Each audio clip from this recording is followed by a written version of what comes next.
Hello, everyone, and welcome to the TireRack.com Champ Car Endurance Series. It's ChampCar.Live presented by AutoZone, and we are live at Barber Motorsports Park for Day 2 of the Alabama Grand Prix. I'm Paul Veltum, joined by Doc Waldrop, Bill Strong, and Tiffany Alexander. Let's get started. So let's take a look at Barber Motorsports Park, courtesy of Google Earth, as we head out onto the front straightaway here on this clockwise directional circuit. The pits just off to the left there. Quick brush of the brakes, diving down into turn one, a steep downhill drop into the carousel, a constant radius right-hander. Teams will emerge as they climb up the steep grade through turn four, and then rush towards the hairpin. A double apex left-hander rounding turn six there. A short straight section of the racetrack leads them down to the corkscrew. Through turns 7, 8, and 9 to head towards the S's. Turns 10 and 11, a very fast section of the track. Now the car's gathering some real speed as they head towards turn 12. That takes them downhill quickly into the tunnel section of the racetrack through 13, now climbing the hill steeply towards turns 14 and 15. Rounding turn 16 brings the cars back onto the front straightaway, and that is a lap around Barber Motorsports Park. 2.38 miles is the distance, 16 turns, and that's what our teams will be facing this weekend. So welcome everyone to the Alabama Grand Prix. Again, I'm Paul Veltum. Doc, Tiffany, Bill, welcome. Good morning. Good morning. Hey, Good morning. We want to start off this show with a little bit of, a complaint.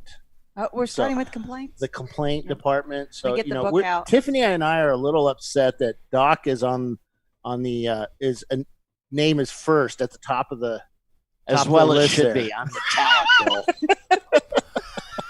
All right, everybody, join us in singing Bill happy birthday. No. It is Bill's birthday It's real today. birthday. Yep, It's, he's not 65, like and today's his 65th birthday.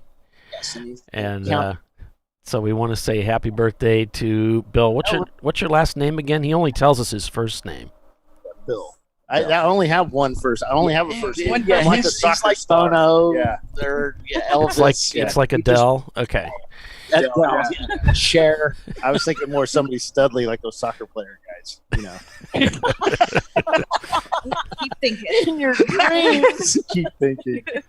Thanks, So, guys. Happy No. birthday To to you. you. Happy birthday to you. Happy birthday, dear Bill. Happy birthday to you. I know Bill is easily embarrassed, so we're sorry for putting you out in front there, Bill. I'm not going to bend over and have you spank me. Okay. You're lying. You want it so bad. I really don't think there's any danger of that, Bill. I know you're asking for it, but on second thought, the 91 Miata is going to be leading out on pole this morning to start this race. We started yesterday with just under 60 cars. 341. Yeah, it's a 91 Miata. Oh, Yep. Yeah, On second thought racing. I'm yes. sorry. it's an MX-5. We have about half the field as Miatas. I was talking to my buddy Adam. Yeah, Yeah. it's just short of half of the field. Yeah, with Wasted Money Racing, and he said, "Where did we finish yesterday?" And I said, "Well, you finished 16th and 8th by class, but that was a tough class because there's a lot of Miatas out there." Half the field. Yeah. I think there was like 27. Is that what? Something like that, yeah. Mm-hmm.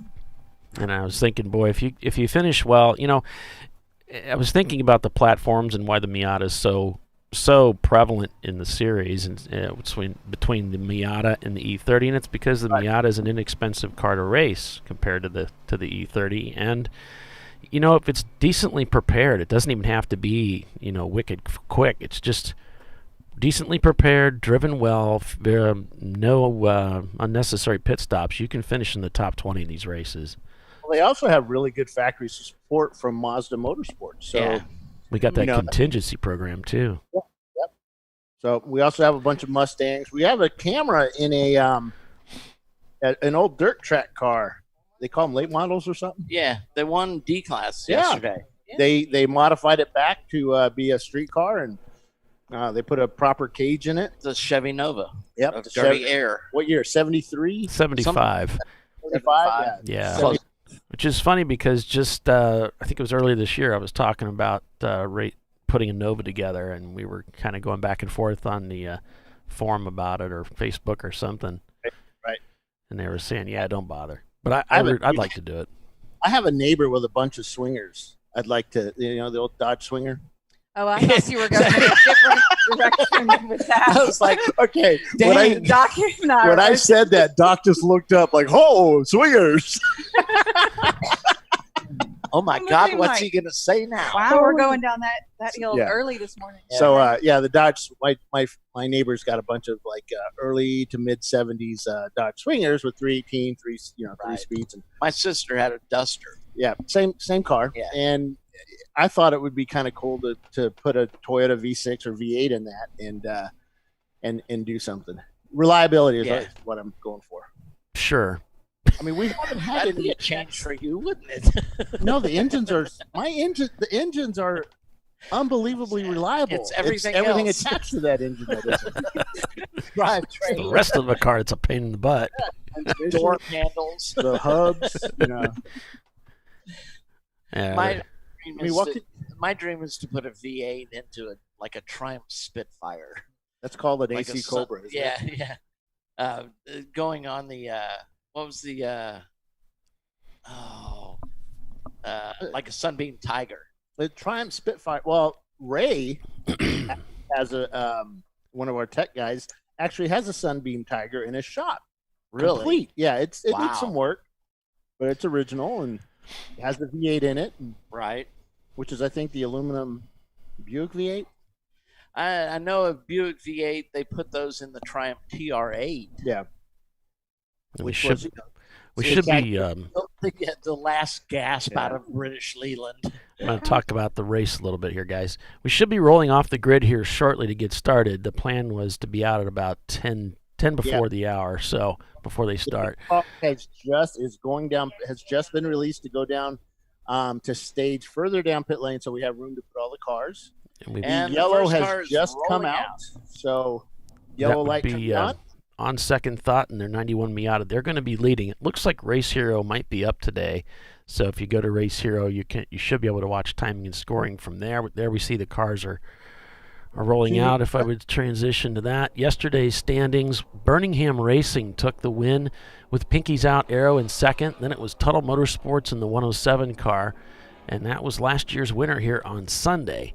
And then it was 901 Motorsports, two guys in a Miata rounding out the top five.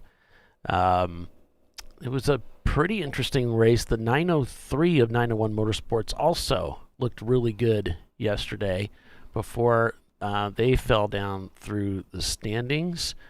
Just trying to think what else. We had several cars that got into some trouble yesterday with the guardrail, but just a couple. But most of what we saw were just on-track spins dealing with the weather. Now, today's weather looks quite a bit better.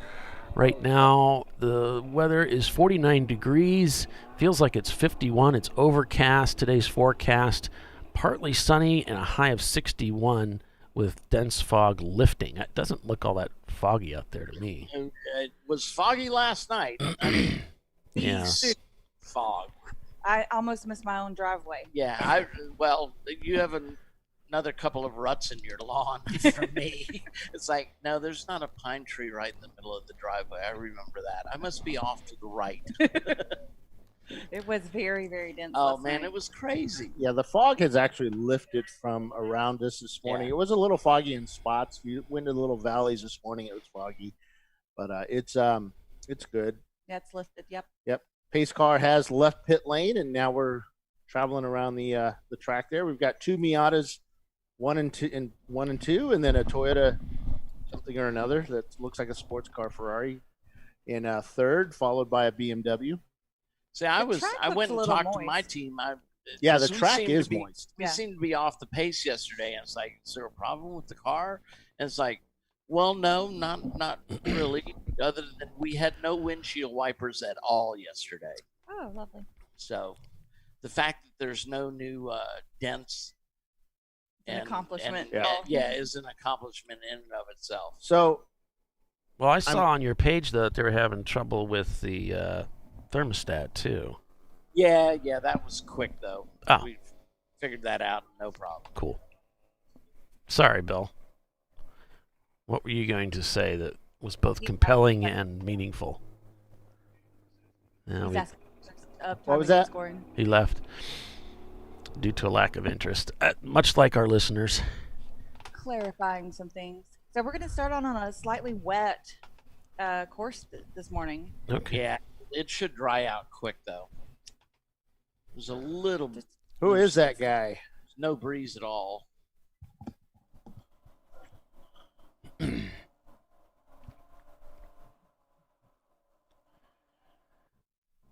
So getting set for 7 hours of racing today. That's right, 7 hours of endurance road racing here at Barber Motorsports Park.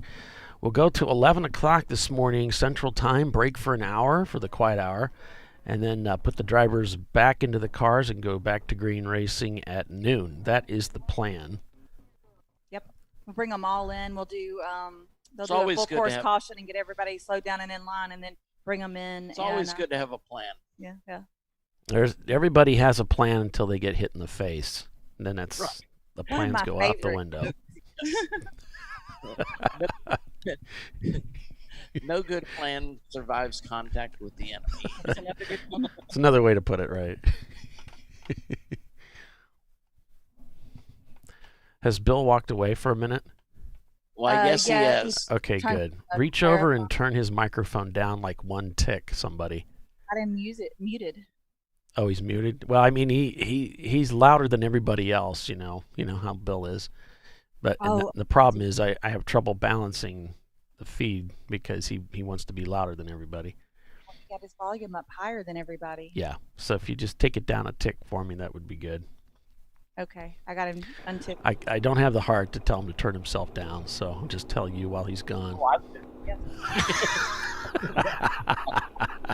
You guys know I'm lying. Welcome, everyone, to the TireRack.com Champ Car Endurance Series live broadcast. It's ChampCar.Live, presented by AutoZone. I'm Paul Veltum, along with Doc Waldrop, Bill Strong, Tiffany Alexander, calling the race for you. This is the final race of the 2020 season, and it's here at Barber Motorsports Park in Birmingham, Alabama.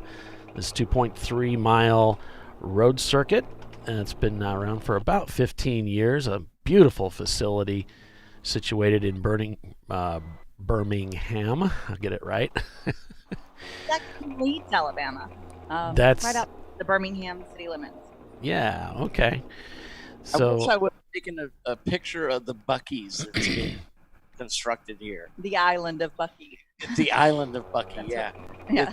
They must have 100 gas pumps. Yes, I believe that's how they offered it, as 100 gas pumps and like over 5,000 So square foot of there's a store. chevron that we've used for years that's right at the turnoff to the track.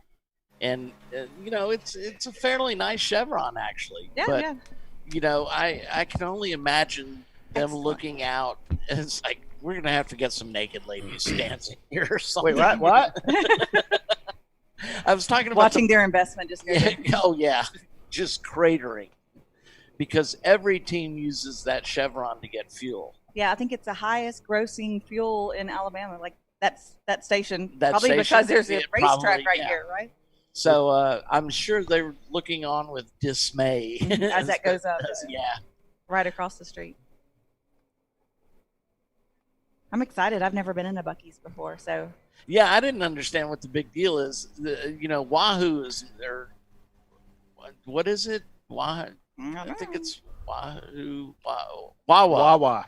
has Wow. moved into Florida, and so they're a big gas station, and primarily in the northeast. okay. So I fell in love with them when we used to do a show for a client up in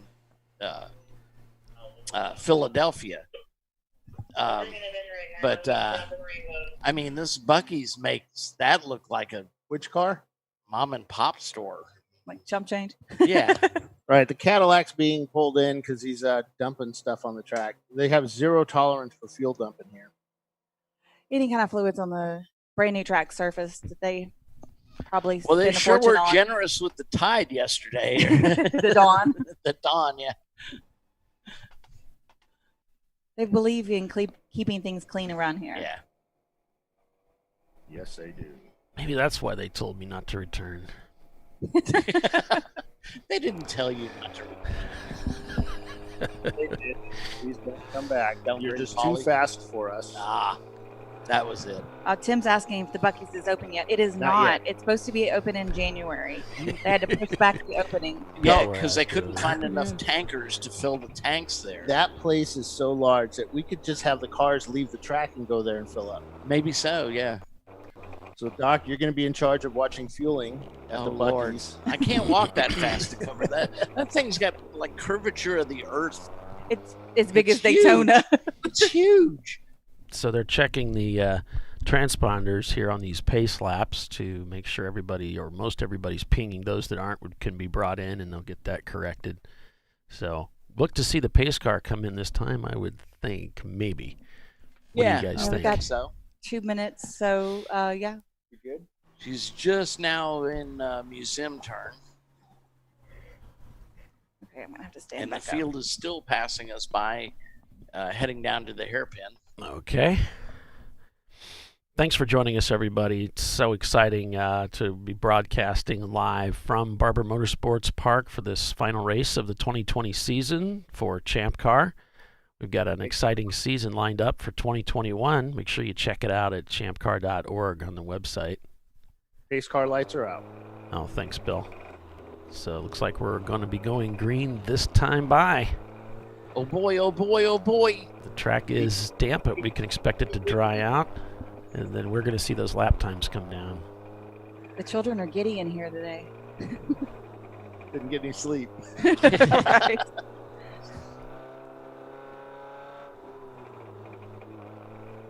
And we're getting ready to go racing. Pace car is coming around the turn. Pace car pulls down pit lane.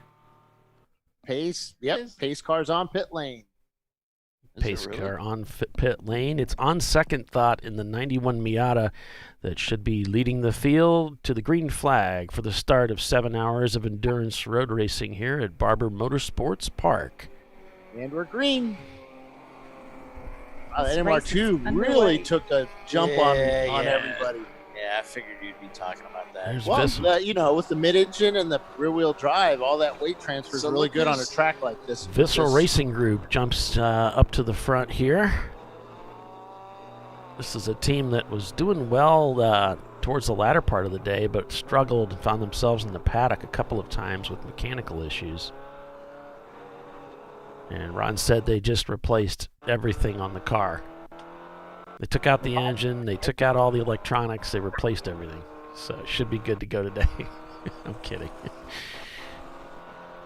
Yeah, they were hoping today worked out better than yesterday for them. I talked to Ron last night at Impound, and they were a little disappointed in the results of yesterday, but they were hoping to come out strong today.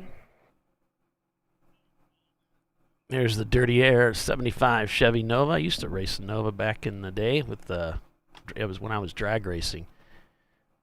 It wasn't a 75, it was 73, but hopefully that lens clears up. We had a lot of rain yesterday, and Well, some of these were, Try to peek out of these dense clouds. yeah, hopefully that'll clear up that lens. There's Visceral working their way around the track, and those guys are on a mission today. You know, they really didn't get a fair shake yesterday with all the mechanical issues they had. GMS Racing, Tyler Pedersen, one of our board members, racing today with this team. This camera's a little bit behind. They're still scrubbing tires before the green in that camera, but yeah, they'll be racing today. Their team is just Oh, they're fantastic. crazy. We're going to give timing and scoring about another lap before he turns it on live to make sure all the computers are working the way they're supposed to. Looks like somebody was coming in the pits through black flag there, so already someone coming down pit lane. It's a Cadillac. Ah, The North Star powered Cadillac. Yeah, I got black flagged last year. We were dropping a little bit of fuel, and that's just frowned upon. That's why they don't want me back. Yep. Car 45. They don't want anything down It on was the just surface. so fast. Well, there that's is what they told you the reason was, Polly. a race to turn one with the Miata and the MR2, and the Miata outbrakes the MR2 in a huge way. It takes the inside. Yep. And on Tumble the in inside, third. too. Yeah, so we don't. That timing and scoring isn't accurate yet. I should probably turn that off, but that's all right. I'll leave it up there and just make you aware. Timing and scoring not accurate just yet. Give it a couple laps, and we'll try and get you something accurate here. So just getting started. 64 laps done with 5 minutes into this race. Looks like that yesterday's. Come on, go with it. 832 laps, Bill. Go with it. Well, yesterday we had a crash on the second lap, so Yeah, our buddies that blew by you wasn't blowing by anybody. Yeah, blew into the guardrail, I think. that's a pretty cool shot there, Tiffany. You can see the cars going down the front straightaway and then coming back off the carousel towards. That's what's kind of cool about this track is that we can actually see 4 sections of the track. Yeah. So you get the front From the straightaway and then coming up over 4 Yep. and that's going down into the hairpin or Charlotte's Web. There's Charlotte off to the right. And then coming out the back section there, we're watching Visceral Racing making the Toyota MR2 look slow on that back straight. Toyota MR2 is slow, But it's a really good looking car, though. I'll give him that. Kind of like me. Looks great, but doesn't do much. Just because it's your birthday, Bill, doesn't mean I have to be nice. 1010 or 2020? Like All right. 20 feet or 20 miles an hour looks good? Or Yeah. It looks just good. Not as good as that 32, though. That 32 is wicked looking. Showing Them big- Party Girl in the lead right now. I don't know if that's... Is the Mercedes actually leading? No. No, things are Probably getting first shaken up. speed. Okay. We'll let the timing and scoring kind of shake It's itself. catching up now. Winkler Motorsports with their 910. So that car was protested last night, the Winkler car. Was it? Yeah. So he had posted a picture in his shop on the forum with some I think 11.5-to-1 compression pistons sitting on a Right. bench with eagle rods, high dollar parts. Right. And so there were people that wanted to make sure those parts were not We're in actually in that engine. Yeah, so we put a camera down it and took pictures. I have pictures of the pistons, and they are flat top Miata pistons, OE pistons. They were carboned up a bit and a little bit of oily carbon Okay. or, wet carbon. So Visceral is in second place, chasing down our leading Miata. So they passed the test and laughed because, it's like, Whoa. Crossed up. Visceral Racing Group. Watch out. Keeps it under control heading into museum. Oh, that's the way you take museum. You hop those curves. Yeah, I think it's getting a little slick out there, but that's on the car. he's on the gas. Drive like a madman. They're on a mission. How I take museum anyway. Who knows if it's right? Steve was a little bit upset that I was talking about him yesterday, about how he was the fuel saver on the team, quote fuel saver because he was slower. But, Yeah, you nobody know, They wants don't to have be their that. ace driver in, Bill Strong. I made certain I stayed on the other side of the car from him when we were talking. out of arm's length. Range. What was that? Out of arm's length range. Yes, yeah. Steve's a big guy. He'd probably hurt you badly. I don't think I'd want to I take mean, he's not big, but he's got short arms, so I can stay away. He doesn't have the reach. Got the T-Rex arms. Steve, you see him get in the car. Kidding, Steve. I'm just messing with you. Yeah, I'm sure he's laughing. I'm sure he's just really amused by your humor, Bill. Steve's a fun guy. He's like, let me get that Bill Strong. Yeah. Here's a Let look me at the standings here, folks. Tuttle at 107 up to third. Visceral in second place. Winkler Motorsports is your current leader. Leviathan in fourth. Don't Tread on Me in fifth. Here's GMS Racing in their RX-7. One of the more unique cars out here this weekend. I asked Steve how he got into racing, and he started doing the Skip Barber stuff, the open wheels. Oh yeah. Did that kind of stuff, and then he had been hanging out with some guys that, he wanted to do. Then they got into go-karting, and he said, he couldn't afford the thousands of dollars it took per weekend to do the open wheel stuff. So some guys got him into go-karting, and he found a team, and they were having fun. But he said, I really want to do more car racing. Mm-hmm. And they said, well, there's this thing called ChampCar. And it was all downhill. From there. Yep. And he absolutely loved it. First time he ever raced a fendered car, and he loved it. Well, I talked to our shifter cart guys with Hardin Motorsports Group. They've got that VW GTI, and they had an absolute blast yesterday. Yeah. Yep. They finished the race. So, and the car, no scratches, no dents, no dings. And they had a lot of fun. Well, I'll tell you what's unfolding here on the track right now. Winkler Motorsports just turned in a 201, set the FTD, and Visceral turned in a 202. So Visceral's not closing the gap on that Miata. That Miata's quick. Tuttle's back behind them about 7 seconds, just turned in a 205. Then we've got Leviathan turned a 209, who's right on the tail of Tuttle, so they must have just gotten past. Then remember, Ron does this on a real strict budget, so he may not, and I'm pretty certain he does not have new tires on the car. Right. They may have 3 or 4 races on it. Well, it's still damp out there. And because of the wetness of the track right now, or the dampness of the track, that could have a real big effect. Once we start getting a dry line, I think it'll even up. Yeah, and I think as the sun is trying to peak out, and as these cars circulate, the surface will dry up, and you'll see those lap times just keep probably going down. It'll be real interesting as some of these faster cars are actually able to put some horsepower down, whereas yesterday that was just impossible. So the Nova just got passed by our leader. And there's Love Racing right there. They're doing pretty well already, up in 7th place there, so things starting out good for them. The Nova, here's Dirty Air, and their 75 Chevy. I talked to those guys, and I said that Jamie didn't take the checker. We saw them being stranded on course with like 2 laps to go. And he says, yeah, So I wonder if they found their rear wing. Oh. Here's Huggins Racing. They did pretty well yesterday, had that 2nd place. Yeah, I mean, 2nd place. This is their first time here. None of the team has ever been on this course before, except one came here a very long time ago when the course was new and did an event on a motorcycle. But nobody else has ever even seen the course, and they come out with a 2nd yesterday. That just tells you how strong that team of drivers is, Guess I messed that up. It's Pinky's out. Are you updating the scroll? Because that shows it's not right. I don't know. Or is that yesterday's results? It's yesterday's results. Okay, all right. Okay, now it shows it. Oh, I see it. Pinky's out as Huggins. I thought you'd upped your game, man, and was scrolling the each lap. That would be pretty awesome, wouldn't it? Let's not up the bar here, Bill. The idea is to keep the bar low. I know.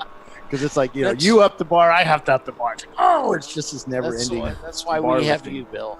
Bar lifting. Keep us. Well, Doc is the king of bar lifting. I've seen the other side of bar crawling. Different kind of bar. More bars. A porta bar, real bar, dinner bar. Man, Ron is really working that steering wheel. 7.3 seconds the gap. Lost another second on that last lap. Tuttle Motorsports, a 2:04, continuing to turn faster and faster lap times. Well, our leader hasn't caught any traffic yet, so he's pretty much got a clear view out of his windshield. So the Love Racing team, they took their wing off the back of the car this morning because they lost their splitter yesterday. They lost their wing yesterday during the race. No, it was a Love Racing. Yeah. Well, one of them lost intentionally or accidentally. They had the wing on this morning, but the splitter was gone, so they had to take the wing off today because they must have put it back on last night. But they took it off this morning. Now they will return your parts if they're out there on the track. They were sans wing when they went off the course in the last lap or so. Oh, yeah. Okay. They must have taken. Okay, I see what. Yeah, I think they put it back on. Okay. At one point, because they were there this morning, kind of. They said that they thought it would have too much wing in the back, and pretty much be going down the straightaway with the front up in the air. Ergolab is in 15th place and actually just turned a 2:09. Not a bad lap time for the Milan. That has transplant. new engine Miata. in it. They spent yesterday putting new engine in it. Yeah, after yesterday's disappointing, I'm sure. Jerry had a little bit of a smile on his face this morning. Yeah? A little bit. Hopeful today? Yeah, hopefully. He's probably still hungover. The dead engine was sitting in the middle of the paddock, and Pinky's out in 8th place, trying to work their way back up to the front after a second place finish yesterday to Birmingham.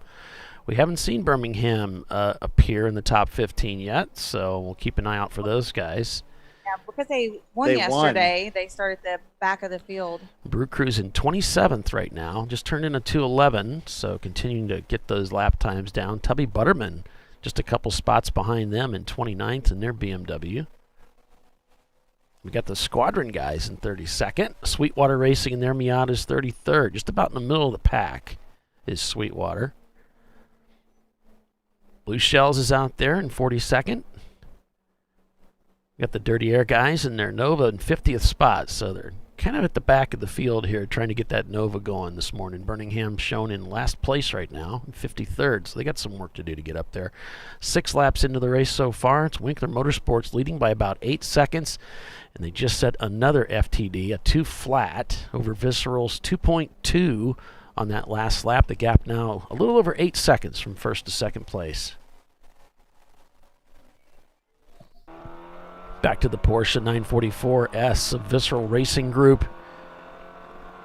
The owner, Ron, at the helm, trying to stay in contact with the leader here. Doesn't want to lose too much time here in the beginning, and probably looking forward to that dry line. That car is quick in the dry. So we were talking about the lack of attrition yesterday. We had most cars still circulating at the end of the race, and we started 53 cars today. So only just a few from yesterday that didn't make it back today. So we've got a pretty large field. There's a lot of cars on course. So Leeds, Alabama is showing a 100%. 350 is going slow. That bronze colored one. Yeah. Or is that an Eclipse? No, that's a Z. Oh, it is a Z. Okay. I was like, I only saw one Z. Is that the G? Maybe that's the G35. Couldn't see the number. Do you have your binoculars? It's like the Nova's trying to chase down Cone Crushers here, but doesn't look like that's happening. The Nova just having trouble getting up to speed. 9 seconds now, the gap from first to second between Winkler and Visceral. And Tuttle right there, 14 seconds back from Visceral in third place. And there's a look coming through Museum, as it's called. The car used to be black. I thought. They probably changed it because I asked. Oh, okay. On board with Pinky's out in 8th place, back about 4 seconds from Love Racing, trying to chase down the Miata. Everyone in heavy traffic gets busy out there at the beginning of these races. This is probably one of the most stressful time of a race, is right at the beginning when everybody's stacked up tight. You don't want to lose a lot of time. You want to get yourself up in the field. You don't want to make any silly mistakes. Correct. And the course is wet, and it's trying to dry out. So like every lap you're making, the course is a little different. There might be a little bit more grip. You know, got a car into the wall, number 649, steam coming out of the front. Driver is moving around. 649 is Six Pack Racing. Oh no, looks like an Acura. Yeah, Integra. I think they had some trouble yesterday too. We found them off track, and it looks like they've had contact with the wall. We're going full course caution here. This will be that 35, the pink 35, right, Tiffany? I like it. Not usually a huge pink Matt fan, said but the it's cute. pink is hard to see, though. Is it? Yeah. It's a neon kind of Pepto-Bismol neon pink. I though. think, Matt's kind of old, so it might just make his eyesight. Matt's kind of old. He's a kid. What are you talking about? No, it's a racer. You know, they always have things to Oh, complain they're going to about. complain about something. Their drivers are going to complain. Blue car, Tiffany. Okay. He's still out there. So 242. 242. Okay. You haven't had fun as a driver until you've raced with Andrew Johnson, because when you're driving, he tells you to shut up and keep going. He lies to you about how much time you have left in the car. Then when he's in the car, he's just ranting and raving the whole time. I don't talk much on the radio. Yeah. The way to get me to spin is tell me I'm just set my fastest lap. I'll spin immediately. Oh, it's over there. I'm exaggerating. He doesn't do that. Or maybe over here. Casey's done that to me while I'm driving when we were used to drive on the same team, and we used to share radios after I got my car going. That both teams still shared the same radios, and so I would be playing in the car because I'm not much different than most of these guys, and he would tell me to shut up and drive. Yeah. I was like, fine. Yeah, well, Ron from Visceral did that to me. He told you, You to know, shut during up a and drive. yellow flag, I'm like, okay, I'm going over all the gauges, what the temperatures were, and when I was done, he says, "Bill, I don't care, just drive." It's like, oh, That's so okay. Yeah, but Just then like you'll have the other team broadcast. owners Yeah. that'll ask you like when it's Every 2 laps, Yeah, give me the what's the temps, give me this. Yeah. Yeah. and I'm like, I don't know, I can't read that. It's in the good zone though. It's between my Yeah. little hash marks, you know. Yeah. I remember when Randy Popeston said that he just really regretted the day he had to start wearing glasses because he could no longer see the gauges, and that's right where I'm headed. Yeah, I'm looking at a pair coming my way soon. I don't mind wearing glasses, but it's Why- just they don't that's fit why my I helmet wear very bifocals. well. Yeah, I You gotta. wear bifocals because you can't see well. He usually has No, two to I have three to wear pairs. because I can't wear my contacts when I'm racing because I can't see the dash. So I have to wear bifocals. I can't wear reading glasses in a race car. Sure you Uh, can. But Well, isn't you it far could, enough yeah. away? I can see the dash very well, but I can't see the track. Any Fox Body Mustangs today? I don't. Do we The track's always going to be there. You have to let's see teach what we yourself. got here from Mustangs? Be like those Formula One guys and able to drive the track blind and Yeah. pretty much at every apex. Yeah. Well, we got a 2005 Mustang. I don't think that's a Fox Body, is it? No, Fox Bodies ended in what, like 94? There's a 95? 94. Spare Parts Racing is a 94. Yep, spare parts. That would be Killer Clowns, that's a 2005, so that's not a Fox body. So I think we might have one Fox Body out there. No, I think it's an SN95.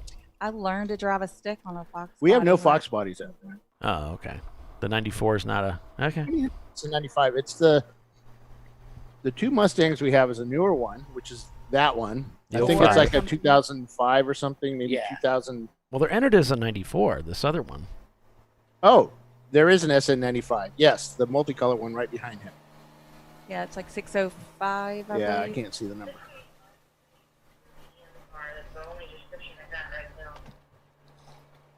But what everybody likes is the.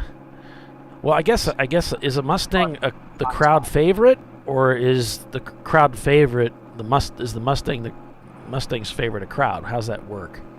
Mustangs favor the crowd. Okay, it's not the crowd favorite. I guess I got that confused. Especially if you're like a pedestrian at a car show. Two cars and coffee leaving the parking lot show. Cars and coffee. Yeah. 9 laps in, we're under caution. Winkler Motorsports leads. That's going to allow Visceral to close that gap in second place. Then it's Tuttle Motorsports. Don't tread on me, and their Miata. 901 Motorsports in the 903. Leviathan Motorsports is 6th. Love Racing is 7th. Pinky's Out is 8th. Cone Crushers is 9th. And 901 Motorsports in the 901 car is 10th. And then the first EC car, Ho Chunk, which was so fast yesterday, in 11th place. Then it's Rat Hole Racing, Milan Plus 2, the number 5. Then it's Momo Champ and Hong North Grumpy Butt. That's your top 15 there. So thanks for joining us, everyone. We're under the purple 35, Paulie, so he shouldn't be closing the gap. But, yeah, he's Oh, that's a good point. closer. That's a good point. He's a little bit closer. Yeah. Unless they sent out the safety car, you wouldn't really be closing. Yeah. Well, VIR, we're talking last week before last week? Where Yeah. were we at VIR? Last week you were at VIR. Yeah. So Start running last together week after a while. we're up in the tower talking, and we go purple 35, and the track said that you have to be careful with purple 35 because it works for about 3 or 4 laps. Right. Anything longer than that, they start inching up. They get antsy and they Yeah. start inching up, and that's when we pull out the pace car. So any any the short. Well, I mean, quick. We put the- preach on everybody during full course yellows is catch up to the car in Right. front of you, and then all of a sudden you throw that 35 wrinkle and It's a little different. Yeah. Yeah. and these drivers, they forget everything. Nah. Well, You have to remember. most of the cars don't have any kind of gauges to Yeah, tell you your yeah. speed. So, you know. Yeah, we can see that evidence Well- on pit road. And that's I don't think that's as true as it was a couple of years ago, because a lot of these guys have some sort of lap timing telemetry Yeah. in there, which one of the settings is, do you want to see your GPS speed? So you can do that. It's just, Nobody's Iffy. using that. Probably don't. I don't know how fast I was going. Dude, it says right there your speed. Yeah. Hello. I had no idea. I can understand if you don't understand how loud I sit you in are. I sit in However, Black Flag, and it's sorry. I stand while I walk around. Well, You sit I in visit a- Black Flag. every you now. visit, yeah. I visit. You orbit through there. Oh, you know what? That visceral camera went down. That's weird. Wow. Aw. Oh no, it came back up. And Oh. there's the EV picking up our injured party. We should have, like some sad music that I could play. Maybe I should do Well, it. it would go- Yeah, what happened to your sound effects? So the sad music would work with I don't. Chelsea right now. She just walked up and she looks really sad. She is not sad. She's managing the race, Bill. She's focused. She's focused. So yeah, they're picking up the 649. Left the driver in there. Yep. Would that be the on a resting? rollback. What do they call that? It's the ride of shame back to the pits. The focus look. She's focused. Yes, her eyes are wide. Trying to make fun of her the whole time. There they go. Well, She- Oh, she's coming over here. I'll hold him, Chelsea. Yeah, we'll hold him for you. How you doing, Chelsea? You okay? It's fun. You having fun yet? Take a deep breath. You'll have to come talk to us during the quiet hour. Yes. She- Yeah. We'll put you on Bill's mic so we can get rid of Bill. tell her we'll put her on the show and we'll just talk about her dogs. Okay. She has one of the prettiest dogs you've ever seen. Zeppelin. got a pretty We'll talk leg. about Zeppelin. So we may, they may have to put the hydro seeder back out. The what? The Hydro hydro seeder. seeder. The soap machine. The soap bubble machine. Why maker. don't you just maker. call it the The soap machine? Because that we understand. It's a hydro seeder. Don't get but all they- technical here. It's a yeah. So The only reason Somebody- he knows it's a hydro seeder is because Chelsea just told no, me. they told us that yesterday too. That's what the they track calls it do. hydro seeder. They spit seeds out Yep. and fix the grass. Yeah. Oh, okay. And now they're shooting Dawn. So to they're fix our- inspecting the tracks. Somebody dumped oil back there. We know who it is. and we'll Uh-oh. shake our hand at them later. He's We'll when he gets done with the accounting part of our company, we'll have him come up here and talk to us. Yeah, I can't imagine that. Is he a that Browns cleanup fan? yesterday was cheap. Luckily, Oh, I think it's only a little section. He's not a Browns fan, is he? No. Okay. Accounting. Oh, he's an accountant. Yeah. There's a joke in there somewhere Bill was trying to make, but I don't think it ever scored. Jerry. I'm not going to say it loud. It's Jerry. Oh, That new engine didn't work out. Okay. Well, it may have worked out. So it did. it may have worked out some Milan. pieces. Yeah, I'm looking through the standings trying to find him. Prelude to the Cream's in 23rd. Brew Crew is in 27th. GMS is in 30th place. Sweetwater is in 34th. I've got the only zero I see next. No, the Sweetwater's not picked up any places since Yeah. the start. Ergolab is not turning. They're the only ones that are not turning laps. We got spare Six-pack is not parts. turning. Of course, he's on the back of a rollback. Yeah, 6-pack, Ergolab, and then spare parts. That 94 Mustang that we were talking about. Those are the three that aren't turning laps right now, unfortunately. So they're inspecting the track to see where the oil is and if they need to go out there with their cleanup crew. I would imagine if the oil was coming out of the car would need to come in or Possibly. some At one point. Yeah. What's that old joke? Fill it up with oil and check the gas? Yeah, I've had cars like that. Actually, my son has a car like that. My GTO is like that. That's why I didn't take it to terrorize your old neighborhood in Claremont Mesa, Bill. It's during the gas shortage. I asked him. The Honda's not much better. I asked my son, when's the last time you changed your oil? Oh, last week when you poured more oil in it. Yeah. I don't think he's ever changed his filter. That So we do GTO have of the mine pace car out. did not Yep, get pace car very just good went out. They're mileage. going to have the field catch up. Oh, see, this will be good for Visceral. I don't see Visceral. Where are they? I think they're still playing the Oh, purple there's on the 35 front. thing. Yeah. Oh, Visceral's right here on the front We've straight. got a car still doing the We have a purple. second pace car. Mm-hmm. Well, that'll change with the pace car. Sending the pace car out, she'll stack the field up. Not really. Yeah. They're still going Visceral's 35. just entering turn 1, and the pace car has the Miata in tow, just exiting the hairpin. So, Well, They're- the strategy of the pace car is to send it down to 10 mile an hour, 20 mile an hour, so that it does stack up the field. That was the idea. There's just another car out there that is also playing that same I've got game. ideas. Hmm. I don't She's think we're basically getting. Stop going into museum. I mean, she's, I'm sure she's like barely rolling. So, just to let you folks know, it doesn't look like Race Hero is quite. It's not counting laps properly. So on Race Monitor, we are up to 11 laps. So I am getting a countdown or a count up on Race Hero. We're just going to turn Race Hero off. Well, no, just leave it on because there's some good information coming in on it that I need. But Race Monitor might be a better gauge of what's going on out there. Stuff, yeah.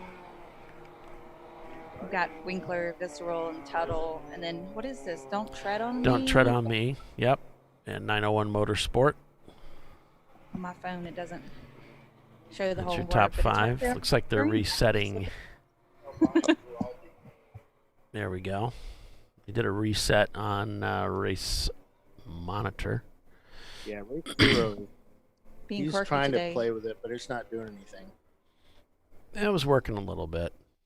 Oh, Race Monitor just went off. Yeah. Oh, it's resetting. Resetting. It's our connection here. That's got to be it. We haven't had this problem before here, have we? Nah,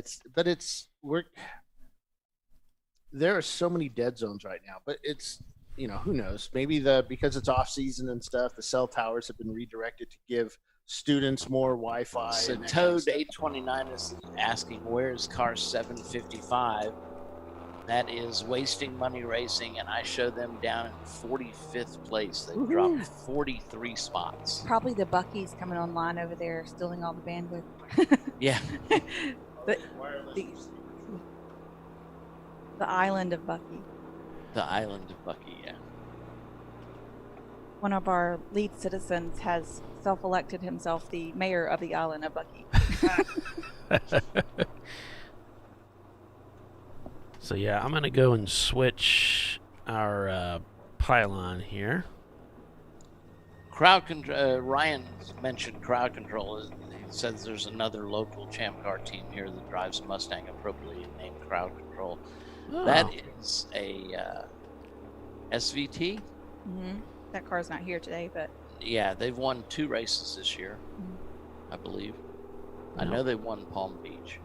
Well, I'll tell you what, we've reached the top of the hour. We're under caution here at Barber Motorsports Park. So we're going to take a quick break for commercial and be back in just a moment, so stay with us. You're watching Champ Car Live, presented by AutoZone. Back in a moment.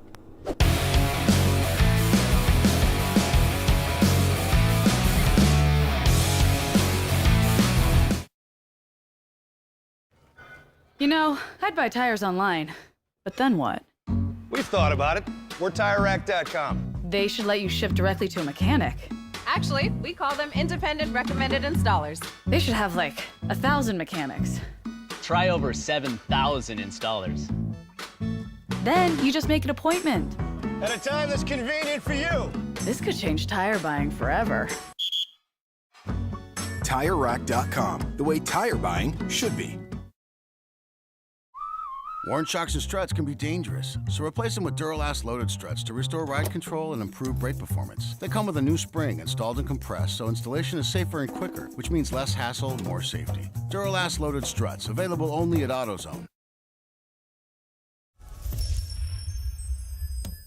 Frozen rotors from Diversified Cryogenics deliver increased performance and a higher level of safety, while significantly reducing braking system costs. So to tell you a little bit about the durability of this product. So we have seen an incredible extension of the life of our brake rotors using frozen rotors. We've gone from brake rotors every other weekend to 6 weekends on one set of brake rotors, and I think they can go farther. The durability has been amazing. And it's been a fantastic season, and man, a lot of that is due to the way our car can brake on those frozen rotors. For more information, go to frozenrotors.com. Lifeline USA is a leading manufacturer of onboard fire suppression systems. Lifeline's continuous commitment to research and development ensures that we supply the most innovative and cutting-edge products available. Used by the majority of the world's motorsport championship winning teams and constructors, Lifeline has a proven history of success. Lifeline offers a complete range of fire suppression systems for all budgets and needs, and we continue to push development and limits on both extinguishant materials and our patented delivery systems to make the race car environment almost as safe as sitting on your sofa at home.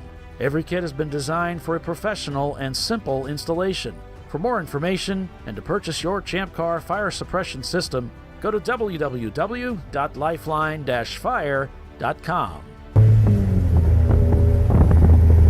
In 1977, Bill Wood set the standard for high-performance brakes. Today, every Willwood product is born from racing technology and is proudly manufactured in the USA. Engineered, designed, rigorously tested to deliver unsurpassed control on and off the track. Whether it's for cruising or absolute performance, Willwood has an application for the ultimate stopping experience. Race-proven, street-ready, drive Willwood.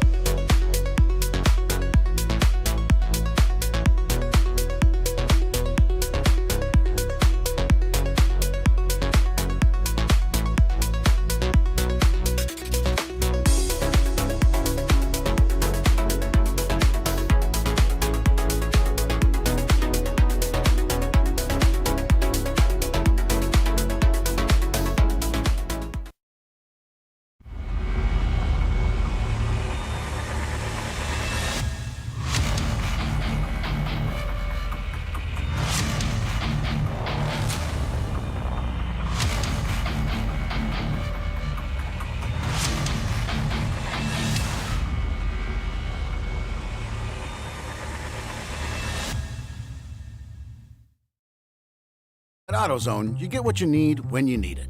Got a today job? Pick it up free same day at your local AutoZone. More of a tomorrow project? Order as late as 10 p.m. with free next day delivery. Getting the job done just got easier.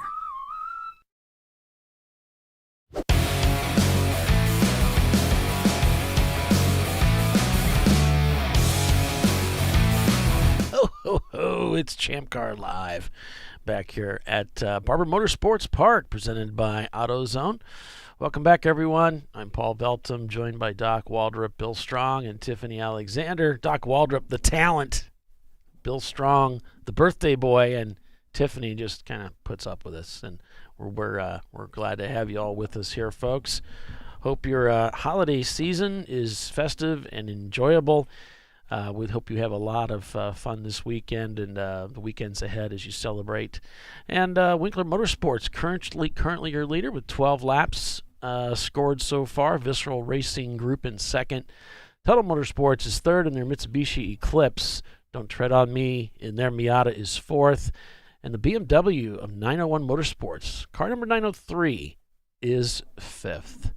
We're under full course caution right now as crews work to clean up the track. There might have been a little bit of oil put down, it looks like. Yes, we've got oil down on a significant part of the field. So on the course coming out of 6, And they're headed towards the museum now, still cleaning. I don't know how far it goes. They've got the pace car out, slowing down the field, giving them time to work over there. They're squirting the track down with some Dawn and soap and water, and then going behind it with the brush truck to scrub that in. They're hoping that they can get it in, one pass. Fingers crossed. Someone on YouTube asked what happened to Birmingham. They're out there. They started in last place today because of the win yesterday. But they're out there. Yeah, we've got that. I don't know. I can't remember what they call it, Tiffany. That you take a lap. The MOV penalty. The MOV penalty. There you go. I've read the rule book once or twice. Well, I've read it, but I've got the memory of a crayon, so I have to go back over it and over it. So welcome, everyone. I get to read all those petitions, so I get to get refreshed on the regular. So a quick rundown of where things stand right now so far. At 13 laps, Winkler Motorsports is your leader. And then we've got Visceral Racing Group in their Porsche 944S in second place. The Mitsubishi Eclipse, 1997 Eclipse of Total Motorsports is third. Then it's the 94 Miata of Don't Tread on Me in fourth. 901 Motorsports in their BMW is fifth. It's the 91 Toyota MR2 in sixth place of the Leviathan Motorsports. Love Racing brought their Miata. They're here in seventh place. Pinky's out in their BMW in eighth place. Cone Crushers in their 944S is ninth. Then it's the 325 IS of 901 Motorsports, the number 901 car, in 10th. Ho Chunk, that lead EC car, which is kind of a hybrid Jeep Cherokee Lexus SC400, in 11th. Rat Hole Racing in their Miata is 12th. And the 90 Miata of Milan Plus 2 is in 13th. That's, I believe, another one of those engine swap cars that they bring. And then we've got Momo Champ here in their Miata. They're in 14th. Hong North Grumpy Butt is 15th in their 85 Toyota. And then it's Chump Change Racing in their BMW. They're 16th. The Miata of Bailey Racing is 17th. Two guys and a Miata in 18th. Mad Fast Autosport in their Mazda are in 19th place. The Ford Mustang of Killer Clowns, another EC car, is in 20th. Then it's the E36 of Squadron Racing. Those guys have been with us a long time. Good old number 633 in 21st place. Subliminal Racing and their Chevrolet, they're in 22nd. And it's the 92 Honda Prelude to a Cream, in 23rd. Then it's the old Milan car, the number 150, in 24th. Tubby Butterman Racing in 25th. Then it's the Audio Technics Lackluster Racing in 26th. Brew Crew Racing, 325i, 1989, 325i in 27th. Touchstone Racing in their Mazda, they're in 28th. Williams Racing Group also in a Mazda behind them. Then it's the RX-7, 1987 RX-7 of GMS Racing in 30th place. And we've got Dingus Racing behind them. Poor Judgment Racing in 32nd. The 040 team behind them. Then we've got Kruger Tuned Racing in their Porsche in 34th. What's that, Tiffany? They call it 040. Oh, okay. Honey Badger Racing in their Honda, a 99 Honda. Their Accord, or Acura, can't quite, looks like it's chopped off there. It's 35th. The Ford Focus of Blue Shells, yep, the 111 in 36th. We've got the Hardin Motorsports Group in 37th. That's the 552 car. Hooligans Racing in 38th. Sweetwater Racing in their red Miata, they're in 39th. On Second Thought Racing in 40th place. That's the 341 car. And then I always get this wrong, and Doc keeps me straight on it. I think it's Kazoo Racing in their BMW. They're in 41st place right now. In 42nd, it's Clear Motorworks in their Nissan 240SX. Then it's the Mad Fast Autosport in their 2000 Mazda in 43rd. Party Girl, the Mercedes C230, they're in 44th. Wasted Money Racing in that cool-looking Miata. The number 755, they're scored in 51st 45th place, but they're 12 laps in. You know, we really haven't had enough laps for people to be put down too far. So even though these guys are back in the standings, they're really still pretty close to the front. The Flying Wankles are in 46th. Soggy Bottom Boys in 47th. Dirty Air and that Chevy Nova, they're in 48th place. Spare Parts Racing and their Mustang is 49th, and STB is in 50th. And there's Birmingham Racing, yesterday's winner, in 51st. Ergo Lab looks like they pulled it behind the wall for now in 52nd. Six Pack Racing is in 53rd. This is probably the longest period of time that Birmingham has been sitting in last place out here in the history of their racing. It's because they're under caution. Usually we're on different laps, different cars are, but right now the entire field is on between lap 14 and lap 13. Yeah. Because we've had a purple or a pink 35, and then now we're under a full course. So everybody's almost within a lap or so of each other. So it's very interesting. Hi. Yeah, David, I think he said I thought winners get a 1 lap penalty. Usually they do. And I think they did probably go down 1 lap or something like that. They're at the bottom of the field, yeah. So, they're on the lap 11 where everybody else is on 12 and 13, or switching over to 14 now as they cross start finish. But yeah, some of them, I know in the past we've had some cars that were put down more than a lap. I think the GD, was it Good, Bad, and the Ugly, were put down several laps when they won it. It was an Indy or something. So sometimes it depends. It used to be gauged upon the size of the track and then how many laps they won by and that kind of thing.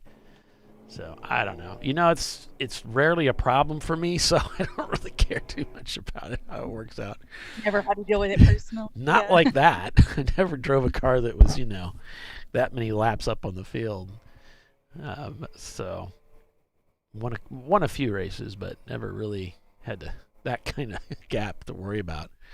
Doesn't look like Race Hero's working too well. So if you want to follow along with timing and scoring, check out Race Monitor. So there's 2 ways to watch Race Monitor. Well, 3. You can watch the show. You can see it. We got a little pylon there, but I don't cycle. It has to be cycled manually. You can go to race-monitor.com on the web. So you can open a web browser and go to race-monitor.com. And then just pick out the Alabama Grand Prix from Champ Car to watch it. The other way you can get to it is they have an app available in the App Store. I know they have it for Apple phones. They probably have it for Android as well. And Race Monitor. I think they charge like $5 or $6 for it is all. And then you've got it. There's a regular one. I think it's like $5, and then there's an upgraded version for like $10 a year. Oh, okay. Yeah, it's reasonable. So anyway, you can get that. There's 3 different ways you can keep track of things. I was talking to my buddy Adam from WM yesterday after the race. He's like, "Hey man, I don't know where we finished," and Race Hero was down. It's like, well, it's going to be. You can watch on Race Monitor. Always check that out if Race Hero goes down, and then after the race is over, the timing and scoring guru that works for Champ Car on that race, he or she will publish that to speedhive.com. So you go there, go to speedhive.com. It's usually within an hour. It'll be up there. And you can just browse for and search for, I just typed in Champ Car Barber and found the results there, and I was able to look at it that way. So some different ways you can get results from Champ Car races. Yeah, lots of different ways. You can get the live timing or the finish of the day before if you want to finish out where you finish. They usually try to take out the EC cars and then upload those. Every once in a while, it does get forgotten. So yeah, on the after you placed in there and that wasn't accidentally left in, then you can just subtract those out. Yeah, they've got it set up. If you go to Speedhive right now, folks, and check it out, it says the Alabama Grand Prix. It's got what they call non-EC official, Saturday 8-hour enduro, and then EC official, Saturday 8-hour enduro. So everybody would be grouped in to the non-EC, right? And then if you did happen to want to look at the EC results, you can just look at that other one. So that's what we got going on, folks. We got a lot going on, Paulie. Mm-hmm. Kid yourself. Happy non-EC holidays, everybody. cars Except the EC cars, right? And then the other one would just be the EC. EC doesn't. They're over points for our to be legitimately competing for the overall. Yeah, they don't conform to our rule set. That's the word I was looking for. I don't either, but I mean. You like conformity. Yeah. We were talking a little bit yesterday. Hey, there's that kind of goldish. I guess it's a Z that was kind of slow out there, going by on the straightaway. But we were talking a little bit about he's coming into Black Flag. Maybe he's just picking up a. Yeah, they're just picking up a clock. No, that looks like Birmingham coming in there, Tiffany. I think Birmingham's coming into got nothing to lose by pitting right now. Well, what's he got to gain? What are they? We're like, what I mean, we're almost an hour in. Remember, we got a quiet hour, so. Yeah, but he's used like maybe a quart of fuel. You know, we've only had a few laps of racing, and I don't know why. It'd be still. So if he 2.5 still hours tops up, he changes drivers right now. He can go to the end. He's good to go till the quiet hour without having to stop. Yeah. Yep. Well, the quiet hour. Okay. I mean, he's got to do something. So you think there's a strategy here that they're? I think there is a strategy. So instead of it being 2 hours to the quiet hour, it's 2.5. So everybody will have to do some kind of driver change in this first section before the 11 o'clock. Oh, I see what you're saying. Yeah, because it's 11. It's not. Oh, yeah. Okay. Start at 8:30 instead of 9. Yeah. Yep. That whole strategery. Strategery. Yep. So if they can do a driver change and not have to stop again and didn't take fuel, they can hop right back out, get in line, and which is probably what they did, if I had to guess. Yeah, I mean the tail end of the field is just now hitting the pit straight. With all of these cautions early here, I would say they probably could save a little bit of fuel, enough to probably stretch a normal 2-hour stint to possibly 2.5 hours. That's what I would gamble on. I noticed Cone Crushers came in. But you know what? I'm seeing Birmingham roll out right now. Yep, they probably just did a driver change, so they're good to the end, and they probably didn't get fuel. Yeah. I mean, so they're not to the end, but they're good till we to the quiet hour. 11 quiet hour, yeah. I personally like these quiet hour races. Just as a driver, I like it. I like driving that stint where you're in the car for an hour, and you get out, and you get back in for another hour. It's kind of fun. It changes things up. It's different strategy. It's something that always happens at this track on Sundays from 11 to 12. It's a quiet hour, no matter what type of event is going on. Yeah, we do this at Gingerman Raceway as well. I'm trying to remember if there's any other events where we do that. Is there a place in California? Laguna Seca? Do we do it at Laguna? Everything's quiet at Laguna. Yeah, we do it at least at Gingerman in here. Quiet hour on Sunday, but that's why we usually run a Saturday long race, right? So it doesn't affect us. Yep, Road Atlanta's got a quiet hour, but like Tiffany said, that's always a 14-hour race for us, and we race on Saturday. Right. It'll be interesting to see what happens in 2021 for Road Atlanta. Should be we're expecting more of a normal weather condition. Oh, I would hope so. Because I don't want to talk about freezing fog again. It was miserable. I felt so sorry for those guys. You didn't feel sorry for us, though. Well, absolutely. My heart bleeds for you, Doc. We have such a tough I knew it. I often suspected that. Shoot. Bill, on the other hand, with him. I was over there in race control trying to talk them into having the entire paddock sing "Happy Birthday, Bill," but I don't know how far that got. Yeah. He's easily embarrassed though, so probably don't want to do that.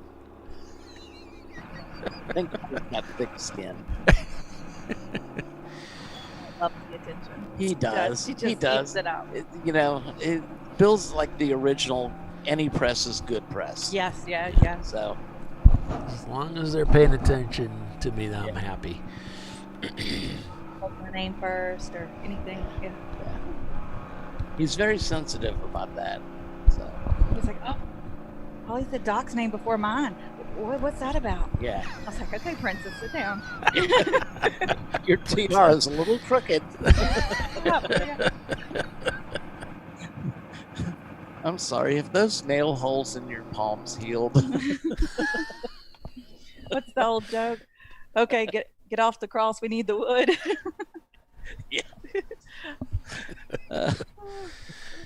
We kid because we care.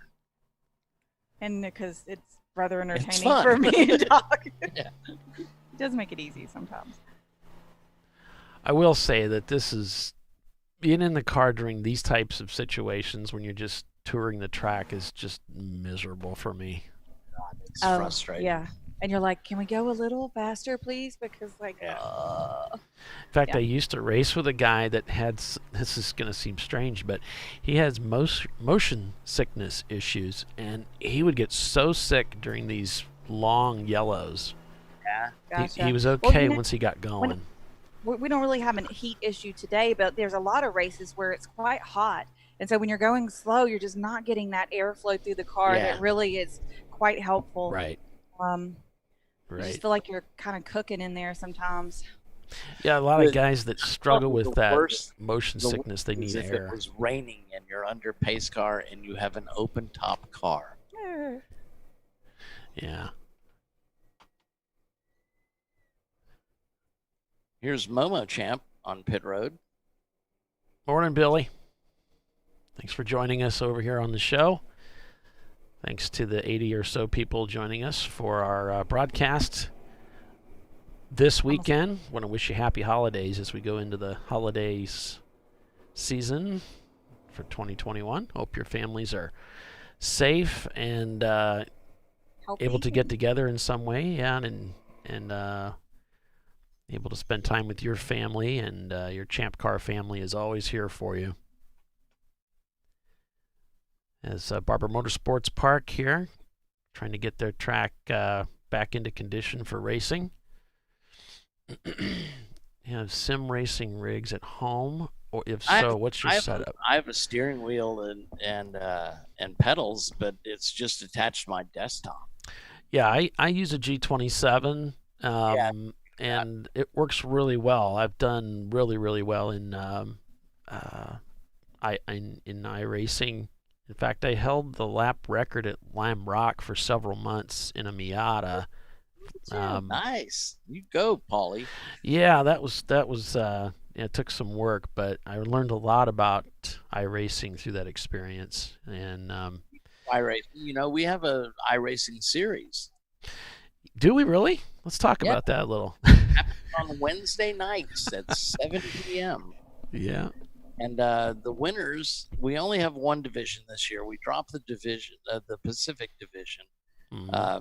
So the winner, and it should be over by now, but the winner receives a free entry into a Champ Car race. And if I'd get off my ass and get my stuff together, the second, third place finishers get trophies, similar to the Champ Car trophies. Yeah, don't they get like a free race or something if they win the series or something? Yep. Which is worth a lot of money because it's a real race, not another e-race. So iRacing is a fantastic product. I mean, it's just there's so many. It's you can't replace. I mean, seat time is so valuable and so expensive when you think about it. Okay, it's not exactly the same as being on the racetrack, but it's similar, and you do get a good feel for the flow of a racetrack. In my opinion, I do. Right. Bill doesn't really have a rig because, to be honest, he has trouble with that two-dimensional thing, like my dad did.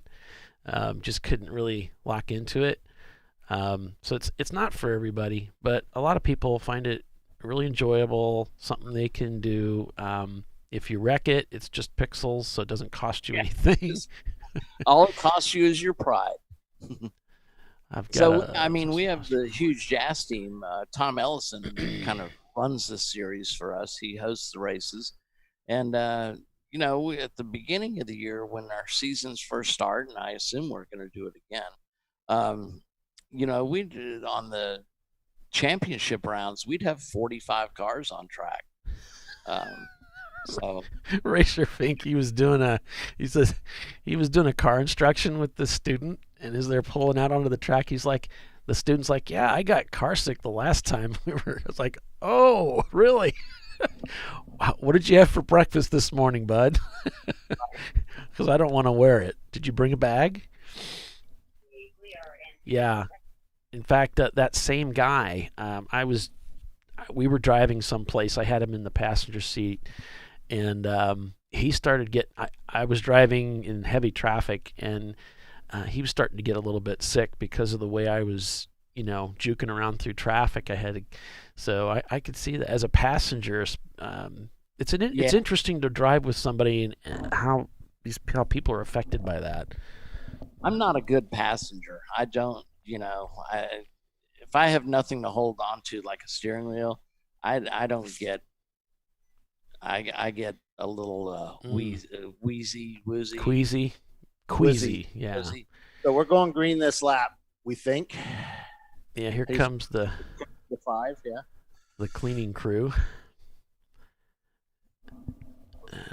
A Thrustmaster 458 Italian. Yeah, you can get some really fancy equipment and a rig and all that stuff. And I'll tell you, but I did everything I did just with a G27 on my desk and one monitor. I have a stapler on my desk. Curvature monitor. He doesn't have hydraulics in the seat, but he's got a nice his steering wheel. He's got it from like a Formula One steering wheel. It's got all these buttons and stuff. Yeah, you don't need that stuff, but to go fast and be competitive, because I've done it. But you know what? You have fun with it. If that's what you want to do, go for it. It's a great learning tool. Yeah. I used it. I had never driven the Sebring, and that was our first race with Brew Crew Racing. And it's amazingly realistic. The bumps are there. It's just a tool, though. You can't. Wyatt Foster, one of the fastest drivers we have in Champ Car, normally drives for Pinky's Out. He got in trouble at Charlotte because the pit exit is not the way the pit exit is in actual e-racing. In real racing, yeah. He got a black flag penalty because he pulled onto the hot track rather than and in iRacing, you go straight at the end and then make the left. To go back to the track. Which they've changed that. At Charlotte, you follow the turn one for a little while before you're allowed to join the track. They changed that though. Now you do follow. Yeah, it's got a real pit lane that you drive. So I didn't understand this, but there's not a lot of tracks, or some of the tracks that we race at are not on iRacing. I didn't realize that the tracks have to pay. Yeah, to have the track scanned and stuff. So crazy, and that's got to be expensive. Oh yeah. So I'll tell you what, since we're still under caution here, maybe for another lap, I'm going to go ahead and head to commercial with this, and then we'll come back and hopefully be going green when we return. So stay with us. You're watching Champ Car Live. Back in a moment.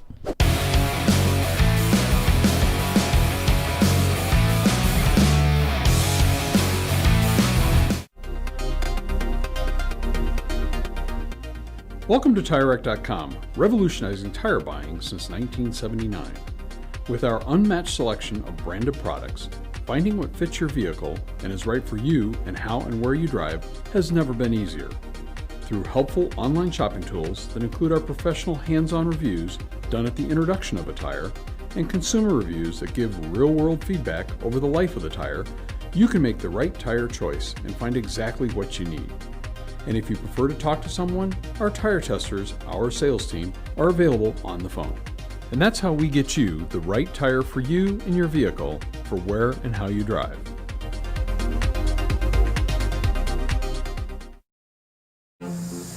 I did it. Do you see how it's... That's it. We did it. You did it. You can do it. The path to I did it starts at AutoZone. Get in the zone. Located in Northeast Ohio with 40 years of combined experience, Money Shift Racing knows how to deliver performance and safety, offering everything you need to get your vehicle and drivers ready for race day. From safety equipment to full engine assembly and repair, in-house fabrication, 3D design, and rapid prototyping. Money Shift Racing. Performance done right. Hey guys, this is Chad Thornton, and on behalf of Racing Radios, welcome to the 2020 Champ Car Endurance Series. Since 1979, Racing Radios has pioneered communication systems for the sport of racing. With a long-running history and passion for motorsports, Racing Radios supports those who build it, run it, break it, fix it, and run it again, pushing the limits of what's possible with the resources available. We built Racing Radios on these same values. As a 2020 Champ Car sponsor, Racing Radios will provide our experienced support team and trailer at select Champ Car events throughout the year. Free gear and exclusive discounts for the winners of the Racing Radios 14 Hours of Charlotte event. And most importantly, 15% off orders for all Champ Car teams. It's time to kick off 2020 right. Build it, bring it, race it, get out there and go racing. Visit racingradios.com and click on the Champ Car registration button to get your 2020 team discount code. Discovery Parts is a veteran-owned racing and safety equipment company. While we're located inside Atlanta Motorsports Park in Dawsonville, Georgia, Discovery Parts can also be found at the tracks, supporting a number of Champ Car Series events. We take pride in being a reseller of the best of the industry to Champ Car teams and drivers. We know racing, love racing, and look forward to tomorrow to even more racing. Visit us at discoveryparts.com.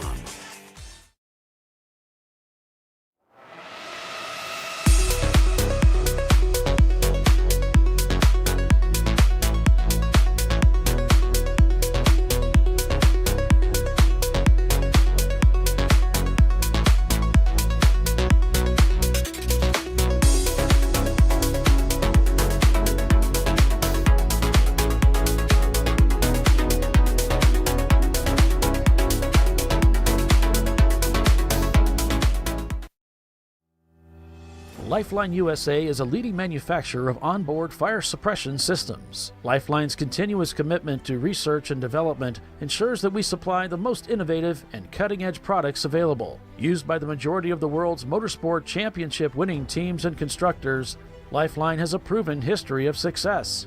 Lifeline offers a complete range of fire suppression systems for all budgets and needs, and we continue to push development and limits on both extinguishant materials and our patented delivery systems to make the race car environment almost as safe as sitting on your sofa at home.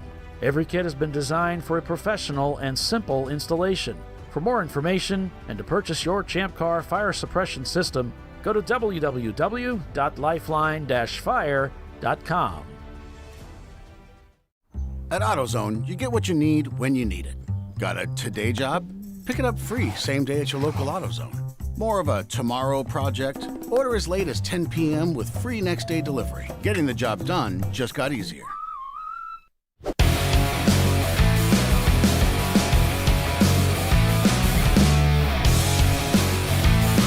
right, welcome back everyone to ChampCar.Live, presented by AutoZone. We're at Barber Motorsports Park this weekend for the final round of racing in the TireRack.com Champ Car Endurance Series. We're back to green here at Barber Motorsports Park with Winkler Motorsports in the lead, Visceral Racing Group in second, and Tuttle Motorsports in third. I'm Paul Veltum, along with Doc Waldrop, Bill Strong, and Tiffany Alexander. Welcome you back to full-length race coverage this weekend. Here's GMS Racing in their RX-7. Tyler Pedersen racing with them this weekend. So's Ben Schott. Yeah. Yeah, good too. Yeah, that's a fun group. They are a blast. Yeah. Yeah, they may not win the race, but they'll win the party. They came out and hung out with us Friday night. It's good to catch up with everybody. They're crazy. It's like Ergolab's back on track. I guess they had an oil drain plug that came out, so they got that taken care of and back on track. So they're looking at the 111. The back caliper keeps locking up whenever he goes into the braking zone, so they want to keep an eye on that car. He was having that issue yesterday too. Yeah. Yeah. That's the Blue Shells Ford Focus. Yeah, there's no brake. There's nothing back there, no weight. So all the weight transfers forward on that front wheel drive, and those drum brakes or whatever they have on the back just tend to lock up. Right. All the weight transfer in it, and then it weighs like 23 pounds back there. Yeah, and you've got 78 pounds worth of braking force. They do a whole lot of braking then. No, the back Yeah, the brakes on weight. front wheel drive are kind of useless sometimes. Right. That's why they still sounds use, a surprising lot they of would them lock still up. use Yeah. drum brakes on the I back. have drum brakes on the back of my Cord. Yeah. Visceral Racing Group has taken over the lead of the race from Winkler Motorsports on that Fine. last lap. Tuttle Motorsports still in third place. That sun's getting a little bit bright. Actually, a lot of bit bright. I have sunglasses, Bill. I have a hat. I'm just going to drink another beer. Winkler. Tuttle. Behind Tuttle, it's 901 Motorsports and the number 903. Wow, we're So we going got to in report that huge 480, gaggle into that 489 is back out on track. So 489 is the Ergo Lab. Ergo Lab. car. I already announced that. Ergo Lab, yeah, Ergo Lab with the Ecotech 4-cylinder in it. The car, that's the car that laid down the oil, which caused the issue on the track here just a few minutes ago. They had to wash down the track with Dawn, and they really did use Dawn dishwashing soap. It's reported that the drain plug came out of the engine. Bill? Out of the oil pan. I already reported that when we came back from the commercial. The sun was blinding me. That's probably why I didn't hear you. Got it. That's a new one for Bill's excuse book. Are you right? Doc, you don't need to write it down. Just stop. somebody needs. I can't write that fast, Bill. And then I told him that there was a lead change, so I don't know if you wanted to announce that too. Second moved place. into second though. Smart. And they're right on Viscel's heels. Yeah, Tuttle's moved into second. Winkler's down to third. Pinky's out right there in fourth place. Don't make me put down these headphones. Don't make me. Oh, please. You ever seen an old man fight? It's hilarious. It's probably right up there with two drunks trying to fight. Yeah. That's pretty funny too. Yeah. Or like 5-year-old girls. Have y'all seen the deal on Facebook with the guy that starts the random pillow fights? It's pretty funny. Until he does the fight with the cop and then gets arrested. Yeah. The rest of them are funny, yeah. And he just walks through the streets, in a city with a couple pillows, and he'll just throw a pillow at a random stranger and start hitting them with his. And it's amazing how many of them will fight back. And then the funny ones are the ones that just don't catch it and they just walk away. You have to beat the hell out of him with the pillow. Yeah. It's a lot more fun to watch the ones that they'll pick it up and go at it with him. So, especially the ones in bikinis, those are always fun. So yes, I was there. It is your birthday, right, Bill? Are you still 12, or when are you going to grow up? Never. Oh, okay. Absolutely never. I want my son to grow up, and my wife just looks at me like, really? You start first. Kettle? Okay, Kettle. We're going to have to get him a shirt that says that. It just says a black shirt with white writing that says, okay, Kettle. Yeah. Okay, Kettle. Oh, that's part of the fun. Here's WM Racing. Let's see. Did pretty well yesterday. Finished 16th overall, 8th in class. But then, let's see. We got Six Pack Racing back there in last place. Birmingham's in 50th place on that last lap through. Tuttle is within 4 car lengths of Visceral, but Visceral pulls away from Tuttle as they accelerate out of 7. And those lap times are close. Tuttle catches Visceral under braking, but then Visceral just has a little bit more oomph. Somebody goes off track there. WM Racing gets 2 wheels off at the turn 28. 17. Turn 64? Yeah. The last turn coming onto the front straight. Yep. You don't really bother with the numbers so much around here. Because there's so many different Bill just uses maps. colors anyway. Yeah. So 901 Motorsports in 5th place with the 903. That's the ex-John Allen special car. They were doing really well yesterday. I never heard what happened to that car. But the 901 was in impound.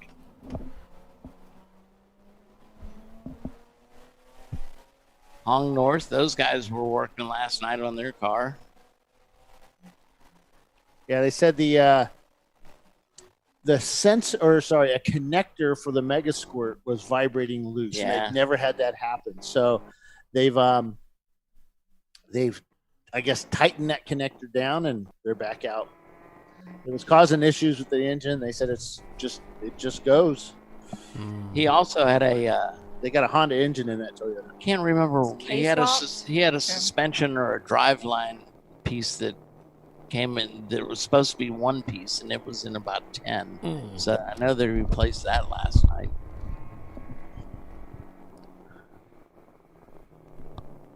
Yeah, here's Hong North right now. In 9th place, they're scored. Looks like right now we've got Visceral Racing leading over Tuttle Motorsports. Then it's Winkler Motorsports. Pinky's out, Arrow. And we got 901 Motorsports and the number 903. And then we've got Don't Tread on Me, Leviathan Motorsports, Love Racing, Hong North, Ho Chunk, your lead EC car, and then Killer Clowns. That's the top 10. That's also an EC car, that Mustang. So 901 Motorsports and the number 901 is actually 10th. They're saying this is the last race for the Grumpy Butt chassis. Yeah, that car looks a little rough. They've got a Miata that they built. The car is fast though. Yeah, it's fast. I don't like everybody moving to Miatas. Why? Well, just don't. It's the easy button, Bill. Don't worry, we're gonna try to bring a Honda along. So today we have a red Oh, yeah. flag at lunchtime. We have to 11 o'clock Central. The track goes red and for an hour. Quiet I think hour? that's a quiet hour. Is that a law in Alabama? No, just the city ordinance for okay. noise and for That's church. right. We're in the city, aren't we? City of Leeds. So does that mean that Bill has to stop talking for an hour? That'd be nice, wouldn't it? Yeah, we're going to bring, I think I talked Chelsea into coming in to talk to us, and she's going to take Bill's spot. Okay. Bill doesn't know that yet. We're sending Bill to get lunch today. I'm just going to, no. No. He's No. gonna know. Bill's going to go get cameras working. I'm actually going to go work on some camera runs, check batteries, because we got called into a meeting after the race last night, which threw my workload off. I bet. don't know if people know that, once the race ends, I've got another 2 hours of the work to do. So, yeah, that meeting. Well, if you actually work during it, it'd probably be like 10 minutes. 10 minutes. But yeah. So I completely spaced my camera. So we had cameras on all night long. We'll see how long that bandwidth lasts. Yep. So, sending high definition video out to your data plan. I know. Yeah, that's actually never happened. It's a first. Anything interesting at the meeting last night? It was so we've Dana has us doing after action meetings, which is after event meetings, each one to find out if we've anything we could streamline or any issues we saw in pit lane. And one of them was guys jumping over the wall before their car has actually come into pit.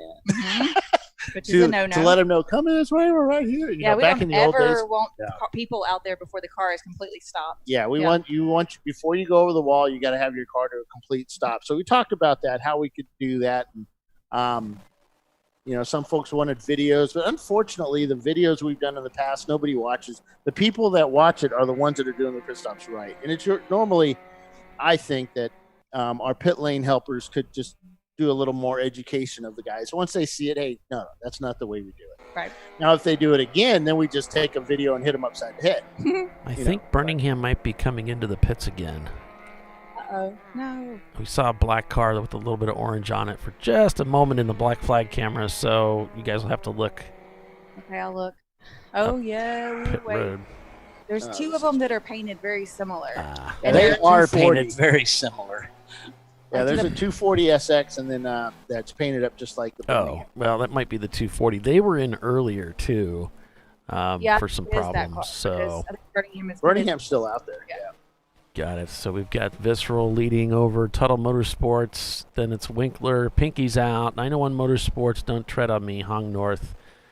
Ho Chunk. Leviathan. Love Racing. Killer Clown. Subliminal. And 901 Motorsports. We have an E30. Is that 901? No, that's the race gas one.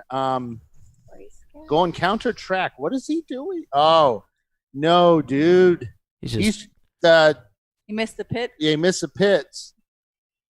Oh, no. Well, Stay. it's also kind of blonde right there, so maybe he's just trying to get up where he can see when the to come back yeah, on. Nope, course is he's cleared.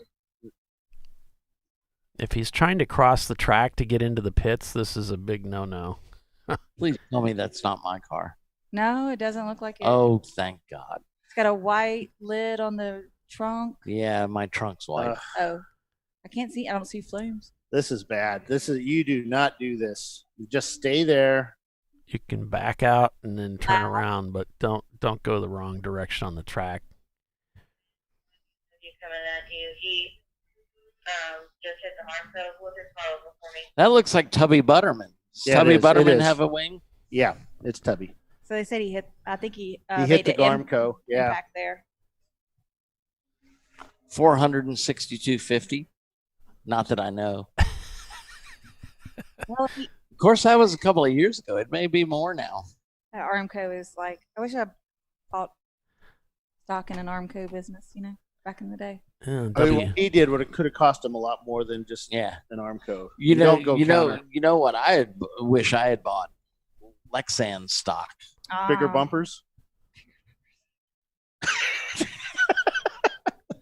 Don't start with me, Bill. I'm not in the mood. Softer bumpers. Softer bumpers. My pillow bumpers. That's what you need. Oh gosh, it looks like the track surface is kind of drying Yep. out well now. Yeah, we're seeing faster times. They're down into the 140s now. 149 is what Visceral's doing. Yeah, we broke the 150s. Yep. What's a fast lap around here for cars like ours? Probably breaking the 150s is Okay. pretty quick in these cars. Yeah. Yeah, You'll this will see some of just the turn to fast cars 149.9. get in as it completely dries. You'll probably see some of the faster cars get mid 140s, high, somewhere in there. Still learning the shifting points here, trying to figure out how to get that car motivated. Is the Dirty Air team.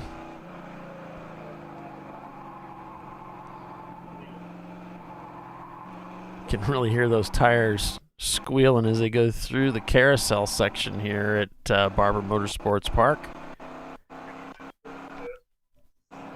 Yeah, it's a pretty long carousel, too. You're in it for a while. Right. Oh, we got another car. Number 2 into the wall. Right after the kink.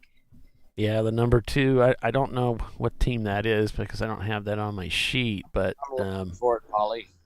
They're taking a look at that Armco just to make sure that they don't have anything broken there.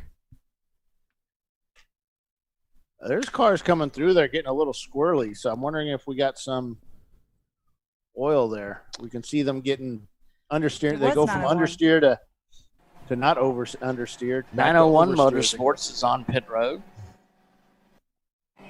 Yeah, they're heading up. I wonder if that was the car that did the spin and then cut across the track to get into the pits because they've got that white deck I lid. think it was Tubby Butterman. Well, they got that white deck lid, though, and I was watching them come in and take their clock, and it looked like the 901 car. I'm So agreeing I with don't Paul. believe it was a Butterman car, but I don't know. Right, actually. Thinking about that. Oh, my God. Pauly's right. Actually, I said it. Pauly's first. right a lot of times. He is, Bill, actually. He is. You're mostly the wrong guy. Hey, Gotta stay it's consistent. Doc. You know what, Doc? Though it is Bill's birthday, maybe we should let up on Bill a little bit, should we? No, don't No? do that. I might No, get he used would. to He it. wouldn't know how to act. Might get used to it. Yeah, he like he said, he might get used to it. We can't have that. I tried, Bill. I tried. Thanks, Paul. You get a star today. A star by my Where's name. your permanent? Wait, I got to pull up your permanent file. My permanent file. You're not in a car. All right, star added. I just don't know why my file has the picture of a bird on it.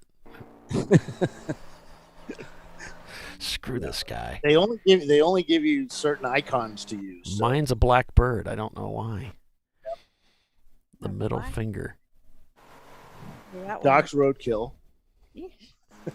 It's not a swinging cat. The kitty cat, the little baby kitty cat's Tiffany. Yeah, that's Tiffany. With the big claws. Yeah, big claws, little tiny. Look at me, I'm sweet. Pinky's out in 4th place on board with them here. No one's really noticed, but on the scroller, I intentionally put them down. Here it is in P2. Pinky's out, Oreo. I noticed No, that. I we pointed noticed Oreo. it. I was Yeah. like, what's that about? She pointed it out, and I'm like, Oreo. Oh, arrow. But, It's Arrow, yeah. well, we just took it as normal Paulie spelling. My normal spelling, yeah. Poor Paulie. Oh, well. Bill, Kettle. Okay, Kettle. Bill uses voice to text, and it's always entertaining. Not always. A lot of times I type and it autocorrects to some other stupid thing. And The sad thing is I'm starting to understand that. my H, every time I type it says TDE. Yeah. It's like, what the? And of course, I can't see the screen very well sometimes. So My these always turned out TEH. Because I do know how to spell. And sometimes they'll turn out to be just he's without the T. And I'm like, that changes the sentence the whole meaning. entirely. Yeah. It's a thee. Mm-hmm. There's Cone Crushers right on the bumper of Visceral. Yep. There's a little ding on that fence there. On 2 of the sections, code? actually. Yeah. Yeah, that's going to cost Or him. as we like to call it, Doc's wall. My wall's 1. Slow car on the back straight. Going into museum, I think it is. Would you like to take a break, Bill, and finish that sandwich or whatever it is you're eating? No, I'm not eating Then you anything. could- There's a car stopped right at the entrance to Museum Turn. Yeah, it's 755 is the car number. Ah, okay. That number rings. Get that a bell. tongue out of your mouth. I don't have Whoa, anything. whoa, whoa, whoa. A little crossed up. Racing. Oh, he's got. Is it? Oh, that's not from him. Oh, that liquid. Yeah, the track's just wet right there. Ergo Lab. Was that Ergo? Yes. Oh, right there. We got another one broke down. Yep. The car that was at the entrance to museum has gotten going. He's no longer there. 755 has come to a stop. At the Okay, bottom. so this is WM, Wasted Money Racing. Yep, You had a pretty 755. decent day yesterday. Creeping around the track, although an Ergo Lab is stuck. He's not moving. He's not moving yet. He's off the racing line. 2 dead. Nope.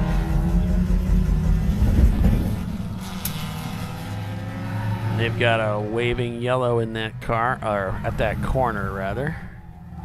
He's Now we've gone pink 35. All stations. And here goes. Now he's slowed down.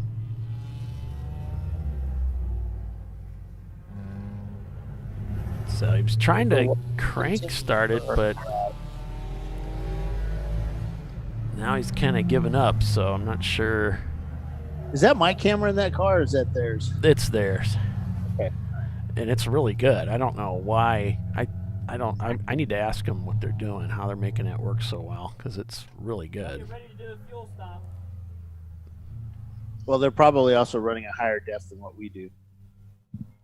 That's But it's why. a We'll see some clean. cars stopping. It's not as jittery. They got a lot more frames. Oh, yeah, most like. Well, I think I they're. pull the frame rate down so that I don't run out of data in 2 minutes.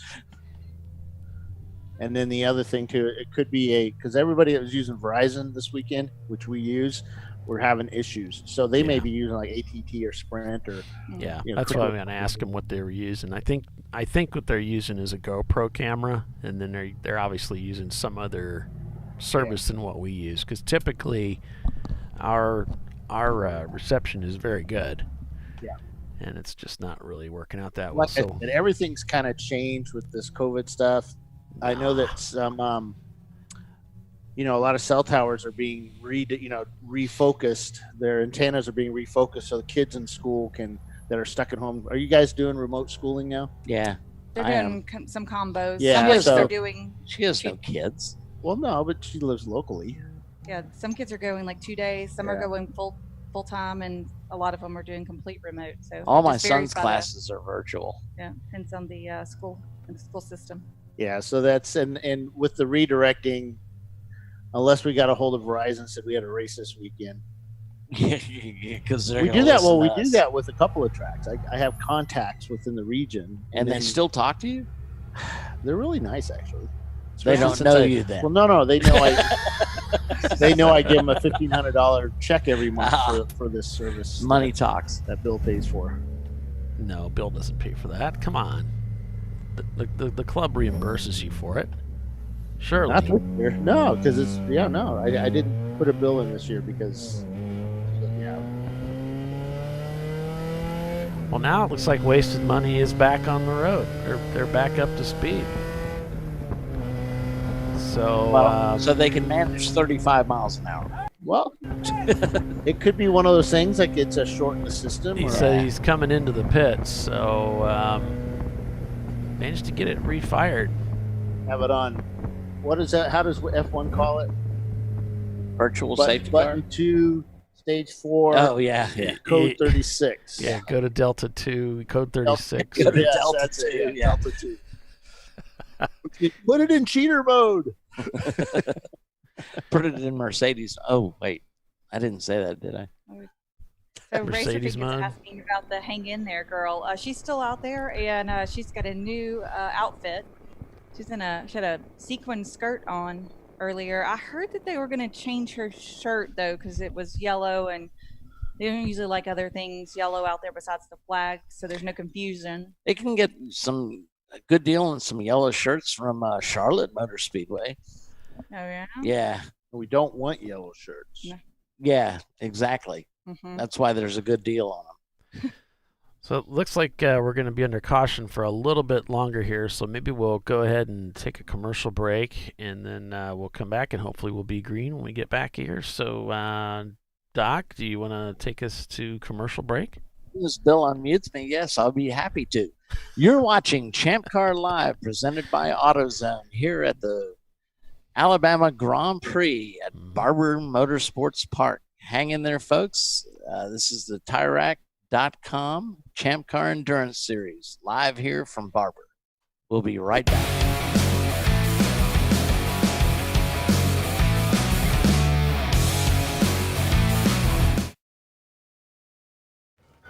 You know, I'd buy tires online, but then what? We've thought about it. We're TireRack.com. They should let you ship directly to a mechanic. Actually, we call them independent recommended installers. They should have like 1,000 mechanics. Try over 7,000 installers. Then you just make an appointment. At a time that's convenient for you. This could change tire buying forever. TireRack.com, the way tire buying should be. Worn shocks and struts can be dangerous, so replace them with Duralast loaded struts to restore ride control and improve brake performance. They come with a new spring installed and compressed, so installation is safer and quicker, which means less hassle, more safety. Duralast loaded struts, available only at AutoZone. Frozen rotors from Diversified Cryogenics deliver increased performance and a higher level of safety, while significantly reducing braking system costs. So to tell you a little bit about the durability of this product. So we have seen an incredible extension of the life of our brake rotors using frozen rotors. We've gone from brake rotors every other weekend to 6 weekends on one set of brake rotors, and I think they can go farther. The durability has been amazing, and it's been a fantastic season, and man, a lot of that is due to the way our car can brake on those frozen rotors. For more information, go to frozenrotors.com. Lifeline USA is a leading manufacturer of onboard fire suppression systems. Lifeline's continuous commitment to research and development ensures that we supply the most innovative and cutting-edge products available. Used by the majority of the world's motorsport championship winning teams and constructors, Lifeline has a proven history of success. Lifeline offers a complete range of fire suppression systems for all budgets and needs, and we continue to push development and limits on both extinguishant materials and our patented delivery systems to make the race car environment almost as safe as sitting on your sofa at home. Every kit has been designed for a professional and simple installation. For more information and to purchase your ChampCar fire suppression system, go to www.lifeline-fire.com. In 1977, Bill Wood set the standard for high-performance brakes. Today, every Willwood product is born from racing technology and is proudly manufactured in the USA. Engineered, designed, rigorously tested to deliver unsurpassed control on and off the track. Whether it's for cruising or absolute performance, Willwood has an application for the ultimate stopping experience. Race-proven, street-ready, drive Willwood.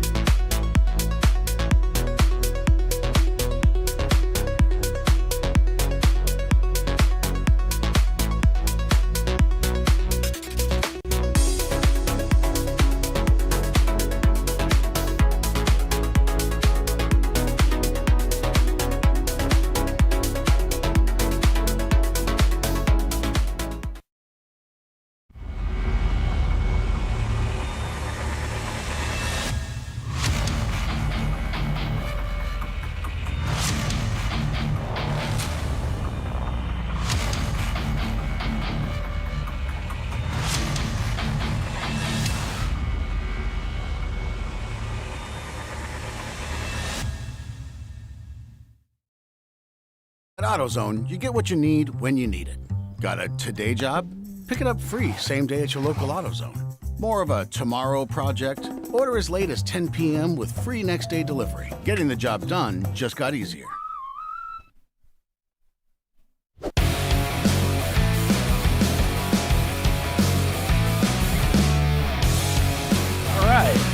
We're back to green here at Barber Motorsports Park. Welcome back, everyone. ChampCar.Live, presented by AutoZone. Vissel Racing Group is your leader. Hong North Grumpy Butt in their Toyota Supra. You know, the other thing that's happened, Paulie, the sun is shining.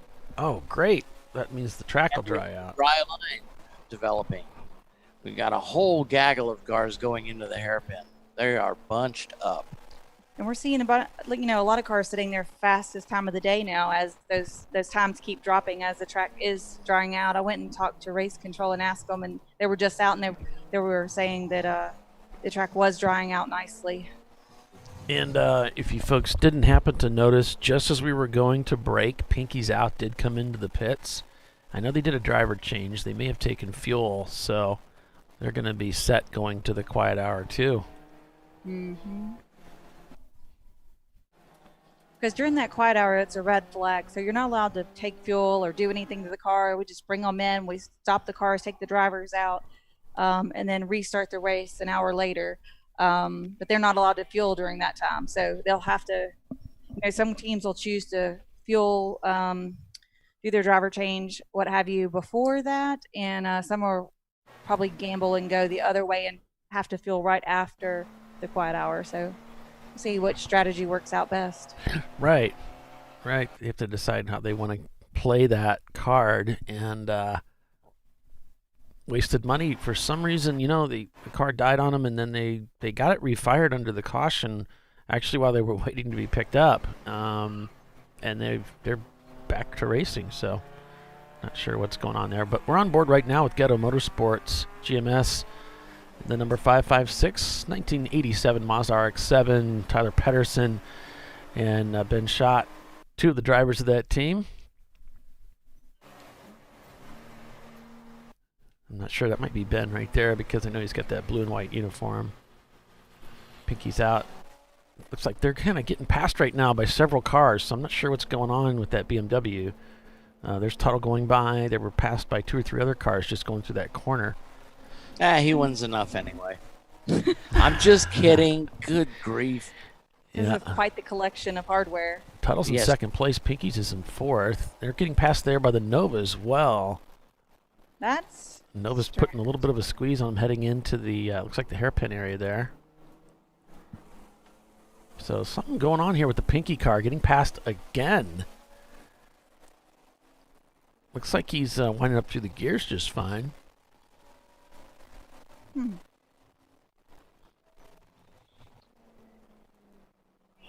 We know they're kind of new to the track, and the track is still a little bit damp, so maybe it's kind of taking it easier, but they did so well yesterday. So well yesterday, And yeah. their last lap was a 1:48, which is equal to that of the race leader right now. You know, those guys that passed them, like the Nova, they're in last place.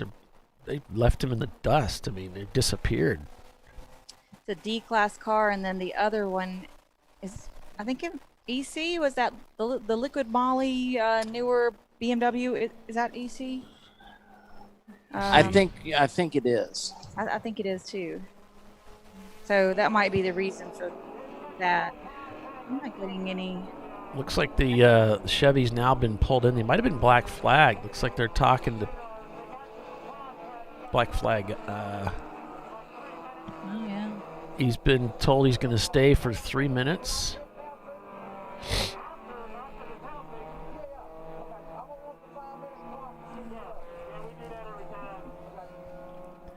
So they're going to be parked there.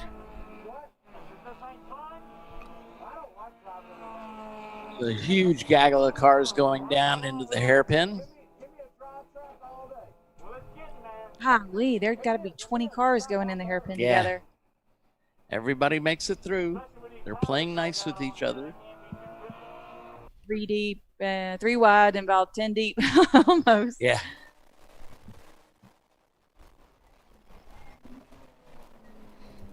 So they got pulled in for a penalty. It sounded like Ray was talking to him, asking him, "Hey, is this thing fun to drive?" He said, "Well, not in the wet. Give me a dry track, and I'm having fun all day long." I bet that was a beast to handle in the wet. Woof. Poor judgment. They've got their hands full too with that Cadillac CTS just up ahead, working through some heavy traffic here as we've just gone back to green as we were coming out of commercial. Tuttle's closing in on Visceral Racing. Yeah, he's turning some really good lap times at 147 versus Visceral's 148. Heels going into the hairpin. I think Race Monitor may have froze. Yeah. Yeah. So he's right on his bumper. That newer Mustang is smoking heavily going into one. Uh-oh. Here goes Tuttle past Cone Crushers. I'm trying. Cone Crusher's got the inside, yeah? Yep.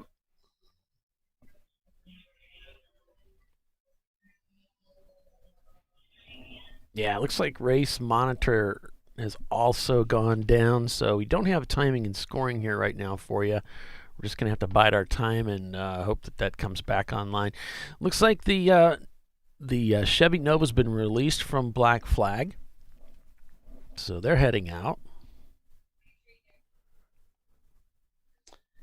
Here's the Nova on pit road.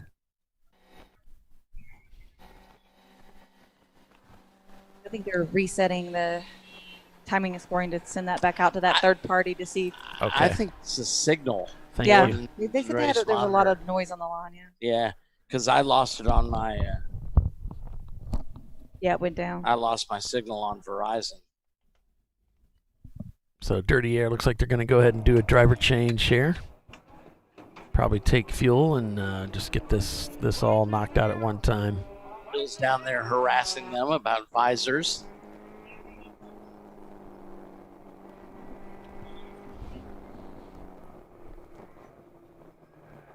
Whoa, losing control. Hong North just hangs on to it there. Almost ends up in pit in, but manages to hang on to it as they go out onto that front straightaway. Start another lap here at Barber Motorsports Park. So Tuttle is holding off Cone Crushers at the moment. They're still nose to tail. Tuttle's got the advantage. That Mustang that was smoking earlier has come into the pits. Their track is keeping a close eye on that car. Yeah, he was smoking pretty heavy, and it wasn't tire smoke either.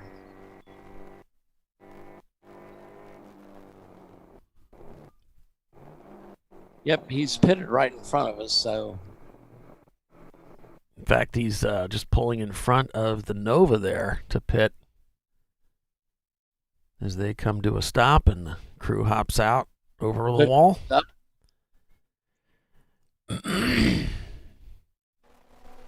Back on board with pinkies out. And they're still getting past. There's Ho-Chunk going by. Now, that is an EC car, though. Correct. Not eligible for the overall win, just against other EC cars. Meanwhile, WM Racing, Alan told me yesterday, he said, I don't know where we finished yesterday, but I don't think I've ever passed so many cars in my life. We have to have done well. I said, well, I'll let you know as soon as I find it. But yeah, that was a fun conversation I had with Adam. It was Adam. Hong North getting a little crossed up again there. Manages to hang on to it. Just seems to be having a little bit of trouble with 14 there. And as I told you, that's the one corner that I too found myself a little bit lost when I first started working this track in iRacing. Yeah, there's not a lot of visuals. It's a hard place to judge where your turn in is and when your brake zone is. It's an interesting corner. You kind of have to get some visuals and just a feel for where Chump Change Racing is that Liqui Moly car. Oh, okay. E36. Oh, really? Yep. Okay. It's a good-looking car. So, Tiffany, since you've done a lot of instruction here and this is your home track, I thought it'd be fun that maybe we can get into one of these cars and do a lap, and you can just kind of talk us through the lap here at Barber Motorsports Park. Okay. This one's got the best view. So that is the pit in turn that we were just talking about. There's not a lot of visuals for that. We're coming through to this, the last turn coming onto the back straightaway. You really want to make that late. See people kind of hook up with that one and end up in the wall sometimes. So you're trying to carry a lot of speed on this front straightaway into turn one, which is very quick turn. It's a blind entrance apex. You'll track out all the way far right and then try to get the car back under you to make this 2 and 3 carousel as the car unsettles and the weight completely changes as you come around the carousel. Down here, it kind of bottoms out a little bit. Turn 4, you're going to be far right. Really light there. It's very light. You have to really let it track out and behave. Oh, it looks like the Cone Crushers is off. Yeah. Coming into the hairpin. You can do a single or a double apex. See lots of cars do different things, and obviously with multiple cars out there going through the turn together. It has a wide exit, so you can kind of try different things with your car. The next turn is kind of almost not a turn. It's just a track out, and then you're coming into the museum here. This is the top. So also a fast entrance, kind of touch that rumble. You can kind of run all over that one to get a late entrance to the bottom of the museum here. It's a little bit of camber on the inside. Then it kind of goes away on you. You're coming up to the purple 35. Purple 35. Coming up to the kink here, it's a quick left and right, going uphill. Then it kind of flattens out. You see a lot of people get crossed up through here, coming through the back straightaway. Another blind entrance, a left-hander, so it's a quick left, and then you kind of in a depression, and then back right to go over the tunnel. You track out far left over the tunnel. The car gets light. Back to the right, run all over those. Rumble strips are flat. And then you're setting up again for that pit in turn that really doesn't have a lot of visual markers to hit that apex on the far right. The weight transfer goes right, then left, then right. You try to hold on to that and come back around to that front straightaway. Yeah, that's good. Thanks, Tiffany, for taking us around Barber Motorsports Park there from the expert's viewpoint. It's a fantastic racetrack for sure, and as we mentioned a moment ago, it's the Cone Crushers Porsche 944 finds themselves stranded. You could kind of see through Tiffany's walkthrough or tour, rather, that after you come out of that final corner, they've parked that car in the grass on the front straightaway. And it looks like they're just waiting to get picked up. Yeah, that doesn't look like a spin or anything. It looks like they just pulled right over there. Normally, you wouldn't expect. You're carrying a lot of speed through there, so if they would have went off there, they probably wouldn't be sitting right there. They'd be further down the course. So I'm guessing some kind of mechanical issue has them parked over there in the grass. So they'll be keeping an eye on that, and obviously send a truck out to pick them up as soon as they can. Hong North has taken this opportunity to jump into the pits and get serviced. So they too trying to play the strategy of not only a 7-hour race, but also one with that big quiet hour in there. Mm-hmm. So they're going to come in and get serviced. Of course, all the cars have been slowed, and there's no passing permitted under a full course caution. And again, still no emergency crew out there. This is unusual. I'm not sure why it's taking so long to get somebody over there. Here we go. Just as I mentioned that, here comes the cavalry here to pick them up.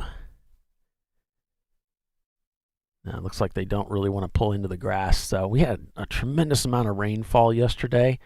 The last thing they want to do is put any more ruts down in the grass than they have to. So they're probably going to try and get out the extra long tow rope to hook up to that Porsche. And didn't get quite enough of length there. He's going to have to get the rope stretcher out. Hey, can you back up about 6 feet, Phil?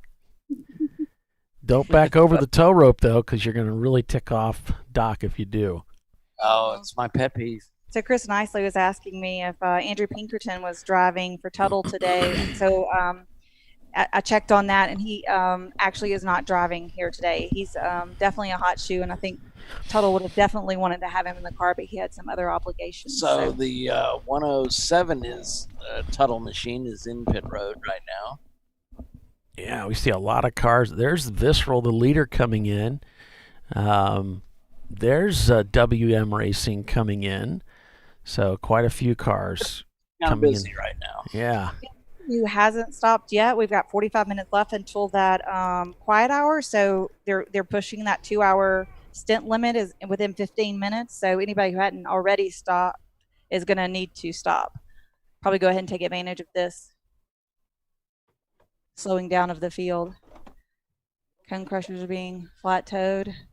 So Visceral's got that pit stop that has the awning over it. Yeah. So GMS and Pinky's out. Of course, Pinky's out. They've already pitted, so they're out there. Dirty Air also pitted after they were called in for a infraction. So they're out there and just kind of biding their time under this caution that was apparently brought out because of the Cone Crushers Porsche that died on the racetrack. They're not doing any hot pulls here this weekend. If they have a car that gets stranded, they just slow the field down. They've pulled that Porsche through an access part of the racetrack there, so they're off track now. So that was a very quick stop for Visceral. No fuel. You'd think that some of these teams with several of the pink 35s maybe be able to stretch that typical 2-hour fuel stint maybe out to 2.5 hours and just do a driver change here. It's like we're back to racing now. Yeah, that was quick. Yeah, so I don't know what the deal was with Visceral. That was a very quick stop for them, and it seemed to me it was too quick to do a driver change, but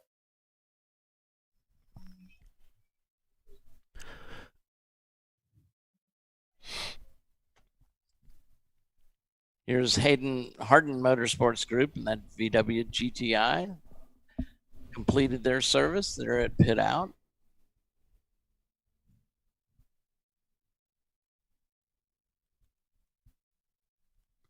Here goes Tuttle's car working around him at pit out. So Boris is asking about timing and scoring. That is not up right now. We will get it back to you as soon as we can. today's drinking game is gaggle. Yeah, Gaggle, we've had yes. with these purple 35s and a couple of full course cautions. We've grouped the field back up a couple of different times, so we do have these, and we have a big field here. So we have big groups of gaggles of cars running together. Quite fun to watch. So Hong North is at pit out. All right. Leviathan's pitted. They're right below us. 833. I think is that the Dingus car? 833 is indeed Dingus. Yeah, that's my buddy. Amp was their first race, so this is their second race together with Champ Car. That's a good-looking Miata. Yeah. It's got a nice paint job. It's not black. I think they finished like 12th yesterday, if I'm just going Woohoo, off it works. memory. So that's not, I mean, for a new team that just started, I mean, like, I wish we'd ever finish 12th. You know, the visceral stop, I don't know if you talked about it. Yeah, we did. They Oh didn't my take God, fuel? that was fast. No Yeah. fuel. Maybe, Did they change drivers? Maybe 15 seconds. Yeah. It was insane. So they fast. did change drivers. Yes, Okay. changed drivers. They no throw fuel. the parachute out when they were coming in. It's He an was- anchor here. He was okay. out. So basically, I had to restart the camera, and it hadn't even got to the second step yet. And they're like, I can hear the engine rev, and I move my feet out of the way of the tire, and they took off.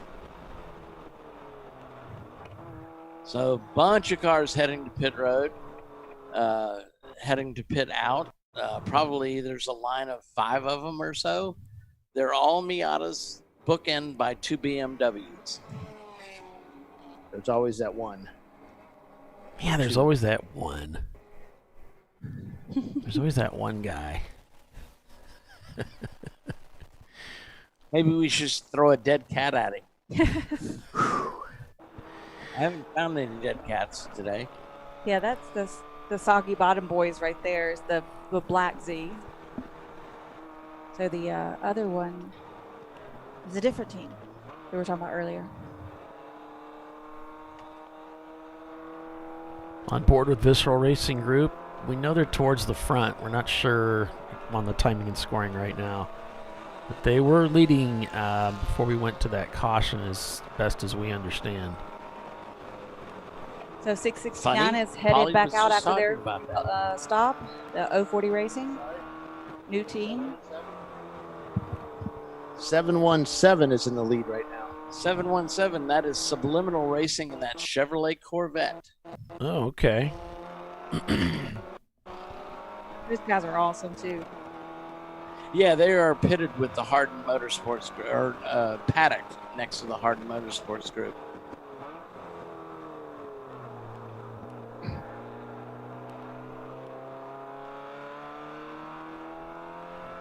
You know that race monitor's not working? Okay, I didn't know if they told you.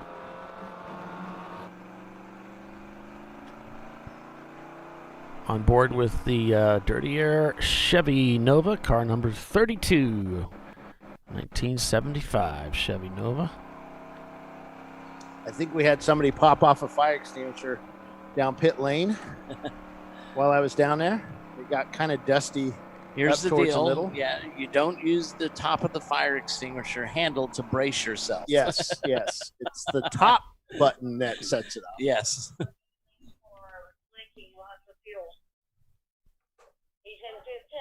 So we got a car that's been observed dropping fuel, so you can bet they'll get meatballed and brought in. 755. Oh, okay. That's the wasted money guys again. Yep.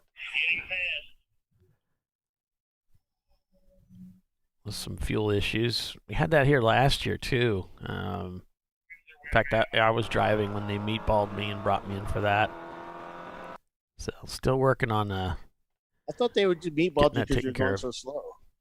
I like the way Dana describes meatballs. You get the meatball with the red circle in it, means we have a problem with your car. If you get a straight black flag, no meatball in it, it means we have a problem with you. Right. It looks like Waiting for Data is now leading the race.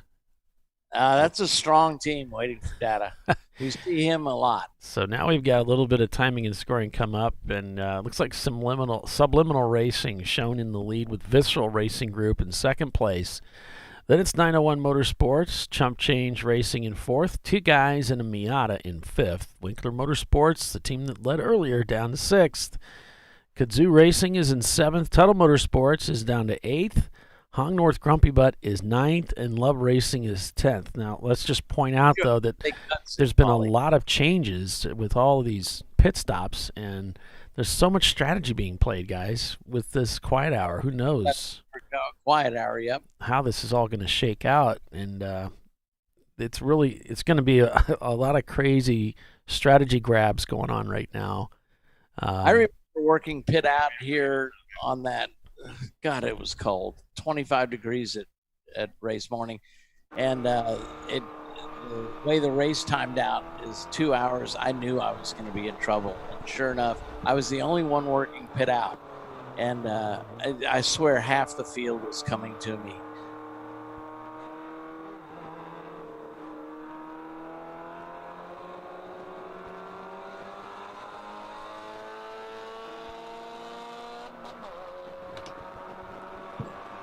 Wow, that Corvette's making Tuttle look slow. Though Tuttle may be slow. And Pinky's out, really dropping through the field down to 13th now. And the track is taking a hard look at the 755. Wasted money. They want to make sure they're not dumping any more fuel on the racetrack as they've brought them in for a meatball. There's Visceral going down to the hairpin. Trying to get a look at where the Corvette is. Right, this Corvette's up over here. Okay. Yeah, Corvette just turned to 146. They're the leader of this race. Visceral turned to 149 on the last lap. 901 just set their FTD with the 146. So Visceral looks like they got slowed a little bit on that last lap. They need to pick up the pace. Wasted money being released from the pits. They're going to send them on their way.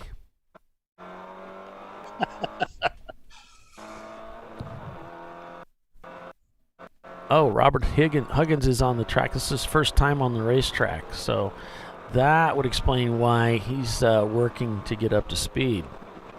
This is his first time out here. It's a pretty technical racetrack. The 755 has a fuel cap issue. They put a paper towel. Hold on. It's like a Montolive. Yeah, they put a paper towel wrapped around the gas cap, and they've been told they're requiring them to go back to the paddock and fix it, because right now the way it is, that paper towel is going to act like a wick and become a torch. So the tower's sending him behind the wall. Narrow-minded. They overfueled the car, basically. Yeah. To get that extra lap out of it. They'll get it started and get back out there. They said just let it idle for 15-20 minutes. It'll burn it off and then go. You give me 4 or 5 laps, I'm telling you, it'll stop leaking.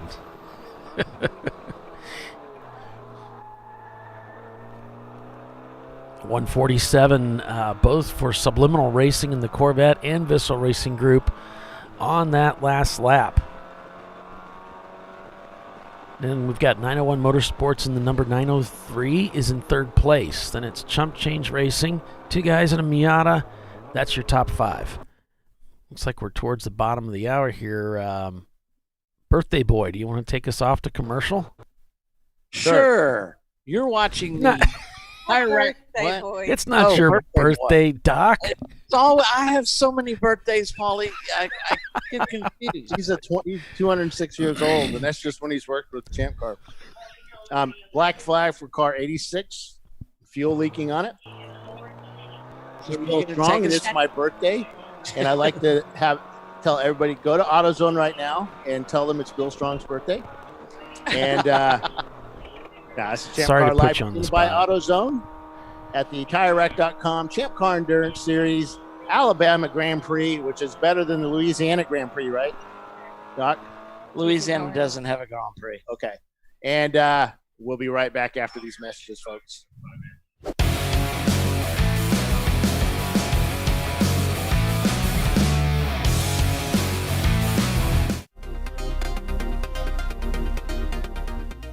Welcome to TireRack.com, revolutionizing tire buying since 1979.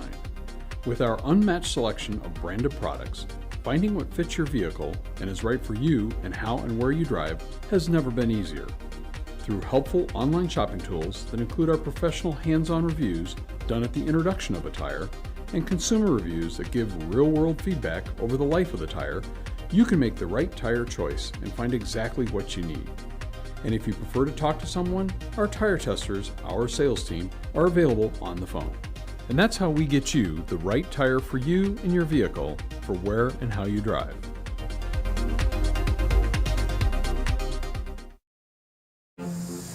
I did it. Do you see how it's... That's it. We did it. You did it. You can do it. The path to I did it starts at AutoZone. Get in the zone. Located in Northeast Ohio with 40 years of combined experience, Money Shift Racing knows how to deliver performance and safety, offering everything you need to get your vehicle and drivers ready for race day. From safety equipment to full engine assembly and repair, in-house fabrication, 3D design, and rapid prototyping. Money Shift Racing. Performance done right. Hey guys, this is Chad Thornton, and on behalf of Racing Radios, welcome to the 2020 Champ Car Endurance Series. Since 1979, Racing Radios has pioneered communication systems for the sport of racing. With a long-running history and passion for motorsports, Racing Radios supports those who build it, run it, break it, fix it, and run it again, pushing the limits of what's possible with the resources available. We built Racing Radios on these same values.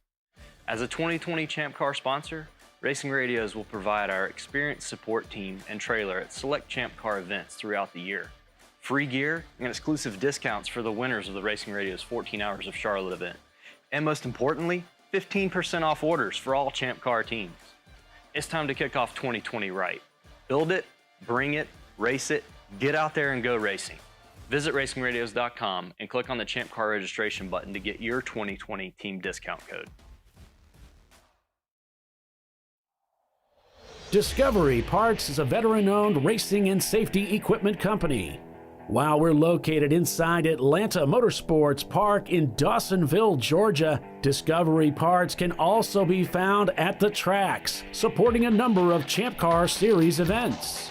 We take pride in being a reseller of the best of the industry to Champ Car teams and drivers. We know racing, love racing, and look forward to tomorrow to even more racing. Visit us at discoveryparts.com.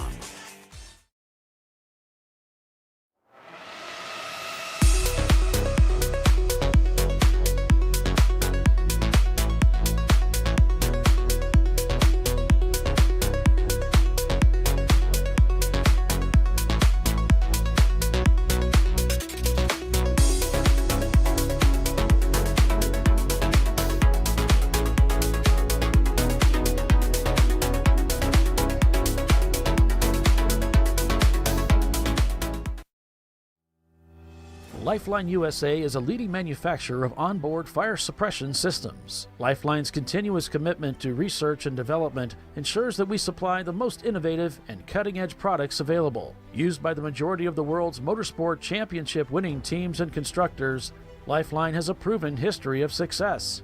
Lifeline offers a complete range of fire suppression systems for all budgets and needs, and we continue to push development and limits on both extinguishant materials and our patented delivery systems to make the race car environment almost as safe as sitting on your sofa at home. Every kit has been designed for a professional and simple installation. For more information and to purchase your Champ Car fire suppression system, go to www.lifeline-fire.com. At AutoZone, you get what you need when you need it. Got a today job? Pick it up free same day at your local AutoZone. More of a tomorrow project? Order as late as 10 p.m. with free next day delivery. Getting the job done just got easier.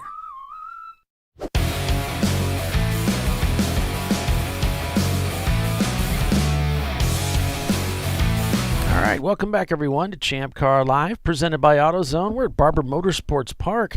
Looks like Visceral Racing Group has retaken the lead of the race, according to Race Monitor.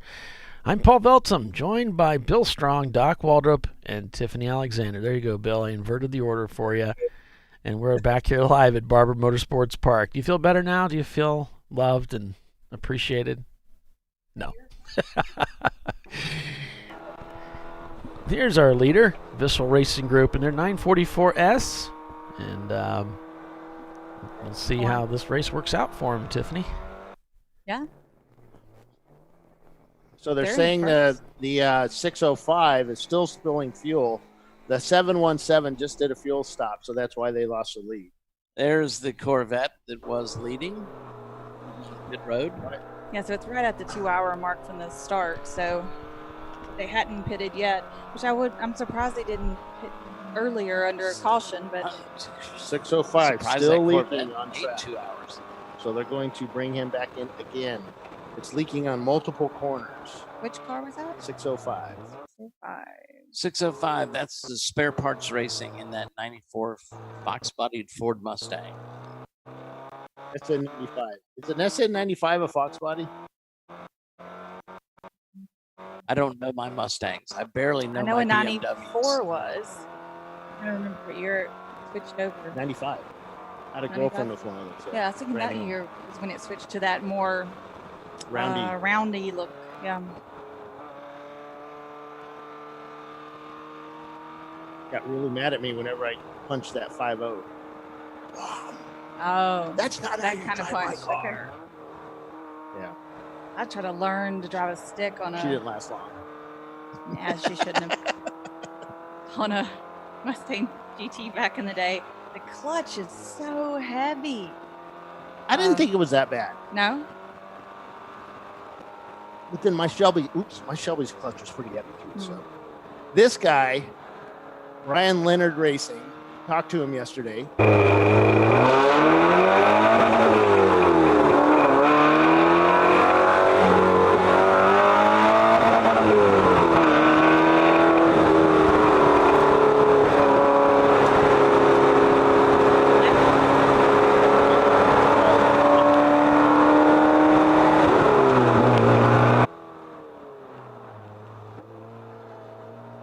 So Brian Leonard Racing is out there. He's got his picture on his hood, full face picture on his hood. It's pretty awesome. They finished on the podium yesterday. I think his dad was one of my first instructors.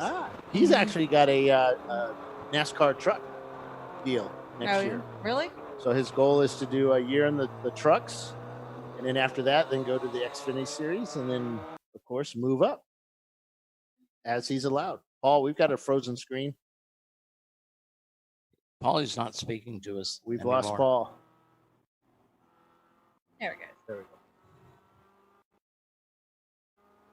go. Now I'm working on something for control. I figured. Okay. Well, at least one of us is working.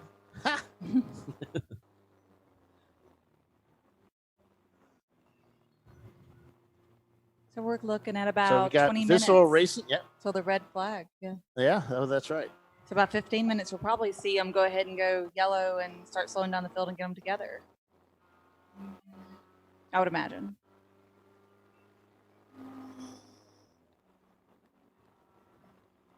So that. Riding along with Touchstone Racing's 92 Mazda Miata, car number 800. I guess I thought the chump change car before was a Miata. Wasn't it? Doesn't that sound right? But now it's the E36. These guys switching their cars. It's been chump change as long as I can remember. Really? Maybe I'm mixing up with something else. 63 is being black flagged for spilling fuel.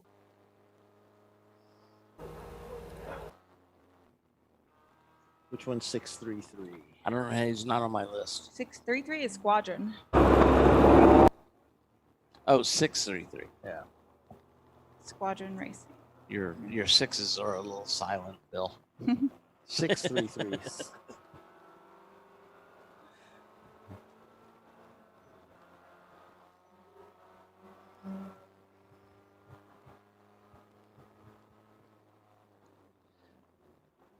755 hitting pit out. That's our wasting money racing that had the fuel problem. Apparently they think they've got that resolved and aren't going to produce a wick effect.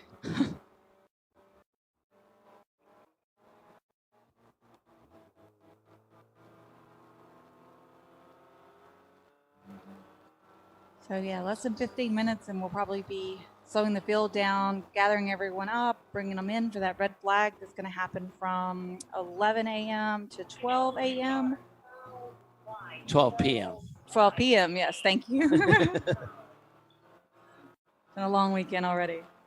Central time. So are we going to watch some faulty towers tonight? Yeah, I think so. Cool. Pit lane will close at 10:45. About 4 minutes from now, unofficially. Ooh. So the drivers will be shown a furled flag, I believe, that signifies that pit in will close in 5 minutes. So if you have to come in after that, I think you're required to stay on pit lane until the red, till the session is done, right? Yes. Yeah. You can't rejoin the field.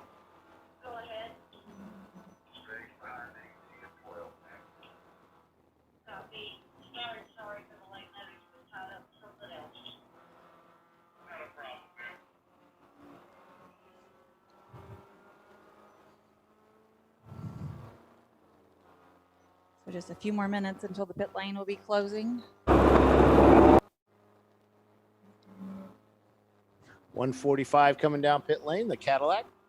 And we've got several cars on the pit lane. Yep. 633, the 152. Oh, we got a car off. Driver's left. The Mercedes, the 265 or 255?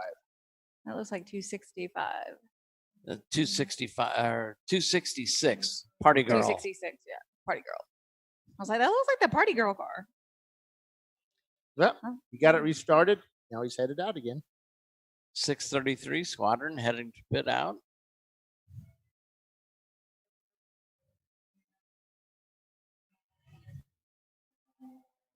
Let's see if he's able to. Oh, he's going slow. Yeah. He is also going downhill, so maybe he found neutral.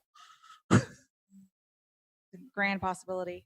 Let's see if he's able to limp that car back in, depending on what's going on with it. Trying to see. He hasn't topped 4 yet. This is when it gets scary. The guy in front of you that you've been drafting on for the last 3 laps suddenly moves out of the way. Yep. He's stopping on the top of 4. Can't get up that hill.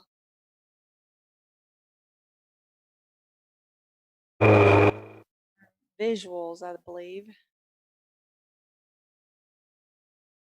The 230 Momo Champ coming down pit lane as well. Looks like they finished their fuel stop. Oh, nope. They're pulling into their fuel stop as they're pitted next to Tuttle at pit out. That's Hiller Calda. It's got a friend of mine, Benson Young. Well, Mercedes just got going again. He's going a lot quicker now. Well, maybe not a lot quicker. We had like 5 miles an hour. And then he's slowing and then starting again. Okay. Now he's moving back onto the race line.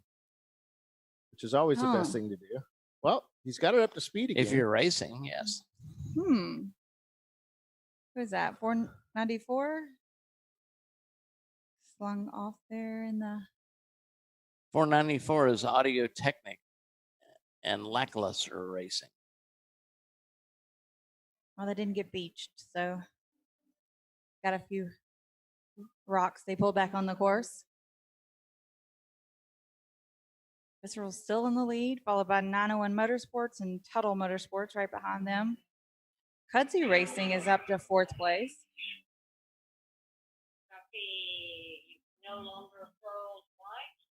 Okay, so it's 10:45. They're closing the pit lane.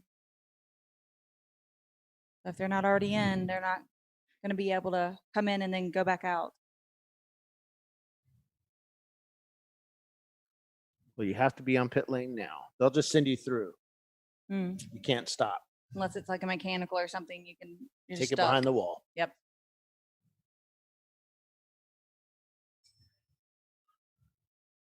Pit road is closed. It is official.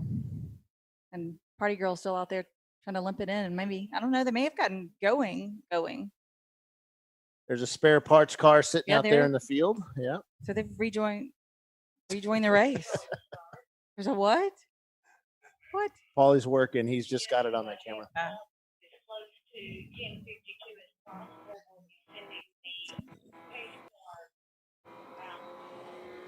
Yeah, I'm back with you. I was sorry, folks. I was doing something for control there, but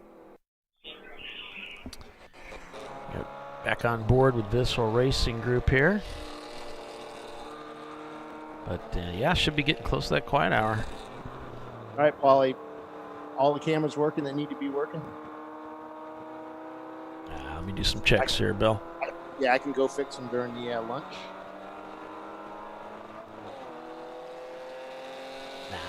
We got everything running. We're good. Hey, That's a first. I can eat lunch.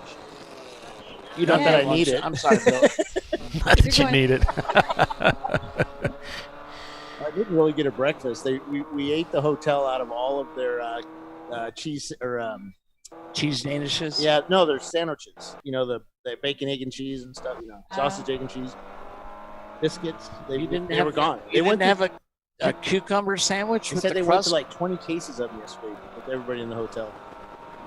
So they only had hard-boiled eggs, and you don't want me eating those. No, in it's this a small enclosed room.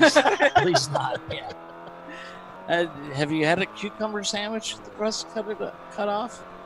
I think my wife's made it before. Yeah. My wife eats all that green stuff. Good for you. I had a whole rack of ribs last night for dinner. Yum. That was tasty. Yeah. Yes, it was.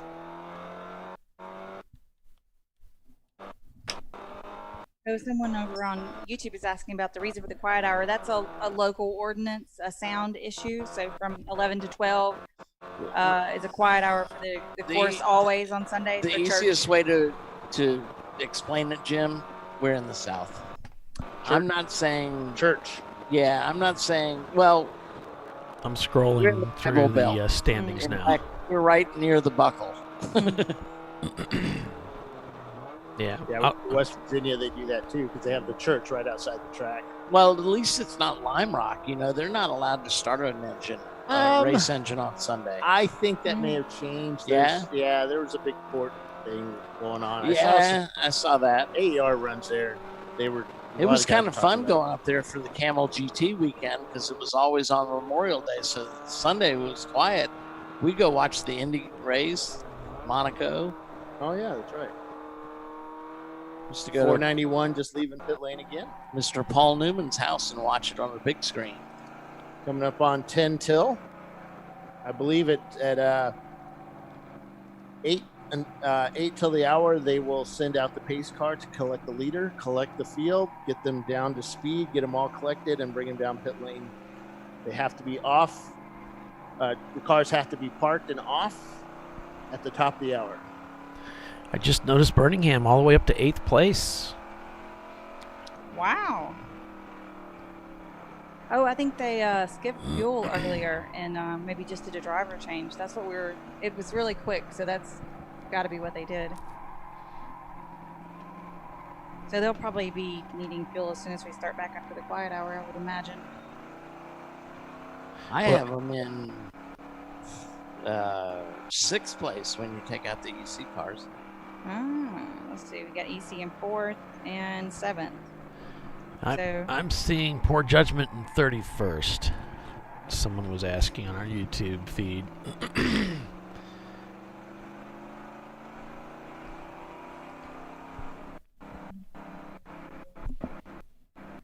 Minus EC cards. 2, 3, 4, 5.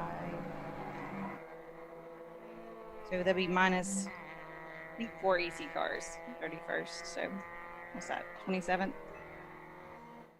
Nah. Who? Poor judgment. Ah. Yeah. There's Hong North in their 85 Toyota Supra. They're up to 3rd place in Grumpy Butt. Yeah, you're taking out the kazoo racing team.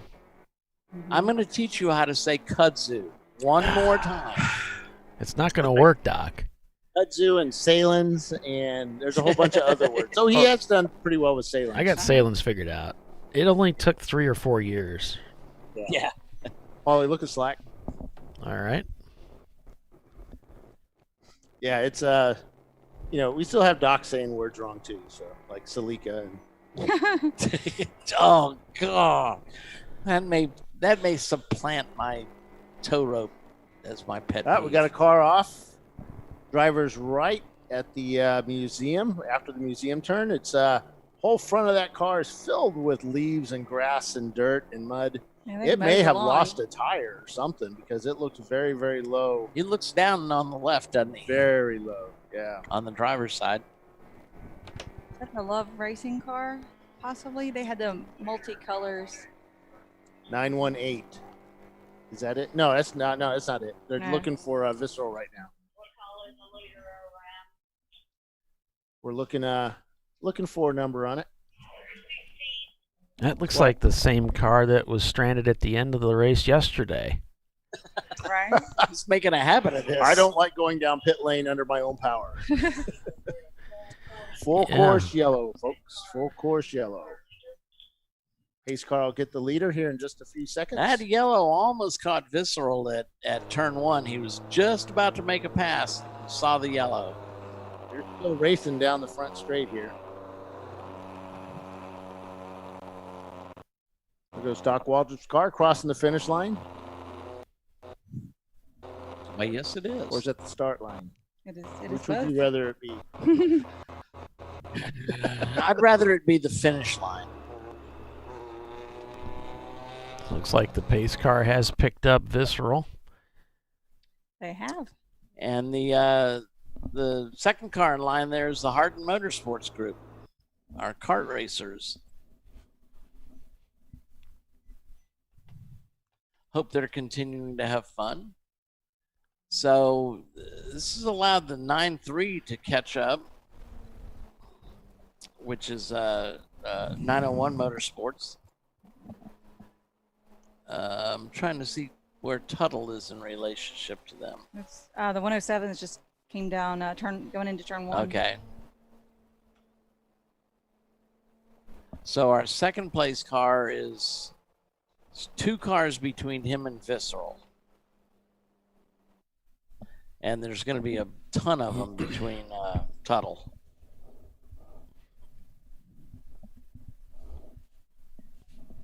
If you're just joining us, not the best of timing, actually, because we're about to go to a quiet hour. But we're at Barber Motorsports Park. It's the TireRack.com Champ Car Endurance Series. You're watching Champ Car Live, presented by AutoZone. I'm Paul Veltum, and Doc Waldrop, Bill Strong, Tiffany Alexander. Pulling ahead of Bill. And I called you ahead of Bill, yep. And the talent, Doc Waldrop here. Yeah, and we're getting ready to go to a quiet hour here at Barber Motorsports Park at this beautiful facility in Birmingham, Alabama, as we round out the 2020 season for Champ Car. So the main straightaway here is completely dry line. I imagine actually it's drying up quite a bit. Yeah, it's probably a dry line all around the track. Yeah, the race line looks like it's dry. And actually, it's almost dry. Almost, the full width. Yeah. Sun's out. The clouds are starting to disperse. The clouds have parted for Bill's birthday. Oh, That's that ray of sunshine. They're shining on him. Yeah. He is a ray of sunshine in our lives. You're the wind beneath our wings. Bill is our ray of sunshine. I'm the additional announcer. Yeah. I don't know. I'm coffee girl. Come up with something. He was quick with that. I'm kidding. He made sure and set it out of arm's range. Yeah. out of my reach. So, Polly, Yeah. what I'm thinking the Mrs. Richard issue of Faulty Towers tonight. That's my favorite one. Well, you're a bit more. It's been like 25 years since I've seen a Faulty Towers episode, but so you would know them better than I do. I know I've seen them all. It was funny, you know, and I've talked about this before, but when the Muppets Take Manhattan, that movie, John Cleese appeared in a scene with the actress that plays Mrs. Richards, and they're sitting next to each other at a dinner table. And as soon as I saw them together, I started cracking up. Yeah. And the whole theater looked at me like, what's funny about that? And it's like, oh, you know. You wouldn't understand. These two have a history. Great unwashed, you know, didn't laugh at all. Uh-huh. Yeah. I'll do the pork tacos with jalapenos. Yeah. Yeah. Jalapenos. There's so many great episodes, and I Yeah. I can think of a few that were certainly The my German, favorite. of course, the Germans. The Germans was fantastic. I like the Builders episode. The Builders was great. Absolutely. I mean, all wonderful. The Americans. Basil Rat was funny. Yeah, the Americans that Kipper came the in. Corpse. The guy that dies. Yeah. Yeah. All that stuff, and I didn't even know what kippers were. I'd never heard of it. I guess it's Sardines. I guess it's fish that. I guess it's a thing in England where they eat fish sometimes for breakfast. And so it Faulty Towers is just it's a right. What were there? 13 episodes. 13. Yep. And so if you haven't seen this stuff, it was John Cleese starred Coca-Cola in or it. Dr. Pepper. I prefer a Dr. Pepper, but I don't know if they have it. And they shot this stuff back in the 70s, these 13 episodes, and they're fantastic. You got to check them out. They're available on DVD. He wrote that with his then wife, Polly, who plays Polly, the chambermaid, as it were. Connie Booth. Connie Booth. In order. You kind of want to watch them in order? I kind of do. Yeah. That makes sense. I think you should. There is a bit of a progression, and there's a scene that's one of the classic scenes from Faulty Towers is when Basil's car quits running and he gets out and just completely blows a gasket and goes off on the car, and he's yelling at the car at the top of his lungs, and it's absolutely hilarious. And there's just so many scenes like that. There's actually been a remake of that scene where his car quits, and he starts on a car, and it's a cop car. Right. It was like was it a commercial or something? Yeah, it's a commercial. I can't remember who. So they had him right. Years later, it was pretty recent. The car dies and he gets out and he starts the whole routine, and yeah, it's great. There's the Birmingham machine there going by as we are under going to black flag here. The field will go red, and we're going to begin our quiet hour here at Birmingham, Alabama, at the Alabama Grand Prix. I'm getting tired. You can tell. Let's start. Motorsports Park. Barber Motorsports Park. There we go. I haven't even done the clock yet. I'm so tired. That was a mess yesterday after they got done with that. I got to get the clock up and running. Why were you a mess, Polly? I was just really tired.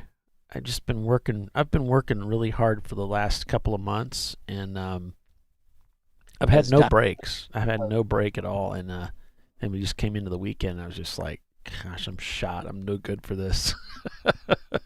Sometimes when we work all week and then we do this on the weekend and then you work all week again, you find that you've gone several weeks without a single day to chill. It kind of wears on you after a while.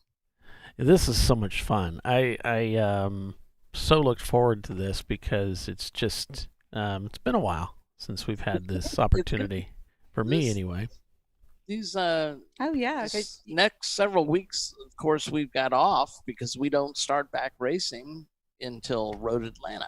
Yeah, the first week in February, first or second week. It's the first week. First week? Okay. First weekend of February. I have a schedule here. Oh, In fact, let's look, look at we that. could talk about that. Mm-hmm. It's on February 5th and 6th at Road Atlanta. There's 2 dates because there's always a test day. And then it's a 14-hour. And then a 14-hour. Then we go on March 6th to VIR for the 12-hour on the South Course. Then we move to Texas, to San Marcos, Texas for the Harris Hill. That's an 8 plus a 7. That's March 13th and 14th. 14th, yeah. March 20th and 21st, NCM. Woo! I love that track. Even though we burned our car down there. It's a cool track. It's a very cool track. And it's right across from the Corvette Museum, which I went to.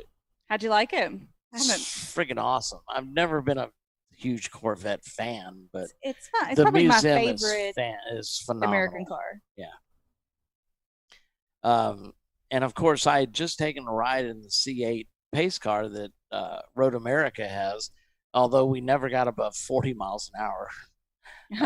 So it's hardly what that car is capable of. Hardly. It's a little shy. Yeah. I could do 40 miles an hour in that car on my driveway. Yeah. So, but that's March 20th and 21st. It's not our normal June date. So the weather should be more conducive, I would think. Fingers crossed. Yeah, fingers crossed. Kentucky in March can still be a toss-up. Yeah, exactly. At least it won't be burning, though. It will not be hot. Probably not. So April 10th, we moved to Daytona International Speedway for a 14-hour. That's always our largest race of the year. We've gotten 120 car fields there before. So turn 1 gets fun. Yeah, I started that race one year, and I went into turn 1 with 136 of my best friends. As it started raining, it was quite the show. And then our national championship is going to be April 17th and 18th at Road America. That's an 8 plus 7. I don't know if it's going to go Parc Fermé this year. There's still discussions about that. Then we head off to Charlotte Motor Speedway for another 14-hour race. That's always a good race. It's fun. And then a Hallett Motor Racing circuit in Cleveland, Oklahoma for an 8 plus 7. Watkins Glen, our annual trip on Memorial Day weekend for an 8 plus 7. You're going this year, right? Yes, I'm going. Gonna skip the Memorial Day party and go? Well, I'm just going to change the location of the party. Oh, okay. Yeah. That's the way you do it. What's the, why can't I think of the name? To Watkins Glen? Isn't that the town? Seneca Lodge. Seneca Lodge. Seneca Lodge. Oh, I need to call them back and refresh my room. Yeah. Are you going to Watkins Glen? I want to. Sweet. Oh, yeah, you got to go. Especially if you trying can. to go for like 3 years, and yeah, it's been last year something. our annual meeting was supposed to be there, Right? and we had to cancel that race. Yeah, the world got sick, and then we couldn't do it. So that's May 28th, 29th, and May 30th. There is a test day there. And that's my birthday weekend. Oh. Well, it's a race, so I'll have a birthday. I'm not sharing with Hopefully you. the Canadians will be able to make it, because I'd like to do a car bomb with them at Seneca Lodge. Oh, I definitely want in on that. Then we go to Autobahn Country Club. We're revisiting that track. We've taken a couple of years off from there. That's on June 19th and 20th. Also the same weekend, we're at Willow Springs Raceway in Rosamond, California. Of course, Willow Springs was recently featured in the Ford versus Ferrari movie. Oh, really? Yeah. Mm-hmm. Is that where they were? Okay. Yeah. Uh-huh. Okay. I'd forgotten which track they were. Oh, That's yeah. a really good movie. It's Willow Springs. That's June 19th and 20th. That's an 8 plus a 7. Then we go back to Nelson Ledges on July 17th and 18th for that 8 plus 7. And then VIR for the 24-hour race. You'll be at that. I might be at that. Yeah. Usually we bring the whole crew up there for that, huh? Right. Yeah. So, and then, just if nothing else, to watch Bill Strong sleep. Right. Keep him awake. Then we Take got pictures. a Canadian race at Canadian. Calabogie. That's an 8 plus 7. Then Gingerman Raceway, Thompson. I won't do the dates on these. Palm Beach, back to Harris Hill, and then a very popular race with us at Pit Race. That's always a good one. I know Paulie looks forward to that one. And Arjun's going to drive with RVA there, so I may go up to Pittsburgh. And on that note, we got a bunch of races in October, November, several in December. And the rest. We are joined up here with the lovely Chelsea Vicker. Well, hello. Our race trainer. Oh, listen to that voice. Hello, ChampCar.Live. How are you guys today? Is she unmuted? We're doing good. Cool. Doing good. Yeah, I've been watching the show. Been tuned in over there. Me and the control. Oh, so we've got at least 2 people watching the show. Great. And all of the EV guys. You doubled our. Oh, then they tripled our viewership right there. Do what we can. Well, so we needed something to do, to up our numbers. Trying to keep our phony baloney jobs here.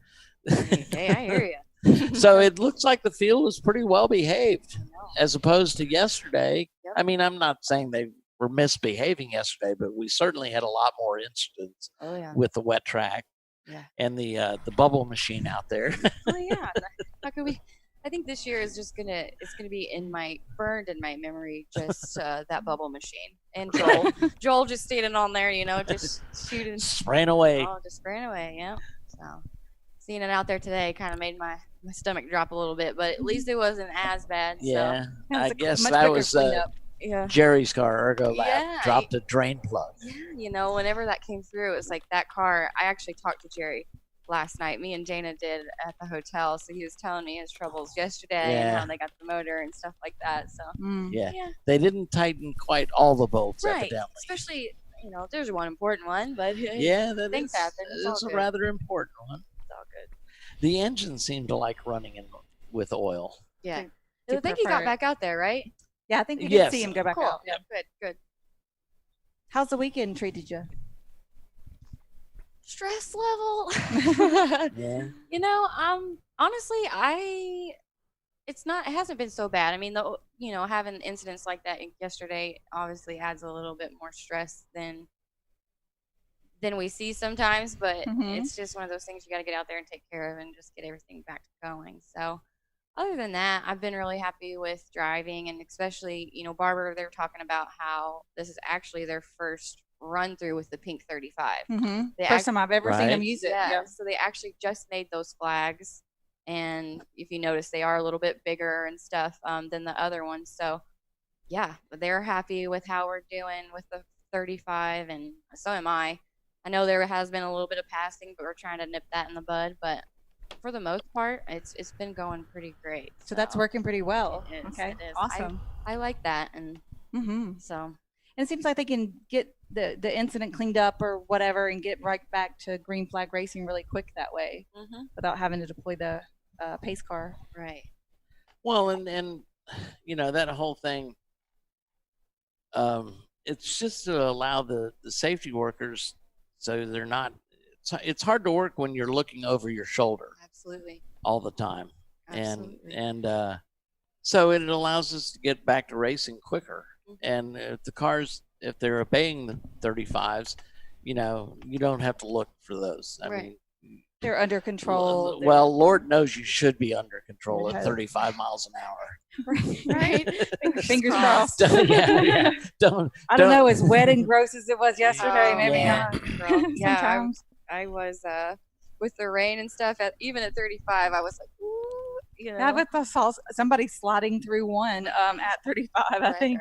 Right. Well, we ran the entire race. I was wondering what was going on with our car because nobody's complained about the power or anything, but we were terribly off pace. Turns out we ran the entire race without windshield wipers. Oh, lovely. Well, or a defroster.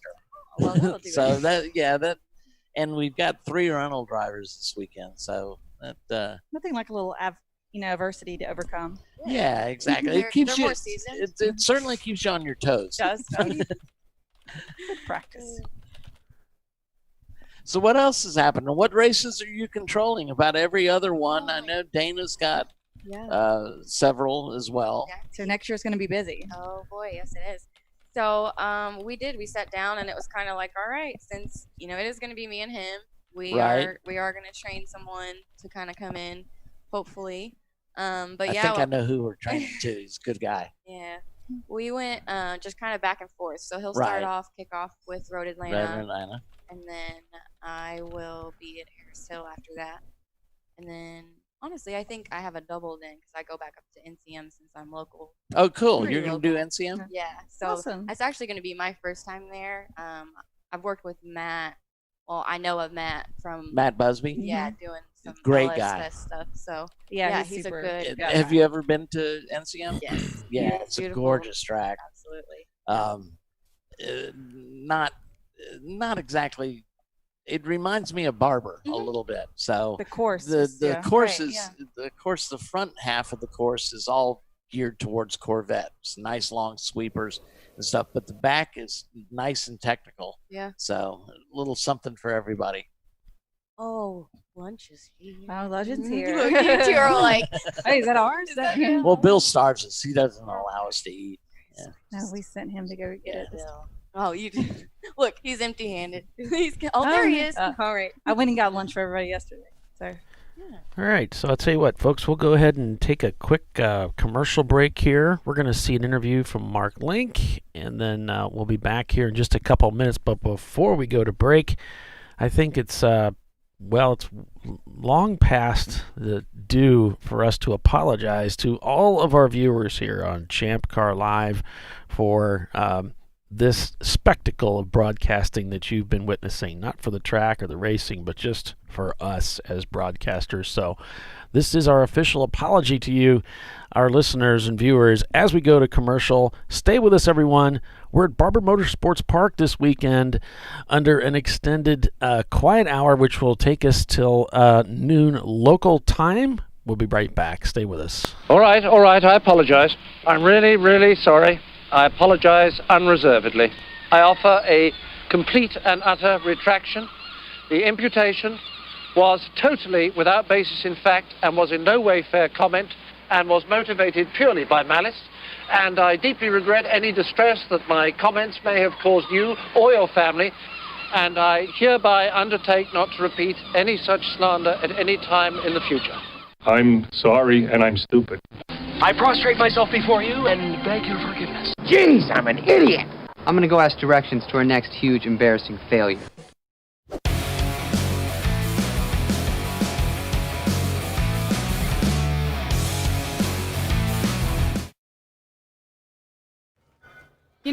I'd buy tires online. But then what? We've thought about it. We're TireRack.com. They should let you ship directly to a mechanic.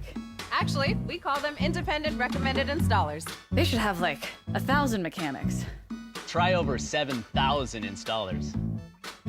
Then you just make an appointment. At a time that's convenient for you. This could change tire buying forever.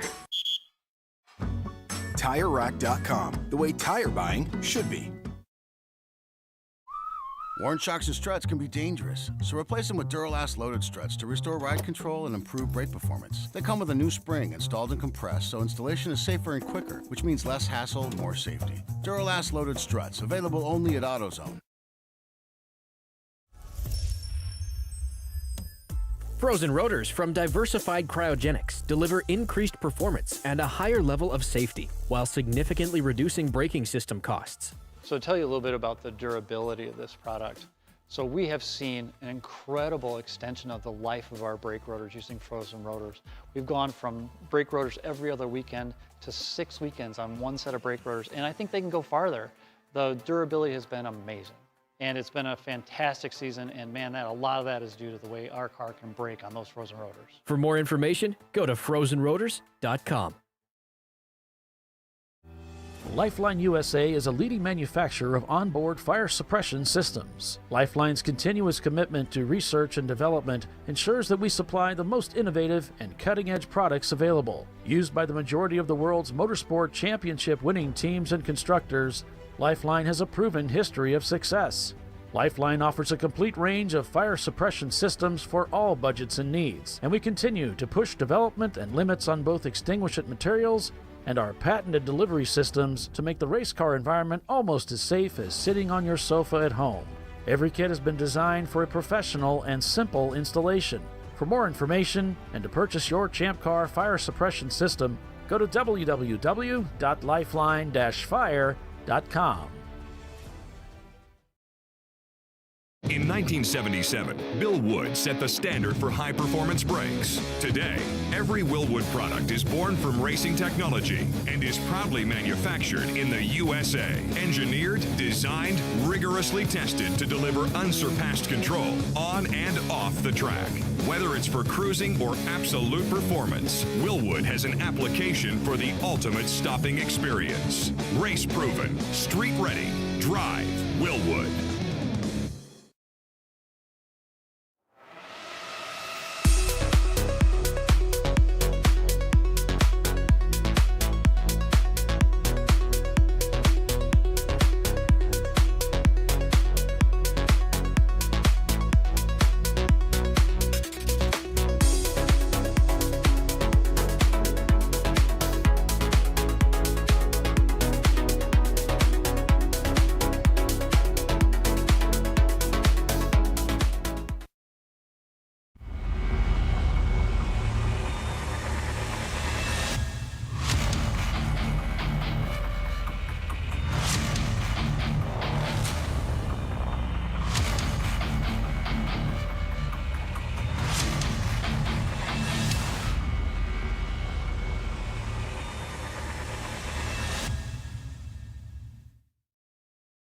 At AutoZone, you get what you need when you need it. Got a today job? Pick it up free same day at your local AutoZone. More of a tomorrow project? Order as late as 10 p.m. with free next day delivery. Getting the job done just got easier.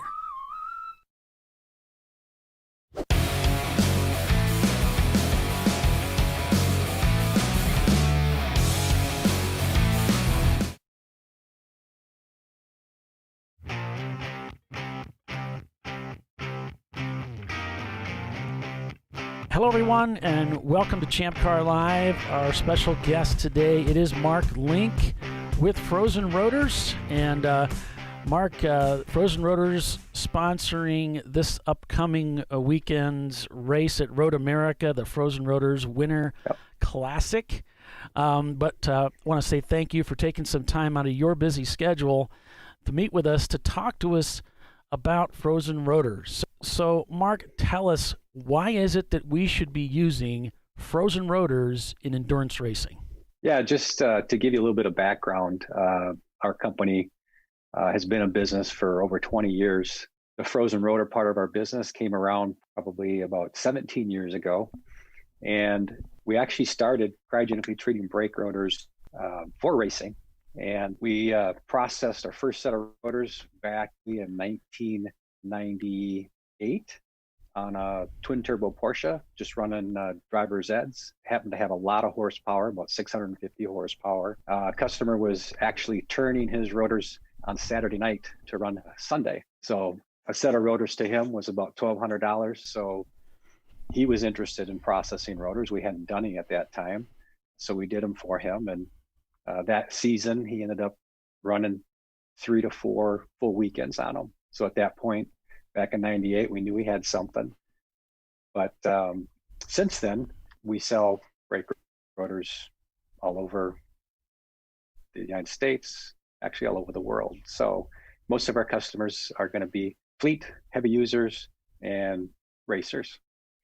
And the cool thing about the cryogenic process is cast iron has a lot of carbon in it. And typically we need at least 0.5 or 0.4% carbon in the metal for it to react to the cryogenics. And cast iron has about 3.5 to 4% carbon. So lots of carbon. And because of that, cast iron, we're able to precipitate out what they call an ADA carbide. And these ADA carbides give it just more wearability as far as that goes. So as the pad is clamping on the brake rotor, basically it just wears longer. Now our brake rotors will still fail by the same mechanisms, but it just takes a lot longer for it to happen. Yeah, we've certainly seen that. I know with the uses that I've used it in BMW and Miatas. So it's an amazing product. Well, let me just ask you then. I guess there's going to be a big push to allow two-piece brake rotors for 2021 in order to save money. Do you have two-piece rotors that will fit the Willwood center hats? Yeah, we do. We do. We do work with Willwood, not directly, but with a warehouse distributor. So we are able to get the Willwood rings, as they may call them, the discs, replacement discs. And of course, we would cryogenically treat those for maximum brake rotor life. Okay, great. That's awesome. And then and we wouldn't necessarily have them on our website. It'd have to be a call-in situation. But as we get a feel for what's most popular out there, it's pretty easy to add that to the website. Okay, so you may have some things, just because it's not on your website, doesn't necessarily mean that it's not something you carry or would carry. Correct. So we carry a whole line of trucks, SUVs, and automotive brake rotors. So we're constantly updating that website. Hard to get them all on there, but we can pretty much source just about everything. Right. So are you actively freezing other things as well beyond brake rotors then? We are. The company name is Diversified Cryogenics. Frozen Rotors is our brand name, but we treat a lot of engine blocks, camshafts, crankshafts, piston, and rocker arms, if I didn't say that, and piston rods. You know, all the things that potentially wear distort a brake in a motor is a good candidate. We work with a couple specialty transmission shops, and we treat a lot of gears for motorsports as well.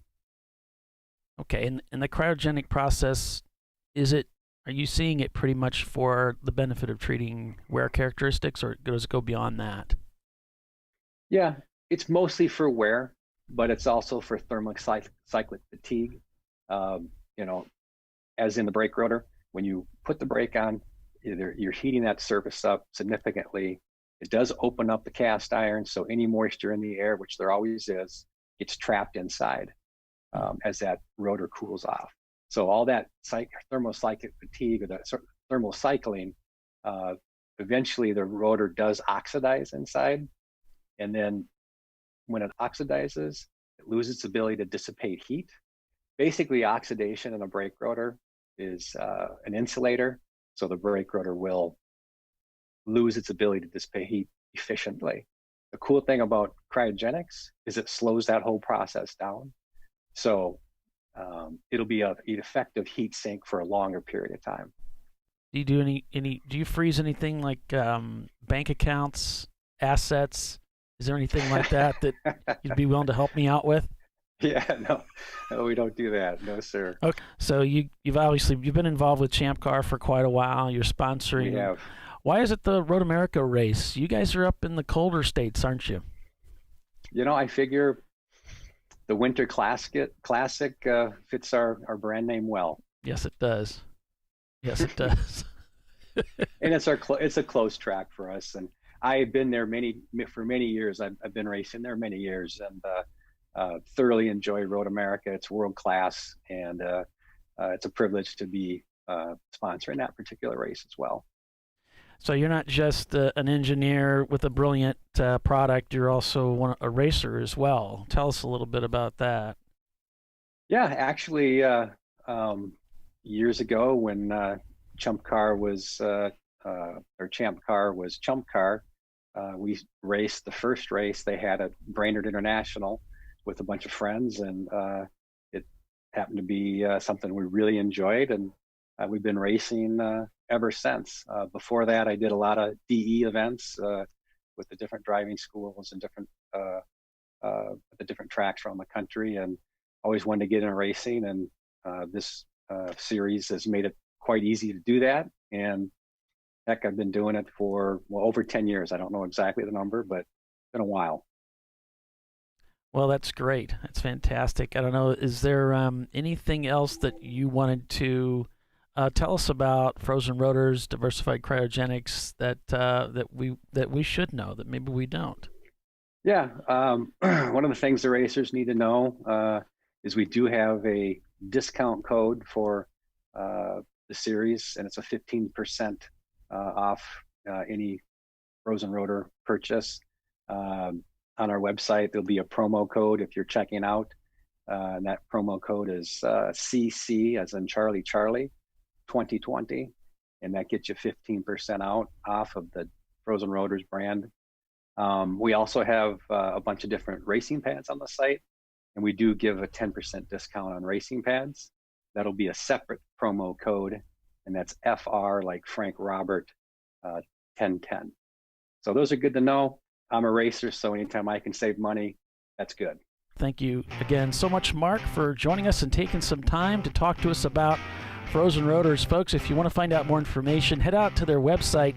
It's frozenrotors.com. We'll see you later. Thanks, Paul. Frozen Rotors from Diversified Cryogenics deliver increased performance and a higher level of safety while significantly reducing braking system costs. So to tell you a little bit about the durability of this product. So we have seen an incredible extension of the life of our brake rotors using Frozen Rotors. We've gone from brake rotors every other weekend to 6 weekends on one set of brake rotors, and I think they can go farther. The durability has been amazing. And it's been a fantastic season, and man, a lot of that is due to the way our car can brake on those Frozen Rotors. For more information, go to frozenrotors.com.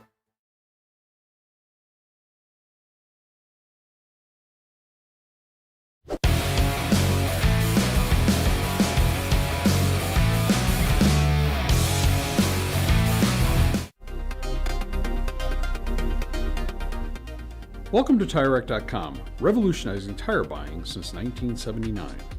With our unmatched selection of branded products, finding what fits your vehicle and is right for you and how and where you drive has never been easier. Through helpful online shopping tools that include our professional hands-on reviews done at the introduction of a tire and consumer reviews that give real-world feedback over the life of the tire, you can make the right tire choice and find exactly what you need. And if you prefer to talk to someone, our tire testers, our sales team, are available on the phone.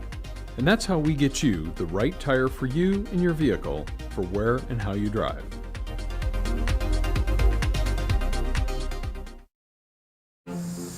I did it. You see how it's... That's it.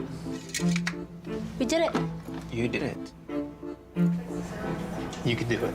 The path to I did it starts at AutoZone. Get in the zone.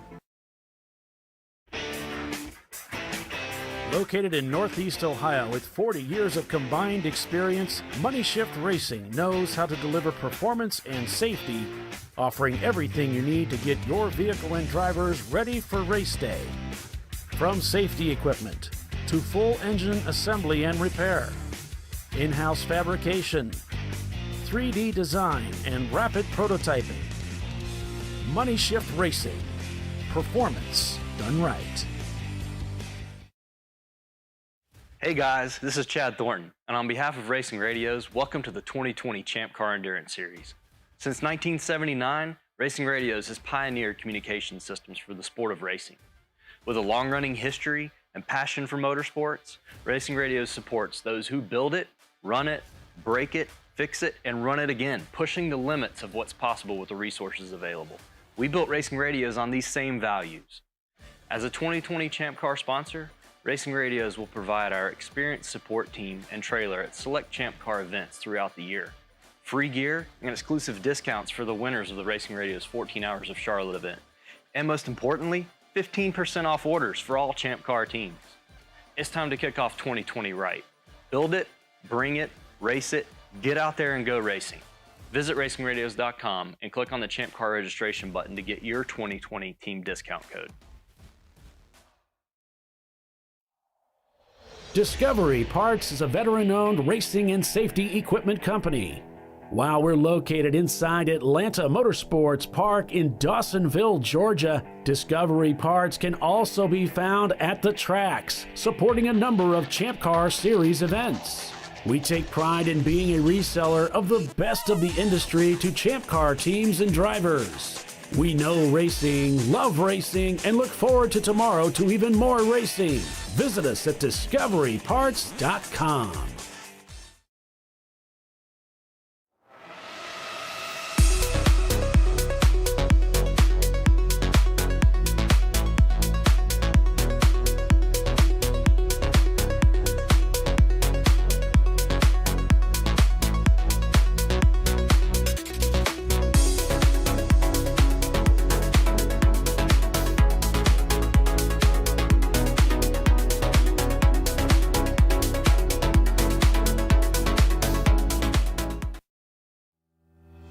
Lifeline USA is a leading manufacturer of onboard fire suppression systems. Lifeline's continuous commitment to research and development ensures that we supply the most innovative and cutting-edge products available. Used by the majority of the world's motorsport championship-winning teams and constructors, Lifeline has a proven history of success.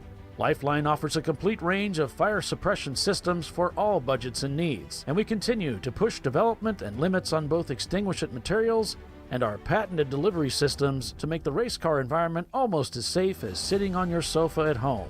Every kit has been designed for a professional and simple installation. For more information and to purchase your ChampCar fire suppression system, go to www.lifeline-fire.com. At AutoZone, you get what you need when you need it. Got a today job? Pick it up free same day at your local AutoZone. More of a tomorrow project? Order as late as 10 p.m. with free next day delivery. Getting the job done just got easier.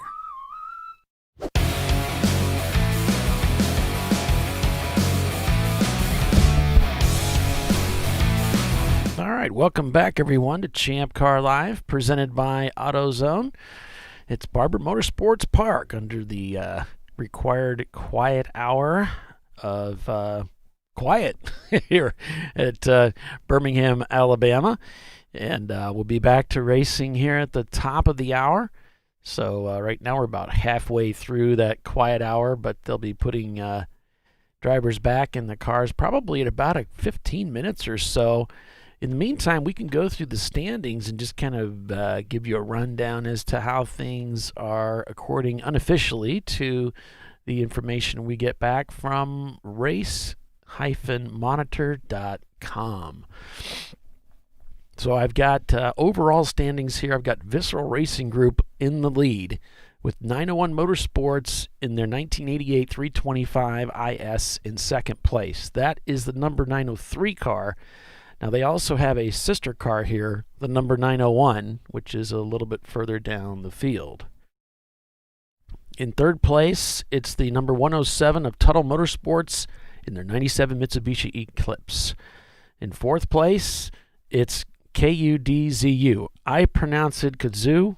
However else it's pronounced, that's whatever the case may be. That's fine.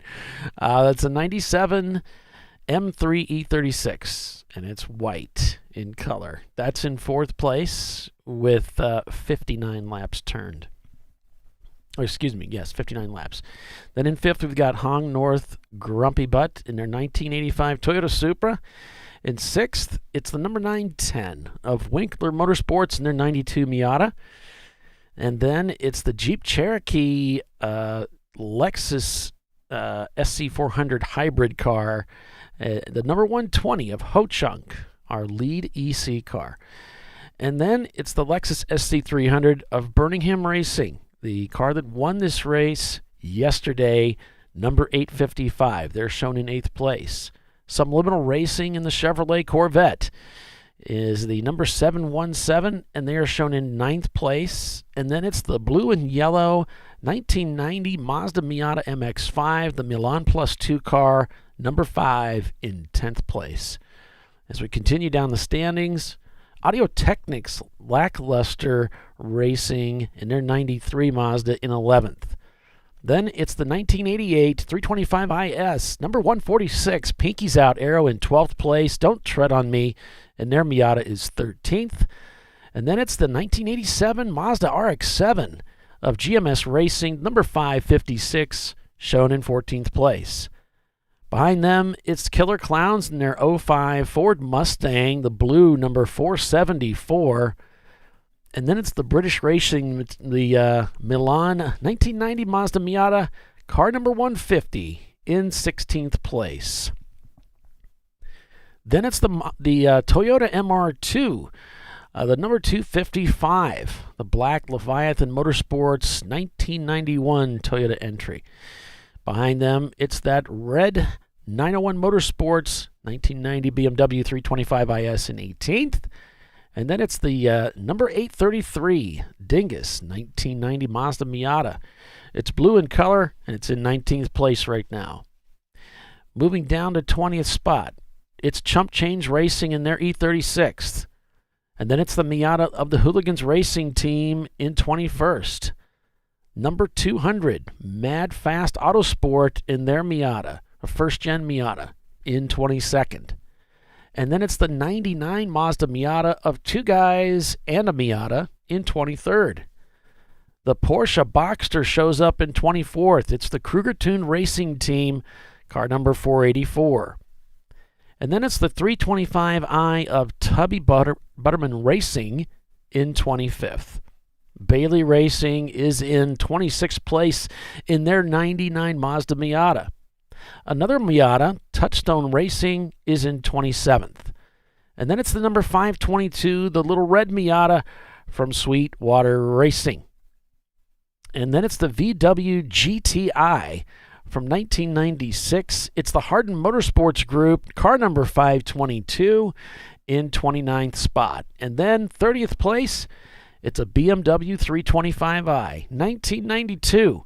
It's Poor Judgment Racing, car number 380. And then it's the Squadron Team, car number 633, that 92 E36 black. It's an EC car. They're in 31st spot overall. Then it's the 040. I think they call it 040 Racing.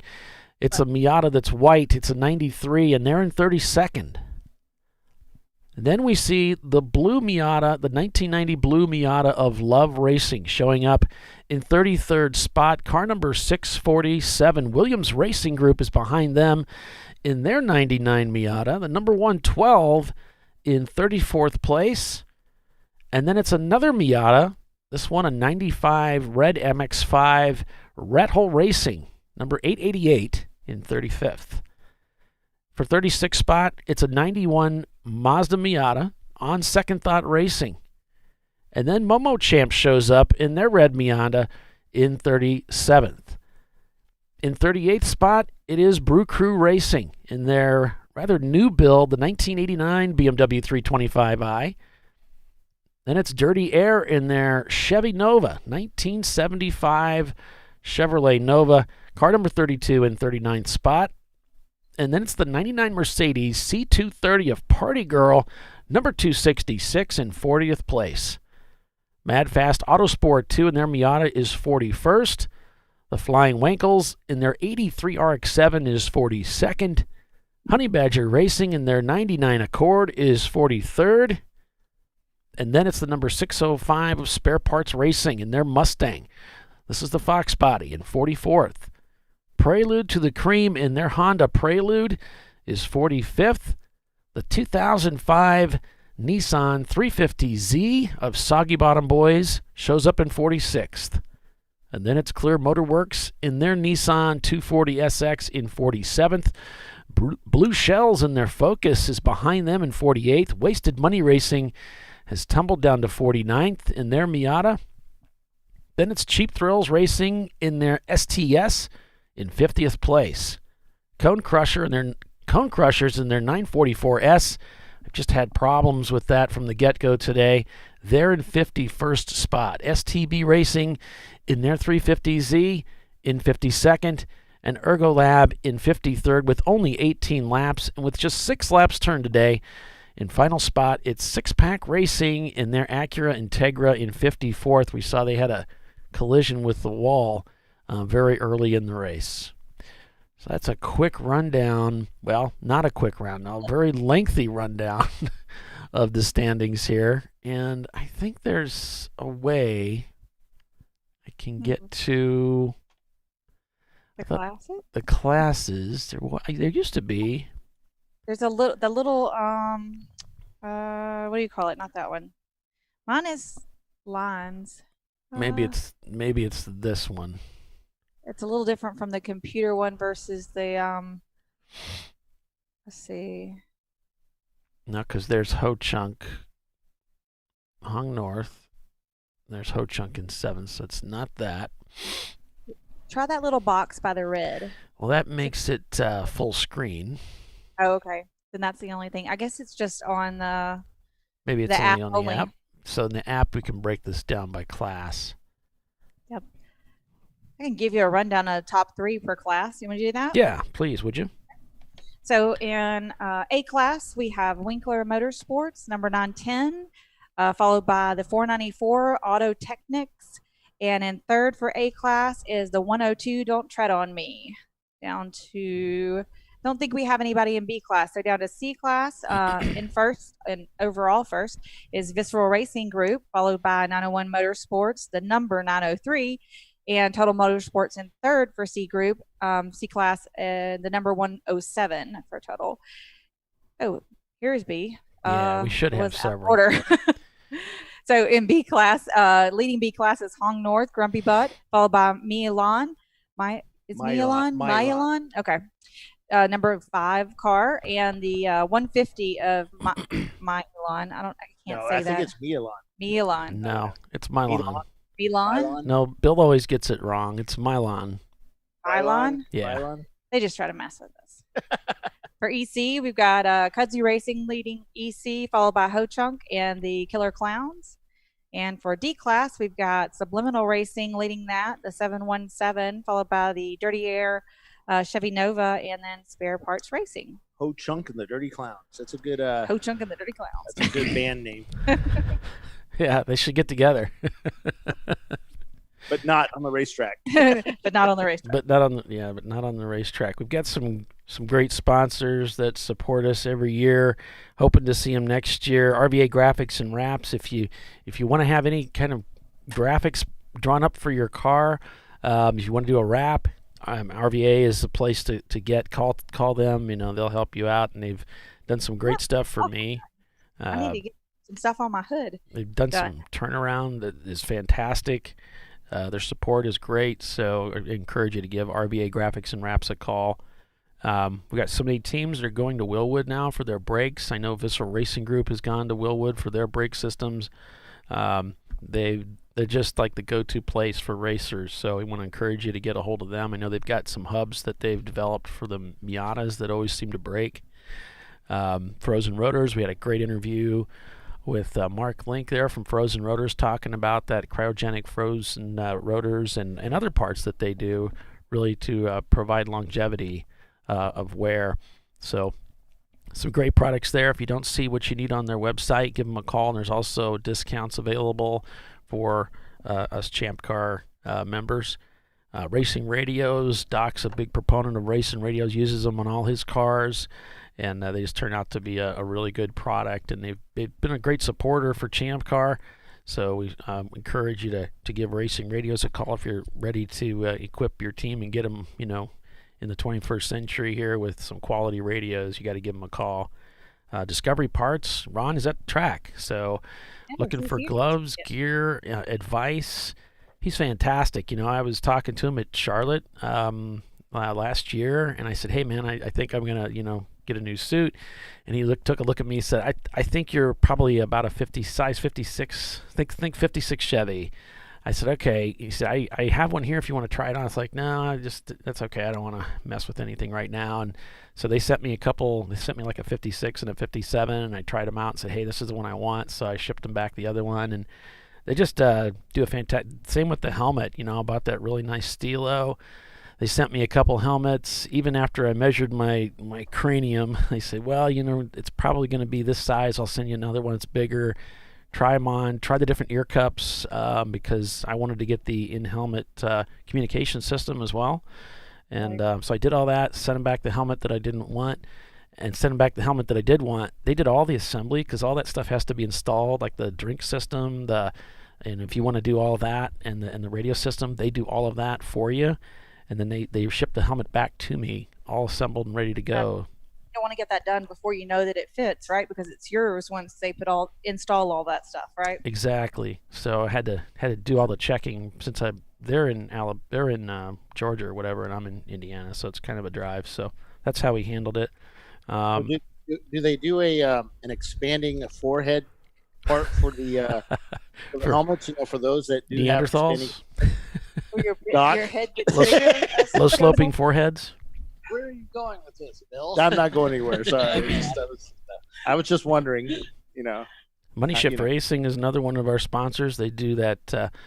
Those guys are great. I did an interview with them a while back and just had a great talk with them. Learned a lot about their shop and the work that they do. It's pretty amazing, really, and they're a perfect fit for Champ Car, and they're great supporters of Champ Car. They come to a lot of our events.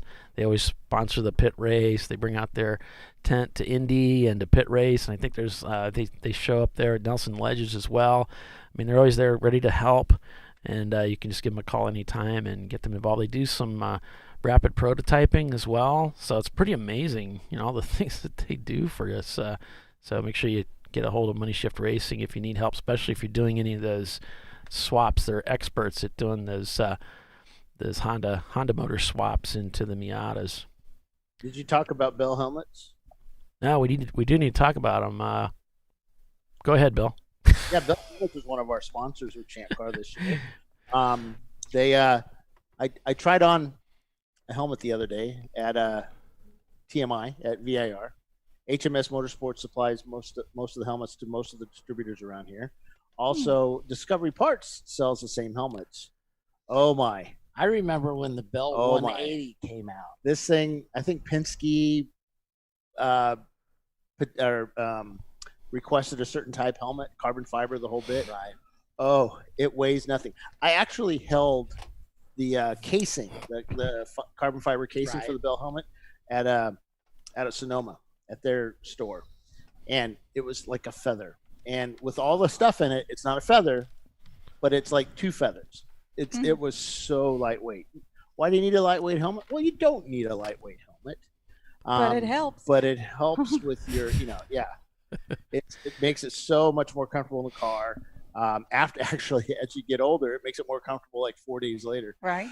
But the neck's not tired. Yeah. And the way the weave is on it is supposed to be super safe, and it's just such a nice helmet. And yeah, my next helmet's going to be a Bell. Like I said, I remember when the 180 full face helmet came out, and because that was back when I was motorcycle racing. When you had hair? And I still have hair, Bill. I have more hair. No, than I you didn't mean that in a bad way. Yeah. It's okay. You have long hair. It happens. But the old helmets, they were limited in construction, so your eye port, you couldn't see. You didn't have your peripheral vision. Boy, I pulled off peripheral. That's impressive. And so, but when the 180 came out, you could see all the way out, and so they were phenomenal. It's important to be able to see out of your helmet. Yeah. Yes. Very much when you're so. racing. Yeah. Drivers starting to get back in their cars. I think they called 10 minutes here about a couple of minutes ago. But I mean, the main thing on the weight on the helmets is, you put a tremendous amount of pressure on your neck. Right. With the G forces now, we get what? Maybe we have 2 Gs out here in our cars. Depending on where you hit, it could be like 19 Gs. Where you hit. It does wear on you after a while. Kind of like this broadcast. It can be very wearing over time. And we also run out of jokes and euphemisms and we don't run out of euphemisms still. These two characters. And the newer helmets, and you can talk to Ron at Discovery. He's just got so much knowledge in that head about all the different helmets and the Hans devices. I came to him, I said, look, man, I'm having trouble getting in and out of these little cars like these Miatas and whatnot. And my helmet, I just can't hardly get it out of the door frame. And he said, no problem. I got you hooked up. We'll get you this helmet. It's a lower profile. It doesn't take up as much room in the cabin. And I'll change your Hans device. The duckbill's a little bit smaller on the newer version. And, man, what a huge difference. So, just having that expert information there just makes such a difference. The story of the Hans device, Jim Downing and his father-in-law, Dr. Hubbard, developed that. And it's funny, you go into Downing, Atlanta, his race shop, and you can see the progression. Oh, of the Hans? Yeah. Oh, nice. And Jonathan Ingram, old friend of mine, writer for On Track magazine, Racer magazine and stuff, he's written a book on how the Hans saved racing. And it really did, because, we were, you look at the Grand Prix years of the back in the 60s days, and 70s. I mean, we were killing off our heroes at Left an and right. alarming rate. I Yeah. mean, a Grand Prix driver, you only had a 30% chance of finishing your career. So we were, I'm glad and- it's got much safer. Yeah, and of course, the Dale Earnhardt's death, forced NASCAR to change their ways, as it were. To require the Hans after Yeah. that, right? Yeah, Safety. yeah. Moving in that direction helps. See, our drivers are starting to get back in the cars. Wander back to their Yeah. steeds, their trusty steeds. Right. We'll probably see cars start rolling off the grid in about 5 or so Yeah. minutes, right? Yeah, we had a pretty interesting race so far. It's been a lot of places changed with Visceral Racing Group. 901 Motorsports has worked their way up. Tuttle Motorsports up front all day, all morning long, which is what we've only been out for about an hour and a half. But we've seen. Okay, we have Pinky's Out was up at the front. They put a driver in that's never been on this very complicated technical racetrack. They tumbled down to 12th, but then he just I think he kind of locked in and was getting the groove. So look for that team to start working their way back up through the field. The thing about Pinky's Out is they rarely make mistakes. Like, you don't see them coming in for serving black flag penalties and that kind of thing. And that is huge. That makes such a big difference. They can afford to fall behind a little bit because they have the moxie to get that car back up to the front. So keep an eye on them. Let's see. I'm interested to see when we go back to Green Visceral's battle with 903 or 901 Motorsports, the number 903 car, because there's only 2 cars separating them. Yeah, Ron's plugging in his driver right now. I think this looks like they're fast guys, so this ought to be quite a treat. Pinky's Out. Looks like Chris in the, or I don't know if that's Chris or not, but it looks like him leaning in the window there, working with a driver he's plugging in. And Chris, I guess he was newly elected to the board of directors for Champ Car. Mike was reelected and has graciously agreed to serve. I don't know that he's going to serve out his 3-year term, but he's agreed to come on to ease this transition, as it were, to Dana. And the young lady to my right has been reelected, Miss Tiffany Alexander. Well, thank you, Doc. Yeah. So looking forward to 3 more years, keeping this party happening. Touchstone Racing, right behind yesterday's winner, it looks like, the Birmingham Racing Lexus Coupe. We'll see how things unfold for that team. Find themselves in 8th spot. Looks like they're still about 2 laps down, 58th from the lead. But the drivers are getting called into their cars, so we're about ready to go racing. The team to wash their windshields as well, because the sun's out now. Yeah, and with the water on the track earlier. So they've asked teams to clear pit road, so we should see cars rolling off here pretty soon. Brian Tuttle getting yelled at by Chunk. Jimmy right now. Of course, there's back patting and laughing and chuckling, and now Brian's body slamming Jimmy. There's pointing going on. There's Brew Crew. There's a good-looking car. Look at all those cars, all those racers. It needs more yellow. It does not need more yellow. I've got as much yellow on the car as I possibly want. We have a driver running down pit lane. Looks like a female to her car.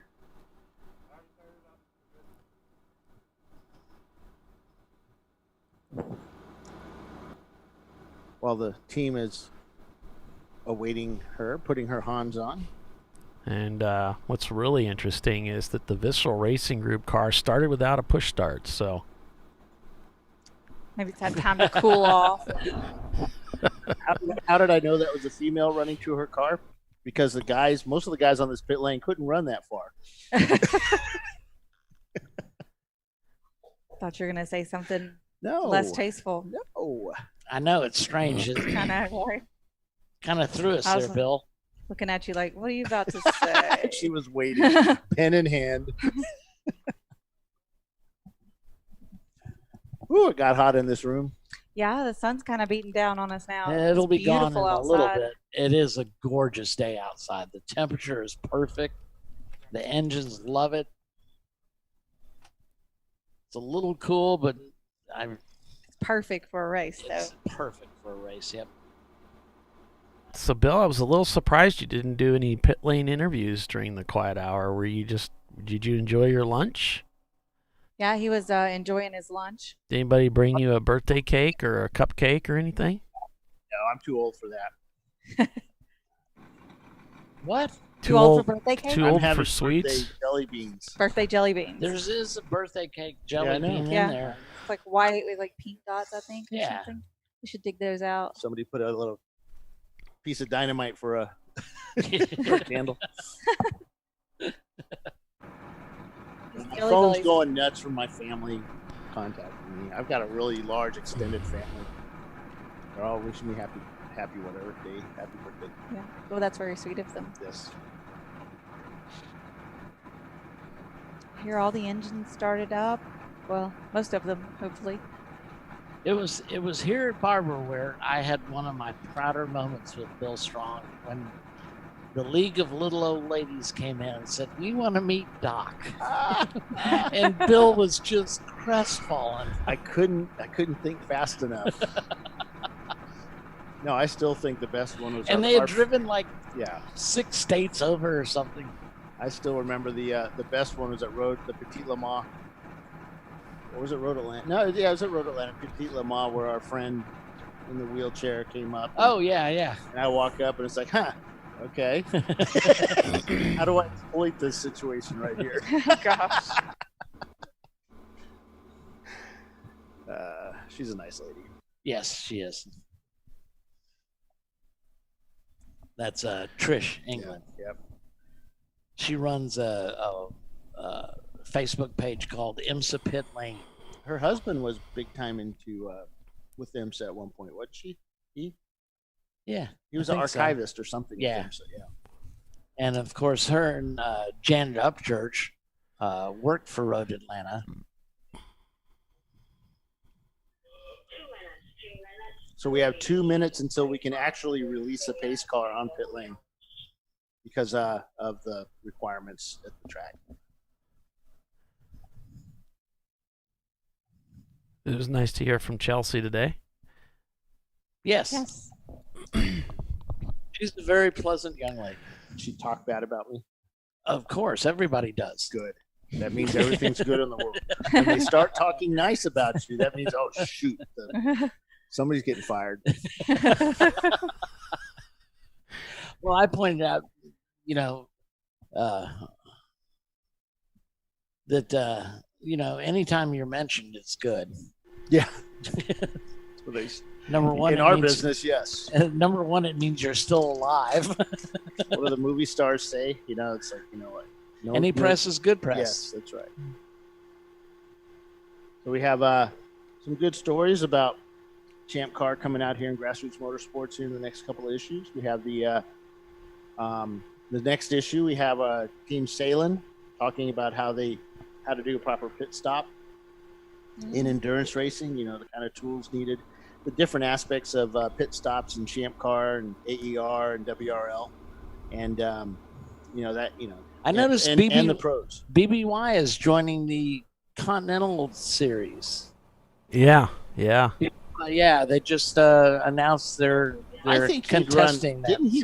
Didn't they run in the Continental before? I think so. They had to come slum for a bit, save up their pennies, and then now they're going back. Yeah. They sold some cars, and now they bought this new one that was professionally built. Yeah, I mean, that's how you do it. A lot of teams do that. They get to a certain point, and maybe sometimes things don't go your way, so drop back down a couple of notches. Well, and, Brian regroup. Tuttle used to contend in IMSA. Yeah. I think they were racing in like AER or something like that, and WR they were winning all the races, and it was like, well, And they sold some cars. They came racing with us, and now they're going into IMSA or whatever it is. That 2000 he had was fast. Yeah. Car is out. They've got Visceral right behind them. And the field is rolling back out onto the course. And the checkered flag flies. We're going home. Night. No. Got 4 hours to go. I'm just waiting. It's like 4 hours. This will be the longest vacation we've had in like 4 years. Yeah, because Sonoma, we don't have Sonoma. Normally we go on New Year's or Laguna Seca. And well, Laguna Seca is normally. Sonoma's typically started our season. Yeah, we're not going there this. All right, we'll go ahead and break real quick for a commercial and be right back. Stay with us, everyone. Champ Car Live, back in a moment.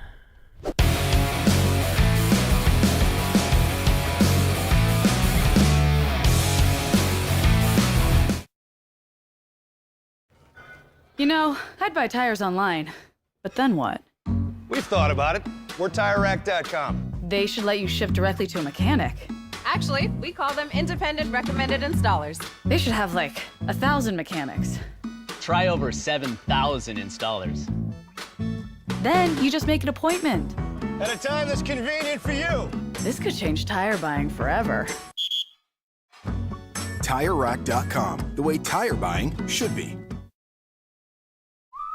Worn shocks and struts can be dangerous, so replace them with Duralast loaded struts to restore ride control and improve brake performance. They come with a new spring installed and compressed, so installation is safer and quicker, which means less hassle, more safety. Duralast loaded struts, available only at AutoZone.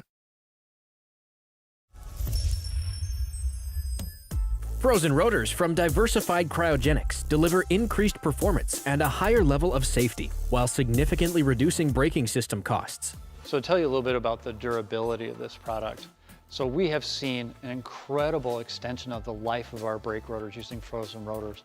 We've gone from brake rotors every other weekend to 6 weekends on one set of brake rotors, and I think they can go farther. The durability has been amazing. And it's been a fantastic season, and man, a lot of that is due to the way our car can brake on those frozen rotors. For more information, go to frozenrotors.com. Lifeline USA is a leading manufacturer of onboard fire suppression systems. Lifeline's continuous commitment to research and development ensures that we supply the most innovative and cutting-edge products available. Used by the majority of the world's motorsport championship-winning teams and constructors, Lifeline has a proven history of success. Lifeline offers a complete range of fire suppression systems for all budgets and needs, and we continue to push development and limits on both extinguishant materials and our patented delivery systems to make the race car environment almost as safe as sitting on your sofa at home. Every kit has been designed for a professional and simple installation. For more information and to purchase your Champ Car fire suppression system, go to www.lifeline-fire.com. In 1977, Bill Wood set the standard for high-performance brakes. Today, every Willwood product is born from racing technology and is proudly manufactured in the USA. Engineered, designed, rigorously tested to deliver unsurpassed control on and off the track. Whether it's for cruising or absolute performance, Willwood has an application for the ultimate stopping experience. Race-proven, street-ready, drive Willwood.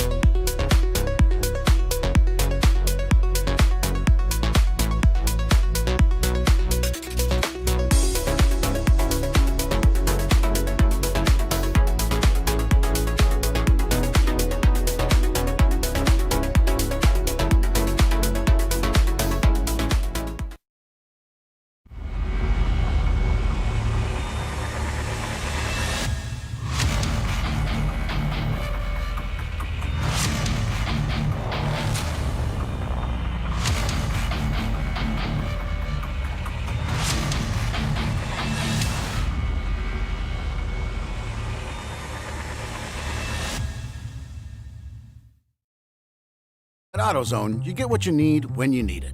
Got a today job? Pick it up free same day at your local AutoZone. More of a tomorrow project? Order as late as 10 p.m. with free next day delivery. Getting the job done just got easier.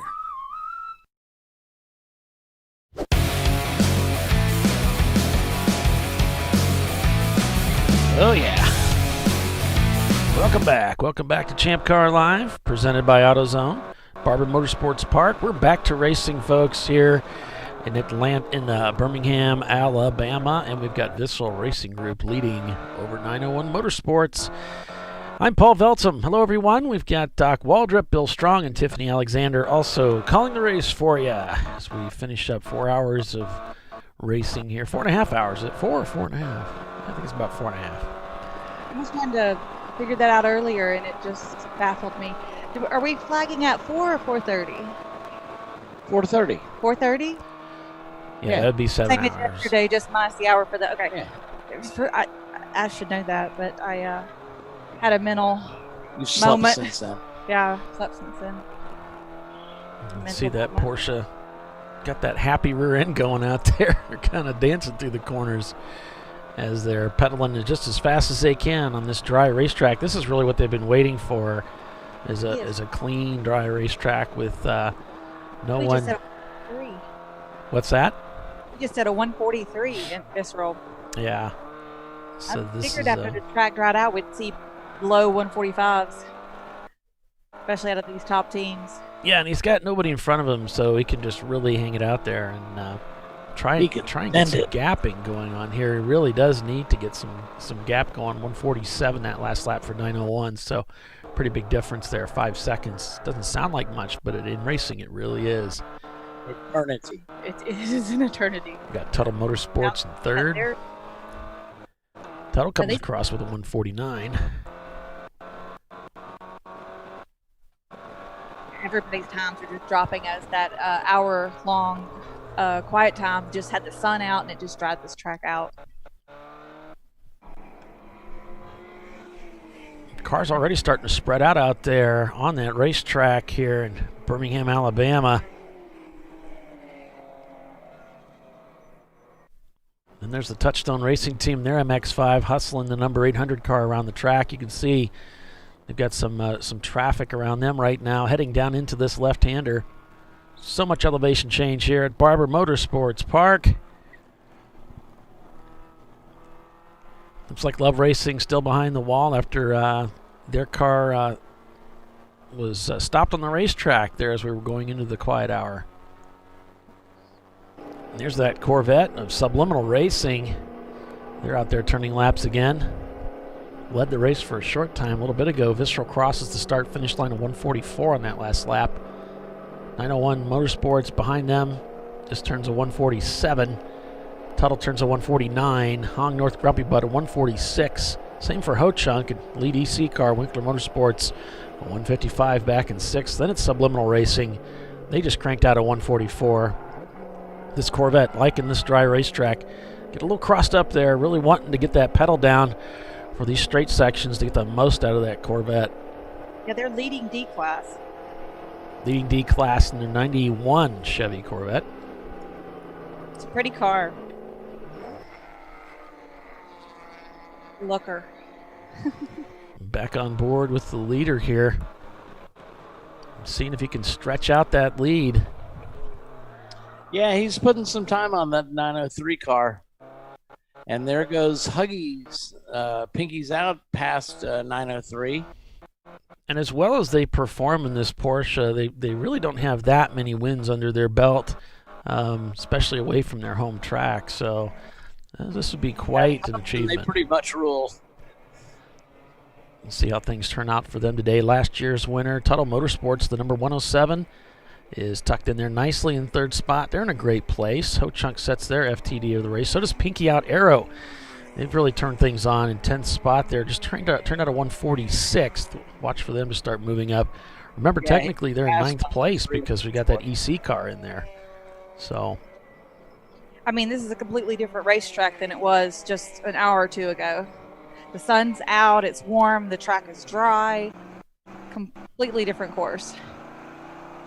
Especially from yesterday. just from before the break. I mean, it was still had some wet spots in it. Now it looks. I don't see a wet spot on the track. Oh, the Nova getting all crossed up there. Almost got into somebody, but managed to keep it from getting into contact there. Dirty Air shown in 37th spot. They just turned a 150 on their last lap.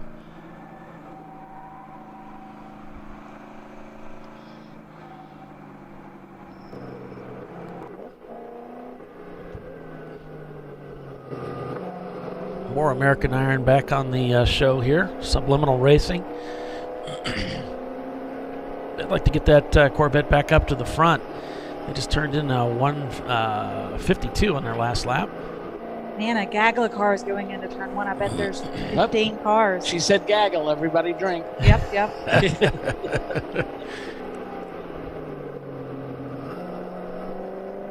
Except for Bill. Except for it'll kill him.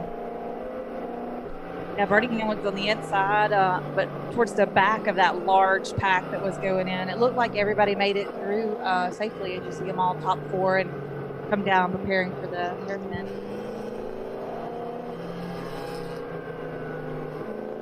This Racing Group just sets their FTD with a 142. And it might be fastest lap time for the whole event. Which car? Visceral. Oh, yeah, 142 is in. You turn purple, or am I thinking of the other? You're thinking of the other. The other one, okay.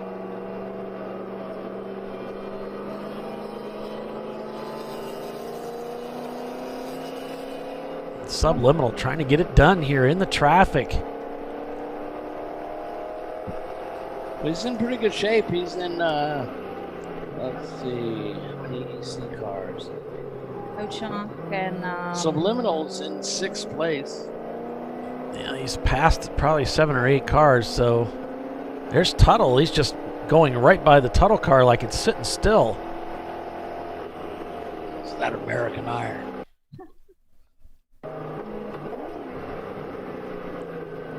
There's the Chevy Nova just up ahead. You'd like to get by them. No problem. Right on the inside there. Nice. Yeah, that's where Nova, that power comes in handy. The Nova and that Chevrolet Corvette of Subliminal are running side by side, and you can hear them coming down the front straight. We've got Visceral Racing Group leading this race with 901 Motorsports in second. Tuttle Motorsports is shown in third. Hong North Grumpy Butt in fourth. Ho-Chunk is fifth in the lead EC car. Pull them out. You got Subliminal Racing in fifth place, the lead D-Class car.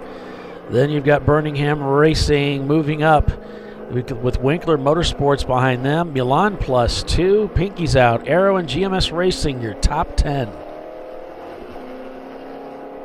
You got the 474, got the Killer Clowns.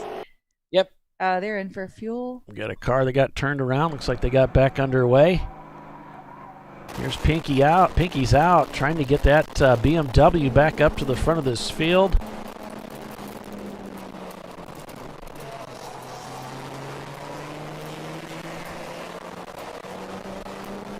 Up to 10th spot. They've already picked up a couple spots since we went back to green today. And here's our leader trying to make the most of this lead. Just turned in a 144, 901. Beginning to turn up the heat a little bit. Turned in a 145, set their FTD. Not enough to catch up with Visceral at this point. They're going to have to do better. No, at that pace, if Visceral can maintain that pace and not break, I don't think anybody else can catch them. They're sure going to try, though. Yes. That car is wicked fast and well driven. GMS Racing got their hands full right now. Ho-Chunk just up ahead of them as they're working their way through one of the technical aspects of the racetrack here.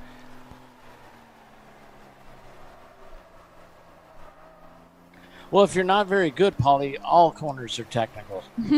Right. Through 14 and 15 here up onto the front straightaway, it looks like. The RX-7 barreling down the front straightaway to start another lap here at Birmingham. Geez, I'm getting it all mixed has up. Hong North Grumpy Butt right on their butt. going through the hairpin. Oh, yeah. Tuttle seems to have a little bit more power on the straight, that short straight in between the hairpin and museum turn. Probably makes up a little ground under braking. Yeah, Tuttle's still out there in front of him, so we'll see what happens there. Tuttle's still shown in third spot. Just turned off a 1:48 on their last lap. So did Hong North, so they're right together lap time-wise, of course. Hong North, that car is very well driven. Nabil is one of their drivers this week. And, of course, he runs Just Track It, which has track days at a lot of tracks. Yeah, HPDEs. Yep. Come out and run anything from a street car to... And he runs a tight ship. I mean, those run groups go off like clockwork. Right now, it's Visceral Racing Group gapping the field by another 4 seconds. They got their hot shoe in the seat right now, and he is making the most of it, really gapping the field right now. 4 seconds, another 4-second advantage on that, just on that last lap alone. Wow. Yeah, if they can maintain that pace up. Oof. Yeah. I mean, like... Three Miatas... 3 wide into 1, and somebody decided to back out. Let's not push it, guys. I think someone took the extra wide line. Used the extra concrete over there. Yeah. Yeah, Winkler Motorsports just sets their FTD back in P8 there. Birmingham still in 7th spot right now, looking for Subliminal Racing. So it's a 148 to a 145 with that Corvette power. Doesn't look like Birmingham's got the speed yet. Is on pit road. Oh, the 107 is in the pits. Tuttle Motorsports already tumbled down to 4th. Hong North Grumpy Butt has taken over 3rd spot. This might be strategy. No, they're looking under the front end of that car. At the front end. And sending it back out. Right back out. So a quick check to make sure everything was all right. You don't want the car to come apart on this racetrack. No, so he must be reporting to his team that that's something that they wanted to take a look at. Yeah, Ryan Tuttle didn't look too happy. He went over to Ray Frank, I believe, and said, "What was that for?" So he might have black flagged. Here comes Subliminal. They need to get that Mitsubishi Eclipse up to speed before Subliminal catches them. Ho-Chunk is in between the two, but that's an EC car, so it doesn't count for the overall standings here. So Tuttle doesn't want to go down another spot. They need to get ahead of that Corvette. Well, actually, Birmingham is placed right there. That's 7th, but it's actually 6th place. But I don't think they have the pace to take Subliminal. That car is quick. Yeah, they're 4 seconds down on that last lap. Doesn't look like they have the pace for the Corvette, but the Corvette might be using a lot more fuel than the 22-gallon fuel tank that's in that Lexus. They can probably get those 2-hour pit stops, but here with these 7-hour races, boy, the strategy's just all thrown up in the air. Right, because we had 2.5 hours this morning, and then now we're going to have 4 hours this afternoon. So it actually does kind of 4.5 hours. Is it 4.5? Yeah. See, I keep messing that up and thinking it's 4. So that's going to really change the complexion of where and when and strategy. A lot more variable in there. Hong North having a little trouble with that transmission there in 3rd spot. The pressure's on. Just turned a 145 on that last lap. That's pretty stout for them. The Toyota turning up the heat. And 901 Motorsports is really the meat in the sandwich here with that 148. They need to get back on pace.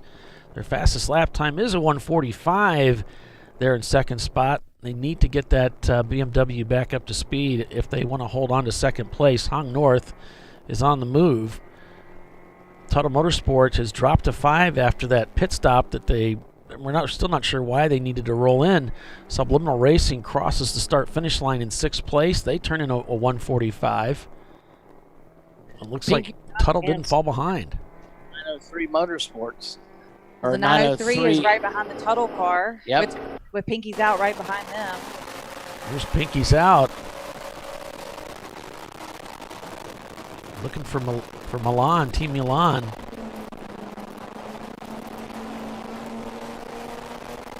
apologize for the video quality here, but coming from their camera, but it does give us a little bit of a window as to what's going on behind that steering wheel. There's a 901 and Tuttle, and little orange blur you see up there is Tuttle.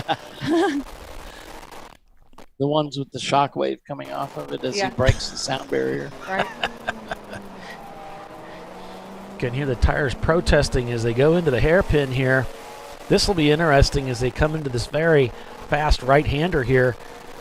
There's a little bit of time to make a pass, but not a whole lot. Things can get kind of argy-bargy coming down here into the S's. Down into Museum we go. Setting up for the kink here just up ahead. They're going to lay into the power here and go through this very fast left-hand, right-hand combination. Things getting very close out here between Subliminal and one of the BMW competitors just to his right. You can see he's checking to the right, making sure he's clear. They're in 6th place. A 145 on that last lap, really gapping themselves to yesterday's winner. The three of those cars are really just going through the field together on either side of some of their competitors, but they're kind of staying together. 901's ahead. Tuttle is making a pass on them now. On 903, and, yep. Yeah, 901 Motorsports. And Huggy's still right behind them. Here we go, going down into 1. Huggy's looking for a way around in turn 1, decides he needs to let him go. 901 gives them a little bit of space just in case he decided to go for it. Around the carousel they go. They're going to head back up that hill. A little squirt of a short straightaway here. It takes him down to the hairpin turn. He's on the outside. They're passing. There's two down and deep. Here's Tuttle on the outside, trying to maintain position. Comes across down the inside, across the bow of Pinky's out, back on the power. These cars are racing down, trying to get around this BMW. Pinky's out, dodges to the right, presents himself. Nope, he's not close enough. Down into Museum, they both go. But that's the second place car right there, right in front of them. Back on the power. Tuttle up ahead here, lined up beautifully for that left-right little kink that's up there. Just a little bit of a lift there as Pinky's out. There's another competitor off to the right there. So putting maybe a back marker in between them here. Pinky's out. Through this very steep, lots of undulation through here. One of the Miatas staying track right. That's going to compromise his exit a little bit here, and Pinky's out. But still staying in touch with the Tuttle Motorsports Mitsubishi Eclipse as they head back out onto the front straightaway, guys. They're really battling. Of course, Pinky's out, and Tuttle want to try to get a lap on the number 903 car. Yeah. If they get a lap back, then they're a couple of laps down now. Yeah.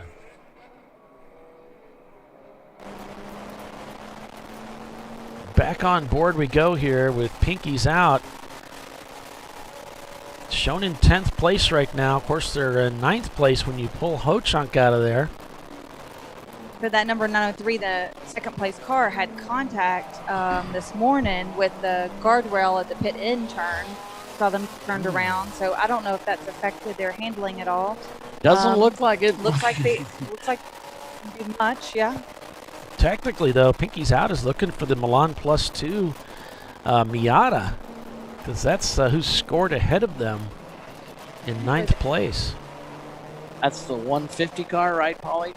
No, it's the number 5. The 150 is the old one. That's not the Plus 2.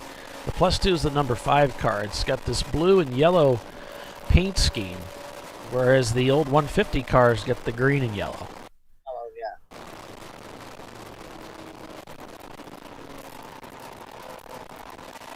Back on board with our leader, who's continuing to lay down these scorching lap times, a 144 again on that last lap. Pinky's out, sets their FTD on the last lap, a 146th, and moves into 9th place. Tuttle's not pulling away from the 903 or Huggy. Yeah, they're still all three together.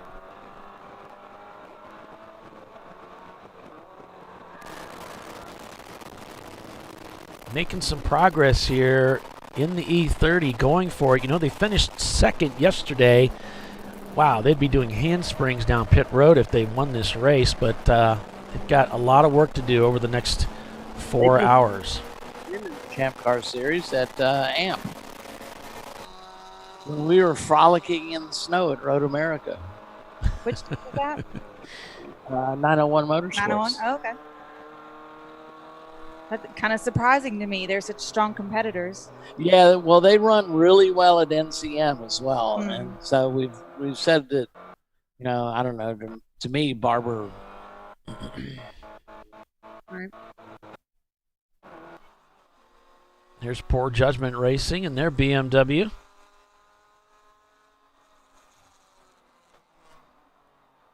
Love Racing still behind the wall looking at that car. Back on board with Subliminal. The lead D-Class car back in 5th place. Looking for Tuttle Motorsports. Just turned a 144. Tuttle's 148. Ergo Lab's looking to head out to the 49. This would be good for Ergo Lab. You know, they've just had a really dismal weekend. It'd be great to get out there and get some solid laps in. Oh, 903's gotten past Tuttle.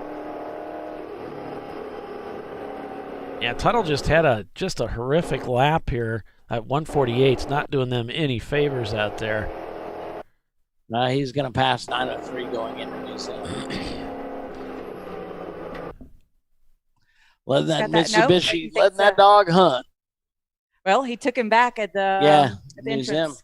Yeah, so 901 is back in front of him. There's that dirty air. 1975 Chevy Nova, car number 32. Finally, they got some dry track to play with. Bristol just passed 4 cars going into turn 1. Here we're on board with Visceral. And there's our Chevy Nova just up ahead.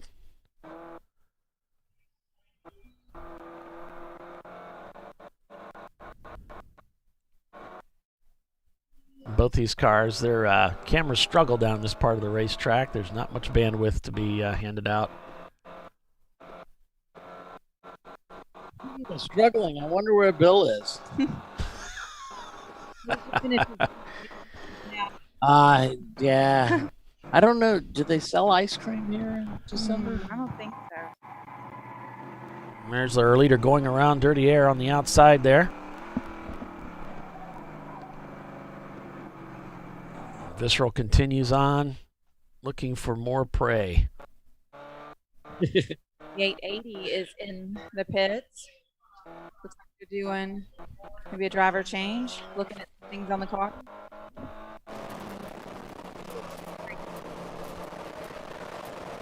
Both Pinky's out and GMS sitting there 9th in place, just set their FTDs. So both those teams finding more and more they can carve out of their lap times. Number 5 is on pit road. That is Milan +2 car, the new build. We say new build, it's probably 2 years old by now. Yeah. It's newish. And I think Birmingham's coming in too. I saw a streak of black and orange go across. It might be the 240 SX, but I think it was a Lexus Coupe I saw go by the pit in. It's like they're doing fuel. All right, so Tiffany, we're up to another commercial break. Did you want to lead us out? Sure. You're watching the Alabama Grand Prix here at Barber Motorsports Park, and you're following along with ChampCar.Live, part of the TireRack.com Champ Car Endurance Series, and we'll be back in just a few minutes.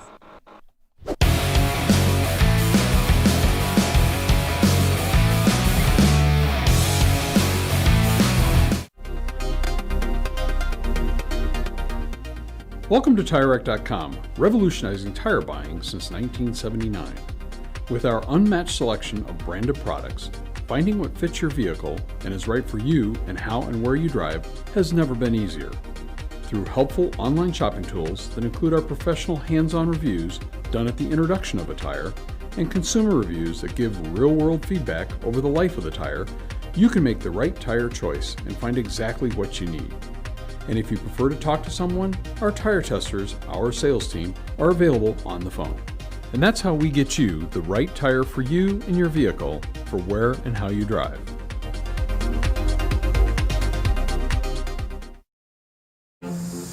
I did it. Do you see how it's... That's it. We did it. You did it. You can do it. The path to I did it starts at AutoZone. Get in the zone. Located in Northeast Ohio with 40 years of combined experience, Money Shift Racing knows how to deliver performance and safety, offering everything you need to get your vehicle and drivers ready for race day. From safety equipment to full engine assembly and repair, in-house fabrication, 3D design, and rapid prototyping.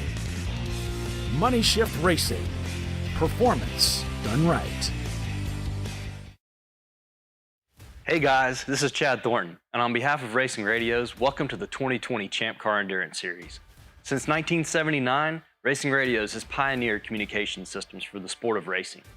With a long-running history and passion for motorsports, Racing Radios supports those who build it, run it, break it, fix it, and run it again, pushing the limits of what's possible with the resources available. We built Racing Radios on these same values.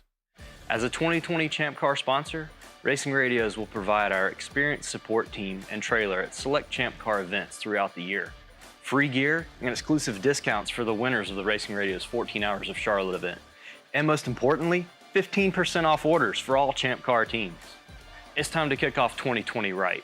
Build it, bring it, race it, get out there and go racing. Visit racingradios.com and click on the Champ Car registration button to get your 2020 team discount code.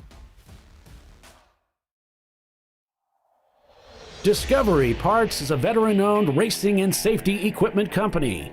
While we're located inside Atlanta Motorsports Park in Dawsonville, Georgia, Discovery Parts can also be found at the tracks, supporting a number of Champ Car Series events. We take pride in being a reseller of the best of the industry to Champ Car teams and drivers. We know racing, love racing, and look forward to tomorrow to even more racing. Visit us at discoveryparts.com.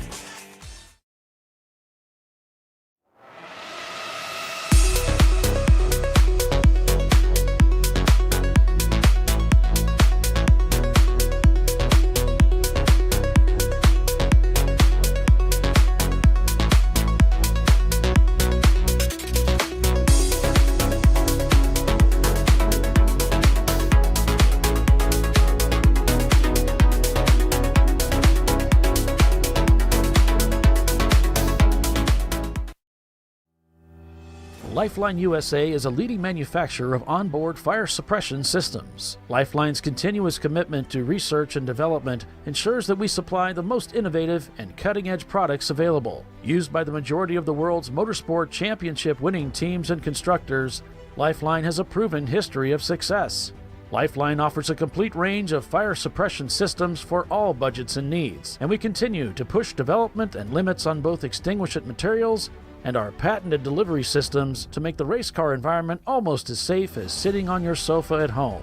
Every kit has been designed for a professional and simple installation. For more information and to purchase your Champ Car fire suppression system, go to www.lifeline-fire.com. At AutoZone, you get what you need when you need it. Got a today job? Pick it up free same day at your local AutoZone. More of a tomorrow project? Order as late as 10 p.m. with free next day delivery. Getting the job done just got easier.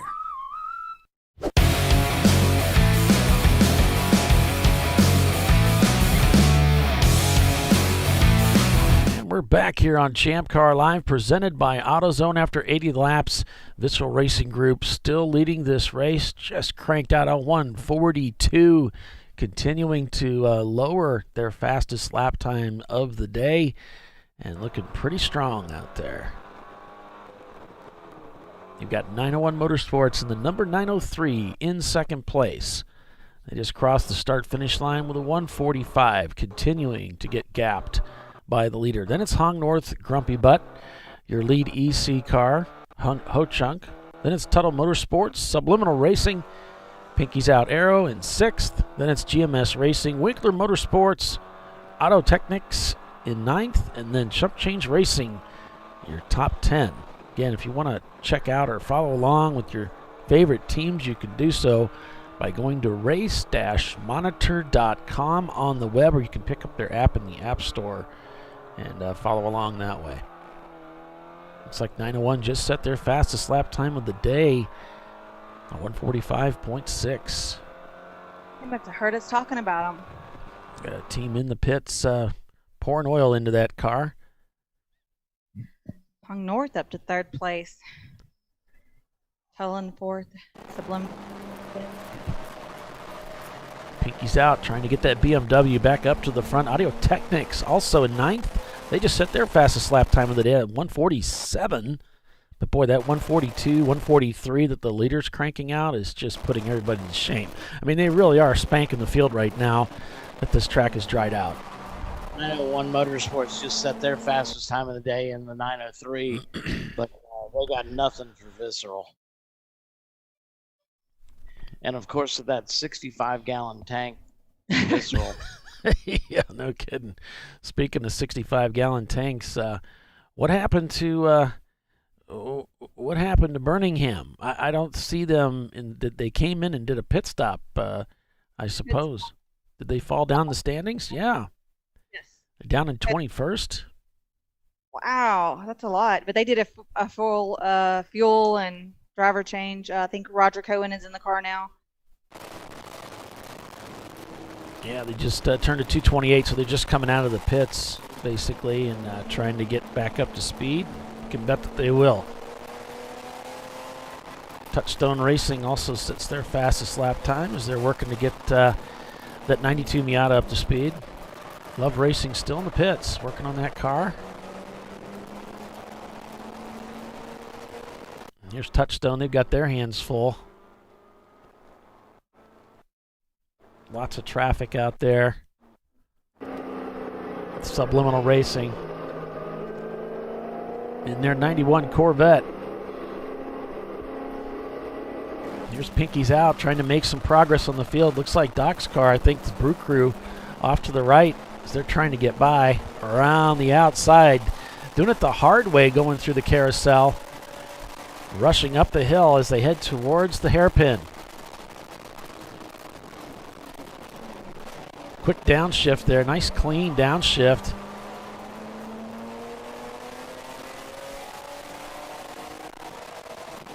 Grabs 4th gear there as they head towards Museum.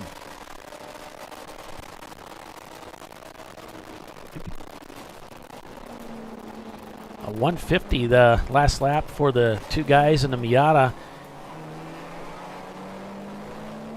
Looks like Pinky's Out, GMS Racing, and Chump Change are all pushing hard. They keep turning faster and faster lap times for their team. Trying to find every split second they can out of this course, I'm sure. Yeah, you know, you're learning more and more. Pinky's Out, new to this track, so they're learning a lot today.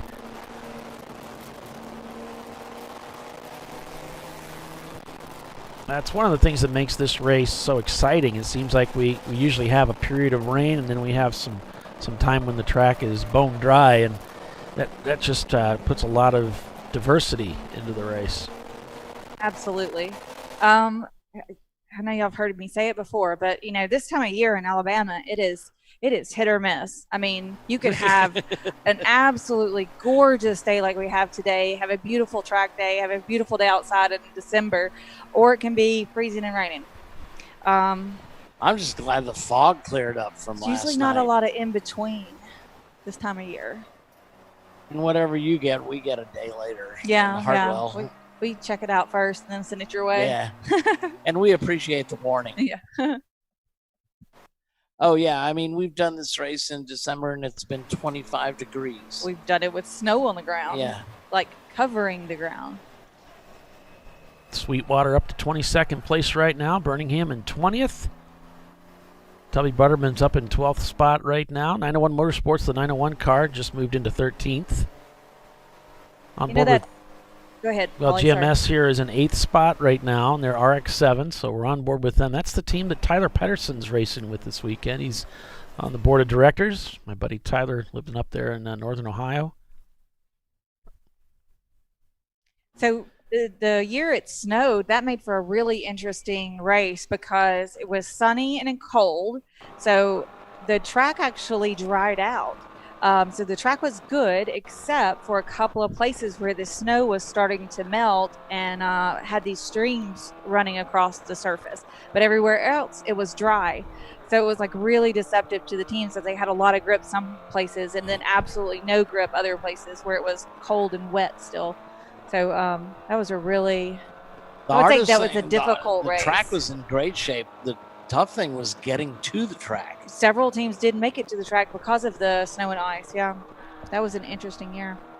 Now we've got some great photos from that year, too. In fact, Chelsea Vickery, our event director, is pretty handy with a camera, and she took some amazing photos out there that year. Oh, we got a car that's off track. Love the tag. D's Nuts. I don't think, is that a team name, though?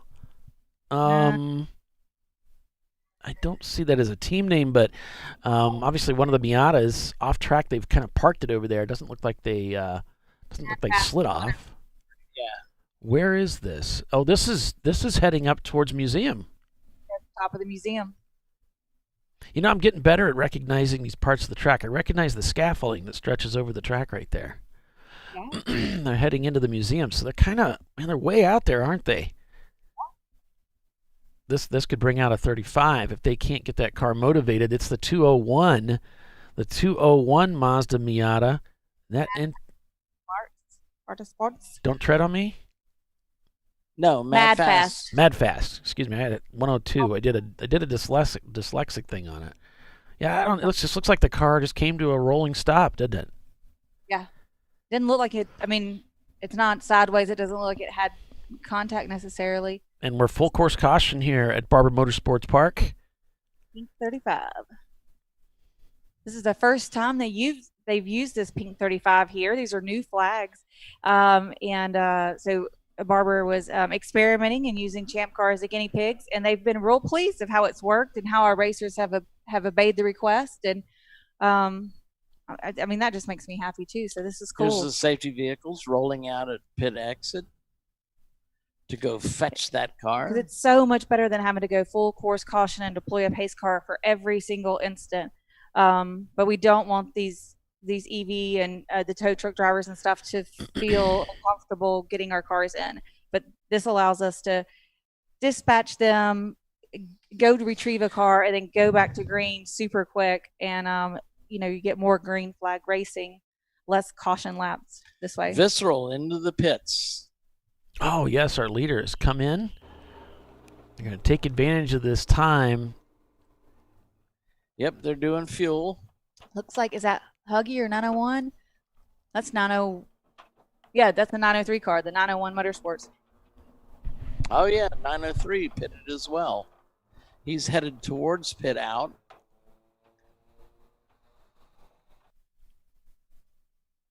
He must have got in right at the beginning of that, Yeah. or before the beginning. Yeah, it's going to work out nicely for them. I mean, I always, when I was running my team, I would always say, when you see a car stranded on the track as you're driving and we are needing a pit stop soon, it might be a good time to go ahead and come in even before the caution comes out. My car's headed towards so you pit out. Don't get caught out in the caution laps and, trying to get in.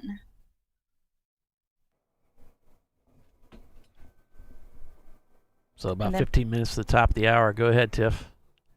Well, you just don't want to get caught out in that where they've slowed down the course and then it takes you a couple of minutes to get into the pit lane and then we go back green before you're finished with your pit stop. So sometimes that works out really well. It probably works out well for 901 Motorsports. Love Racing got that Miata put back together. Looks like they're going to head out here during the caution. Might have been having some trouble with brakes or talking about brakes to the driver.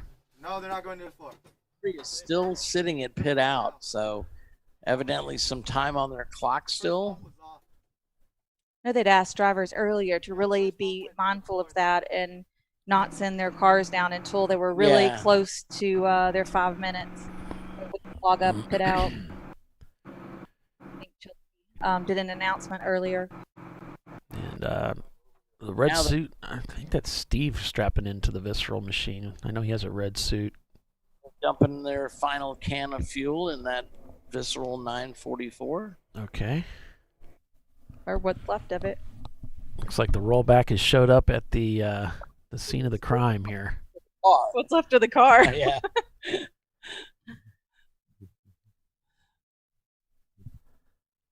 Not implying they've been in any incidents, but if you've seen the visceral car, the body's been drilled out and then covered with gaffer's tape.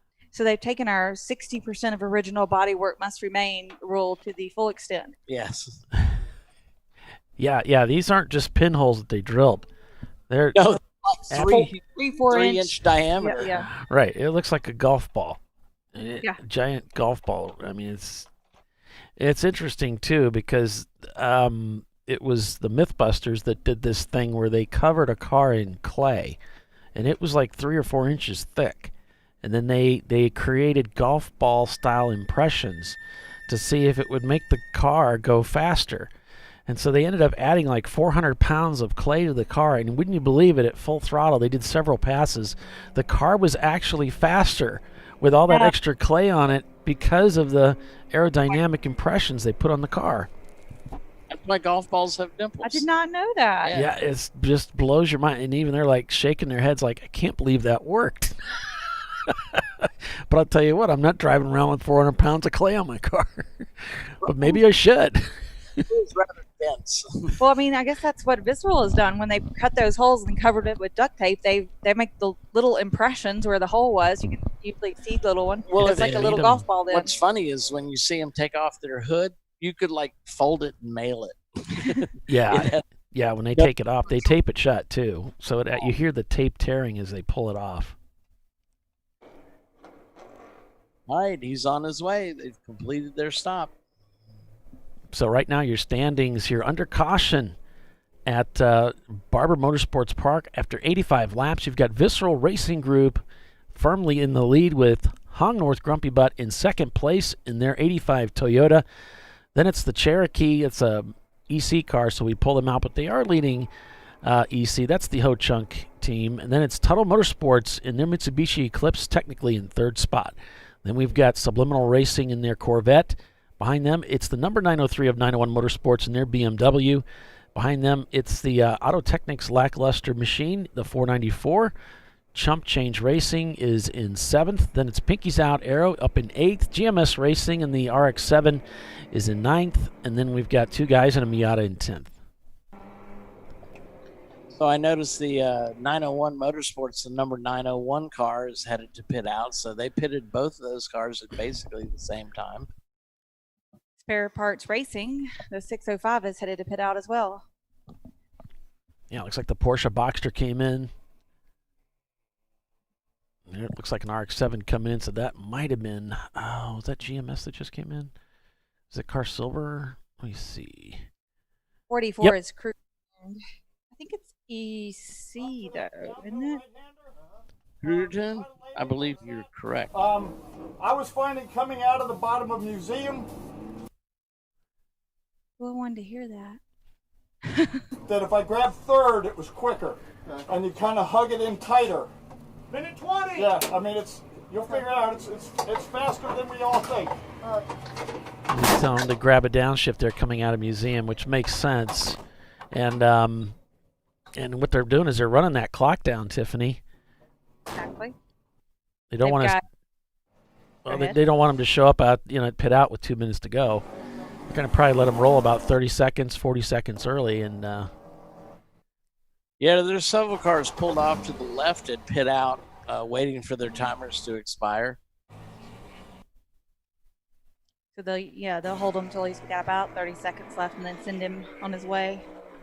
And Doc, Well, Doc, I know you like to do that. You like to have the driver that's getting out of the car buckle in the incoming driver so that he can give him, any intel that he's learned while he was out there. Yep. Give them a brief on the car and the course. Well, this team is new. The Pinkies Out is not a new team, but it is new to this course. Yesterday was their first day here, so they're still learning what the car is capable of. They're quick learners. Yes, they're very quick learners. All right, looks like we're back to green here, folks. Yes, we are. Okay, so we are back to green at Barber Motorsports Park.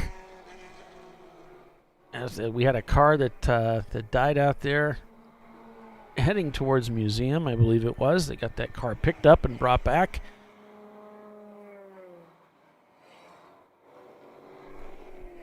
So we're back to green here, and you can bet Visceral is up to full song. And we've got a new driver in the car. They took fuel. I believe it's going to be Steve in the car right now, only because of the color of the uniform. I kind of recognize. I know he's worn a uniform like that in the past, his driver's uniform. And he's going out with a nice little gap on second place. So let's see how this works out for him. There's the number 5 of Team Milan. That's the +2 car in the Touchstone Racing machine here. They're trying to work their way by them. Sorry for the video quality there. Can move on into the Corvette. That's usually a little bit better, but it looks like that might be a little stuck too. There's dirty air. Give some of these cameras a chance to catch up a little bit.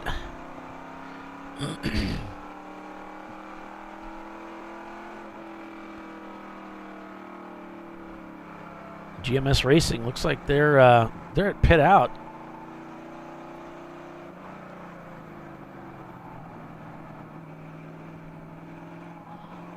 But they're kind of parked off to the side here, so I don't know if they're just winding down a little bit of time here.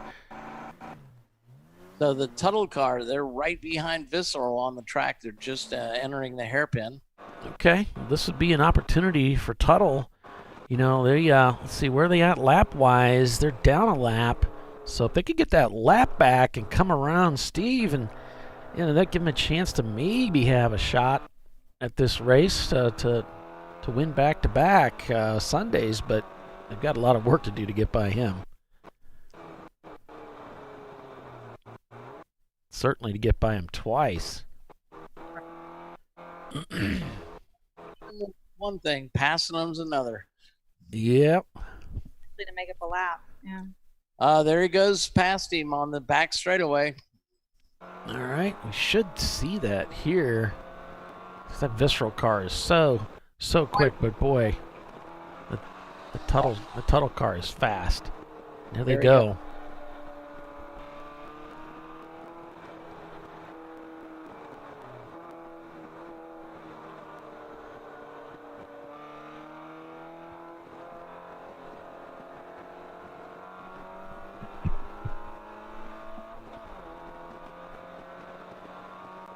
Down the front straightaway they go. But, Visceral, of course, hanging on to the lead here over Hong North Grumpy Butt. Tuttle Motorsports in third. Subliminal Racing is fourth. 901 Motorsports in the 903. BMW is in fifth spot. Just look at the track. The track is noticing a little bit of debris flying around there. This looks like the crest. Oh, we got a Miata loose, and he was pointed at the wall. Oh, no. I wonder if he crossed over.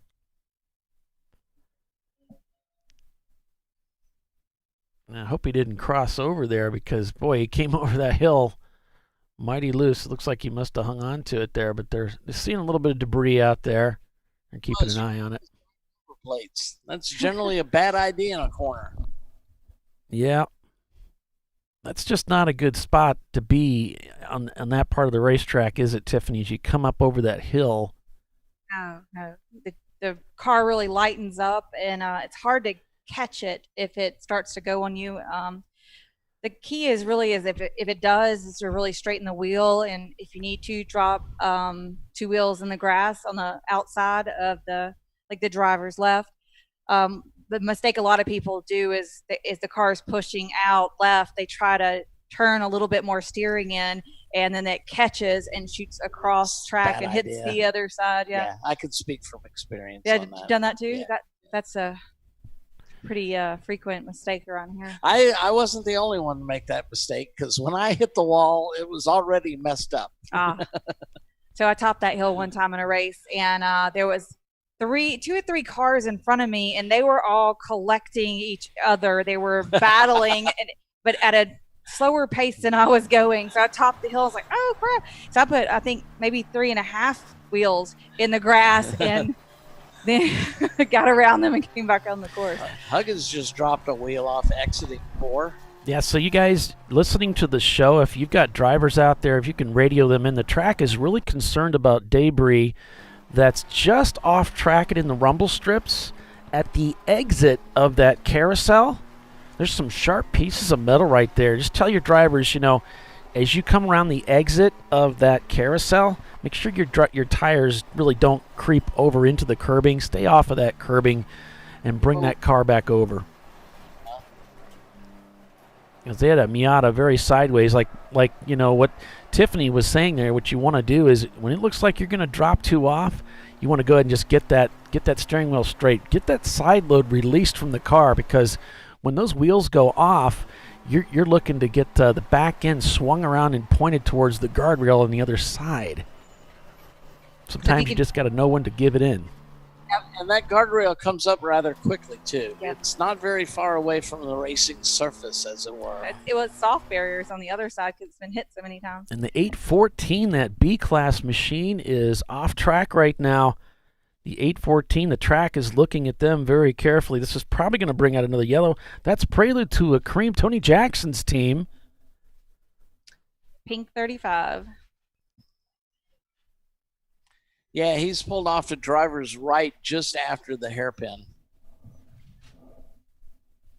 And they're going to bring a truck out to pick him up. They're not going to leave him out there, of course, and that's the way, kind of the way the whole weekend has gone for Barber Motorsports Park. They're not doing hot pulls. They're sending a truck out there, and they're putting everybody under that 35-mile-an-hour pink 35, as we call it, to slow down the field.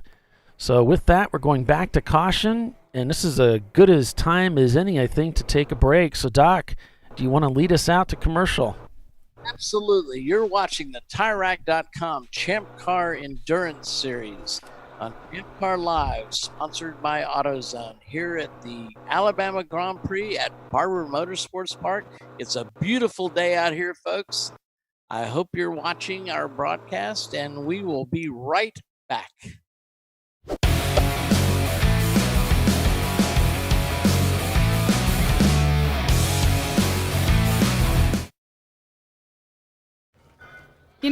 I'd buy tires online, but then what?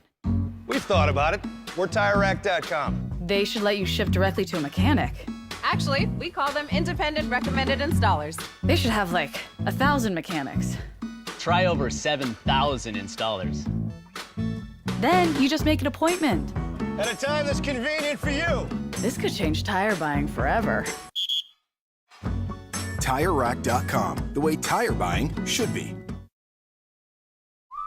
Worn shocks and struts can be dangerous, so replace them with Duralast loaded struts to restore ride control and improve brake performance. They come with a new spring installed and compressed, so installation is safer and quicker, which means less hassle, more safety. Duralast loaded struts, available only at AutoZone. Frozen rotors from Diversified Cryogenics deliver increased performance and a higher level of safety, while significantly reducing braking system costs. So to tell you a little bit about the durability of this product. So we have seen an incredible extension of the life of our brake rotors using frozen rotors. We've gone from brake rotors every other weekend to 6 weekends on one set of brake rotors, and I think they can go farther. The durability has been amazing, and it's been a fantastic season, and man, a lot of that is due to the way our car can brake on those frozen rotors. For more information, go to frozenrotors.com. Lifeline USA is a leading manufacturer of onboard fire suppression systems. Lifeline's continuous commitment to research and development ensures that we supply the most innovative and cutting-edge products available. Used by the majority of the world's motorsport championship-winning teams and constructors, Lifeline has a proven history of success. Lifeline offers a complete range of fire suppression systems for all budgets and needs, and we continue to push development and limits on both extinguishant materials and our patented delivery systems to make the race car environment almost as safe as sitting on your sofa at home. Every kit has been designed for a professional and simple installation. For more information and to purchase your Champ Car fire suppression system, go to www.lifeline-fire.com. In 1977, Bill Wood set the standard for high-performance brakes. Today, every Willwood product is born from racing technology and is proudly manufactured in the USA. Engineered, designed, rigorously tested to deliver unsurpassed control on and off the track. Whether it's for cruising or absolute performance, Willwood has an application for the ultimate stopping experience. Race-proven, street-ready, drive Willwood.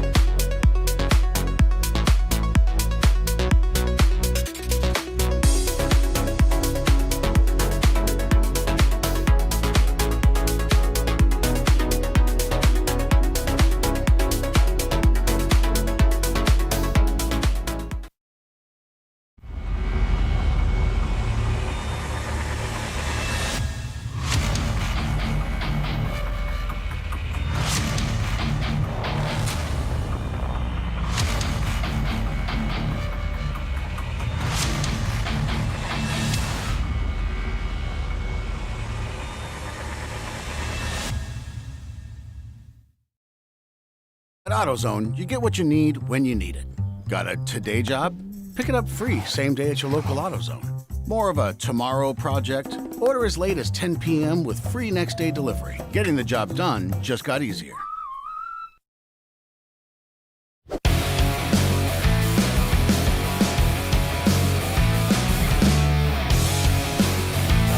All right. Welcome back, everyone, to Champ Car Live, presented by AutoZone. Paul Veltum, Doc Waldrop, Bill Strong, Tiffany Alexander, bringing you full-length race coverage this weekend. We're still under caution, but I think we're going to be getting out of that pretty soon here. I saw the tow vehicle pulling off at Prelude, so we should be getting back to green here shortly. Welcome back, everyone. We're at Barber Motorsports Park this weekend. It's the final race of the 2020 season for Champ Car, as we get ready to head into our short break, and then we'll be back at Michelin Raceway Road at Atlanta in February for a 14-hour race, our traditional return to that track. We see Tuttle Motorsports just up ahead of the Poor Judgment Racing Machine. Current standings here, Visceral Racing Group, Ho Chunk, which is, of course, an EC car, so they get pulled out. It means Tuttle's actually in second place now. Subliminal's moved up into third. Hong North Grumpy Butt's right there in fourth spot with 901 Motorsports in the 903 in sixth place. So we're seeing... Oh, we're back to green. Yes, thank you. Pinky's out, still in ninth place there behind Tubby Butterman. That might be an EC car. I'm not sure. But Tubby was an EC car. Okay, so then they're really in eighth place. When you pull... Pinky's is up to eighth then when you pull the two EC cars out. And there's the Prelude being pulled off into the paddock area there. There's three EC cars in front of them, so Pinky's out of seventh place. Cool. So there you hear it, folks. As best as we know from the information that we have, which is, of course, unofficial. It's mostly lies, slanted delusions, and half-truths anyway. Yeah, it's pretty much what we do. Yeah. But we're really good at it, though. Hi, Jimmy. Jimmy came to wave at us. Cool guy. You know, there's a picture of him floating around that I saw on Facebook from the old Chump Car days. He's been with us a long time. Yes, he has.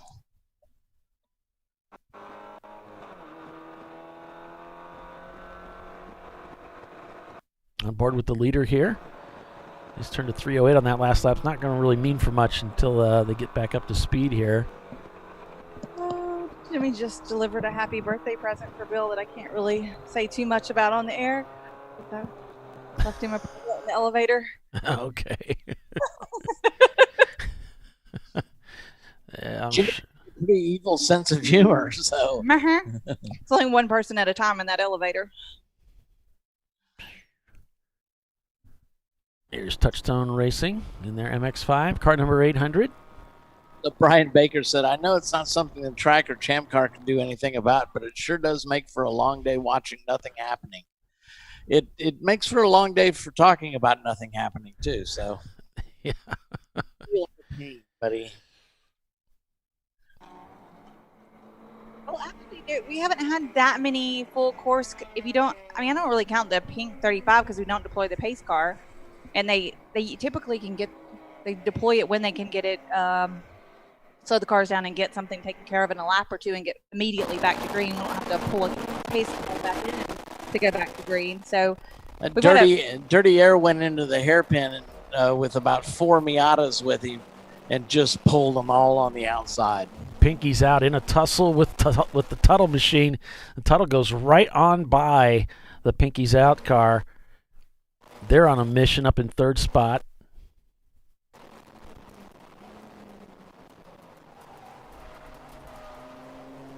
I've had several of the pink 35s, but they go pretty quick. So Hong North must have pitted during that purple 35. They've dropped down to. They did either the last one or the one before that. Fourth place. So they also turned their fastest lap of the race with a 143.103. Told you that car is fast. Ho Chunk just turned their fastest lap with a 142.689, but of course that car is an EC machine.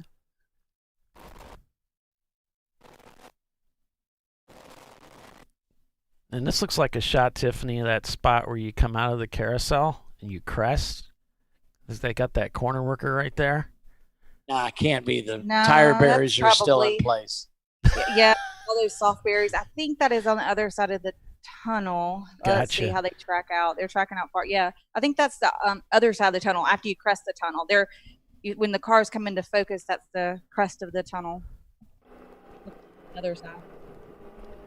Come down into that flat rumble strip on the right. That's not really rumble, it's just flat, and you take that, and that's on the inside. There's a corner station right there. Hong North just sets their FTD subliminal ahead of them. Sets a 150.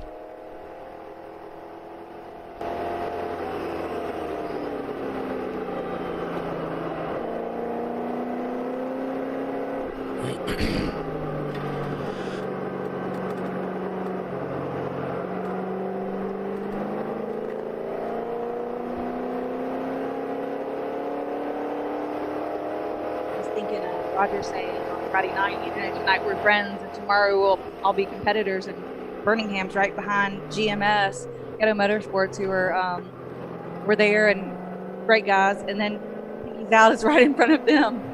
The guys know each other. Yeah. Now they're looking past each other for a better finish. It's one of the great things is everybody says, "What stint are you driving?" Oh, I'm driving that one too. Right. I'll see you out there. Yeah, it's a lot of fun.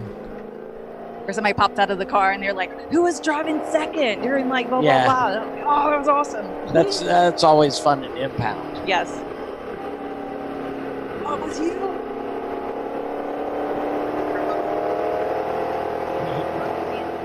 There's a lot of Italians.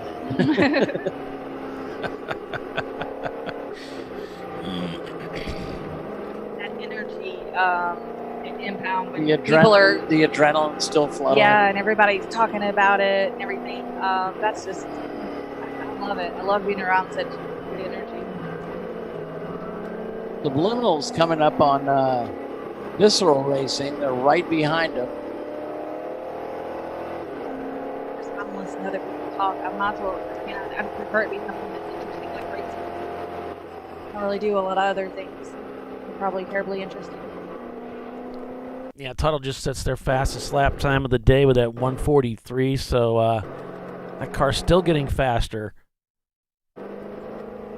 Ringing it out, aren't they? I haven't Pinky's seen out. the 108 car, so I guess that car's been pulled out. Yeah, I think that's the car that was hurt yesterday, and the Birmingham machine is fallen back a little bit. Pinky's out. Also, their pace is trimmed out since they took that hot shoe out of the car. So they're down in, I guess that'd be about 7th. I think we decided they were in 7th spot. Either Pinky's out's in 10th, and there's something one, like that. 2 ECs that make them 8th. I think 3 easy cars. 3. I've got Ho Chunk in first EC. Second is Chump Change. And then Tubby Letterman. a little bit further down. Yeah. Actually, yeah, you're right, 7th. That puts GMS in 8th and Birmingham in 9th. So Subliminal has closed the gap. They are right on the bumper of Visceral right now. Yeah, this will be interesting. Visceral just turned a 149 on that last lap, and Subliminal a 146. I mean, that's huge, those 3 seconds. So here comes Subliminal. They're on the inside heading towards the hairpin, side by side.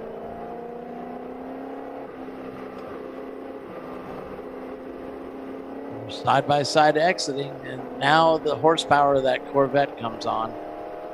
Birmingham is Down the front straightaway.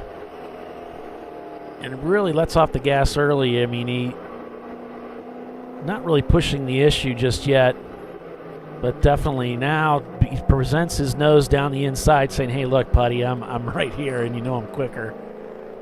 And see if he takes the outside. I would go to the outside right here, Tiffany. Yeah. Yep, here we go. The outside line, I would move over a little further to the right, give him a little bit of squeeze, mid-track it. And then you get a good turn in for the hairpin. Yep. Make him turn in behind you. Double apex. Rushing down. He's got a BMW. He's got some slower competitors. He's going to stack up between him and Visceral. Finding his way through here. But he's really being patient with these guys. Could really force the issue. Watch out for 901 there. Gets really narrow through here. Don't want contact. That is frowned upon. Plus, that's a beautiful car. The Subliminal car is pretty. I'm sure they don't want any vents in that. Yeah, it looks like he's being pretty patient with the car, really, and with the other competitors. Mostly fiberglass. So you're going to get shards. Shards. Not ideal. So Subliminal Racing getting by the leader, but on lap 96. So Visceral sitting in the catbird seat right now, having that extra lap in their pocket.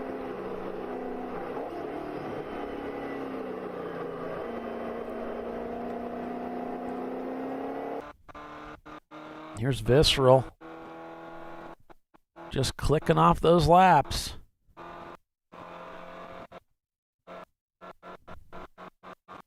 And we got Pinky's out. And they're BMW E30. That's what they call the Aero car. Quick, too. Birmingham's trying to reel in GMS. They've taken several seconds off the split between, what is that? What did we say? 7, 8, 9, 9th and 10th? I mean, no, 9th and 8th. 8th and 9th. Or 8th and 9th. Yeah. That make more sense. It's been a long day. Semantics. Yeah. Man, that alarm clock went off at like 6 o'clock this morning. I was like, I don't really like y'all that much. Not much of a morning person. Not a morning person. I was like, I'm going to go back to bed. Yeah. Yeah, I've been feeling it too lately. I can totally relate. Look at my phone. I'm like, no. There's only 2 bad things about auto racing: towing and starting these endurance races, because you start very early in the morning. Yep. The hours. Yeah, you can't have this and partying. They just.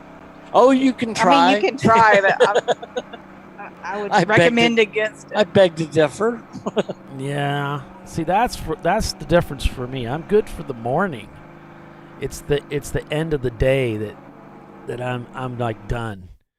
You know. No, and- I rarely start the race. I'm such not a morning person. I mean, I'm like, I don't know, like an old lawnmower or something. It takes forever to get me cranked. But by the afternoon, I'm like finally had like 7 cups of coffee and I'm awake and I'm aware of like the planet. Afternoons are for naps. The 903 car getting a talking to. The 903 car of 901 Motorsports in 7th spot overall. And it looks like they're being pulled in for a penalty. That sure is what it looks like. This isn't a black flag. This isn't the meatball thing where with a meatball, when you come in, they put the clock on the car and the guy says, hey, you got fuel dropping or whatever, go take care of it. This is more of a penalty type situation. I've So he looked had at that contact with car. somebody. It looks like he's had contact. Because Oh, I don't remember that car being scarred up on the past. Yeah. You're right, Doc. I noticed that. You're right. Tuttle Motorsports just sets their FTD at 142. A 142 in the Tuttle machine, and Subliminal with a 143. These guys are getting with it. Tuttle on the move. This is the time when they need to chase down Visceral.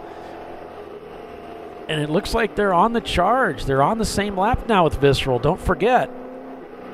Visceral just turned a 148. Tuttle a 142.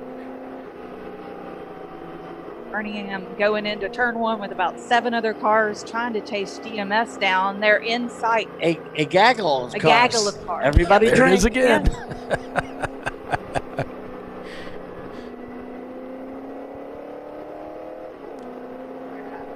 Not separated by a very large space.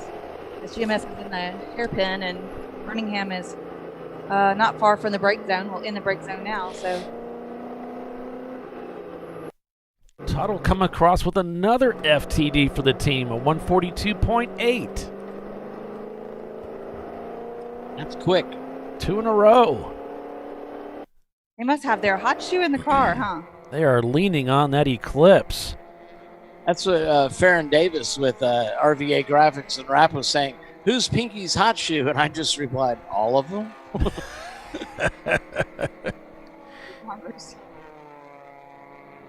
Yeah, we were talking about RVA and graphics and wraps a little bit earlier. If you need any graphics, I think it's a great idea, and I did this for our BMW, the last car that I did a build on.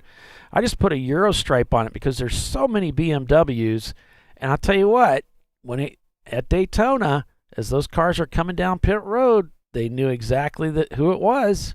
We recognized the car right away. On pit road in the 107, and you see that quite a bit. Is you always turn your fastest laps right before you pit Because you're low on fuel and you're lighter, huh? Yep. So give RVA a call and do something custom to your car. They just ship you the graphics after Yeah. they do it. Yep, At a I- local place, put it on, or Yep, you can do I it I put it on myself. They gave me the applicator. I said, yeah, it's a piece of cake, and they had it to me in just a few days, and it didn't cost very much. I bought a Euro stripe from them. I said, hey, this is the width and the length that I want. They custom made it for me. Sweet. I need to get that done. I think I won't say how much it costs because my memory. I've got, like I said, the memory of a crayon, but I think it was like $40-some bucks. It was nothing. Crayon. They've got some debris out there on the racetrack, folks, and I'm Like a sidewall. going I onto looked the front straightaway. There's a piece of something out there. What size it is? There it is. It could be a belt. Looks like, oh yeah, it could be a belt. It's so round though. Most of the time, the belts. It kind of looked like a snake out there. Yeah, I kind of wadded up. It's not broken though. Yeah, so it's a perfect circle. It'd be odd if it was a sidewall. It kind of looked like it was at the exit of, rolling through the last turn there. So as long as your drivers, I think, stay on the line, they shouldn't run into it. But if they get offline and go around the outside, they might get into it. I'm sure someone will take care of it quickly. Oh yeah, you know, give somebody a goal, and we'll be sure. We'll be sure and hit it. So Ho-Chunk has moved in the lead over Visceral Group overall, but that is an EC car. Visceral just turned in a 150, Subliminal a 146, and Tuttle in 4th place now, as Subliminal's gotten by them. Well, Tuttle's in the pits. Tuttle is in the pits. Okay. You guys said that, but I didn't catch it. I didn't know who you were talking about. So you said something about fastest lap, and I was like, I don't know who they're talking about. Right behind GMS. They're coming into the brake zone for the hairpin together. GMS gets a good run coming out of the hairpin, still in front. He's keeping an eye on him there. Well, keep your friends close and your enemies closer. Right. Definitely in pursuit. Closes up the gap in the brake zone. And I'm waiting to see my buddy Tyler in the seat, because I usually he wears a black driver's suit, so I'm waiting to see him in there. And I don't think I've seen him yet. What's that? He's not in the yellow. Black is slimming. Oh, okay.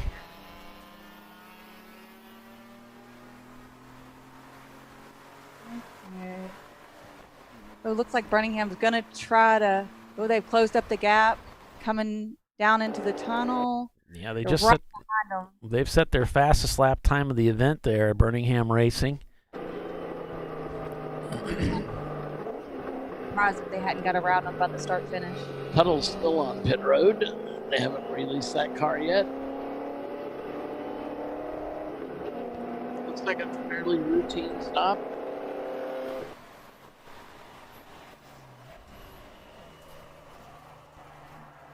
And yes, Birmingham is pulled right in front of GMS as they head into turn 1. There goes Tuttle to pit out. Yep, he's rolling down pit road. So Tony Stark is saying, "May I borrow memory of a crayon?" You can absolutely. I'm speaking for Tony. You're speaking for me, huh? Holly would say you could use that. That kind of looks. It is the memory of a chicken, you know. Like, yeah, I'm like a chicken. I wake up in a new world every day. Looks like Jackie down there, maybe talking to the Tuttle driver. She's released him to rejoin the race. And there's the Nova out there getting ready to head out as well. Yep.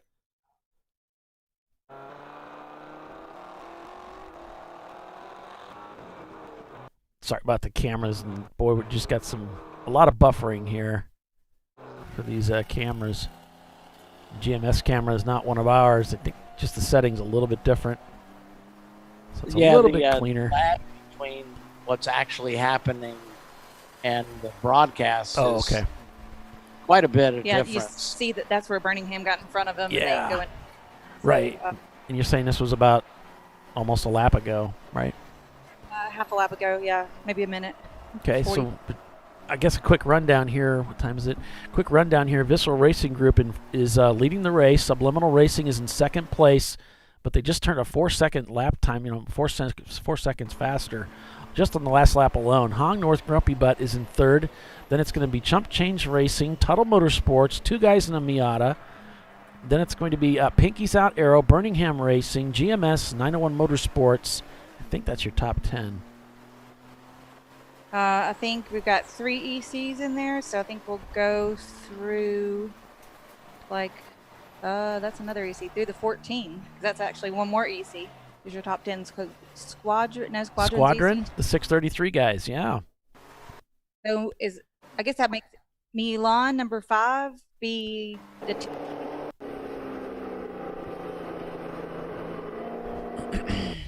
Milan is over, or Milan or Milan.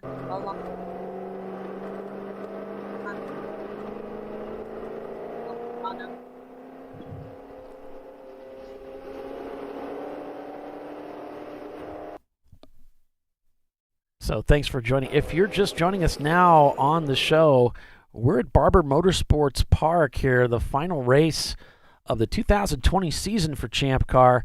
We've got Visceral Racing Group leading, but we've got Subliminal Racing, Hong North Grumpy Butt, and Tuttle Motorsports specifically in hot pursuit. And they've made quite a race of it here. We'll see if Visceral can hang on to this lead as they head into the final stint for this race. It should go checker here in about 3 hours.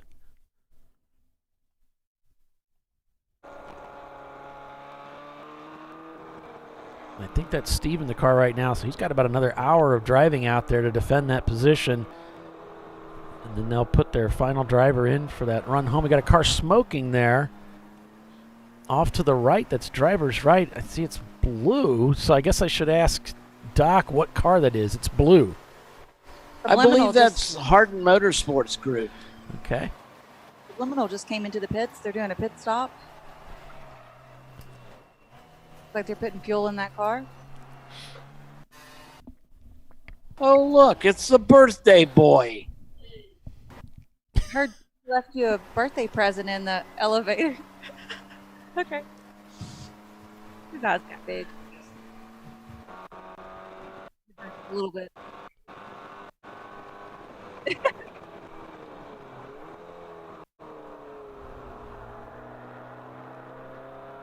we got a new driver going in the Subliminal car. 33 is taking fuel, putting the new driver in. What is that one? I don't remember the name. Of Squadron. That's an EC car. They're also in our they've top been 10. racing with us for a long time. Hmm. It's always been EC, so they're happy there. Looks like Subliminal's in the pits, if you didn't mention that already. Yeah, we did. No, twice. Ouch. We love you. And Pinky's out. Has kicked on their wipers. Might have done some quick cleaning there. We're under blue skies, Chamber of Commerce weather.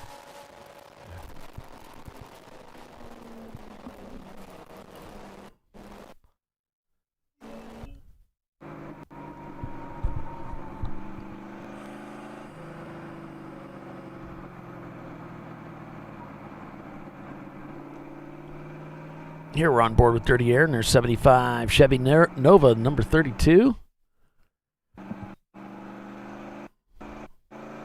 So we do have some cars. There's the Corvette in the pits getting serviced. Prelude to the Cream down in 48th now. So's Love Racing.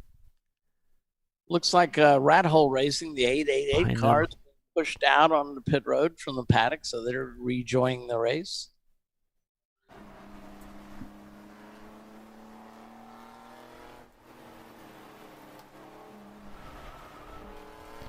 Yeah, Brew Crew Racing in 41st right now. They just set their fastest lap time of the day. So Hong North Grumpy Butt just set their fastest lap in that Toyota. And so did Team Milan in the number 5.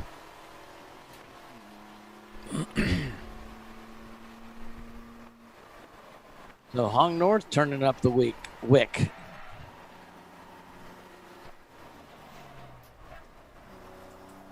On board with GMS Racing in their 87 RX-7.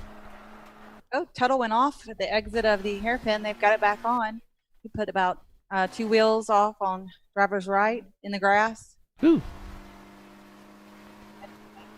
Gain control of that. Safely bring it back on the course.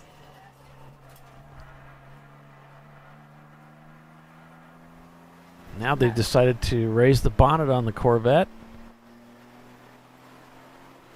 Of course, this body style, when they raise that hood, you can see how large it is. It actually exposes the top of the tires, too. Like as big as my whole car. It's kind of weird working on them. I've done it. It's kind of odd. You're kind of in there, but it's really low, so it's still pretty hard on the old back. Yeah. Wait till you get old, Paulie. Everything's hard on your back. Well, that's why I left the business, because I was in my 20s and it was already bothering my back. I said, okay, time to go do something else. This isn't a business for delicate flowers, huh? No. And I am just that. Delicate flower. I am. So there goes Subliminal to pit exit.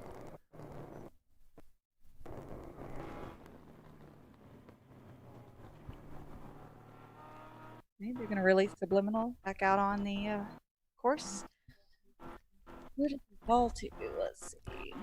They're in 5th still, which There's actually Chuck. is 3rd. Leading D class. All right. Let's see. Whose turn is it to take us out to commercial? I guess it's mine. We're at the bottom of the hour here, folks. We've got 3 hours of racing remaining here on ChampCar.Live at Barber Motorsports Park. So stay with us, everyone. We'll be right back. It is Visceral Racing Group, your leader. Back in just a moment.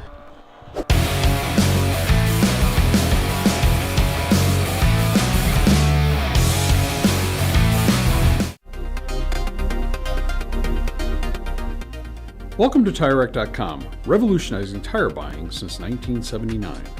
With our unmatched selection of branded products, finding what fits your vehicle and is right for you and how and where you drive has never been easier.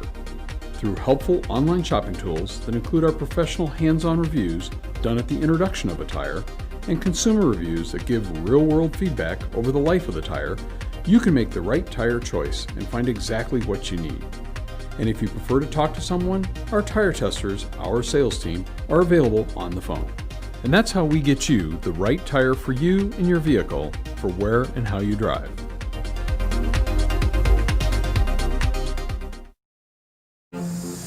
I did it.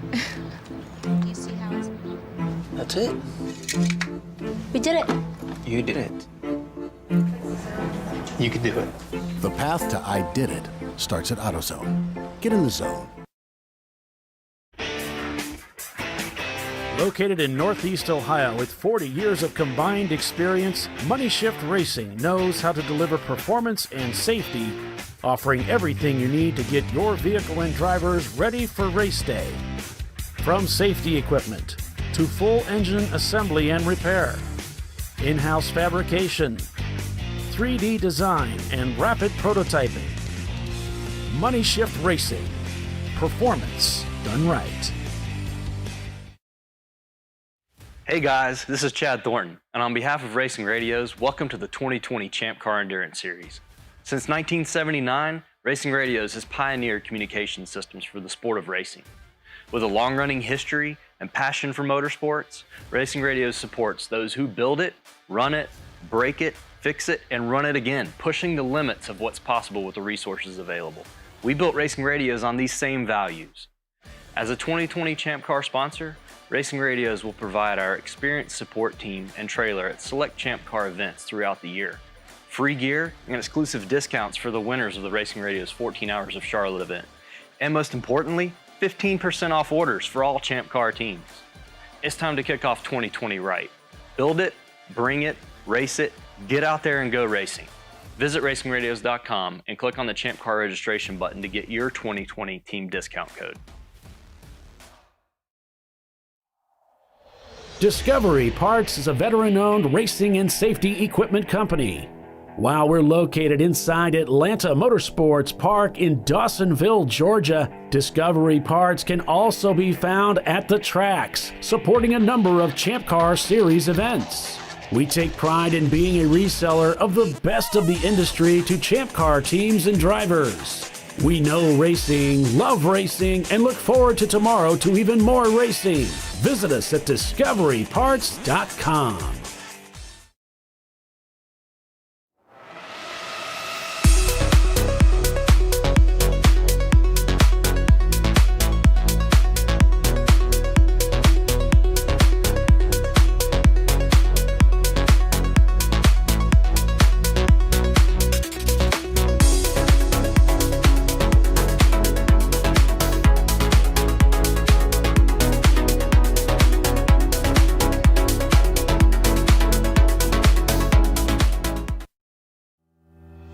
Lifeline USA is a leading manufacturer of onboard fire suppression systems. Lifeline's continuous commitment to research and development ensures that we supply the most innovative and cutting-edge products available. Used by the majority of the world's motorsport championship-winning teams and constructors, Lifeline has a proven history of success.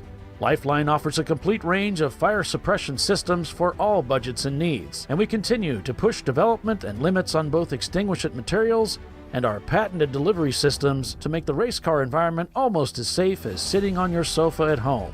Every kit has been designed for a professional and simple installation. For more information and to purchase your ChampCar fire suppression system, go to www.lifeline-fire.com. At AutoZone, you get what you need when you need it. Got a today job? Pick it up free same day at your local AutoZone.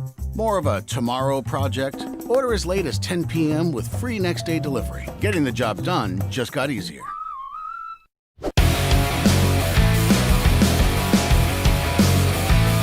Yeah. All right. Welcome back, everyone, to ChampCar.Live, presented by AutoZone. Visceral Racing Group is leading this race, and they found some time out there. He just turned in a 1:45 on that last lap. Not too shabby. Looking good out there. I believe that's Steve in the car right now. And let's see, we've got another 3 hours almost remaining in this race today. I'm Paul Veltum, joined by Doc Waldrop and Tiffany Alexander. And a lot of tire screeching going on out there. On board with the Dirty Air 75 Chevy Nova. Having some fun in their Circle Track car out here on the road course. The Circle Track team.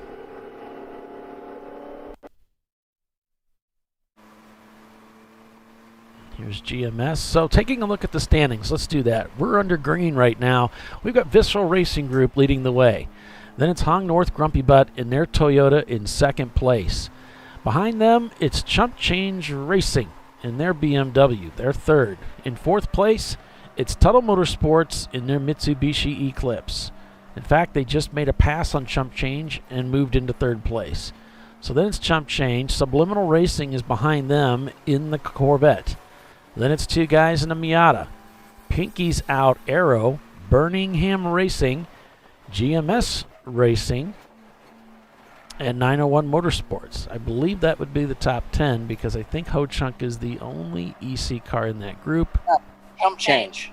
Chump Change is also EC. Okay, so there you have it. So that means, Pinky's Out has just made a pass on Chump Change, putting them into, I guess that would be fifth place. Chump Change is here in the pits. Okay, so that's why they're tumbling. Okay. Yeah, they're pitted right to our left. I thought that was excellent. There's Pinky's Out on that charge. We go all the way down to Myalon, whatever, for 10th. Right? Yes. Pretty easy. 3 minus 10. I mean, 3 minus 13 is. Oh, jeez. Math is hard. Usually you're not awake that yet. Hard. You're not awake yet. Yeah, it's the sun starting to set. I'll wake up then. It's nap time. I'll be tired all day, and then it's time to go to bed, and I'm like wide awake. Days and nights mixed up.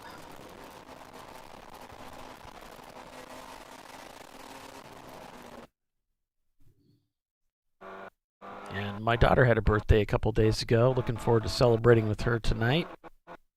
Oh, wow. How old is she now?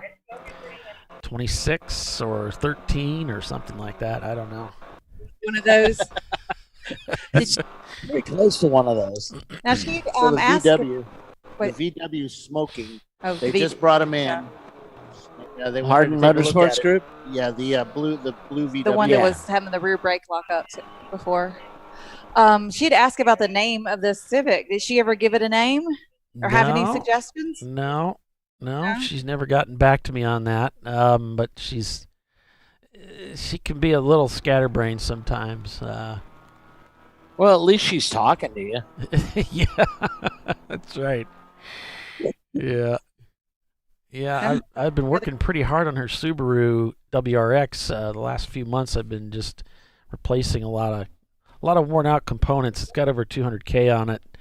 Then that car is like basically AutoZone sponsored now, right? Yeah, it really is. I've got a lot of AutoZone parts I hung on it, and those people are great down there. I really like AutoZone, and they support the show, and they have no understanding of the fact. I mean, I've told them that that AutoZone supports my show, and I've shown them some video clips, but they don't understand.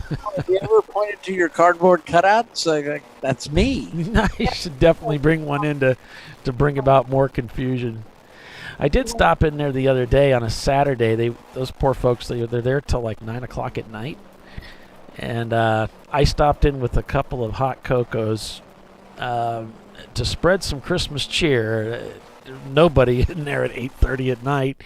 They're just sitting in the back waiting, watching the clock. And so I'm really good with Photoshop. How wide do you want your how much weight do you want taken off? Of the cardboard cutout? Yeah, I told him to make mine a slim version. Here's the thing. When I go on a diet and start losing weight, people think I'm sick. They don't understand. They keep asking me. You're tall and thin already. You So can't you're lose any weight. Are you okay? I was like, yeah, I'm just losing weight. Are you sure you're okay? Dude, I'm working my butt off here. Don't be telling me. Oh, never mind. Just go back to eating the way I was. Hot cocoa. Shut up. Yeah. Give me a hot cocoa. I'm out of here. And there's a gas station down the street past the AutoZone. It makes this incredible hot cocoa. So I go down there and get that, and then on my way back, I might stop off at AutoZone and drop off a couple. And yeah, they're good people down there. I'm trying to get them to like me. It's not easy because they're dealing with me. Try tying a stake around your.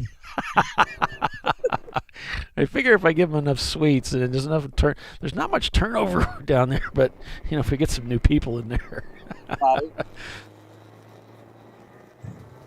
They must take good care of their people because there's not a lot of turnover in AutoZone. I see them moving from one store to another. They get shifted around, but there's not a lot of turnover. Right. Where is he? He's up here. There's GMS. Ah. All right, so Subliminal's back out there. Let's just. Yeah, okay. He's been around 2 weeks. Looks like Leviathan is up ahead of GMS Racing here as they're heading down the front straightaway. This is a couple minutes behind in the video recording. Maybe one, but maybe a minute. It's a little, this camera for some reason is a dash behind some of the other ones. Yeah. This is their personal camera, whereas the visceral camera is ours, so it's a little bit more current. Monster Richard Ristine, which timer are you using? Tiffany replied, egg.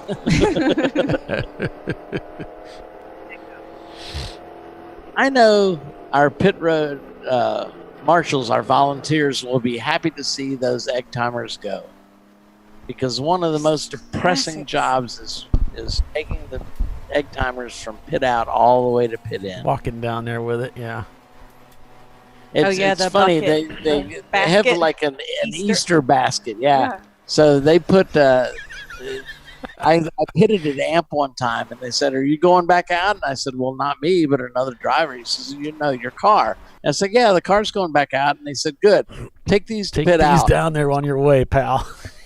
I put the basket in the passenger side, and my crew looked at like, "What the hell?" Come to a stop on the back straightaway. Yeah. With a turn in for 12. So this could bring out another 35. Oh, I saw a lot of smoke. Maybe they locked up some tires. We've got Ron from Discovery Parts here. Guess we'll make a chat with him. And you can ask him your helmet questions. Yeah. Because this guy knows everything. Thanks, team. Thanks for having me on board. Great. Hi, Ron. How's your weekend going, sir? Weekend is going fantastic. So had a little bit of a challenging weather day yesterday, and the teams really appreciate the sunny perfect dry line day we got out here today, and this is perfect race car temperature. I don't think you could ask for better. No, it was great. Well, you're one of the experts in the field with all of the parts and the accessories, all of the clothing. What are some of those common questions that you get, Ron, that you just love, giving people information on? What are the common questions that come your way that you might think might be helpful to our listeners? Let's see. The most popular question this weekend, and probably the week and a half prior, is my SA 2010 or SA 2015 helmet legal? So we were just talking about that. Is it going to be legal for 2021? Yeah. It will. So the SA 2010s are going to be legal for this season and also next season. So the reason for that is not every helmet in every size, every color comes out exactly on October 1 when the new fresh ones come out. So it was a great decision by Champ Car Management to go and add, a couple months and a year to make sure you get the helmet that you truly want and don't have to double buy. So that is a great decision. So SA 2015s are going to be legal all the way through 2026. And then, of course, the new SA 2020s that are out now, most of the popular ones are out already. And those are going to be all the way through 31. So it's going to be pretty stinky by the time that comes around. Mm-hmm. Yeah. So you really should replace it, is what you're getting at. Yeah. Do you really want to have a helmet that's 6 years old? I don't think so. So that's one of the common. What are some other things that people are coming to you with questions, Ron? Fire systems. The fire system rule that it has to be, FIA approved. So we do a lot of fire service. So we took quite a few bottles away from the last event and also got some mail to us that were in will call here. So we brought everything here. We rolled in Friday nice and early. I know you do our bottles. Yep. Oh, SFI also. Yep, the SFI. We got to do the certified systems. So we do a lot of that in-house. So you recertify the bottles every so often? Yep, we do that in our shop, which is a 2-year item for most of the common agents, which is like the foamy AFFF. And, of course, Lifeline, one of the sponsors, gotta love them. They make an awesome system. They make a great, great fire system. I still have a gift certificate for one of their systems. Nice. Well, it is done with exceptional quality when you look at the nozzles for the spray pattern. And one of the great things of more recently, within the past couple of years, is the bottle pressure, the nitrogen that's put in there is gone from 8 bar to 16 bar. So the spray patterns are phenomenal. We have so much coverage and coating and a fine mist that puts out, the fire, cools the item, and then stops the oxygen from getting to it. So we're going and stopping this fire 2 out of the 3 ways. So it is a great, great item. Oh, that's awesome. So if say we've got an old race car and say it's probably the fire bottle's definitely more than 2 years old, we would take that out and just mail it to you? Yep, you can reach out to us and we'll get you a form. So the weirdest thing we ever get hypothetically. No, I was thinking, you said, well, the fire systems, they're much, and I thought you were going to, they're much more expensive than my car. There's give us a call or download the form on how to do it. So the craziest thing we ever get is a fire bottle, a Hans, or a helmet return from the UPS store in Orlando, Florida, with no other paperwork, no names, no anything. So we have a whole corner called the penalty box, and it sits up there, and then it's, hey, I'm at VIR Champ next weekend. Where's my bottle? It's like, we think we know who you are now. Yeah. So yeah. Describe it. Yeah. It's the red one. It's all dirty. You can't read any numbers on it. So yeah, ours was red. Want to include our return address and information. Yeah, in that's those always bottles. a good idea. Yeah, throw some tape on there. Let us know who the proud, owner is. You see that, thing over at Yeah, Six you did Flags. my Hans device too. Come to think about Hans recerts are awesome. We get all that done. The Hans recert, the shipping going both ways is almost as much as the whole recert. So we're approved by Hans to do that not only in our shop in the clean room, but we have a section in the trailer that we have dedicated just in the clean area for Hans recertifications. So that is another popular one. We get so if they could come when you're at the track, no shipping costs. They could just get it done. Costs. Let's go and save that money for another Champ weekend. Beer. Put it in the tire or beer. I mean, yep. And your eyes got really big when you said that too. I like beer. You might have heard that. Yeah. Happy birthday. I forgot to tell you thanks. yesterday. Thanks. I appreciate it. So let's see. The other super big question: helmets. And Bell, one of our sponsors, came out with a lot of good. They have a great range of helmets. Yeah. So for price point, so SA 2020 starting at $399. Use your Champ Car discount at 10% off. Get down in the $350s, and then it goes all the way into multiple thousands. Do you still do the Champ Car set for suiting up a new driver? Yeah, we do that. The whole head to toe, everything like that. It's super nice. We also, in case you're with a team and they're not as clean as you are. We do the rentals of the helmets and the Hansas and that kind of stuff. So I we didn't can know go and that. get you covered. So if you're not ready to jump in with both feet and you're still, swinging your foot in the water. Wait, there's a way you can do this and not jump in? Yeah. Wow, I had no So idea. you just rent the your. Would have saved me a fortune. Everything you need to get. Like if you rented a seat and wanted to try it out one weekend. Yep. Give us a call. Nice. We'll make sure it's perfect. And more than likely, we're probably going to be at your event. I know you're not going to believe this. We already have will calls for the February Road Atlanta event. Sweet. Before I left. Good. So they said, yeah, bring it to Champ Car for me. And it's like, oh, we'll see you in a couple of days. No. The February Road Atlanta. It's like, you are a planner. What are you doing in this hobby? You're opposite of like 99% of your competition out there. You've already got to jump on half the field. Yep, that is it. Preparation is key. So, and this hobby really, really rewards consistency. Yeah. So, absolutely. So, but nope, I'm going to go and jump back, go help some customers down there. And I want to say thanks for the record year and great support of our company, Champ Car racers and team members and everybody. We love having you and supporting our series. Absolutely. Well, thank you, everybody. And you guys take care and enjoy the rest of the race. Cool. Thanks, Ron. Thank you. Bye, team. Thanks. That was Ron from Discovery Parts. You can check out his website there at discoveryparts.com. He and his crew, there's nobody better in the business. These guys, and ladies, they know their stuff inside and out. Make sure you check them out if you're looking for anything racing related. So a special thanks to Ron for stopping up to seeing us and talking to us. Always great to talk to him. Right now we've got a pink 35. We've got a car being pulled off the track. There we can see they're waving that white flag for that EV as they're pulling that stranded car off the track. I think it was the Golf, right? Yes. This was the one that was smoking from the rear wheel or something. So they'll get them pulled off to safety, and we'll go back to racing. Harden Motorsports Group. That's the bright blue GTI. They're a bunch of shifter cart guys that this is their first race, and they are having an absolute blast. Cool. That's great. That's great. Visceral Racing Group shown in the lead of this race with Hong North Grumpy Butt behind them. Then it's Tuttle Motorsports, Pinkies Out, Arrow, Subliminal Racing, Birmingham Racing, GMS Racing, 901 Motorsports.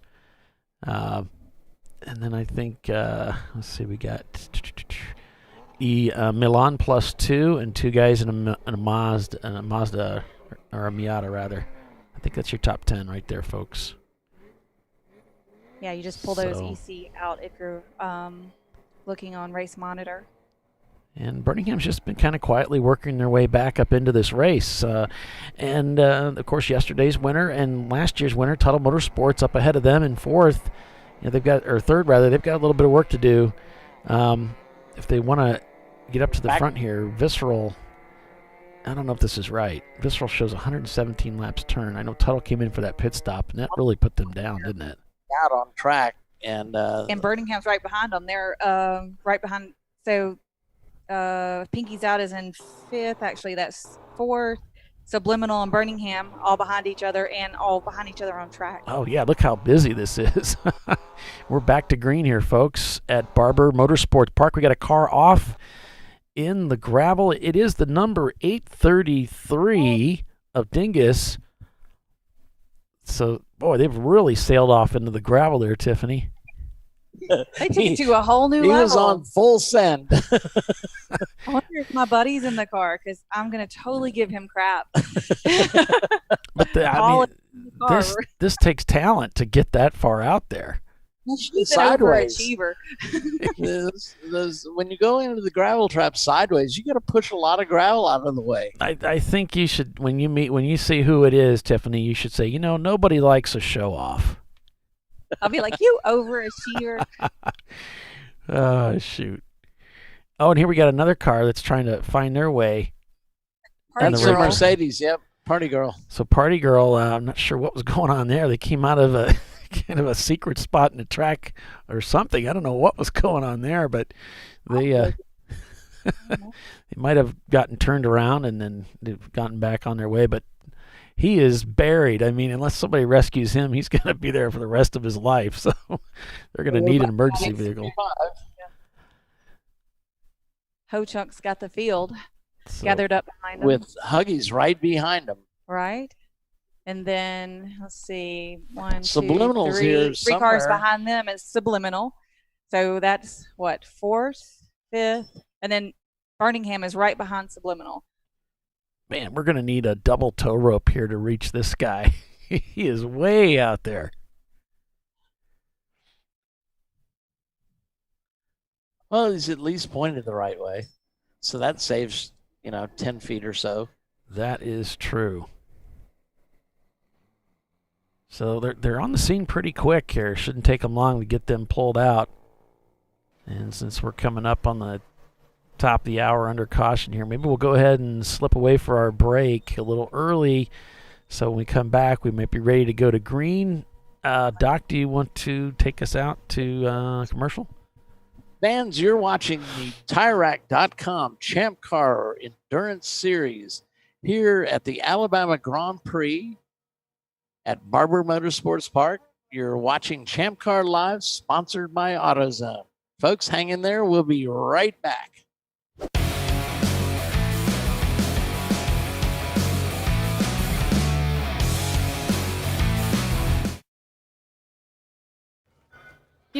I'd buy tires online, but then what? We've thought about it. We're TireRack.com. They should let you ship directly to a mechanic. Actually, we call them independent recommended installers. They should have 1,000 mechanics. Try over 7,000 installers. Then you just make an appointment. At a time that's convenient for you. This could change tire buying forever. TireRack.com, the way tire buying should be. Worn shocks and struts can be dangerous, so replace them with Duralast loaded struts to restore ride control and improve brake performance. They come with a new spring installed and compressed, so installation is safer and quicker, which means less hassle, more safety. Duralast loaded struts, available only at AutoZone.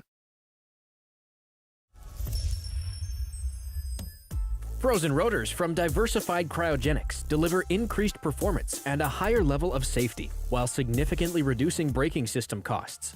So to tell you a little bit about the durability of this product. So we have seen an incredible extension of the life of our brake rotors using frozen rotors. We've gone from brake rotors every other weekend to 6 weekends on one set of brake rotors, and I think they can go farther. The durability has been amazing, and it's been a fantastic season, and man, a lot of that is due to the way our car can brake on those frozen rotors. For more information, go to frozenrotors.com. Lifeline USA is a leading manufacturer of onboard fire suppression systems. Lifeline's continuous commitment to research and development ensures that we supply the most innovative and cutting-edge products available. Used by the majority of the world's motorsport championship-winning teams and constructors, Lifeline has a proven history of success. Lifeline offers a complete range of fire suppression systems for all budgets and needs, and we continue to push development and limits on both extinguishant materials and our patented delivery systems to make the race car environment almost as safe as sitting on your sofa at home. Every kit has been designed for a professional and simple installation. For more information and to purchase your Champ Car fire suppression system, go to www.lifeline-fire.com.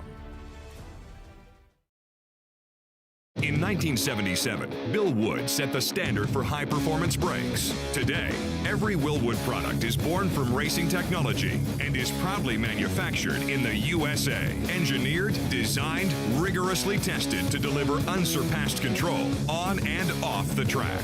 Whether it's for cruising or absolute performance, Willwood has an application for the ultimate stopping experience. Race proven, street ready. Drive Willwood.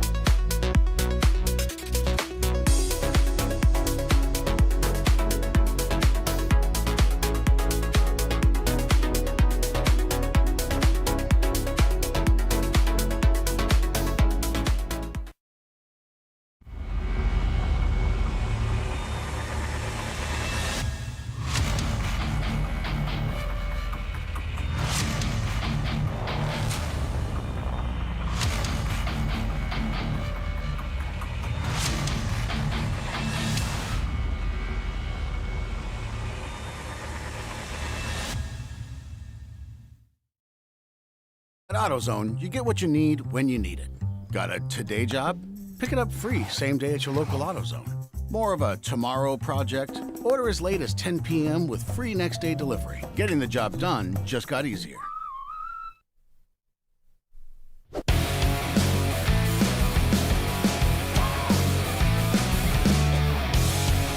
All right, welcome back, everybody. Welcome back to ChampCar.Live, presented by AutoZone.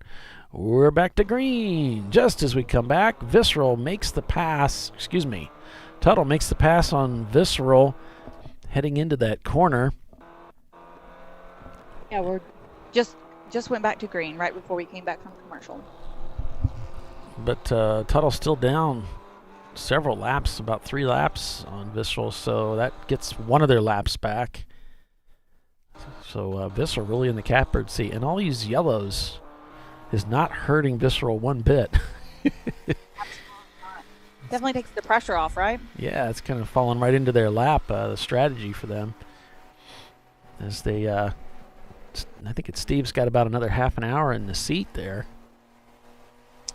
Yeah, I think we're going to see with 2 hours to go, I think we're going to see a lot of pit stops. It seemed to me a lot of cars pitted about an hour ago. So there you go.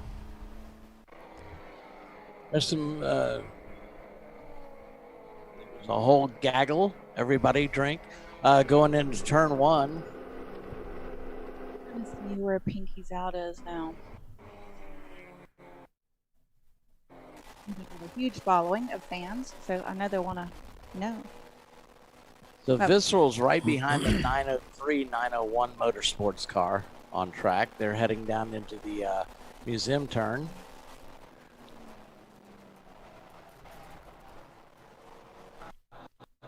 Yes, they are. And we've caught up with them here. Ooh, Pinky's Out's right behind Ho Chunk on the back straightaway. Now with Birmingham fairly hot on their tail. There's Tuttle in that group. Let's see how far this camera is. Okay. About Mr. Tuttle. 3 turns behind. Okay. Let's see, we haven't called Ho Chunk yet. Here's Dirty Air in their Chevrolet Nova, finding traffic as they head through museum. Which, by the way, if you saw that scaffold up there just above them, is actually a kind of a walkway. You can walk out from the museum onto that walkway. It is a walkway. And then look out over the racetrack there. Through the museum turn, and then there's a path that goes up to another walkover that walks over like turn 4, and you can see the front straightaway and into turn 1. It's really cool. Yeah, but you wouldn't like it, so don't bother. Birmingham, Pinky's Out, and Ho Chunk all in the hairpin together. Birmingham's in the back looking to make a move. So Visceral's hot on the tails of Subliminal Racing. And GMS is right there behind. Oh, yes. So they Subliminal are. And behind the 903. The 903 car's right there. So you've got 903 the GMS, Subliminal, and Visceral all in a line going in the museum.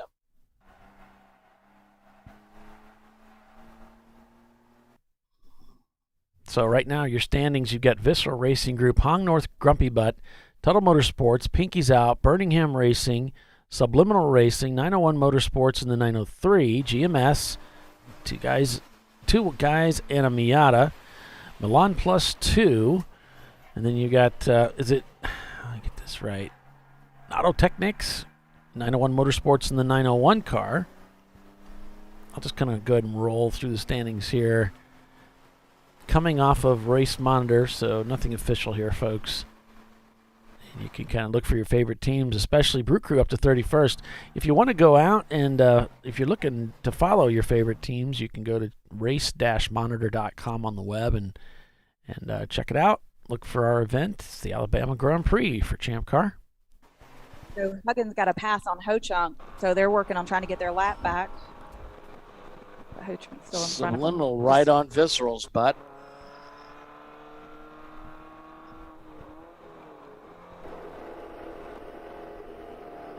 On board with Subliminal in that 91 Corvette. Showing about 2 hours and 23 minutes left in the race unofficially.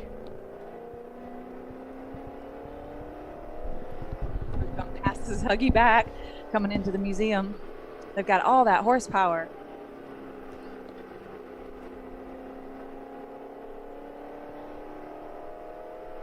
I don't know how the Jeep/Lexus handles. I think it does fairly well. Yeah. But it is like a bullet in a straight line. Yeah.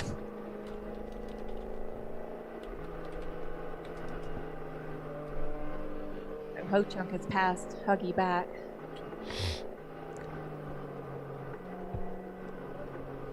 They're out there racing hard.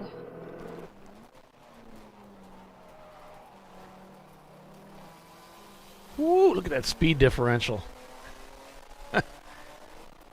Oh, and that was the Dingus car that just got pulled out of the kitty litter. Yeah, Ho-Chunk comes flying by the Pinky's Out car.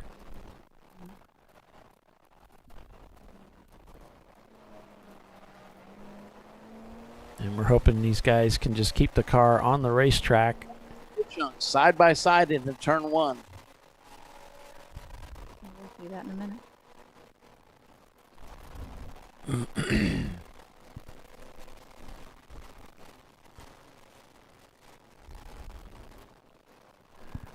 So Visceral's keeping Subliminal at bay so far. Looks like the gap's about the same. Why pink instead of purple? Lawyers. The lawyers.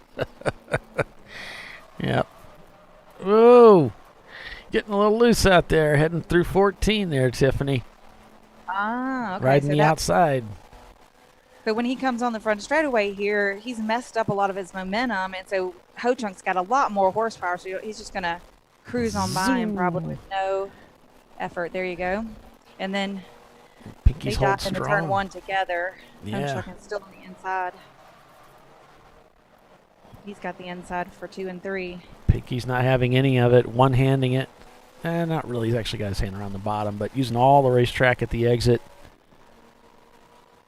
And the way that track kind of kicks to the right there, I just don't like being far track left as it come up over the hill. No. It's just not a comfortable place to be, right? Isn't the track kind of bumpy right there, too? Shortly after the repave, there was a lot of ripples there. Some of it is smoothed out a bit. It's not as bad as it was like right after. So you came a couple of months after the repave. So it's smoother than, I don't know how it is in the wet because I've driven the wet recently. But it's much better than it was. So here's Tuttle on Ho-Chunk's rear bumper, entering one. You still don't want to be on the outside of the track out on 4. That's just you run out of track real quick. Yeah. Yeah, I think that's what happened to that Miata we were watching as they came up over the hill. It's just not a good place to be. And we got some debris. This looks like it's on the racetrack. It looks like a piece of exhaust. Yep. That's been chucked And it's on the inside there. Oh, I think we had a car that just ran over it, too. Oops.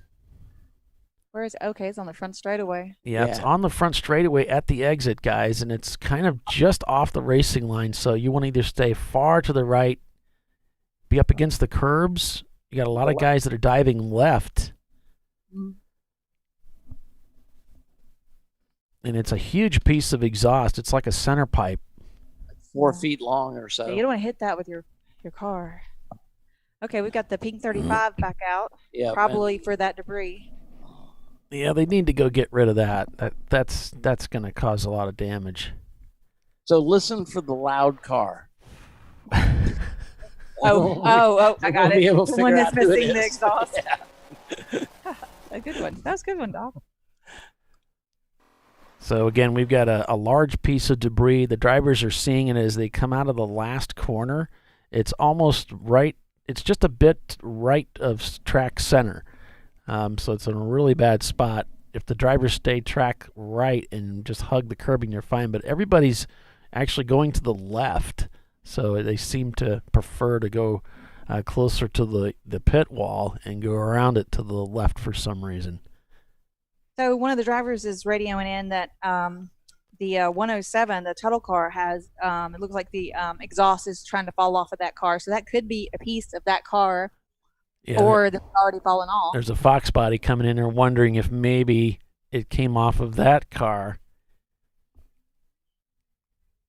It could be Fomoco parts. I don't see a blue oval on it, so.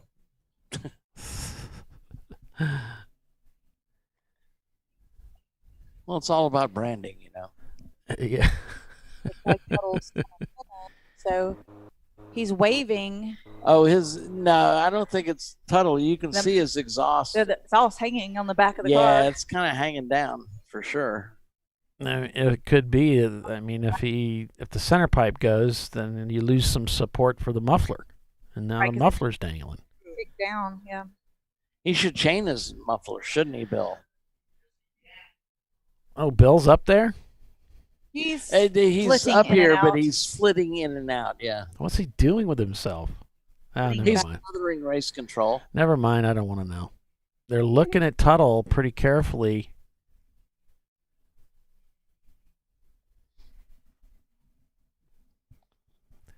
Yeah, it could be that he got over some curbing and it broke it out of there.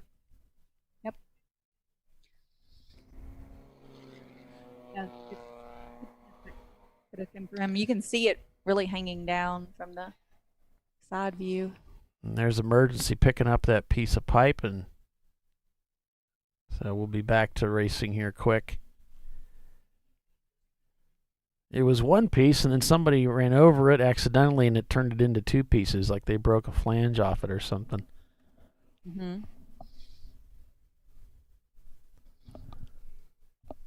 Looks like they picked up another piece. Oh no, that might be. This is the final turn. This might be.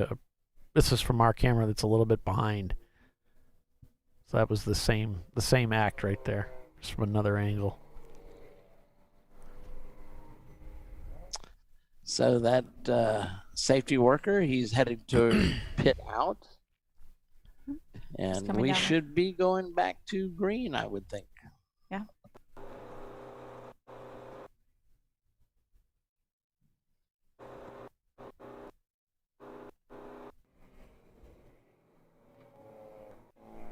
Thanks for joining us, folks, here on ChampCar.Live, presented by AutoZone.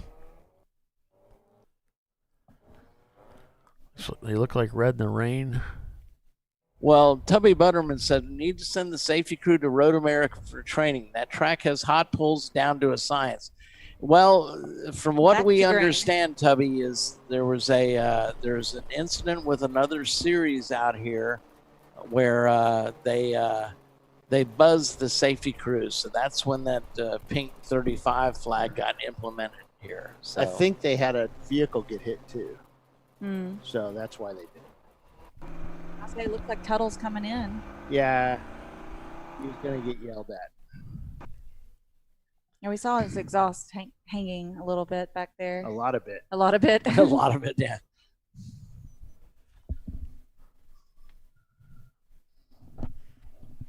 Just can't catch a break. Well, a lot of people maintain that you make your own brakes. Yeah, they may have made their own right here. There's some curbs at Barber that you do want to clobber, right, Tiffany? That's heading into the museum. But then there's definitely some you don't want. You want to stay out of it. And depending on how stiff the setup is on your car, some of these curbs can be unsettling. And on a softer suspension car, you could take it. It really kind of sometimes depends on the car, but there's a lot of curbs you don't want to use. Well, the other thing about curbs is often on the other side of the curb, i.e. off track, there's always a deep hole.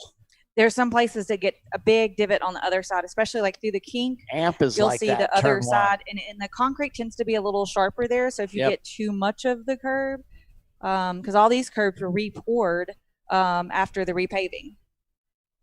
Every curb was, I think almost all the curbs were re-poured.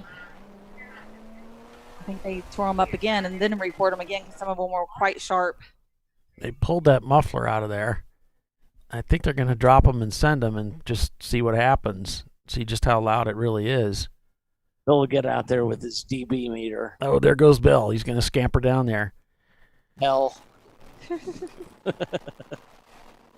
track has a dB limit. Oh, just use your cell phone, man. I've got like 2 of them on my phone I use for mixing all the time. They got dB meters on them.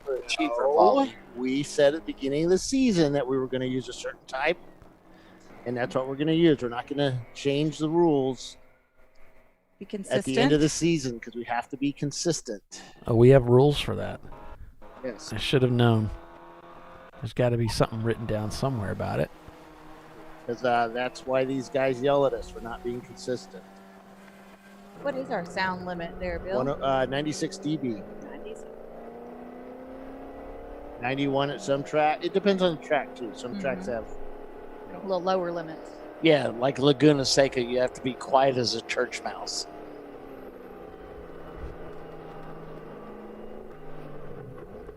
So about 2:15 in the afternoon at Barber Motorsports Park. If I get that right? Sun shining in here. So about 2 hours and 12 minutes remain in the race.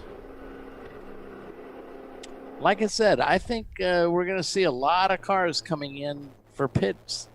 So in about what? That's 13 minutes. We're going to be within 2 hours of the finish. Yeah. So cars can take their last. A lot stop. of cars pitted with an hour ago.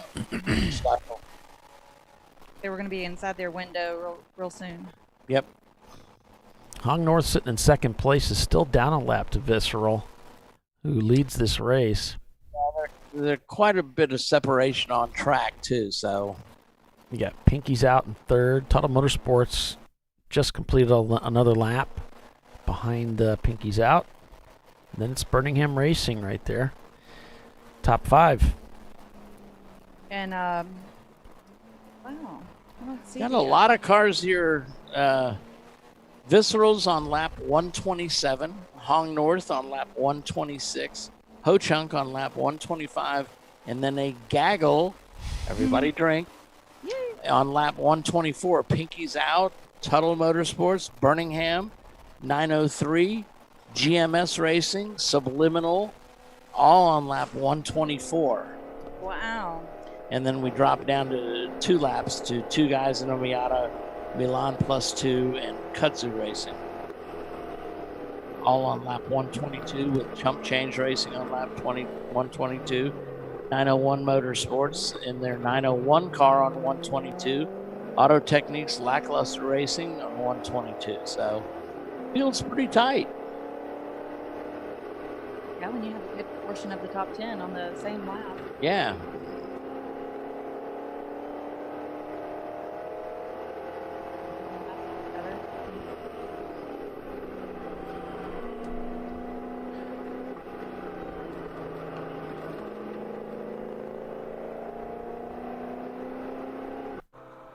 On board with your leader here, Visceral Racing Group. And they seem to be in a pretty good position in this race today. They're in good positions in a lot of races. Yeah, they were really. This is similar to where they were with Sonoma before they had that mechanical issue. And again, a couple of years ago at pit race, similar situation. They seem to have a handle on it, and then there's a mechanical issue. At Sonoma, it was fuses. At pit race, it was a wheel bearing. You just never know. That's why we race. Mr. Yellow Gloves is still in the GMS. We didn't figure out who has the yellow gloves yet, did we? Out of your I don't know. Tyler. So one I of don't the other think it's guys. Tyler. I think Tyler's usually in a black suit, so I don't know who that is. Tyler's been racing in a black suit for years. I've been meaning to speak to him about that. Slimming. It's slimming, yes. It also deflects the heat there, Doc. Did you know that? Oh, God. We're not going to get in that. Here we go. Here we go again. Dave Bill is on. It's science, man. It's science. It's science. Ah, shoot. That was good. Oh, God. Cracking yourself up, are you, Polly? Downright giddy. Downright giddy, yeah. Schoolgirl giddy.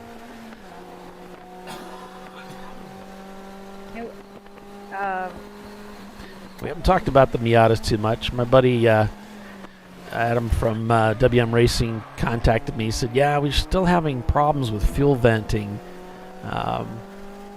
He said, there's just no way to test it on the street. You got to put it on a racetrack. You don't know until you put it in what they call it, in anger. Yeah, well, that was our problem. We used to test it at my workplace. It was a big industrial park. We get the car up to running up to 70 or so, and everything was fine. But we get out to Daytona, and you start doing, my car will easily do 180 there. Yeah, sure. Really? Yeah. Okay. Off a cliff. Cliff there that we found. Okay. But anyway, you get up to speed, and we had a fuel or an electrical problem. We never could figure it out. Yeah. My previous. Go ahead, Doc. No, we get to Daytona, and the car just wouldn't perform. Right. But it did great at our little racetrack that we made at my industrial park. Yeah, the last guy that I worked for that did some build work on his BMW that we were racing. So I'll just drive it around. He lived in the country. I'll just drive it on the country roads. I said, man, we need to put it on a racetrack. And we drove around the country roads and found some time to take it up to Nelson Ledges. And I couldn't even get a lap and a half out there before it's spewing oil. It's leaking gas. Sure enough, I mean, it's just not the same. Pinky's Out just set their fastest lap of the day, 1:43.5. They are hustling that BMW. Really shake a car down and know if it's ready to endurance race. It's really hard to replicate that on the streets and not go to jail. There's just something about the pressures that you put on a car on a racetrack. It's just different. Number 800 is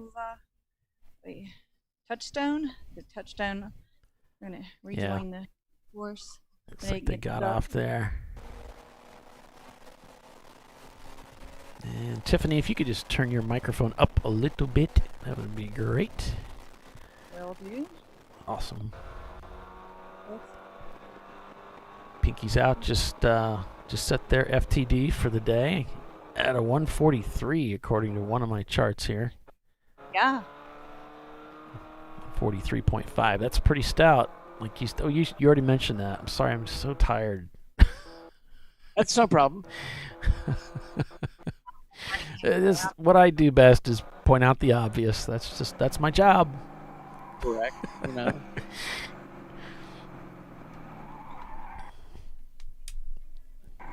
Lots of tire protests there inside that Chevy Nova. You can do it. The Visceral's coming up on Hong North Grumpy Butt. Put them another lap down. That's our second place car, Hong North.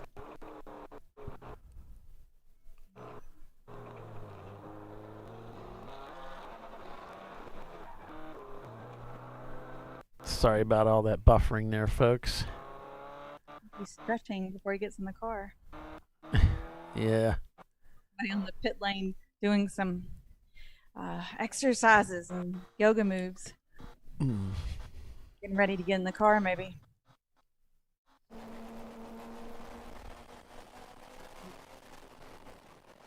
Hard to stay still when you're in first place, though, so those guys are kind of pacing a little bit. Yeah, the nervous energy ramps up. Mm-hmm.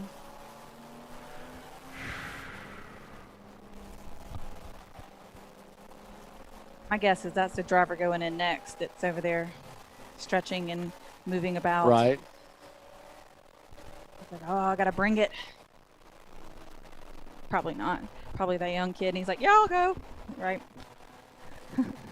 Miss being young. Pinky's got that hand up. There might be a local yellow there. I'm noticing these lap times are, Visceral 150. It's quite a bit off the pace from normal. See, Visceral, I didn't see Hong North. Oh, there they are. It's kind of hard to track with them. The camera's really... And Visceral is about at the scoring tower, so...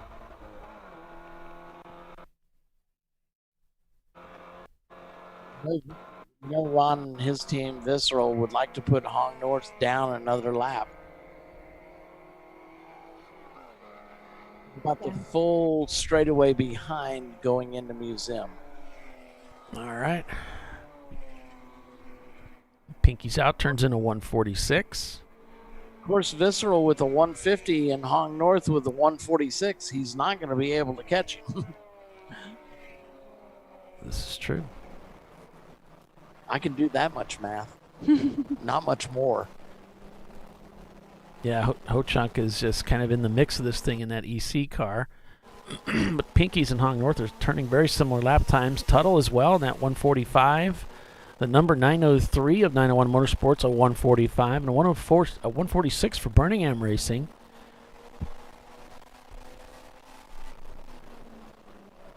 Birmingham's down 3 laps to Visceral, from what I see. Yeah. Visceral's working lap 132, and Birmingham's on 129. Visceral back on the front straightaway on the camera. Okay, there's a 146, so got that lap time back down there to where he wants to see it. Oh, it's just a little bit quicker, like a hundredth of a second. Yeah, but he's got a lap on him too, so he's just needs to hang in there, and just crank out laps. They're about ready for their. I'm guessing they're about ready for their pit stop here, Doc. Yeah, like I said, I think with anything under 2 hours to go, we're going to see pit road get pretty busy. And if you're battling another car, you kind of want to come in at the same time. Right. So you keep each other in sight, as it were.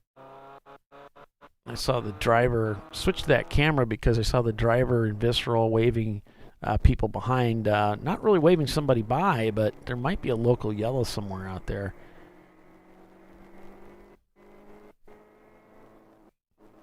And here's Hong North as we head towards the bottom of the hour. It's going to leave that 2 hours of racing left. And, of course, although there's all kinds of strategies that people are playing, all of these teams have to make a driver change between now and the end of the race. So, and I think once like I said, it seems to me, I didn't look at the clock, but it seemed to me with 3 hours to go, in other words, about an hour ago, pit road was pretty busy.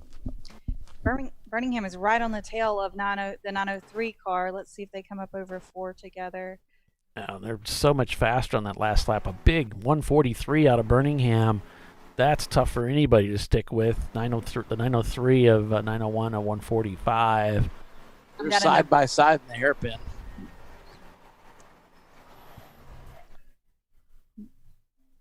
The 903 just gets a little bit better run out of the hairpin. Lexus is chasing him. They're headed over to the museum. Nose to tail going through the museum.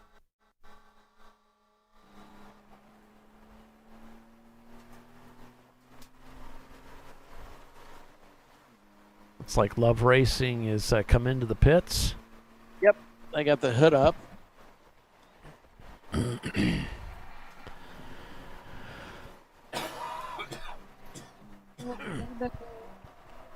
Oh, there's a yellow on the back straightaway. Nah, that explains it. Not sure what's. I don't see anything on the camera though. Yeah. All right. Well, we've reached the bottom of the hour here, Tiffany, and you want to take us out to commercial? Sure. Thanks for watching Champ Car Live. We're at Barber Motorsports Park for the Alabama Grand Prix, and your race leader is Visceral Racing Group, and we'll be back in just a few minutes. Thanks.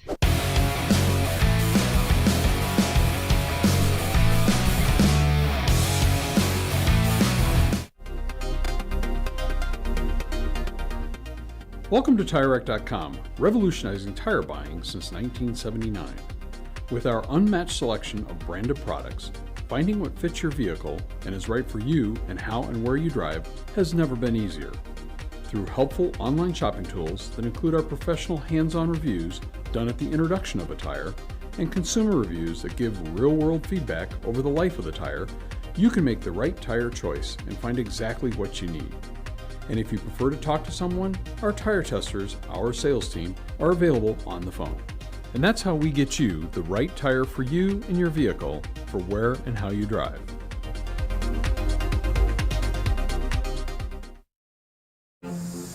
I did it. Do you see how it's... That's it. We did it. You did it.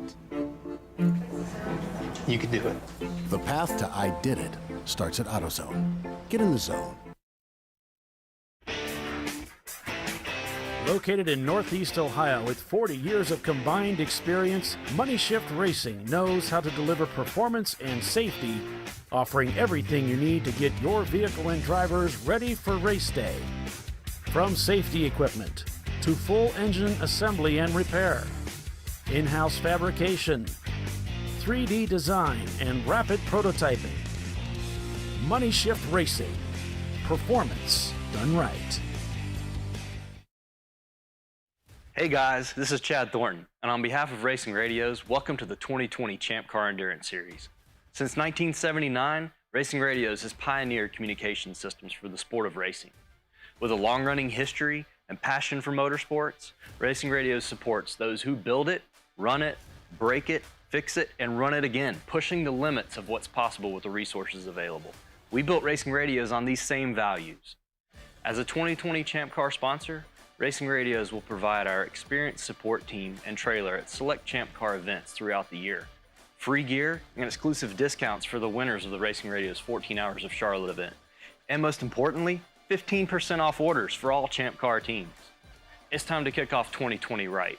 Build it, bring it, race it, get out there and go racing. Visit racingradios.com and click on the Champ Car registration button to get your 2020 team discount code. Discovery Parts is a veteran-owned racing and safety equipment company. While we're located inside Atlanta Motorsports Park in Dawsonville, Georgia, Discovery Parts can also be found at the tracks, supporting a number of Champ Car Series events. We take pride in being a reseller of the best of the industry to Champ Car teams and drivers. We know racing, love racing, and look forward to tomorrow to even more racing. Visit us at discoveryparts.com.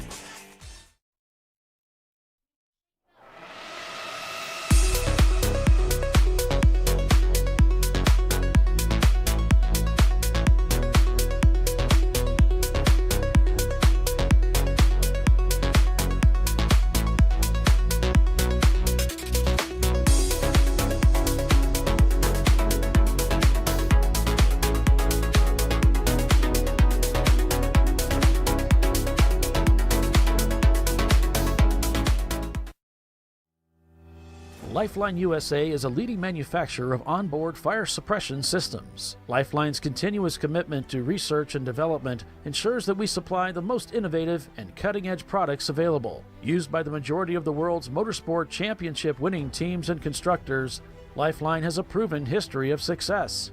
Lifeline offers a complete range of fire suppression systems for all budgets and needs, and we continue to push development and limits on both extinguishant materials and our patented delivery systems to make the race car environment almost as safe as sitting on your sofa at home. Every kit has been designed for a professional and simple installation. For more information and to purchase your Champ Car fire suppression system, go to www.lifeline-fire.com. At AutoZone, you get what you need when you need it. Got a today job? Pick it up free same day at your local AutoZone. More of a tomorrow project? Order as late as 10 p.m. with free next day delivery. Getting the job done just got easier.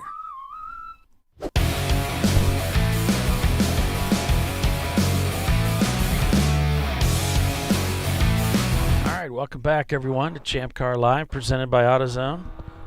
Still under green here at Barber Motorsports Park, Bissell Racing Group. Leading the way, Hong North Grumpy Butt in second. Then it's Pinky's Out, Tuttle Motorsports, 901 Motorsports, GMS Racing, Subliminal Racing, two guys in a Miata. What else we got here? Get scrolled down, Birmingham Racing and Audio Technics behind them. Thanks for joining us. Paul Feltham here, along with Doc Waldrop and Tiffany Alexander and occasionally Bill Strong, calling the race for you this weekend. Just saying my car almost took out a Miata, or did take out a Miata. Oh, really? Yeah. They may have to serve a penalty for that. Yeah, could be. We'll see. Some Kind of all involvement. depends on if the corner worker called it in. Subliminal there, checking out their car.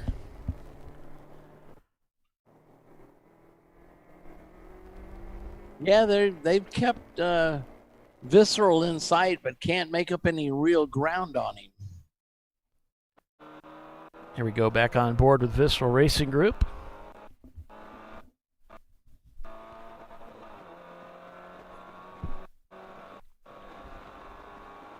And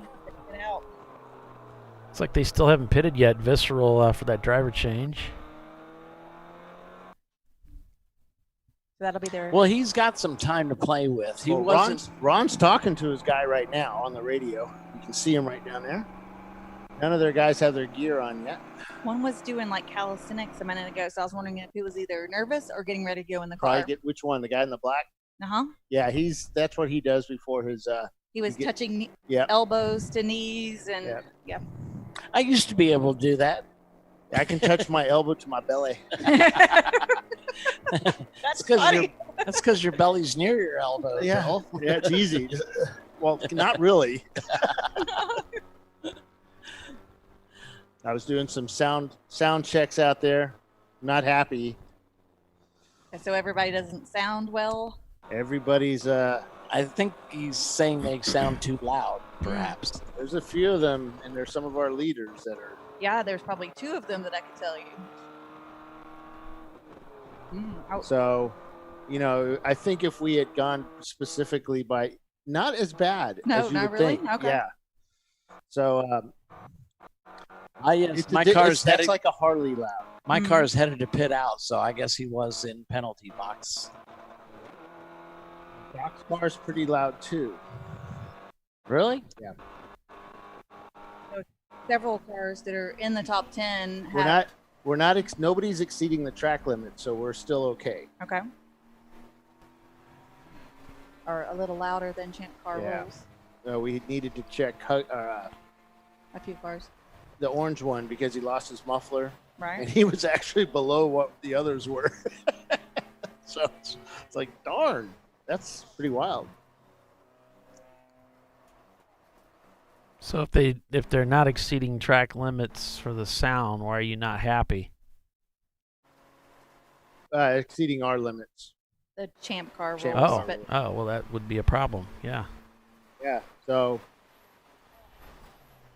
It's basically going to be, I think what I'll do is I'll put together a flyer that says, hey, this is a muffler. It needs to be replaced. Just because you have a muffler on your car doesn't mean that it's working.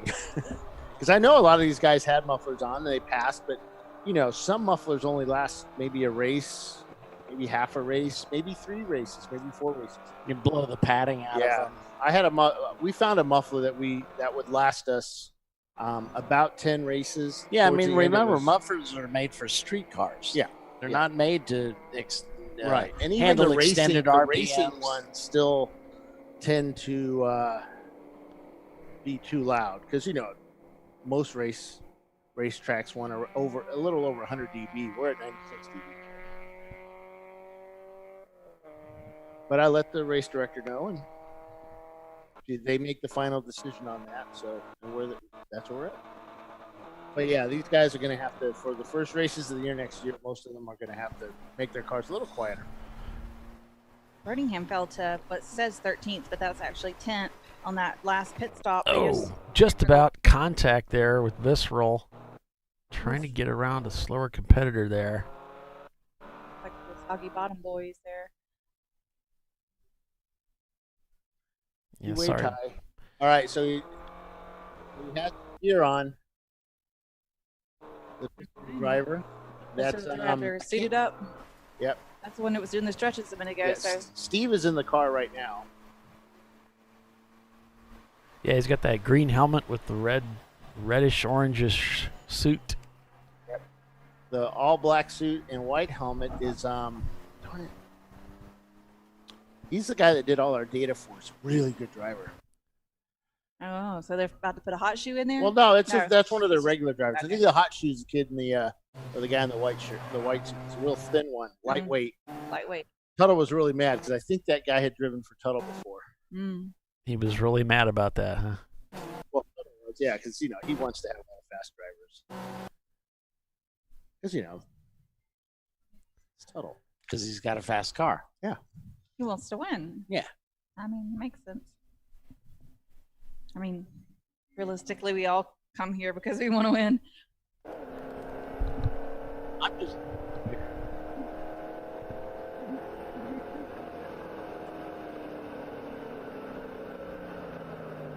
901 Motorsports back in 5th spot. They've just set their fastest lap time of the day with that 1:44.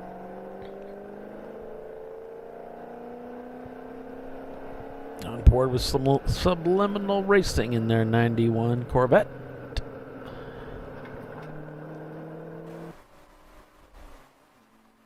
Looks like GMS might have caught up with one of the Tuttle machines. Head down into one. Oh boy.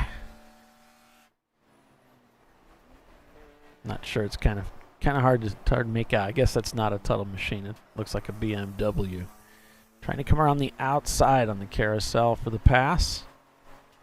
Jay Sofinick. Yes. That's who's getting in the car. Jay Sofinick. The Corvette's coming, or the Camaro, the Nova, excuse me. I'll get one of them right. One of those American cars. It's the Nova coming in to the pits.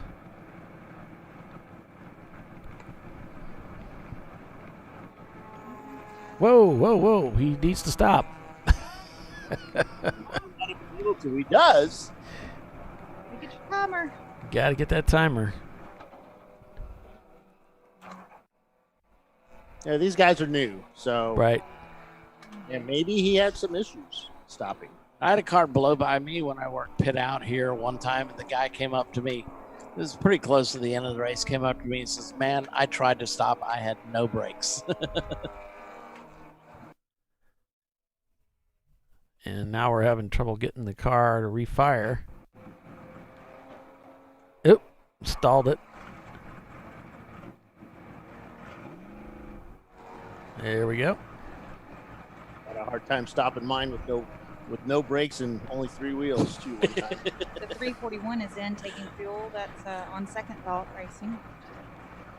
So, Bill, you were out there with 3 wheels. Bill, nobody likes a show off. And as I put down as fast the FTD with only 3 wheels. Well, the FTD was from pit in to about the turnout for pit in. But man, you were doing great till you got there. We were all proud of you. We got a car that's slow to a stop out on the racetrack. In my phone. Oops. There goes Visceral, your leader. Who is that? Is that? This would be the perfect time for Visceral to stop. So imagine since they were already getting ready. He's waving his hand. Since they don't, they probably won't be able to get that car going again. Well, the driver's waving his hand to the flagger. It looks like he's starting to roll a little bit. That is Stuck not in a good bad place spot. to be. Yeah, that is. That's where we saw When good, it bad, and ugly a get GBU hit. get hit. Yeah. It's not a good place to be. Yeah. Yeah, because you're trying to actually cut that corner as tight as possible, and even use a little curb there. Pink 35. Pink 35. Okay. All right, so we expect to see Visceral in. Absolutely, this has to be. They have to be the spot where they would bring him in. Drivers got their helmet on. Yeah. Fuel guys have their helmet on, so they're going to do fuel too. Somebody's got a little pink unicorn on a stick waving their driver in. Oh, is it? Yeah. I thought they were pitted right here. those I like the crazy guys. So unicorn. the Visceral guys are going to be doing fuel too, it looks like, because they've all got their suits on. I like that Sure. better than the long stick. Yeah, the 556 car. That's We have a PBR case. Ghetto Motorsports, or they're GMS now, right? Yeah, GMS.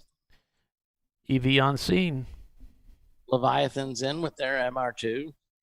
There goes the 341 headed towards pit out. That's the On Second Thought Racing. Y'all said GMS is in, right? Yeah. And Leviathan's in. And there's another car right there, and I don't know what car it is though. Might have been the Milan car, the plus car. Bronze 350 or G35 or whatever. 242. 242. There's looks like the Tuttle machine coming in, Yep. and they're hooking up that stranded car right now, and they're gonna flat tow that, meaning they're just gonna put a rope on it and pull it. I haven't seen Visceral come down pit road yet. There they are. They're just going by. Got kind of stuck out in that, huh? They should be coming up over here. There they are. They're on the back straight. One of the problems is they too are subject to the 35, so they have to wait to get back around, They're behind the car, the car that they were flat towing in. and they're already rolling with that stranded car. So That's Here's gonna be Hong less- North Grumpy Butt on less pit road. beneficial. All right, so that's going to help out. So if they're just coming in, Tuttle's in, right? Yep. Yep. Pinky's out. Did he come in? Nope. I haven't seen him come in. he's sitting there though. He's there. Oh yeah, there he is. Down. You've got the Nova guys came in. Now the Corvette was in just a moment ago, so I don't expect to see them coming in. Poor Judgment is in right now. He's subliminal in. How long is a pit stop? 2 laps or 3 laps? 2. Fast 2.5. Depends on if Maybe- you take fuel. Yeah. But maybe not one, but one like this. Here comes Visceral.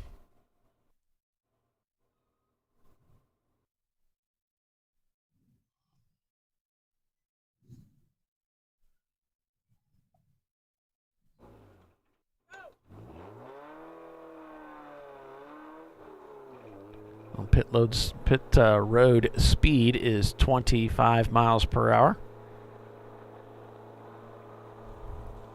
Subliminal does not come in. There They goes stay the out. Nova. There's a fun There's car. Visceral.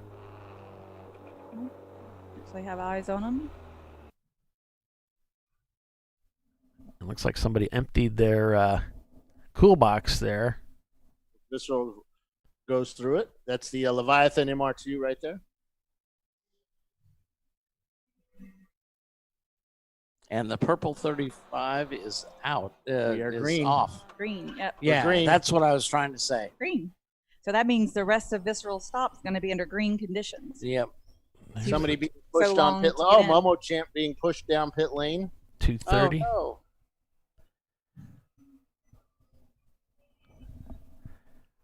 As a Cowboy gets out there to help push. that's Benson Young. Visceral's got their new driver loaded in there. Now the Corvette stayed out, so Fuel coming around the car. I kind of He's thought buckling in while they dump in 22 gallons of fuel. Hong North is still on pit road.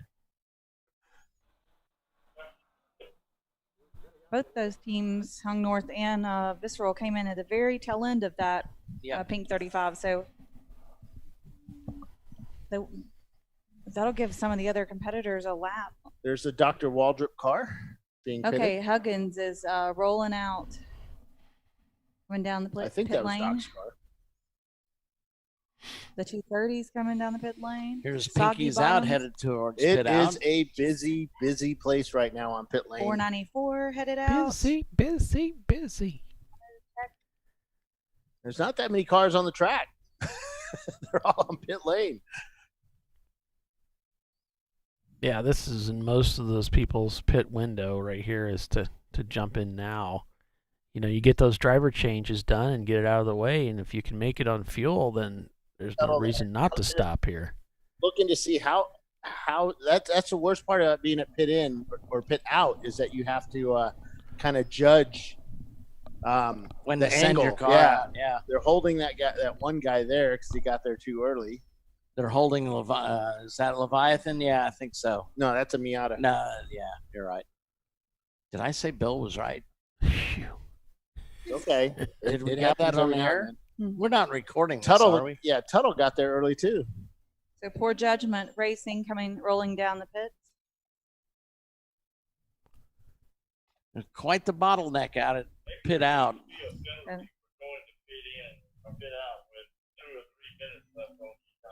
So that's 494 down there, sitting Auto Tech. Here's Hong North Grumpy Butt rolling towards pit out. Part of racecraft.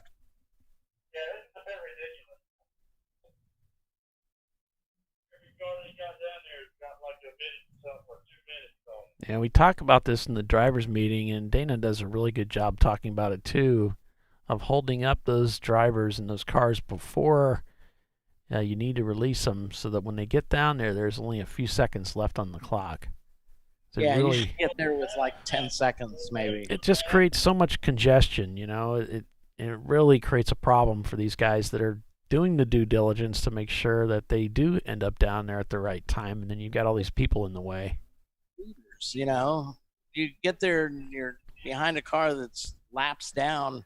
It's like, come on, buddy. You know, I'm trying to win this thing. But what if I was trying to help my teammate gain a lap? That's just poor sportsmanship. That's the problem. What I think is a problem. Yeah, okay, that could be considered as that. But think about this: endurance racing is not just being on the track; it's the whole thing. The whole thing. It's like the pit stops are crucial. Everything. And if you get caught up and down there, maybe you should have pitted earlier, or maybe you should have stayed out a lap or two. You know, stayed out longer and came in when it was more emptier. More emptier, a less window emptier. to come in on yellow and hit under green. You don't want to do that. Yeah, I mean it's part of the game. Yeah. You Lots have of to strategies. play it. Yeah. The 200 Mad Fast Auto Sports coming through, rolling towards pit out, and So also they the just released Visceral to go back out. So wait, then the spokesman of Champ Car is saying go down there early anyway and park and wait to get out. Don't listen to what the race directors say. No. Oh, okay. It's just you know they're saying, hey, we should penalize people for getting down there early or whatever. But there's nothing in the rules that say we can't leave early. It's There can be, though. There certainly can be. But Timer? Yeah, the driver can't see the timer. So just pull him over. But it's the responsibility of the team. It's just as though it's the responsibility of the team to buckle in the driver safely. Mm-hmm. But it's also part of the racecraft. You want it to be. No, it is. So It's the endurance 102 racing. Don't Tread on Me is coming out of the paddock and headed to pit out. So here's the deal. Visceral, 144 laps. Coach, 144 laps. There you see, though. Hong North Grumpy Butt, That's 144 laps. Come on, Toyota. The league.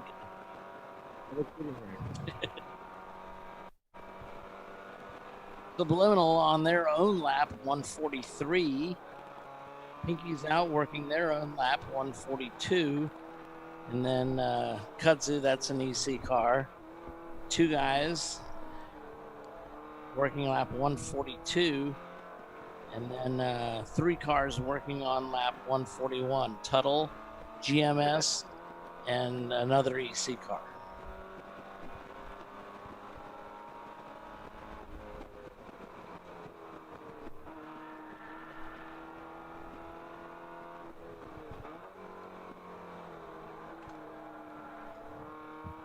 So Tubby's talking about the purple 35 or pink 35 here. Yeah, So- we already talked about it, buddy. But I know, but it's not a great experiment. There's a bunch of tracks moving to it right now. So VIR's doing it. I think New Jersey does it as well since they're part of the VIR family. What do they do? The purple 35. There's a lot of tracks doing it. It's like like Dana says, it's like a virtual safety car. Mm-hmm. And it works really well It does. to get us It back to does. green quicker. the trade-off is, and I was talking to Chelsea about this. Do you want the stacking? Do you want people to stack up behind the pace car, or do you want everybody to drop to 35? Well, it doesn't seem like everybody stacks up behind the pace car. Ooh. Well, Pinky's also, out, putting the when you wheel put in the pace- grass. Put the pace car out there. It takes a lap or two to get the car out there. So that's a couple of laps. To find the leader and then get Find the leader, get them under control. The corner work, you have to work with the corner workers. There's And a then lot they going on. Can't go back to green Yeah. until the pace Right. car comes back in. Right. So if we go purple 35, we can go green whenever we want. And it actually, you could save a lap or two of racing. Each time, Yeah. Each time. You And- have more green laps Yep. than, yeah. We have several cars that want to be pace cars anyway, so just go ahead and let them do their job. Visceral gets passed by Tuttle Motorsports there.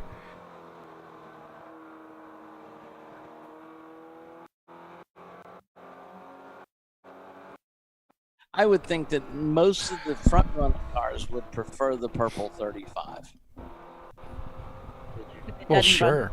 Yeah, and the competition can't gain time on it. Yeah, absolutely. But keeping the pace car out too gives you a free open at least 3 or 4 laps where you have no traffic in front of you. So that True. can be kind If of you're a, in the a big lead. deal. Yeah, Okay. if you're in the lead. So there's pluses and minuses to both. Absolutely. As in most things in Yeah. life. Pros and cons. Pros and cons.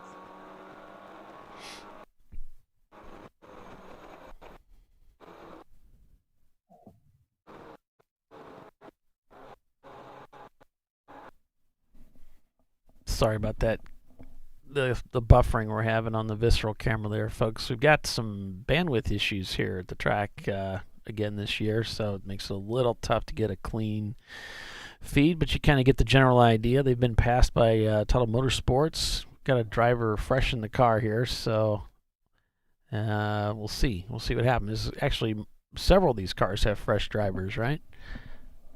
So we'll see how they how things shake out as they get back up to speed. We're going to take a quick break for a commercial, and we'll be back in just a couple minutes. So stay with us. You're watching Champ Car Live, presented by AutoZone. Visceral Racing Group is your leader. Back in just a moment. Oh yeah.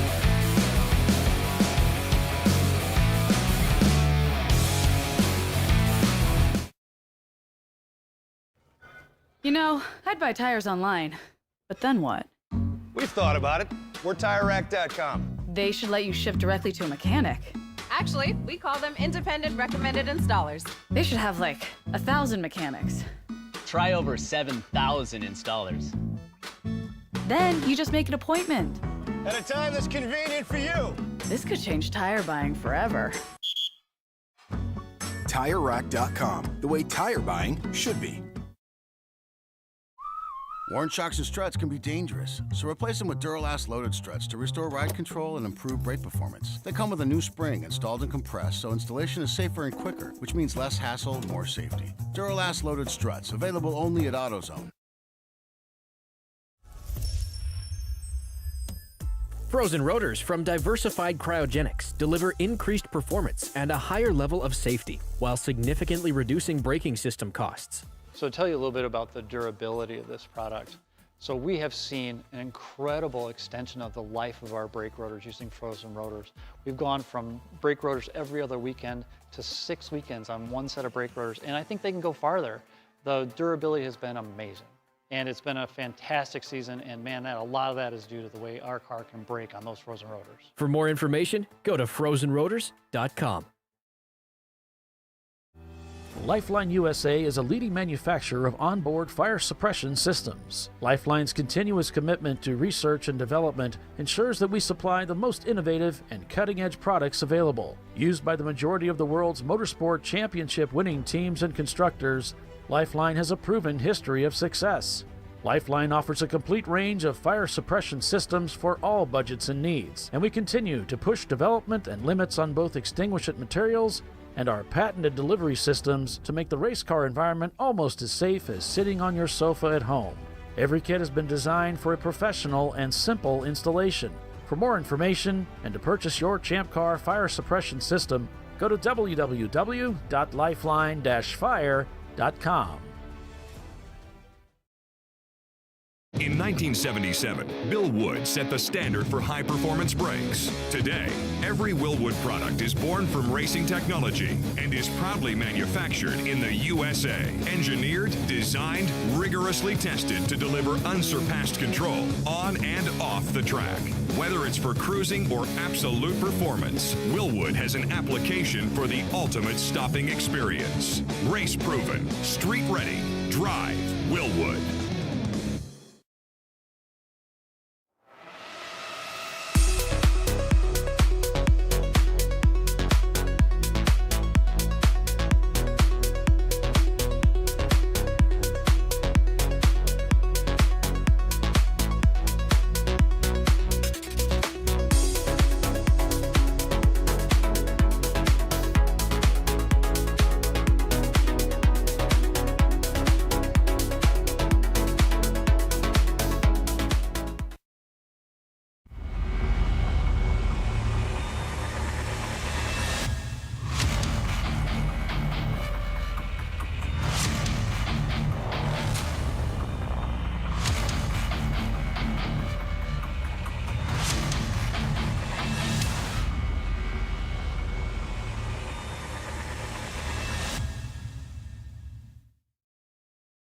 At AutoZone, you get what you need when you need it. Got a today job? Pick it up free same day at your local AutoZone. More of a tomorrow project? Order as late as 10 p.m. with free next day delivery. Getting the job done just got easier.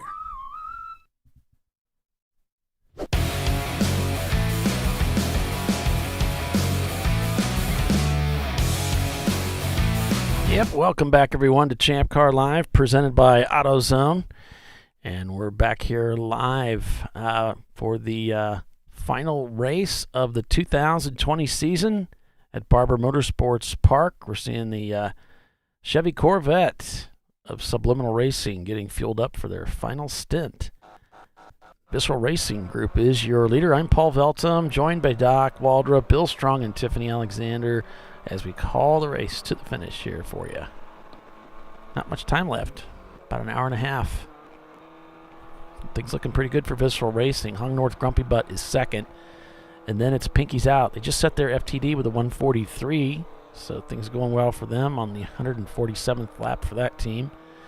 And then it's two guys in a Miata, Tuttle Motorsports Group, GMS, Subliminal Racing, Birmingham Racing, Squadron, and Audio Technics behind them. So thanks for joining us, everybody, here on Champ Car Live. In the car, that's what he just turned the fastest time. Hustle and bustle. The bill is in Hong North's car. Somebody said that the toy Honda only has third gear. Which one is the toy Honda? It's like a Toyota Honda. Is that the? It's a Toyota with a Honda engine in it. Right. I don't recall who's running that combination. Grumpy Butt? Which No. combination? Might be Grumpy Butt. The Toyota chassis with the Honda power plant.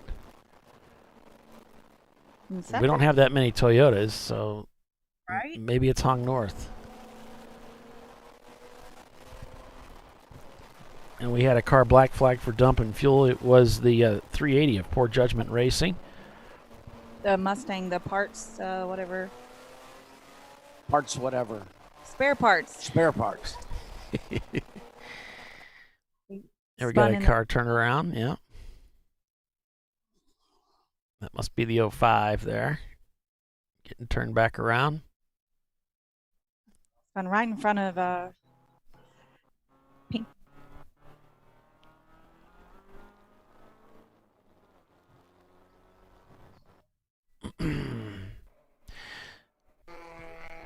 And just so you guys know, there's at least one certain track that's really adamant about driving the wrong direction on the racetrack.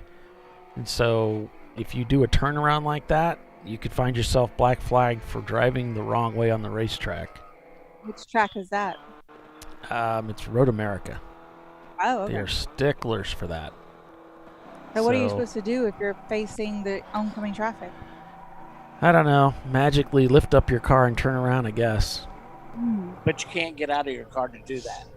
No, you got to flood, Fred Flintstone it, right? Poke your feet through the floor and... Because, most of them don't want you to put the car in reverse and back up either, right? The tracks don't like that either. So you got to figure out a way. They really don't like a lot of things, do they? They're so They're picky. so narrow-minded. They are. Don't do this. Don't do that. Don't do this. You would think they were concerned with our safety or something. Yeah, their workers' safety. Yeah. You need lawyers. That's the problem. Oh, there goes Ho Chunk out. Looks like the top 10 had all finished their fueling, but they must have been the last ones. I think the visceral camera having more and more trouble with it, so apologize for that, folks. I know you'd like to see what's going on inside the 944, but I think that camera's had just about enough of our shenanigans. So is the rest of the world. Black flag. So is the rest of the world. It was 2-3-0. That's Momo Champ. Oh, no. Still having trouble. That was the car we were watching them push it down pit road earlier and force that they're clear at the other end. No brake lights. Yep. 7-5. I think that's Pinky's out going around the Birmingham car. Wasting Money Racing is sitting off course. I just saw them on pit road. They didn't make it very far. Yeah, they've been having some fuel venting issues, and we were having that trouble here last year, and that's what got me stranded up on the top of 4, where it was drawing a vacuum in the gas tank. You'd get so far, and then the fuel pump couldn't overcome the vacuum, so you're stuck. Well, they were flagged in for dumping fuel, which Adam said, hey, we're still having these venting problems, so maybe they tried to do something that is not allowing the tank to breathe, and they've drawn a vacuum again. I don't know. We have a waving yellow over at what turn is that? That's a kink. Poor Judgment having some problems there. Manages to hang on to it. Yep, he got it moving. Yay. That was a pretty half-hearted yay, Bill. Well, he's eating, so he, Yeah, he's eating. That's right. He's eating on the air again, so. Oh, I'm not. You got a jelly belly in your hand. I'm not eating it. I can tell you're eating, Bill. The whole world can hear you that you're eating on the air. Why do you deny it? No, I'm not. Hey, we're actually talking about racing up here, so You want to? I'm talking to John and Hold on one second. I'm just going to put him on. I'm talking to John, and when I drove Derek Williams' Celica, It is not a Celica. when I went to shift the car, Derek put the on-off switch for the car in the incorrect spot. So when I shifted, it shut the car off every time. Yeah, I think it was actually his transmission mount that Probably was did shifted. that. Well, yeah. Probably did that on purpose. I think everything was coming loose in the car. I think everything was. So, John, you're driving for Pinky's Out this weekend. So, That's right. what's that like driving those little square boxy things? I It's a tell you, fast square boxy thing. it's a good little square boxy thing, and none of us have been to those tracks. So yesterday was pretty exciting. In the rain, mixed conditions, trying not to die, and and then today it was nice to get a chance to go in the dry and try to tackle and figure out this very technical track. Have you been having fun with it, John? Yeah, Did you have a good stint? Yeah, it was a good stint. Had a Cool. great time. The miles per miles were pretty good for sure. So how's this track compared to like VIR? That's our home track. So Yeah, so it is it's closer in relationship to like a North Course at VIR than Full Course in my opinion. But this definitely has those compression areas that are hard, and it's got half a chicane with the kink back there that you don't have at VIR. You got South Bend, but you don't have a left right there, and the cars. If you rush your hands too much, you get that car pretty upset, and you start seeing the grass and the wall over there to the left. So those walls pretty close. Some of them, they seem too close.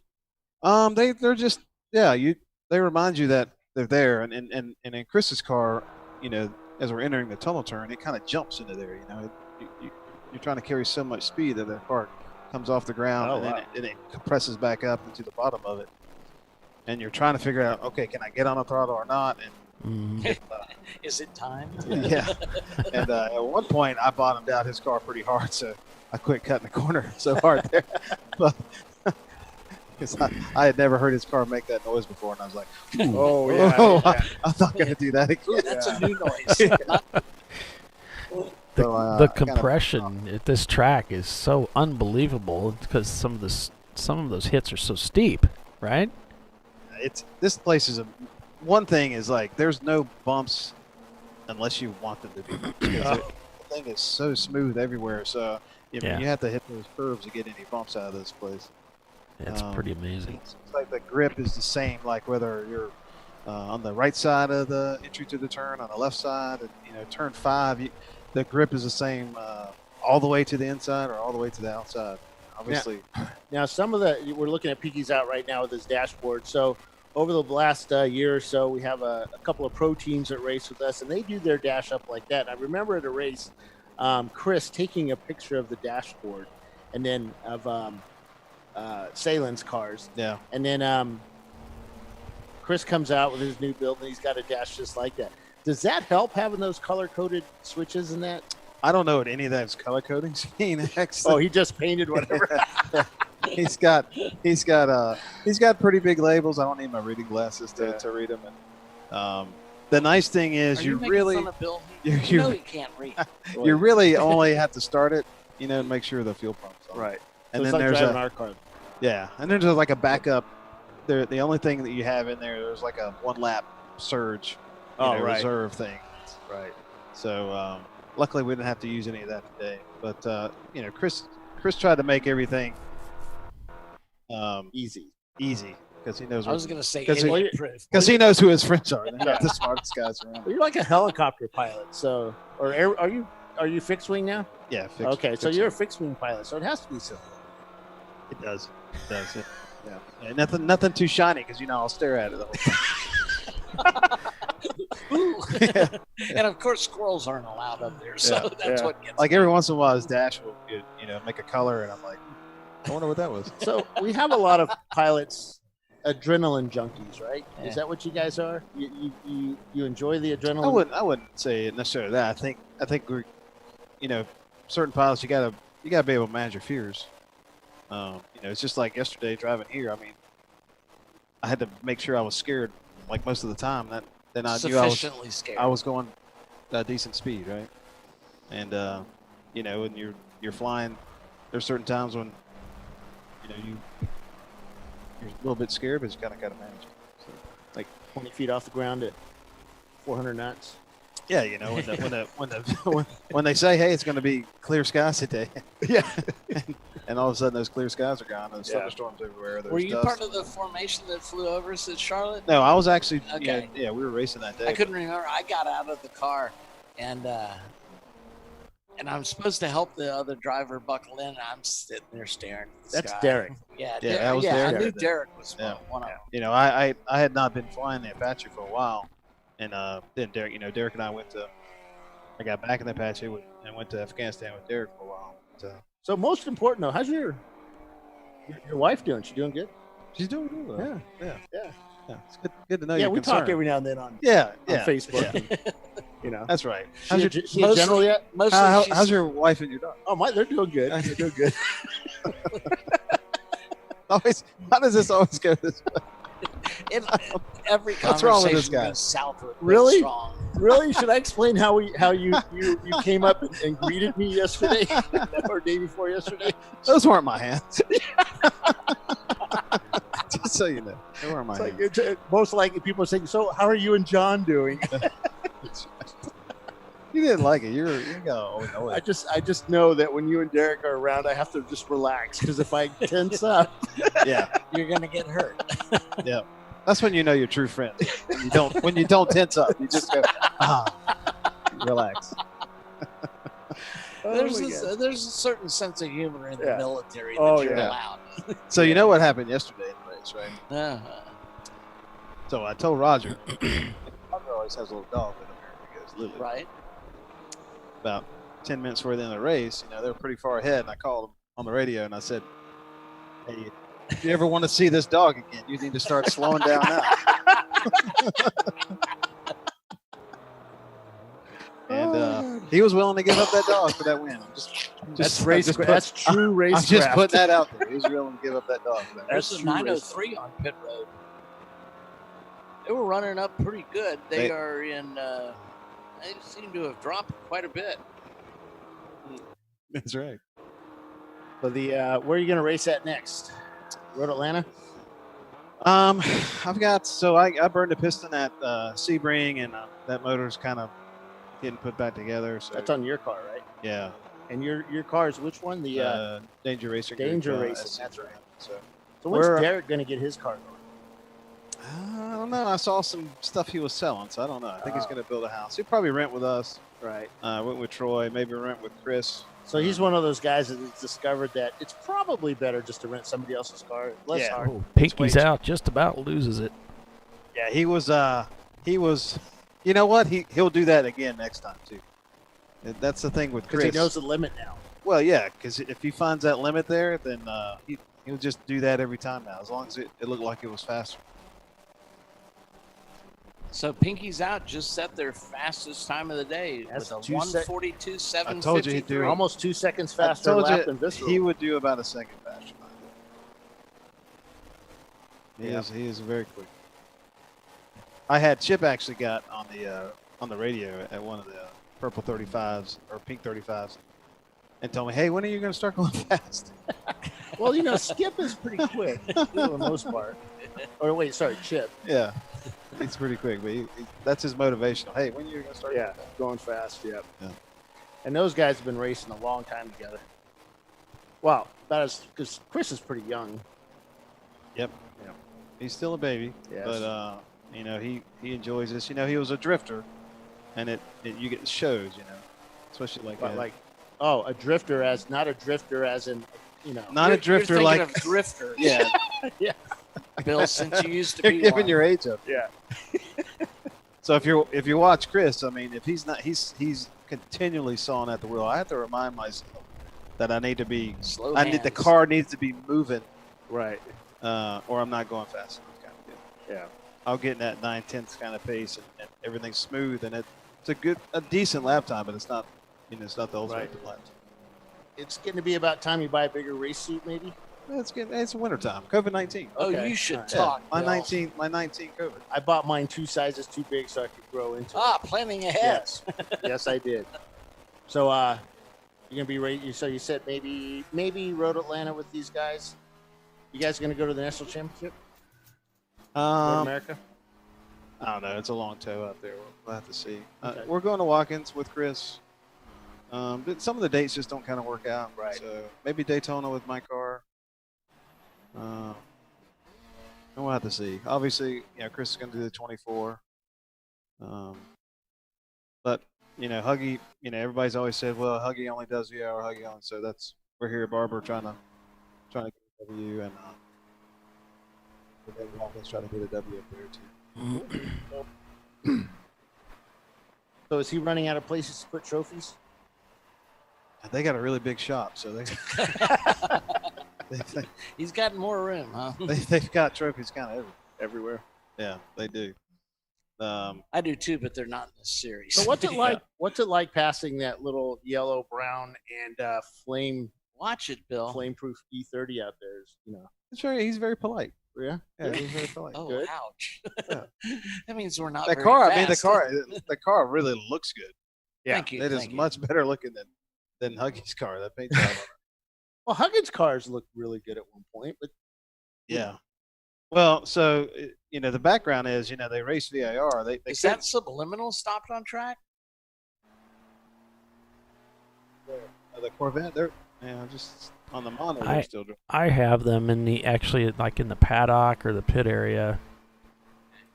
I looked up and I saw a blue car on the screen. I don't know which screen I'm looking at. There's so many. Yeah, they've dropped down a lot.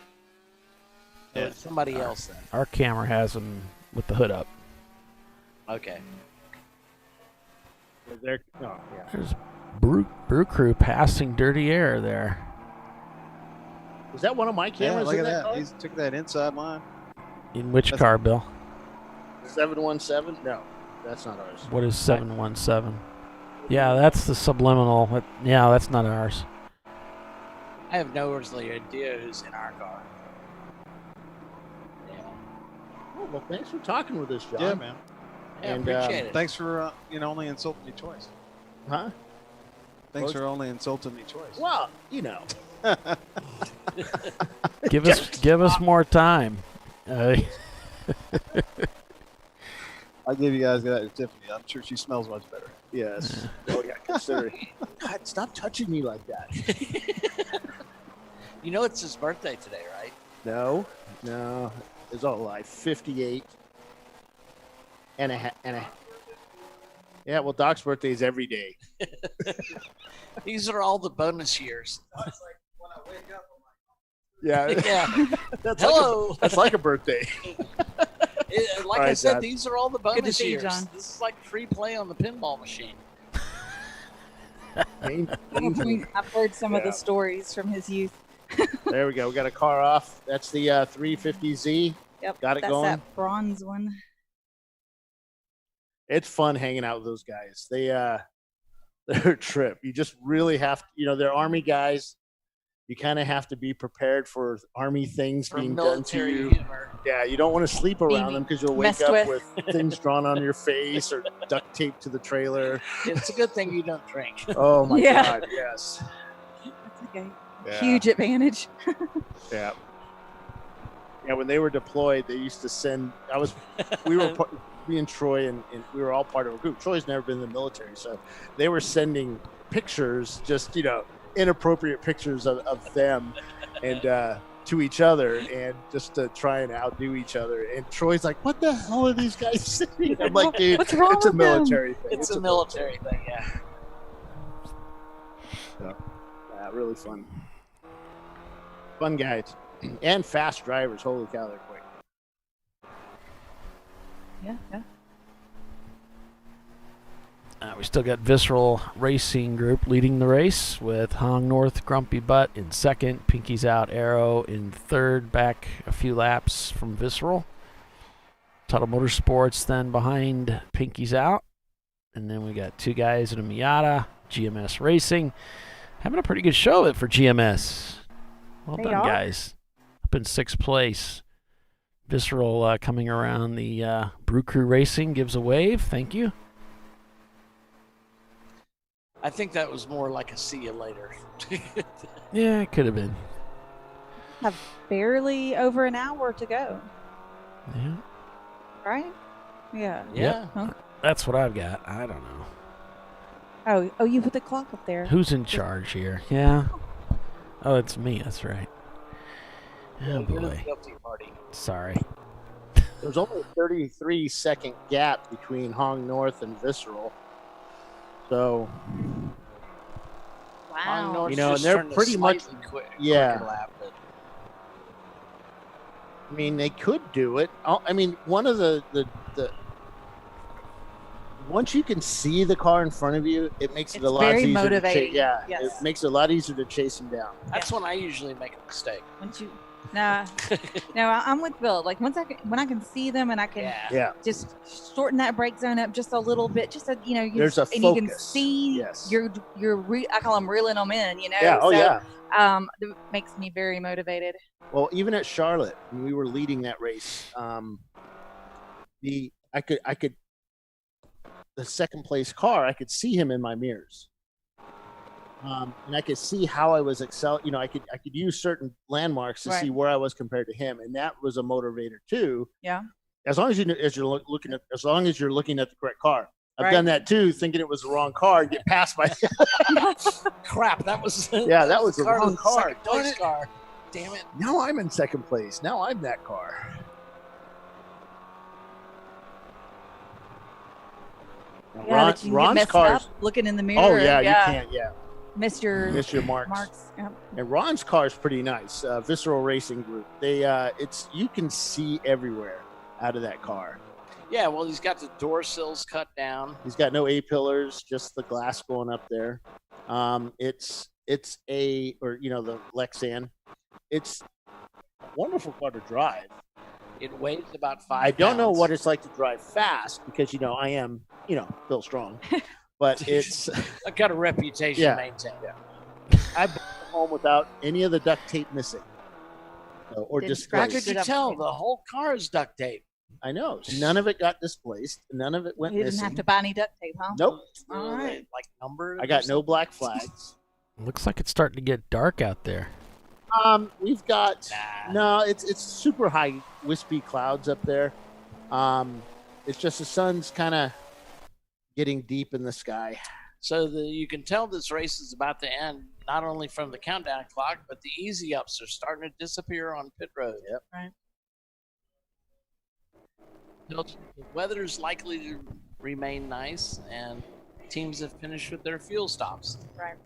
So, Hong North really needs a pace car to come out.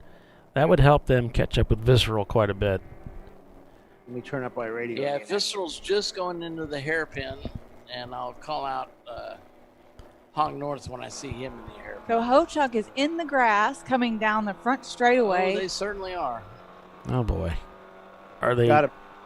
Still in the grass, going straight. They've come into the brake zone for one, still in the grass. Now they're coming to a going slower. So this is going to be that That's the EC leader. purple 35. No. Here's Hong North. They're just No, entering the Kudzu's hairpin. leading. So they're about a minute behind Visceral. We're just yellow. We're not purple 35. Watch your flags there, Doc. We're only yellow on the front straight.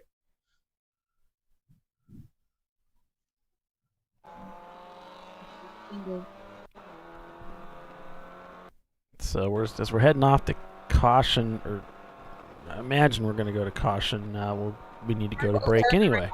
This on your Uh-oh, monitor. we've got another car turned around, and they put a big mess on the track of dirt somehow.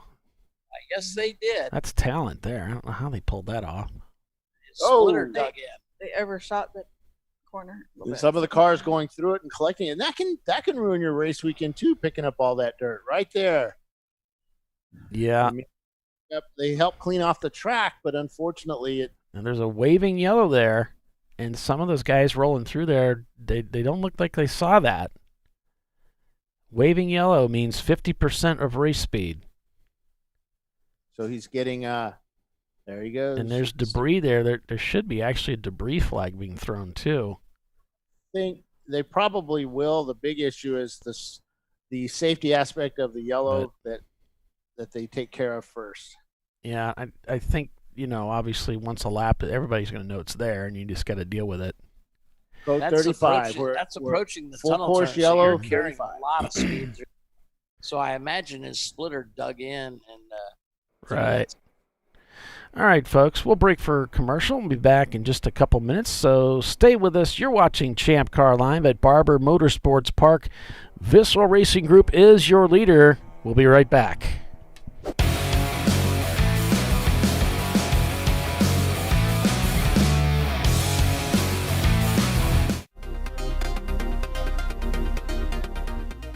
Welcome to TireRack.com, revolutionizing tire buying since 1979. With our unmatched selection of branded products, finding what fits your vehicle and is right for you and how and where you drive has never been easier. Through helpful online shopping tools that include our professional hands-on reviews done at the introduction of a tire and consumer reviews that give real-world feedback over the life of the tire, you can make the right tire choice and find exactly what you need. And if you prefer to talk to someone, our tire testers, our sales team, are available on the phone. And that's how we get you the right tire for you and your vehicle for where and how you drive.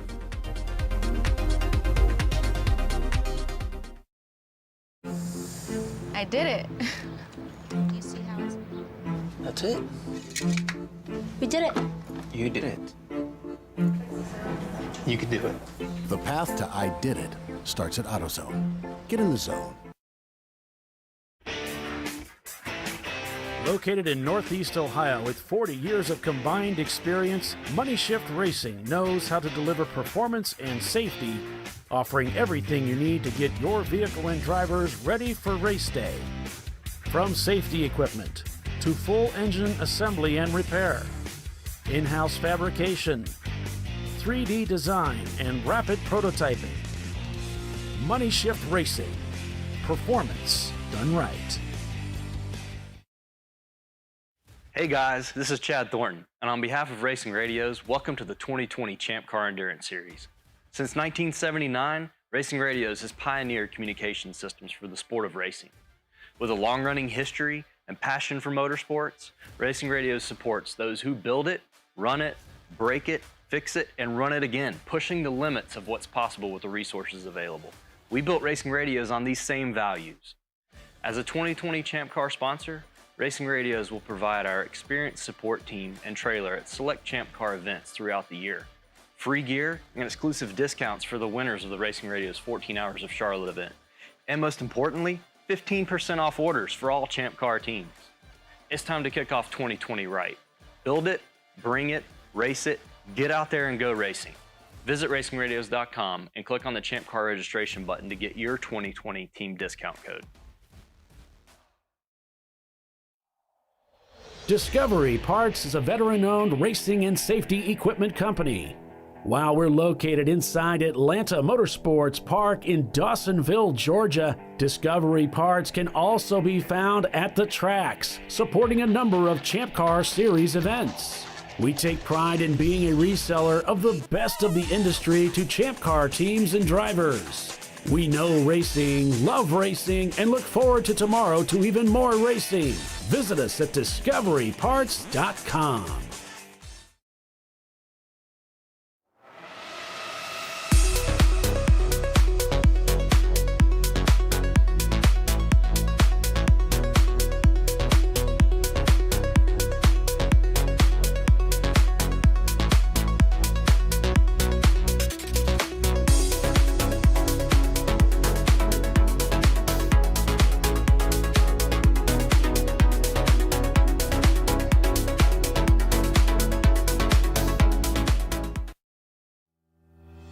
Lifeline USA is a leading manufacturer of onboard fire suppression systems. Lifeline's continuous commitment to research and development ensures that we supply the most innovative and cutting-edge products available. Used by the majority of the world's motorsport championship winning teams and constructors, Lifeline has a proven history of success. Lifeline offers a complete range of fire suppression systems for all budgets and needs, and we continue to push development and limits on both extinguishant materials and our patented delivery systems to make the race car environment almost as safe as sitting on your sofa at home. Every kit has been designed for a professional and simple installation. For more information and to purchase your Champ Car fire suppression system, go to www.lifeline-fire.com ChampCar.com. At AutoZone, you get what you need when you need it. Got a today job?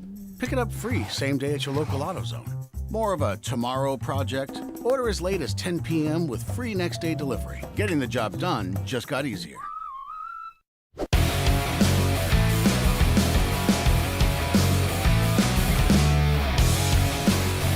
Yeah, that's it. Welcome back to ChampCar.Live, presented by AutoZone. We're back here live at the Barber Motorsports Park. This is the final hour of racing in the 2020 season. My name is Paul Veltzum. I'm with Doc Waldrop and Bill Strong and Tiffany Alexander here on the show, calling down the race for you. Excuse me. Calling the last 60 minutes of racing here. And it looks like we're still under caution as crews are working to get the track prepped. Should be pretty close to going back to green.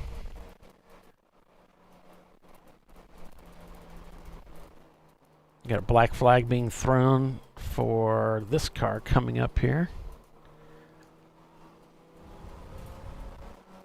Looks like maybe the Mustang, the 2005. Spare parts.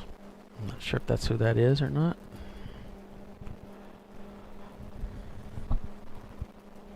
Yeah, we didn't know you came back. Sorry. That's okay. Take your time. Yeah, so the No hurry. 605 is getting black flag. That's the Mustang that spun. Oh, okay. And he was smoking, but they're now talking about it, that it's coming out of his exhaust. But it looked like his tire was about ready to come off the car. So he's in the lane now, coming down into pit lane. And we just We are back to green right now. Yippee! So the gap remained at about 1:27 between Grumpy Butt and Visceral, because those two actually stayed at 35 miles an hour. 35, yeah, they didn't stack up. But boy, you can really see just how many cars are on this little track. There's really streaming down here, and yeah, you see quite a bit of smoke. I might even show it to you here. Wow. You can see quite a bit of smoke coming off that Mustang from our pit cam as they were sitting there idling. And yeah, they're saying he's down a cylinder on that engine. They said they can hear it. yeah, he didn't need all of them, does he? You only need one, right? He's got one like horse. 8. Yeah. Sure. So a lot of smoke coming off. So Off the hood on that car. I mean, it could have been where, you spin it like he did and spark plugs, wires pop off the spark plug ends. We got blue shells on pit lane as well. The 242 350Z just leaving pit lane right now. racing.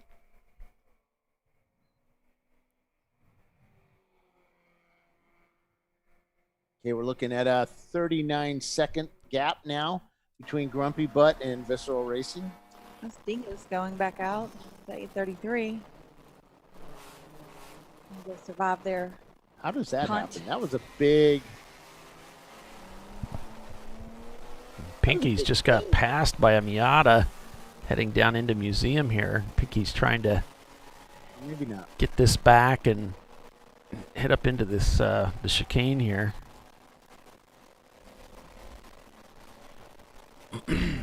Dicing as they head down into turn 11 here. Very fast through this section of the racetrack. Lots of compression right here. Huge jump up over this hill. It's bigger than it looks, folks. Doesn't look like so much on camera, but it is huge when you're actually doing it. There's Prelude to the cream just ahead. Back onto the front straightaway here. Pinky's trying to race them down into turn 1. They've presented themselves, but not quite sure they have the legs to get alongside. Going to try and force the issue, but the Prelude takes the racing line. They get passed again by another Miata. as they're heading around the carousel here. It's up the hill, up alongside the Prelude, and there's the Miata trying to find the his way around all of these cars. He might be able to get by three cars at one time, heading down into the hairpin. I want to use all the racetrack here at the exit. It needs a really good run down this straightaway.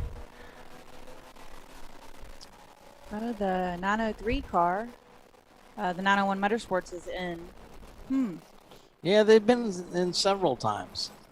Must be having some Yeah, struggles with that some car. issues with that car. Oh, it ends up having to go wide. That the Miata really checked up there for that final corner, and Pinky's out's like, whoa, wait a minute, wasn't expecting that. Heads down the inside going into this kink. No one expects the Spanish Inquisition.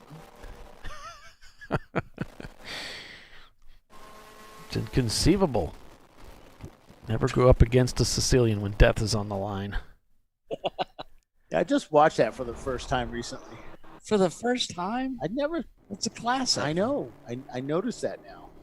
Well, it's got Peter Falk in it as the narrator. What are y'all talking about? Oh, Princess Bride.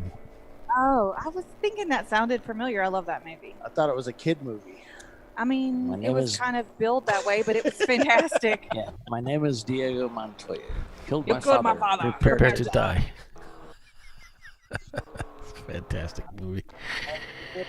The guy, what's his name? The head bad guy, I guess, is gonna poison somebody. Yeah, it's funny.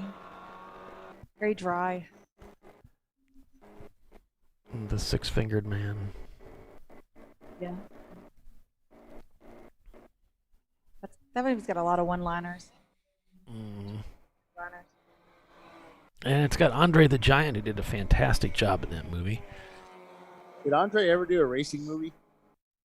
What? Was he ever in a racing movie? He'd have to race a Oh, we have bus. car way off into the dirt, but he's back on track now. Couldn't see, it was a white something or another, but he white used car.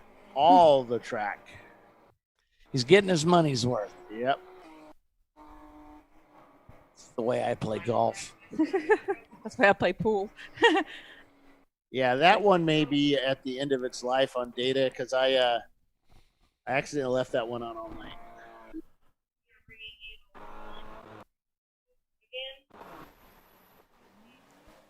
Puddle Motorsports just set their fastest time of the day with a 141.739.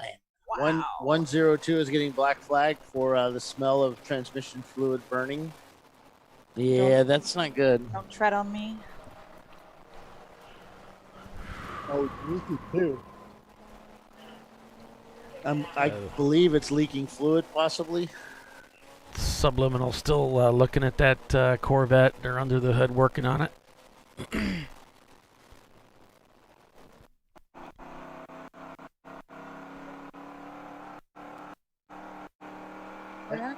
You know what's amazing is that number 32 Nova is still out there cranking down the laps. Yeah. Those That's guys, American iron right they there. did a good job preparing that car. They really kept it on the track. I want to say they're a bunch of old guys, but I think they're all about my age. That is Be old, Bill. careful. Yeah, I wanted to wish you happy 70th birthday there, Bill. Thank you very much. I don't know if I want to live to 70, but I guess that's only a couple years away, so I think I do. You've seen what the alternative is, right? Yeah. See, I don't show. I see subliminal on the track. Oh yeah, it's right there. Well, Yeah. this is Just what I passed by. have. So maybe this is an old. Maybe if they're on the track, then maybe this information is like a replay or something. Like a different, Maybe. because that's really mean, sunny and no clouds. and we Yeah, have if clouds we're here. seeing them on the track and you're seeing, maybe it's. It could be. Stranger things have happened. Sorry, When's that? folks. Sorry about that. I was just out on the back porch here, and subliminal's out tracking. Yeah, I was looking at old video, so sorry about that. we've got some of these. Which are you watching? Well, some of the feeds that come from the teams, they often broadcast on YouTube, and when their cameras go down, it'll revert to the previous video. And you don't know about it, so then you're showing some there. You don't know about it unless you notice they're going around Watkins Glen, or something, which can be pretty interesting. It can be more interesting than what we're showing. Here we go. Hey, we have Love Racing. It looks like their Spun engine. around. Yeah, let loose. It's over at where is that? Off the track. It's near a gravel pit. Mm-hmm. On top of grass. Yep. On top Not of on grass. the black stuff. Could almost be anywhere, Bill. Code 35. Code 35, guys. I had zoomed in on him quite quickly. I didn't get a chance to see. Well, let's see. Now they're zooming out a little bit. So a 42-second difference between Visceral Racing and Hong North Grumpy Butt. 45 minutes to go. Ish. Not official.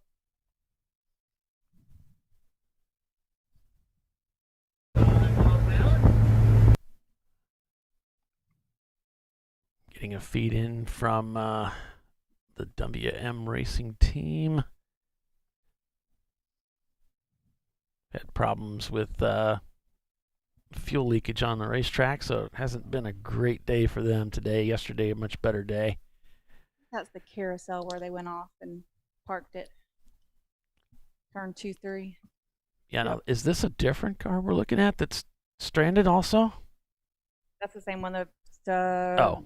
That's where it was. They just have it from a different view. Oh, okay, because I thought this didn't look blue to me, and I thought Love Racing. Blocking it. Yeah. Oh, gotcha. Right, they kind of park on the Pinky asphalt. was right behind Visceral on the track. They're going to get the flatbed for him. Yeah. He's broke good. Mm. Now, if they have engine damage, they don't want that leaking on the track, and a flat toe is going to put it on the track, so they want to get him up on a flat bed. Like they may flat toe him. Huh? Yep, they're hooking up the rope to him. Yeah.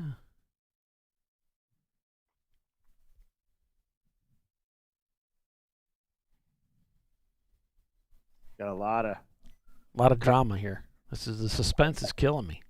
Cut grass and dirt up on the. What are you radio wondering there. about, Paulie? You haven't been If it's listening going to Bill. pull it, if it's going to pull it out of the frame, or if it's going to stay in there. Do we have the? History says. The car may stay while the tow hook goes. Yeah. Well, these guys have been racing with us for a while, so they've, They've already broken those off, and they know now. After the fourth time of losing your tow hook, get that down. We just use a bigger welder. People talk, you hear things. All you have to do is drill a hole for the tow hook. Okay, that was the carousel he was stuck in, because here he comes past us towards the hairpin. Smart driver, keeping that tow rope nice and taut. He's doing a much better job than I do. AUGHT. Deep riding his brakes. Yeah. I end up hitting them too much brakes, and then they yell at me. You just barely touch them is enough. Well, not if you. No, you can't, because if you happen to roll downhill, you need to add brake pressure. Yeah. To keep it hot, to keep it taut. And when you go uphill, you want to release some of that. I think Doc would know this. I'm excellent at towing. Thank you very much. Well, nobody has more experience than Bill Strong. You're usually flatbed, so there's no skill in that. Yeah, you can't do that. You can't hook a tow rope to a car that's got three wheels. The most important thing is to let the tow guy know what paddock you're in. That's the most important part. Don't tell. You don't need to write what pit lane you're on your car dash. It's like what paddock spot you're in. You have a little sign in the car that you carry with you, so you can show them that through the windshield. Yeah, right here. when I was in Elon's car at Charlotte this summer, and the car broke while I was in there, the first thing I thought was, "Oh crap! I might have to flat toe in." Yeah. I hate doing that. I did run over their strap. What they like, Tiffany. I told you What? I suck at it. You admitted that in front of me? Just a little bit. I didn't break it. Okay, well, you didn't you break just it. press the brake as hard as you can. Well, I did, and then the pedal got so hard it wouldn't do anything anymore. Yeah. Then after a second or so, it becomes really easy for the car to be towed. Don't let off the brake because you're going to feel this. Back to racing. On the Green flat flag. spots. Yeah. Little bit over 40 minutes to go Yeah, I need to unofficially. practice that or something because I do not have that skill set down for whatever reason. I right. understand it in my head. So your It's Porsche, practice, your Porsche's practice, here, right? practice. So we can hook up your Porsche to the VW, and I'll tow you, and we'll Oh yeah, it's at the shop, and it does have the tow hook in it. I left it in there. Did you drive the Boxster or the? No, the I other drove the VW over here. Yeah. Okay. The little Jetta, Don't you have a Porsche a Cayenne. Cayenne? Yeah, it's at the shop too. God, what is it with Porsche? I don't know. I break them. Kind of hard on things or something. I heard. I don't know. I don't know. I just read a story. They just sold 1 million of the Cayenne. Is it the Porsche Cayenne? Bigger Yeah. one. Yeah. Yeah, 1 million of them, and they just hit 1 million 911s being sold. So I mean, the Cayennes are everywhere. I see them yeah, all the over the Cayenne. time. They said, "Oh, Porsche's making a SUV." There's no way anybody's going to want to buy that.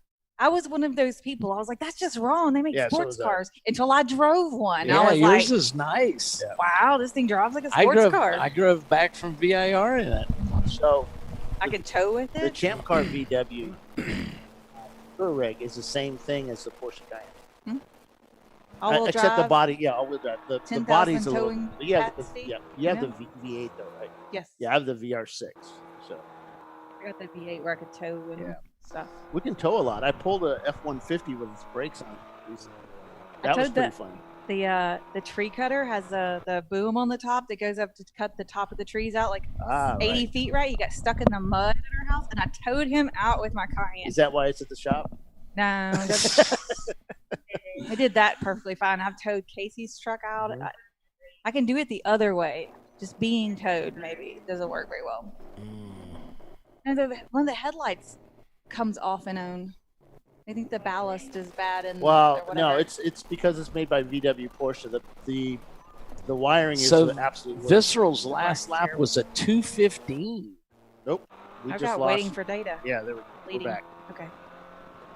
And Hongs and North was like, I want to say a 150 or something We got like our slow that. car on the back. It looks like maybe party Oh, girl or something. yep. I can Yep, tell that's that. the Mercedes, the quietest car out on the track right now. Well, earlier too. Really quiet now. Until you turn on the air conditioning and stuff like that. Just kidding. So we got Visceral in front of how many laps? Pinky's now? Out's Pinky's really hounding Visceral. Yep. Looks I like was going to bring the Boxster over where you could see the new one, but then I'd have to. let me drive it. No, I couldn't. It was kind of buried in there. I was like, I got to move all these cars to get them out. And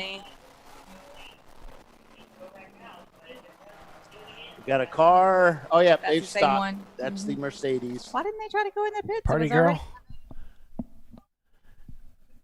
There's pit in right there. They missed. Oh, he got it going again. Temporarily. He was kind of having that issue earlier, didn't he? Like, kind of like it looked like it went in limp mode, and then for several times, and then Well, he he's got going real slow down the front straightaway too. He certainly is. He did half the track, and then was back up to regular speed earlier, several hours ago.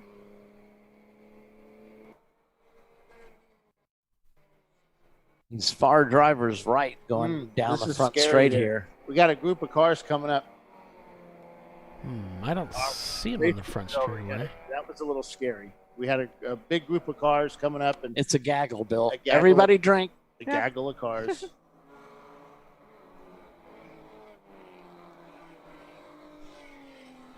But they made it through. Pinky's out. Back in the car with them. They're in third place right now, behind Hong North. Back about 2 laps. Chris Huggins driving that car.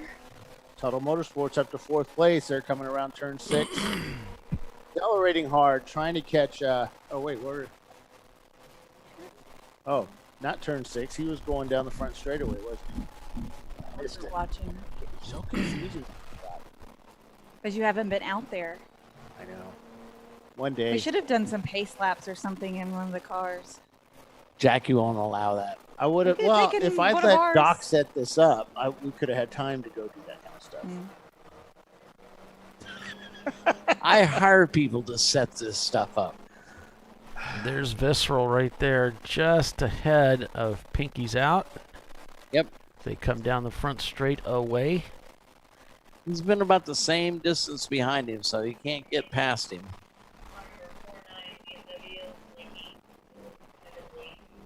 Heavily or heavenly?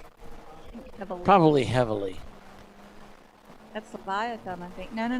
Yeah, Leviathan. Kudzu, that's the top running EC car right now. I think they're leaking fuel.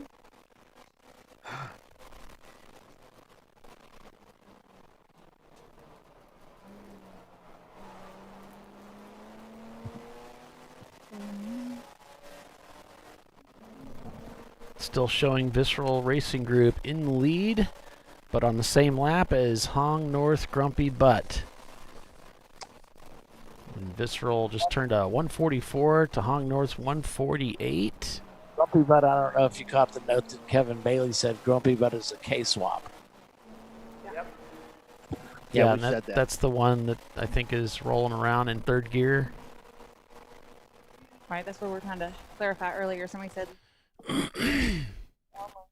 they're turning really good times. That seems like it would be, I don't know what the gearing is on that sort of car. They're running a I think it's W53, the super gearbox. 49, that is the Kudzu Racing's on pit road. They were leaking fuel. Yeah. That is our lead EC car. They got chump change right behind him on the same lap, so they're going to give up that position. Trying to set up Visceral in the front straightaway. Not having it. Little wiggle there from the Porsche. Heading in to turn 2 here. He's kind of hugging the inside line. He's going to really apply the power here. That'll cause the car to track all the way out. Up the hill they go. You're really just looking at the sky as you come up that hill. And the sun has gone down far enough to where the colors are starting to, well, the colors are starting to pretty much merge together. Everything's brown here. So Lyndall Herrick says hi, Bill. Hey, Lyndall, how you doing, buddy? The Visceral leading this race. Tickles the curbs there, heading in. Pinky's out. We're tickling them now? Okay. Yeah, we're tickling curbs. Nice one, Did Paulie. they giggle? We got a little bit of a... And they go Visceral trying to make the pass, going into 1 deep on Ron. Gets around. Looks like he made it. Racing. Nope, he didn't. No, Visceral stayed out in front. Here we go. Pinky's out, trying to get caught back up to the Porsche. He did. Got around some that's a slower Porsche traffic. Okay. Hard to see on that screen. Yeah, it's pretty blurry there. the window, Bill. They're going into the hairpin. Down back onto the front straightaway here. As Pinky's out, looks for a way around, going into turn 1. Looks like really set up here to go in, but nope. Like a fender well. There he goes, right back interior. Around. Yeah. Man, he brakes so much later, Huggins' car. Oh, that's the MR2 way off into the dirt. Looks like he spun going out over there. He's rolling again, though, so no harm, no foul, hopefully. So he comes down right in front of us here on the front straight. Car looks okay. Well, other than it's an MR2.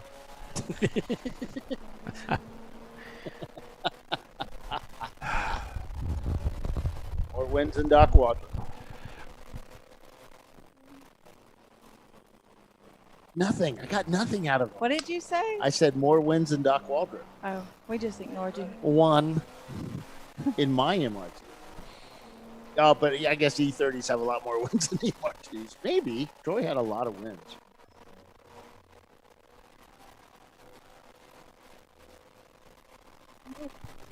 All right, so we've reached the top of the hour here, so we'll break for commercial and be right back. Stay with us, everyone. You're watching Champ Car Live, presented by AutoZone. Back in just a minute.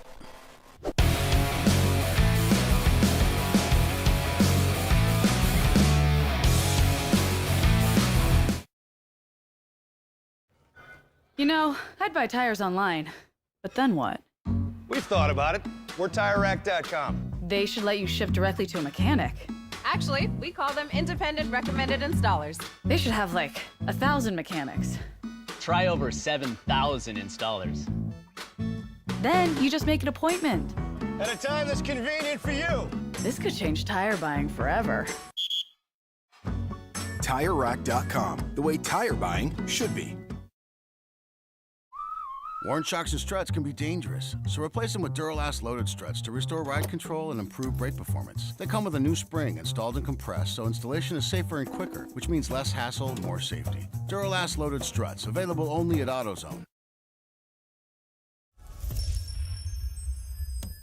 Frozen rotors from Diversified Cryogenics deliver increased performance and a higher level of safety, while significantly reducing braking system costs. So to tell you a little bit about the durability of this product. So we have seen an incredible extension of the life of our brake rotors using frozen rotors. We've gone from brake rotors every other weekend to 6 weekends on one set of brake rotors, and I think they can go farther. The durability has been amazing. And it's been a fantastic season, and man, a lot of that is due to the way our car can brake on those frozen rotors. For more information, go to frozenrotors.com. Lifeline USA is a leading manufacturer of onboard fire suppression systems. Lifeline's continuous commitment to research and development ensures that we supply the most innovative and cutting-edge products available. Used by the majority of the world's motorsport championship-winning teams and constructors, Lifeline has a proven history of success.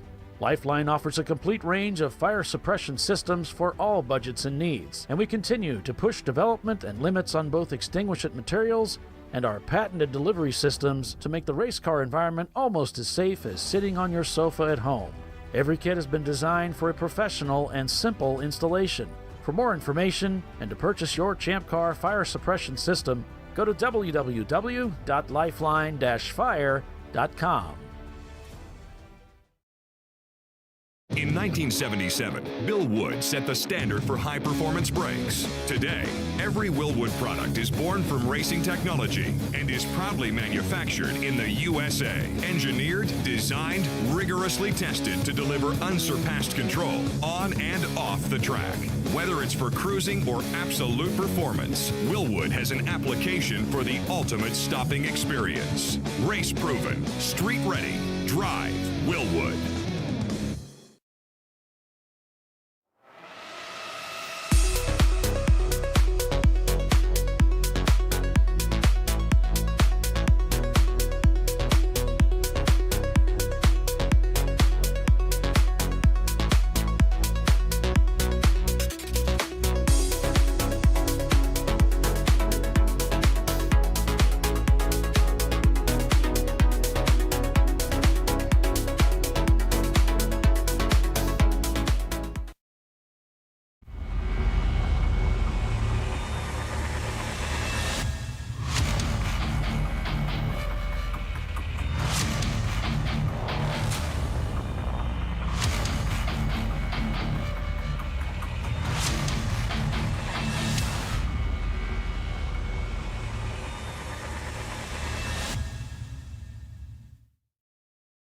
At AutoZone, you get what you need when you need it.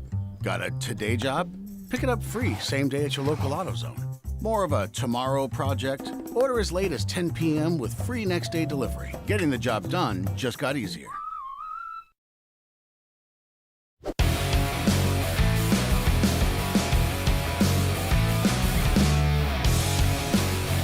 All All right. We are back for the final 30 minutes of this race at Barber Motorsports Park, the Alabama Grand Prix, here on ChampCar.Live, presented by AutoZone. I'm Paul Veltzum. We've got Doc Waldrop, birthday boy himself, Bill Strong, and Tiffany Alexander here calling the race for you these last 30 minutes.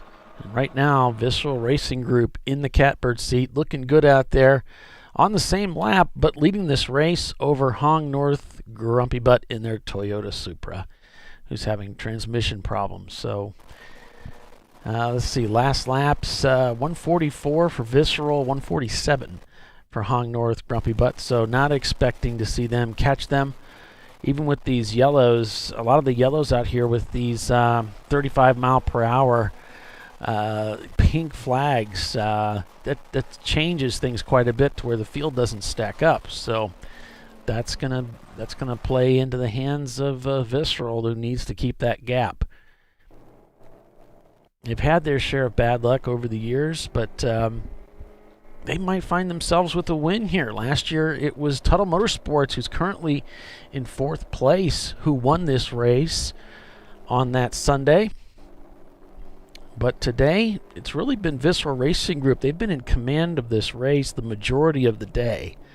Hong North Grumpy Butt, Pinky's out, Tuttle Motorsports, GMS has really worked their way up into 5th spot. They kind of came from behind to work their way up here, and they've put on quite a good show. I mean, they've got to be pretty happy with where they've gotten their car up to. Tuttle Motorsports, on the other hand, has really struggled today. They've had broken the exhaust on the car. That set them back because they had to come in and take care of that. You know, those, it doesn't sound like much. They weren't in the pits for that long, but it's those unplanned pit stops that will cost you a race. You have to run pretty much a perfect, clean race to expect a win. And not always the case, but we saw NLS win a race earlier this year, spending quite a bit of time making extra pit stops, struggling with some of the drivability issues with their computer. But for the most part, you really need to run a perfect race to win. And Pinky's just did a 141. Yeah, they're in high speed pursuit, trying to chase down, and with Chris Huggins in the car in 3rd place there. He is dialed into this car and this track now, I would say. Well, the nice thing about Barber, I think it's just got a fantastic flow to it. And so once you get into the groove of this place, I mean, it really, you know, he's going to get out of this car and he's just going to say, I love this place. Because everybody does, right? I've never heard anybody not like this track that likes, that likes this sort of thing. Mm. Yeah, I mean, it's the kind of track that I'm sure he would enjoy, because I'm sure it reminds him of VIR. It's got a lot of that elevation change. It's technical. It's got a great flow to it. It's fast. It's got a race car. It doesn't have these, some tracks have those really frustrating or irritating, annoying turns, and you don't have that at Barber. Everything is just a lot of fun. You do if you hit the wall. No, that's not the turn, Doc. That's a wall. That's the same with any place. Well, don't hit the wall. That slows you down. We presuppose that we stay on the racetrack. Okay, gotcha. Pinky's out. Yeah, their fastest lap time just gets. They just set that with a 141.8, a 145 on that last lap. Slowed down a little bit there. Visceral turning in a 144. Hong North with a 144. Pinky's out with a 145.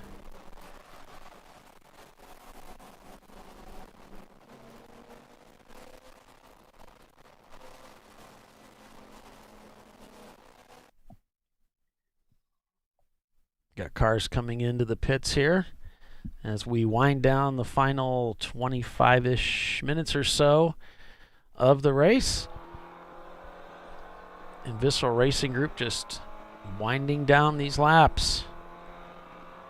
Not long to go now. Nope. It's show and tell time. True.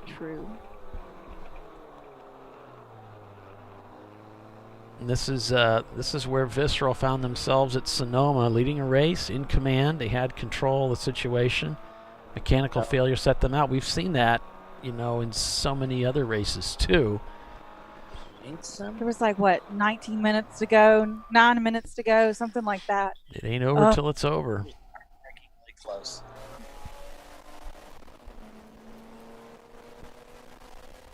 Pinky's out.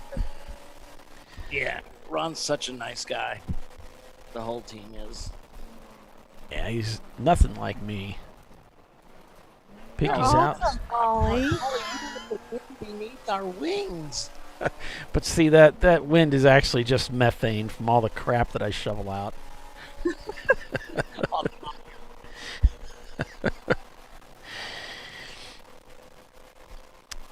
What the heck was I going to say? Props, buddy. I'm sorry, I couldn't. Say that again? Props. No, thank you. Ew. Thank you. Pinky's out, finished second yesterday. That's what I was going to point out. So they would like to at least finish second again today, get around Hong North. And, of course, Hong North is an injured car. But look at those last two laps. Hong North and Pinky's out, both turning the same laps again. A 1:43, same lap times, rather. Actually, Pinky's out is down 2 laps from Hong North. So that's not likely going to make any difference if they catch him and pass him. They're not likely going to make up 2 laps in 20 minutes. Yeah, that's what I was kind of trying to say, but fast, but he ain't you said fast. it much better. He's fast, but he's not that fast, right? He's hustling that car around, though. That he is. It's fun. And those gloves that he's wearing, you can get those from Ron at Discovery. I think they're the best. Those are the best gloves you can wear. The seams are on the outside. Huh? I have the same exact ones. I love them. Yeah. They I had mine first. I've had mine since 2013. Gotcha. Your hands start to sweat a little bit naturally, and then it's like another layer of skin when you go to take them off, and they just stay. Your hands will not blister. You know an easy way to make your hands not sweat? Have a death grip on the wheel. Makes it worse. If no blood gets into your hands, he's great. Yeah. Helpful tips from Doc Walter. Yeah. Where to serve, folks. Well, No, I'm here to help. be served. Sorry. You're here to be overserved. Yeah. That was funny. GMS guys are nothing but trouble. And we've got just a few frames now and then here from the Visceral camera, but you can see they're... Huh? The camera's on its last legs. Yeah, I'm going to have to boost you guys up here a little bit now that Loudmouth Bill isn't in the booth with you. Up at the camera, so I don't think he's coming back. Yeah, he's going to take a picture of the meeting. Okay. Focus, of course. Focus is secondary.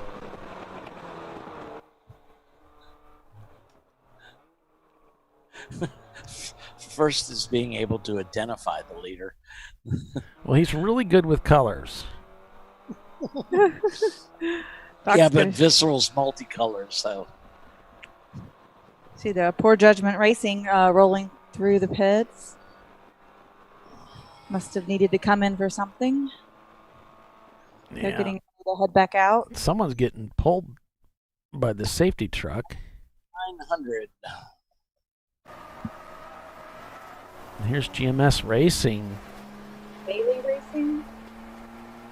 And he's going back to the paddock. What a shame. So close to the finish. Almost there. Oh, no. The Birmingham car is off. Casey's off. And he is buried into the gravel. This will bring out another purple or pink 35. Oh, Trying to dig that turn car one.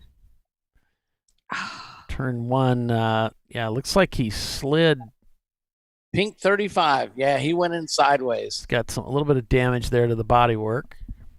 He went in almost backwards because he should be pointing the other way. Went around and then went in. So he did. Yep, you can see the marks. That right is there. something must Swapped have ends and something then must have broke, or It looks like he came out of the pit. Did he come out of the pits and do that, or no? He was just going in, and the back end started to come around. He overcorrected. It came and it whipped back around, fishtailed on him, and it was a tank slapper. either that or he intentionally scrubbed off speed by putting the car sideways, because he had just finished fixing it from the damage from Sebring. It had to be pretty terrifying. You really are coming down there quick, and you always wonder if you're going to get into that barrier over there, because you're really hauling the mail down there.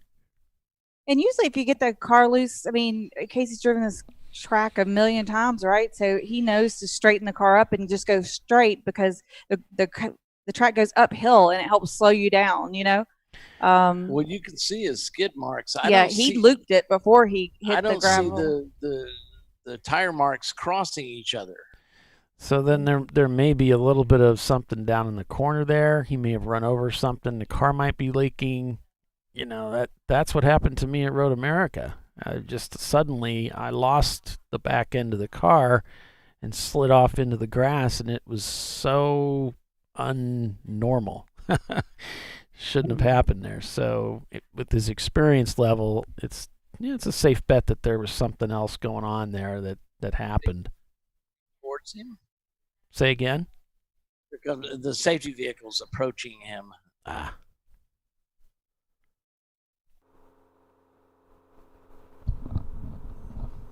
Yeah, I'll be interested to hear his impression of that.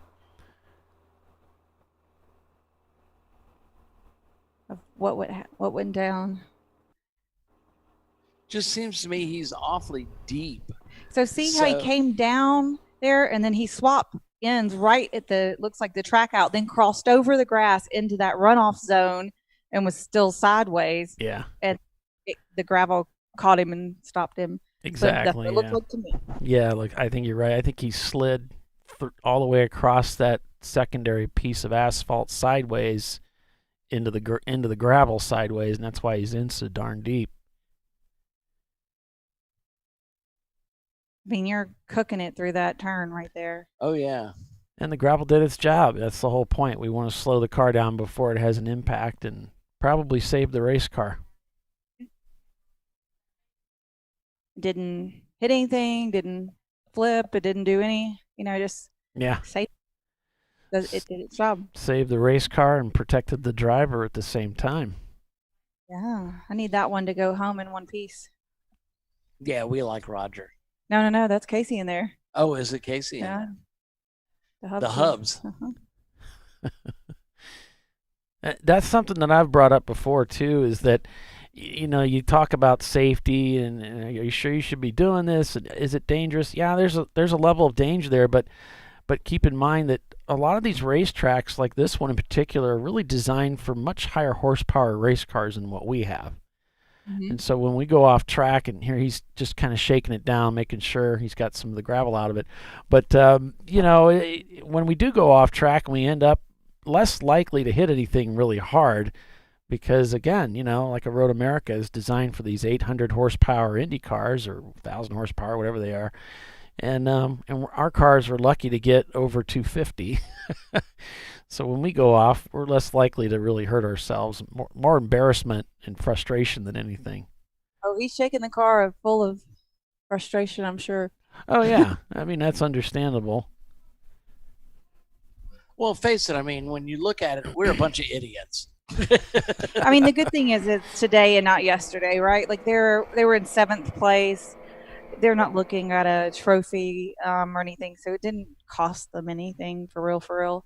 Right. They weren't going for the win today, but that's a good point. Next, 6th place, so. Looks like the CTS just up ahead here. We're still green, or we're back to green here, folks. We've got about 11 minutes to go. It's like poor judgment's pulled it into the pits. So they may be showing good judgment. No, I'm just kidding.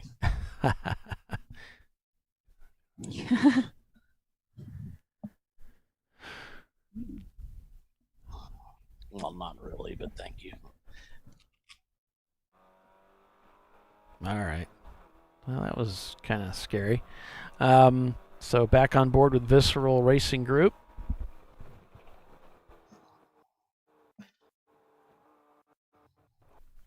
They're just trying to get a few more laps out of this, and Oh yeah, he just wants to see the checkered flag, right? I'm sure he's praised every time he goes by, right? Checkered. Yeah. Yeah, he just wants that. He wants that checkered flag to come.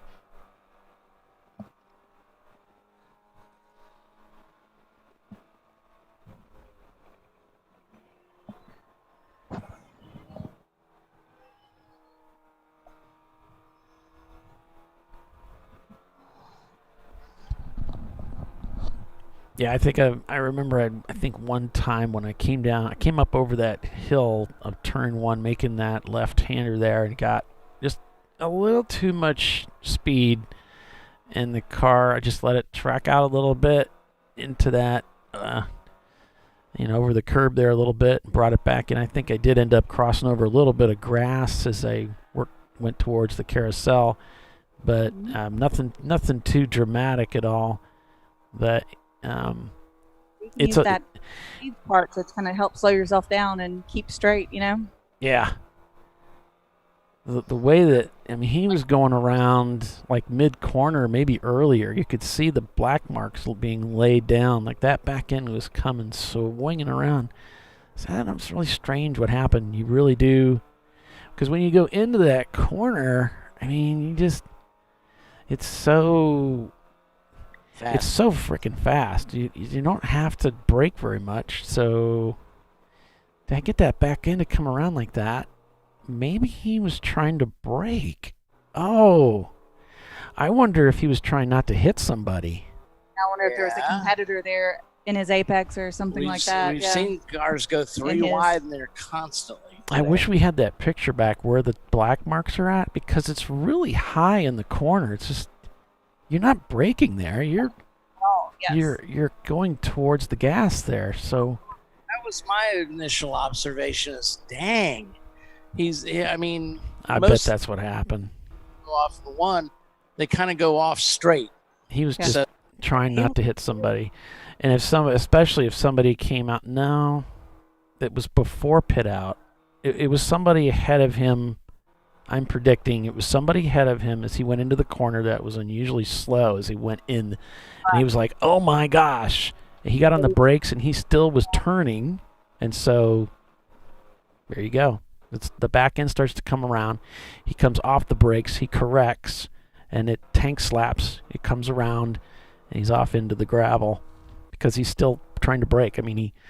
He had no choice but to put tons of brake down. And that's not going to work. That could get you into trouble. That might have been it. Because when you turn in, you can't see the apex at the turn-in spot. You just, have to know where you're going. I think that's Casey right there to the left. Next to GMS. Yeah. No, they came in. No, they're in right now. Oh, they came in. Okay. Doing a little laundry. Yeah, doing a little laundry.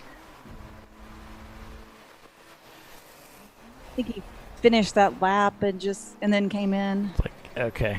Yeah. Probably full of rocks. It looked like enough rubber where he probably flat spotted the tires too. Oh, yeah. The car may have been feeling like, crap. So he's like, yeah, I'm not going to do this. Oh, what's the point? Good point, Doc. Lots of flat spotting. It's just going to shake the car up, and that's not fun to drive on.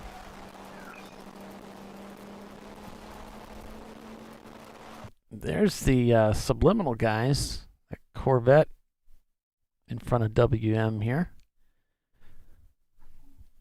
coming down to the last 6 minutes or so of this race. I figure everybody's getting lower on fuel, so they're lighter. It's getting even cooler out there because the Tuttle just sun set is. their fastest lap set at Hong North. That's what I'll go into. Like everybody's setting, we have a lot of people setting their fastest time of the day. And if you guys could relocate that camera again for me to show the front Absolutely. straight of way, that would be great. Thank you. Where's that camera? Oops. The monitor I'm looking at has got a real high view. How does that look? Yeah, that's perfect. Thank you. There's our front straightaway, just minutes away here. And what the track will do is they'll invite the crew to come out to the guardrail there in pits to applaud and cheer for their closing driver as they come across the start-finish line to take the checker. And they'll do that with about a lap to go. Yeah, we're under 5 minutes, so just another lap or two, probably.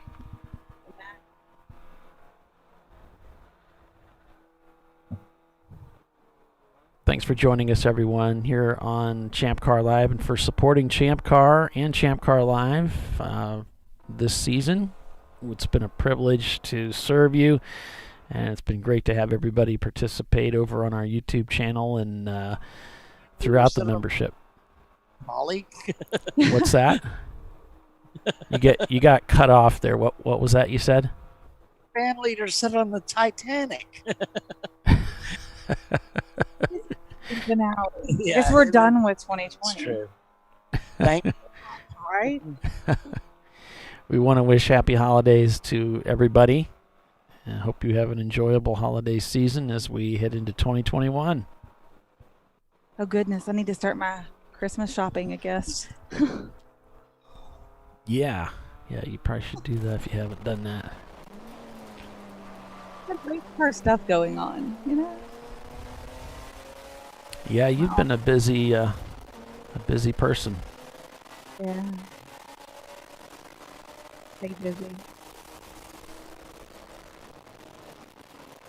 Love Racing has pulled it behind the wall. Hong North just hanging in there with a transmission that's not working very well. Still keeping it out there on the track. Crazy to think those kind of lap times with the third gear only. That blows my mind a little bit. Well, if you get stuck in a gear, third gear is a good gear to get stuck in. I mean, yes. Better than fourth in a lot of ways, especially somewhere like here. Better than fifth and first as well. Yeah, you can't really do anything in first, but... Has GMS had a better finish than this? They're looking at... Yeah, GMS has won a race. Yeah? Yeah. You remember where? Yeah. I waited till he put his computer up. I want to say it was... Yeah. I couldn't open that file anyway. Okay. My permissions wouldn't let me. GMS won at Nelson Ledges. Yeah, that's what I was going to say is Nelson Ledges. One of the 24s. Might have been the first 24 that we went back and opened the track back up for that 24. The summer of 24, so we did 3 of them? Yeah. That's insanity. That was our only 24 race at Nelson Ledges. We broadcasted 3 24 races in a row. Like, that's ridiculous. All right. Well, nobody ever said we were smart, Tiffany. True. Yeah. So, the camera's quitting on us already. Come on. Just a few more laps, buddy. You can do it. Cameras are sentient. They know. It's like car warranties. They know. They know.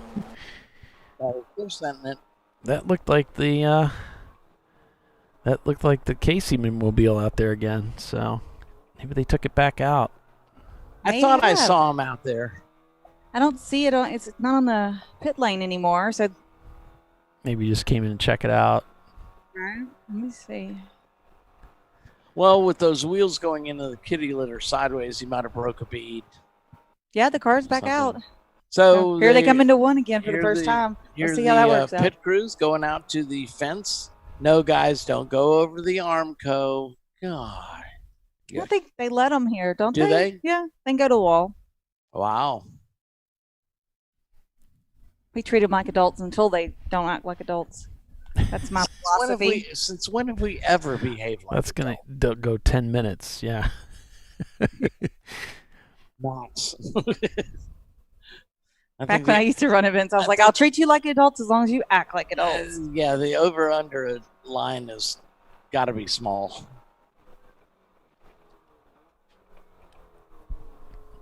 So if you guys see anything about a 1 to go, I hate that thing. Sorry about that, guys. Yes, we are under 1 to go. That's why the teams are out there. So we're probably waiting on a checker. Yes. So I don't know where Visceral is on course. Let's see if we can pick him coming down the straight. Oh. It's a hard. Should be seeing those flags come out.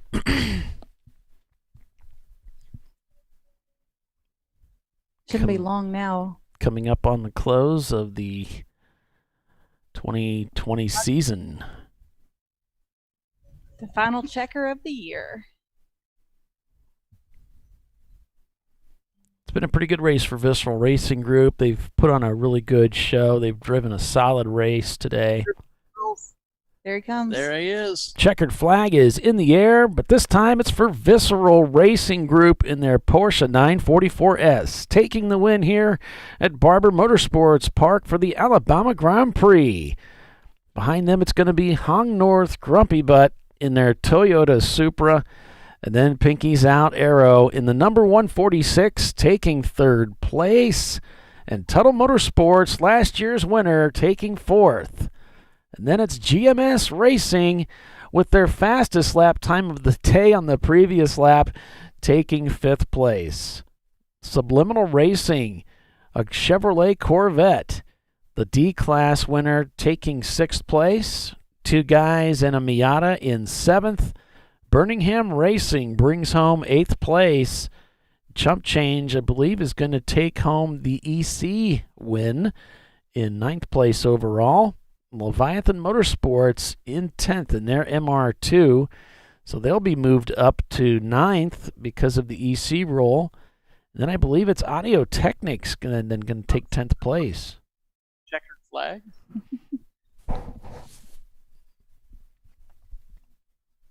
So there is the checkered flag for today's winner. And it's the 1987 Porsche of Visceral Racing Group taking the win, with the second place team in a Toyota with a damaged transmission on the same lap yet. Wow. To get second place after 7 hours of endurance racing.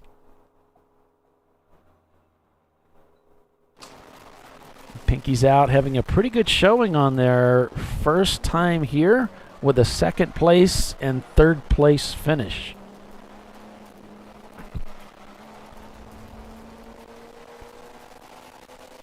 For some of these guys in these cameras, they haven't crossed that finish line yet. And here he comes to take that checker. GMS in the same situation. You see they're kind of buzzing the wall there as they go by. Taking that checkered flag for fifth place. Congratulations. And GMS did a Herculean job to bring that car up there. For a vintage RX-7, that's quite a performance, really. And here comes Visceral Racing Group. They'll be brought in order. They'll be brought in and brought into park for impound. And the cars will be put up in the air, and the tires taken off, and the hoods go up, the trunks go up, and the official there will be able to look at the cars, and if there's any protest, they can be filed at that time, and if there aren't, within about 30 minutes or so, you can bet that the race will be called official. That is the way it works. We let our competitors, they take the wheels off and let the competitor put the hoods up and look at each other's cars. And then we call it a race. Oh, wow. So they're going to stop first through fifth, and then the first place in each class on the pit lane here, and let the rest of the cars go back into the paddock. Then we'll bring them in. Polly, you've done a wonderful job today. Oh, thank you. You're our rock. Thank you. I'm going to go celebrate with my daughter for her birthday. And look at that. There's Brew Crew Racing. Got their lights shining bright. We said happy birthday. Yes, please do. I will do that. She'll appreciate that. And there's the Birmingham machine coming home safe and sound. After an off just a few laps from the end of the race. Fortunately, the car's all right and the driver's okay. There's the 755 with WM Racing. There's Pinky's out rolling in. And there's the Tuttle Motorsports machine, the number 107. Brian's got to be a little bit disappointed. Yeah, it just didn't come together for him the way they had hoped it would. There's the subliminal. That Corvette's our D-class winner. 901 Motorsports there.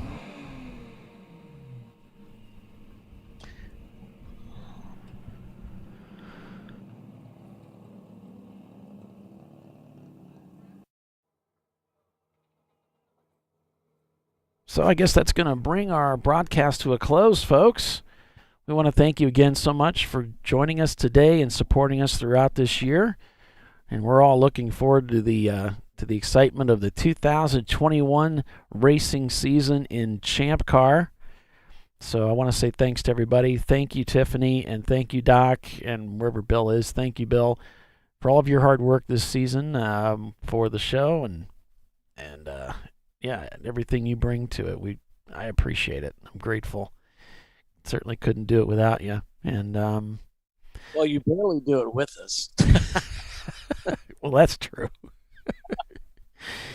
Oh, thanks so much, everybody. And we want to wish you happy holidays and stay safe. Have a lot of fun. And we hope to see you all next year at the racetrack. So I guess that's going to do it for us, everybody. So for